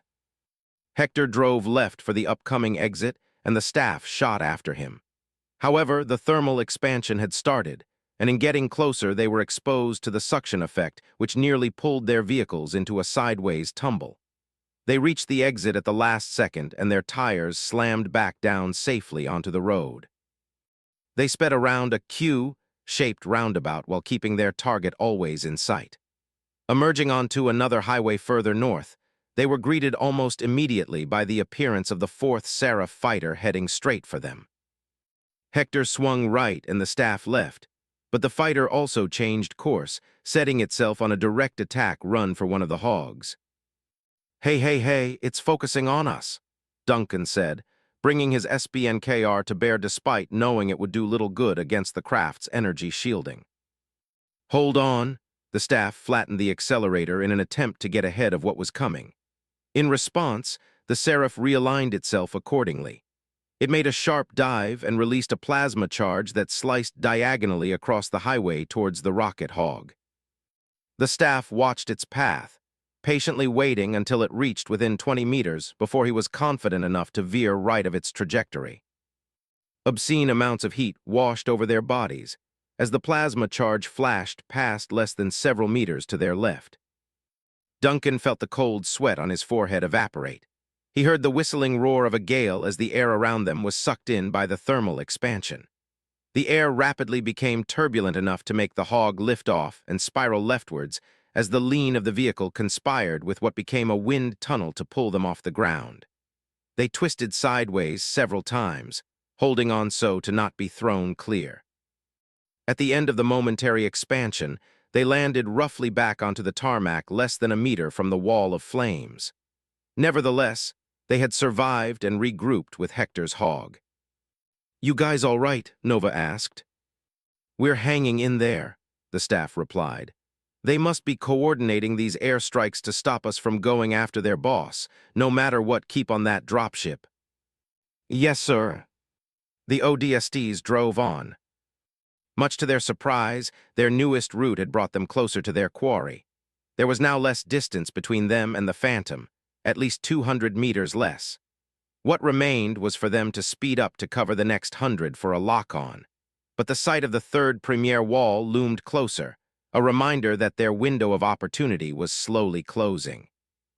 The pursued party had also taken notice of how close they'd gotten, and 3 of the Banshees flew off from their formation to descend upon them. Rather than another frontal assault, 2 of the attack craft disengaged from the third that continued on towards Hector's hog. The other 2 disappeared behind the skyline. Then, as the ODSTs came onto a section of elevated expressway leading over a lower part of the city, the Banshees reappeared, rolling out from buildings to come out behind the rocket hog. They were coming for the M79, a tactically sound decision given that it was the only weapon that could deal any real damage to the dropship. They both tracked their mutual target, fired off a plasma torpedo, then rolled aside to avoid the response. Mido managed a lock-on, but the rockets crashed into a passing building as the flyer flipped behind it. The staff turned to avoid the torpedoes in a half-completed figure. 8 then rode back on the trail. On the other hog, Hector had just swerved around a torpedo that instead crashed into a parked van. Yuri dappled the flyer's hull with round after round, making it bleed flames that convinced it to promptly break off its attack run. Duncan took aim of one of the Banshees as it reappeared from behind a building on their rear right. He waited until a diamond lock-on symbol blinked in his optics. He gave the Banshee one more second when it looked about to fly under a higher expressway. Once it was under its shadow, he sent out a single rocket that whistled after it. The craft barrel rolled to the side, something he'd planned for. His patience paid off as the rocket missed but struck the nearby wall of the underpass. The blast was close enough to damage one of its wing canards, setting it alight. The entire thing began to wobble. Without warning, a small explosion on the canard set off a chain reaction that blew off the entirety of its left wing. The pilot must have been struggling to maintain control, because the Banshee shot up into a twisting ascent until it crashed into a skyscraper, subsequently exploding across its glassy surface. "One down," Duncan said. "EP9, how's things on your end?" Mido had just launched another volley. He watched it arc upwards to consume the second flyer in a fit of bright light from which fiery debris rained. "Mines is down." On the other hog, Yuri was delivering one Gatling burst after another at the last flyer. It barreled left, right then aileron rolled higher to dodge everything he was throwing at it. "Need some help, EP5?" Duncan asked. "NYET?" Yuri growled. "Banshee is mine." He readjusted his reticle to sweep over its flight path whenever it barreled to the side. This time he caught it for a good 2 seconds of continuous fire that elicited more flames from the increasingly pockmarked hull. Yes, come on, Splitjaw, come down to Matchstick. As if it heard him, the craft unexpectedly banked downward on a curving attack vector. It hooked upwards to slash at the Hog's front with its turrets. Yuri answered in kind with lead for plasma, the latter of which streamlined from triple barrels straight into the fuselage. The concentration of fire produced a large burst of flames that swiftly enveloped the entire craft. It turned into a fiery missile heading for a collision with the street. Still a good 30 meters above the ground, the rear canopy was opened, and the elite pilot threw himself clear of the dying flyer. The strange, curving horn guard in red and yellow armor brought 2 plasma rifles to bear on the human vehicle. Even while it fell, it shot down on the hood. But Yuri had kept aiming and kept firing, blowing out its energy shields halfway to the ground. Nova scored a 3-round burst into its head right before it landed with the sound of broken armor and snapped bones, a sound that turned into more of a crunch as Hector drove over it. The ownerless Banshee crashed behind them and exploded on impact. The staff caught up to Hector's Hog, then focused on the Phantom, which now had even less ground on them, less than 100 meters. "We're gaining," Hector said as they drove over a roundabout onto an adjoined highway leading ever deeper into the east. "And so is that wall."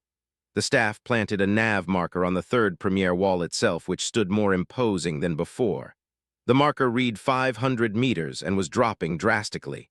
"If they get past it, we'll have to chase them over. A subtunnel entry will be our best bet at that point. Try to stop it before then." "We're shooting thing down or what?" Yuri asked. "That's the plan, EP5, the only one we've got.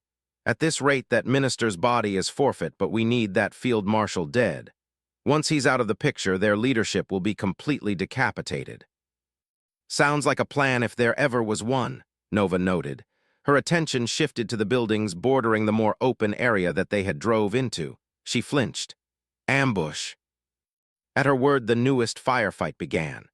Dozens of windows on the adjacent skyscrapers blew open to spew streams of plasma that raked the more jammed traffic lanes below. The new fireworks show centered heavily on the 2 UNSC vehicles careening around the abandoned civilian variants in their way. What Duncan presumed to be plasma cannons, too many to count, were opening up on them from upper positions that would be harder to hit. The same rule applied for them, since the additional lanes of abandoned cars inadvertently blocked the bulk of the enemy plasma. The staff shouted over the chaos, "Keep going, don't stop." They maneuvered in and out of lanes, while Yuri and Mito dished out returns, bulleting windows or blowing out entire floors to silence the cannon crews hiding within. The audible hep of a Banshee drew their focus to the skies where one of them, the very last escort, had appeared for a near-vertical strafing run. It released a torpedo at the rear Hog, then rolled backwards to make a run at Hector's.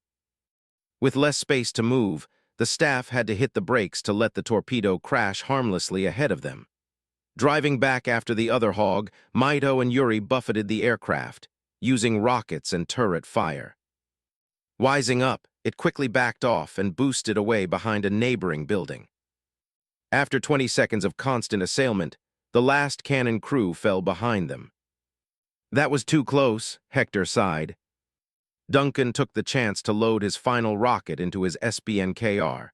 "Think they've got anything else for us?" They reached a fork in the highway that branched around a high-rise. They passed down the left route and came out onto the beginning of an intersection just 200 meters before the 3rd Premier wall. Though the Phantom was less than a quarter of that from them, the problem of distance was still in play. To make matters worse, as they passed into the wall's shadow, a familiar sight came into view. 3 wraiths were patrolling the area around the local gatehouse, with a trio of ghosts covering the entrance to the subterranean tunnel beside it.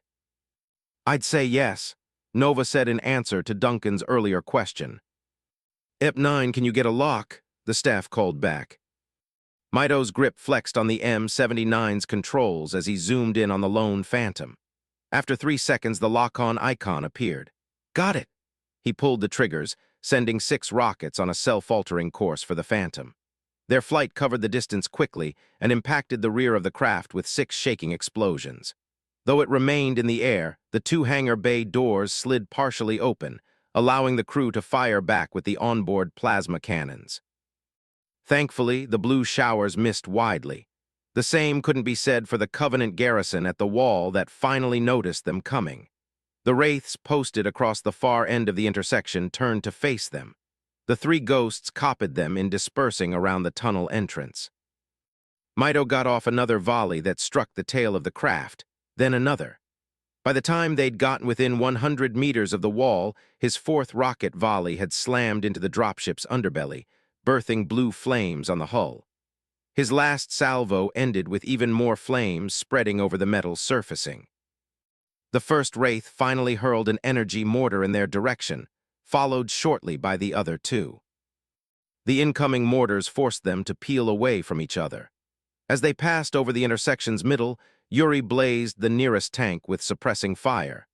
The act succeeded in distracting it and buying time for Mito to fire off another barrage. But the Phantom had started rising in conjunction with the premier wall. It was climbing away. The ascent made Mito's rockets have to race after it. Seeing what was coming, the Phantom's twin impulse drives flared under a renewed strain to go faster. Still, the barrage caught it, destroying its heavy plasma cannon completely. The flames spread ever further on its underbelly and licked at the hangar doors, forcing them to close. "Come on, EP9, the staff shouted. "I'm trying." Mito loosed another salvo, one meant to finish off the already weakened craft.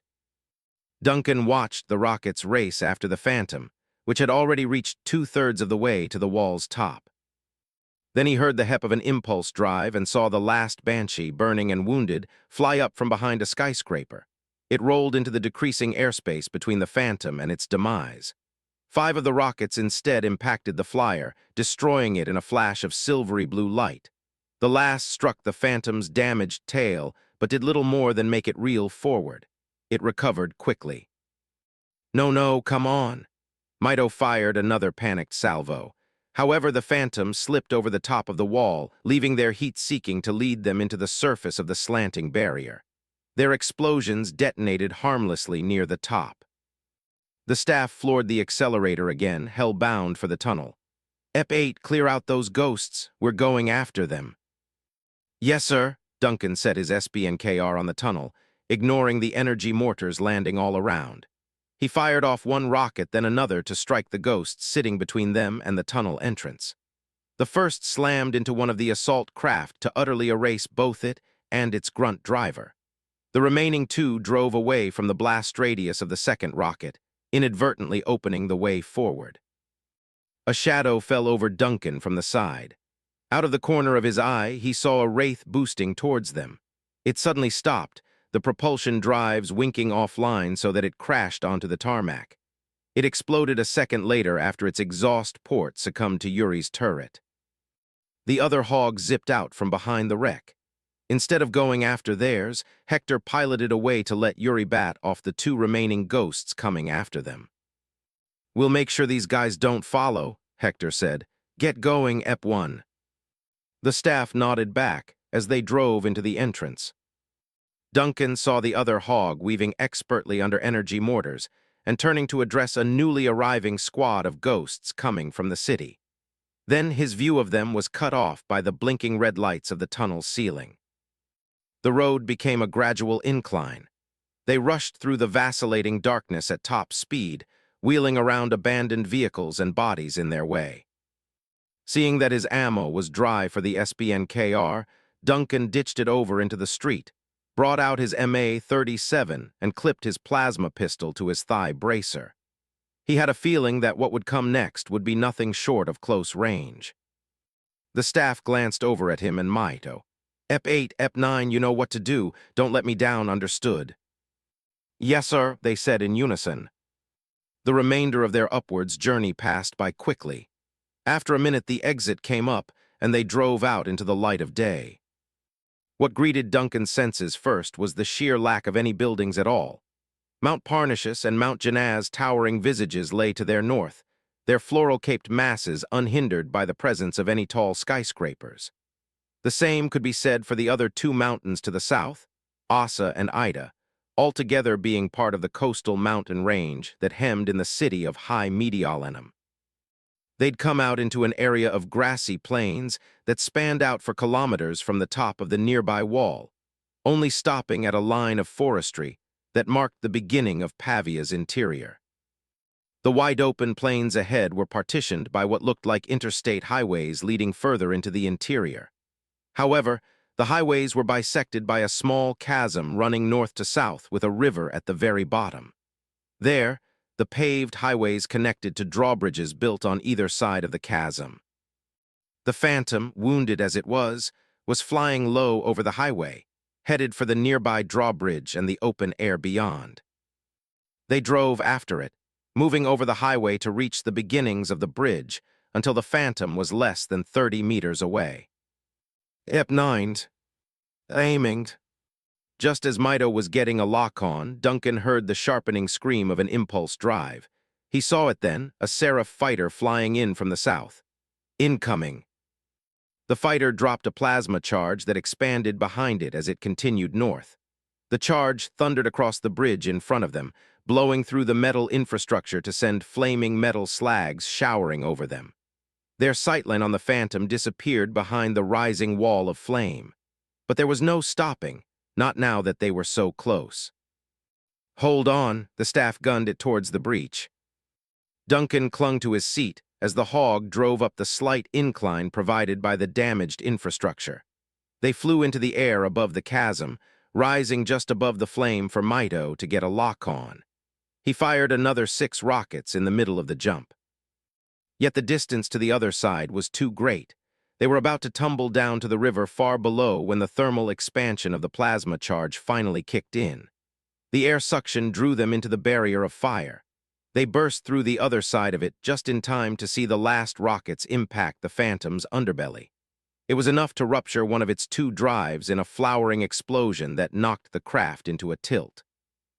It banked hard to port, then to starboard and finally back hard on its port side in a turn too sharp to recover from. The last thing Duncan saw was its sudden descent before the Hog nose-dived onto the edge of the other side of the bridge, throwing them clear of the vehicle. Then everything went black. Asterisk. Duncan slowly came to at hearing the low roar of some dying animal. The sound gradually clarified to that of raging flames some ways off. Realizing that he was lying on his stomach, he groggily lifted his head, a surprisingly weighty act. He looked back to the bridge. Through his hazy vision, he saw that it was still on fire, but that he was already on the beginning of the grassy plains. He saw the staff's prone form lying off to his left, but there was no sign of the Hog or of Mido. There was something else coming closer, footsteps, too heavy to be human. His rifle was gone. He took a shaky breath as he reached for the plasma pistol on his thigh bracer. A heavy boot landed on his back, forcing the air out of his lungs as it pushed down on his spine, pinning him in place. Gasping, he watched helplessly as a long-fingered reptilian hand reached down and took the pistol from off his BDU. As it lifted away, he followed the hand up to the 2 glowing eye visors of the owner. An Ultra stood over him, one boot planted firmly on his back. Someone else, pained, grunting, drew his eye to the staff, who had a second Ultra also pinning him underfoot. It yanked the shotgun off his back harness and tossed it aside. Flickering flames in the corner of his vision drew him to the wreck of the Phantom. The downed craft lay on its side 10 meters away with fires spreading across its downed frame. Movement in the open hangar bay caught his attention. He saw a hand grab hold of the edge. An elite pulled itself out of the hangar.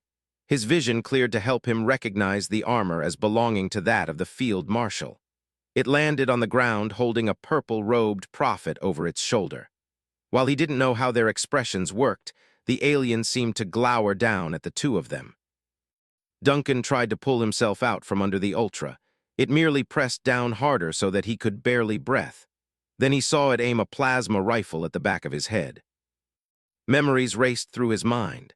He remembered being held in his mother's arms. He and her were waving goodbye to his dad for the last time as he walked to the starport terminal, waving back at them with a duffel bag draped over his shoulder. He saw Erica's longing smile in waving him goodbye as he hopped into Uncle Rick's warthog to head for his training at Camp Ravenport. There was the picture of him, O'Reilly, Cosmo, and Stanton standing together and smiling at the camera during their graduation ceremony aboard Nassau Station. Then there was the first time he saw Noah. His last thought was of the rest of Epsilon, everyone that wasn't here now. He was surprised, really, not at the fact that he was about to die, but at realizing after all he'd both seen and been through in the last 2 years that it was really this easy. Hey. The Ultra on his back stopped what it was about to do. Like its partner standing on the staff, it turned towards the bridge. Mito stood on the very edge. Sunlight shined off the sharpened metal of the crimson Yamamoto Aka like a drip of water. He bore his katana in a swordsman's stance, holding the blade at eye level. The tip pointed past the Ultras to the field marshal standing before the burning dropship. "If you want to kill them, you'll have to kill me first." He jabbed a finger at the field marshal as its cohorts aimed at him. "I challenge you to a duel for our honor as warriors. If you win, you can kill these two. If I win, you'll let them go. Come on, unless you're somehow afraid of a human with nothing but a piece of pointy metal." Duncan was lost for words, as was the staff who could only stare dumbfounded at the young private. The staff tried but was cut off by the Ultra pressing down on him harder. But neither it nor its partner fired on Mito. Instead, they looked back to their leader. The field marshal looked taken aback. Its mandibles shifted in thought. Then, to Duncan's surprise, it slowly and delicately rested the body of the Minister of Iconography onto the grass. And again, it did something unexpected.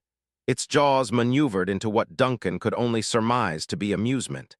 He knew these things could understand some human languages, but he wasn't aware to what degree until the alien gradually rested a hand on the handle of the energy sword clipped to its belt.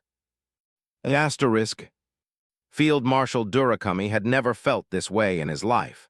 Though he searched for it deep within the core of his memories, he could tell that this experience was unique, matchless in its visceral nature.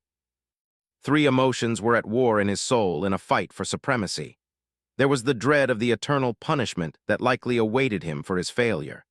There was the anger that these humans had done so much to uproot his plans to escape with the minister, to damage his legacy as a commander, as a Sanghili and a follower of the path. Then finally, there was the absolute amazement he felt coursing through his body at the sight of this lone human, this vermin that dared stand before him with sword in hand, demanding in its filthy language for a duel as though they were equals.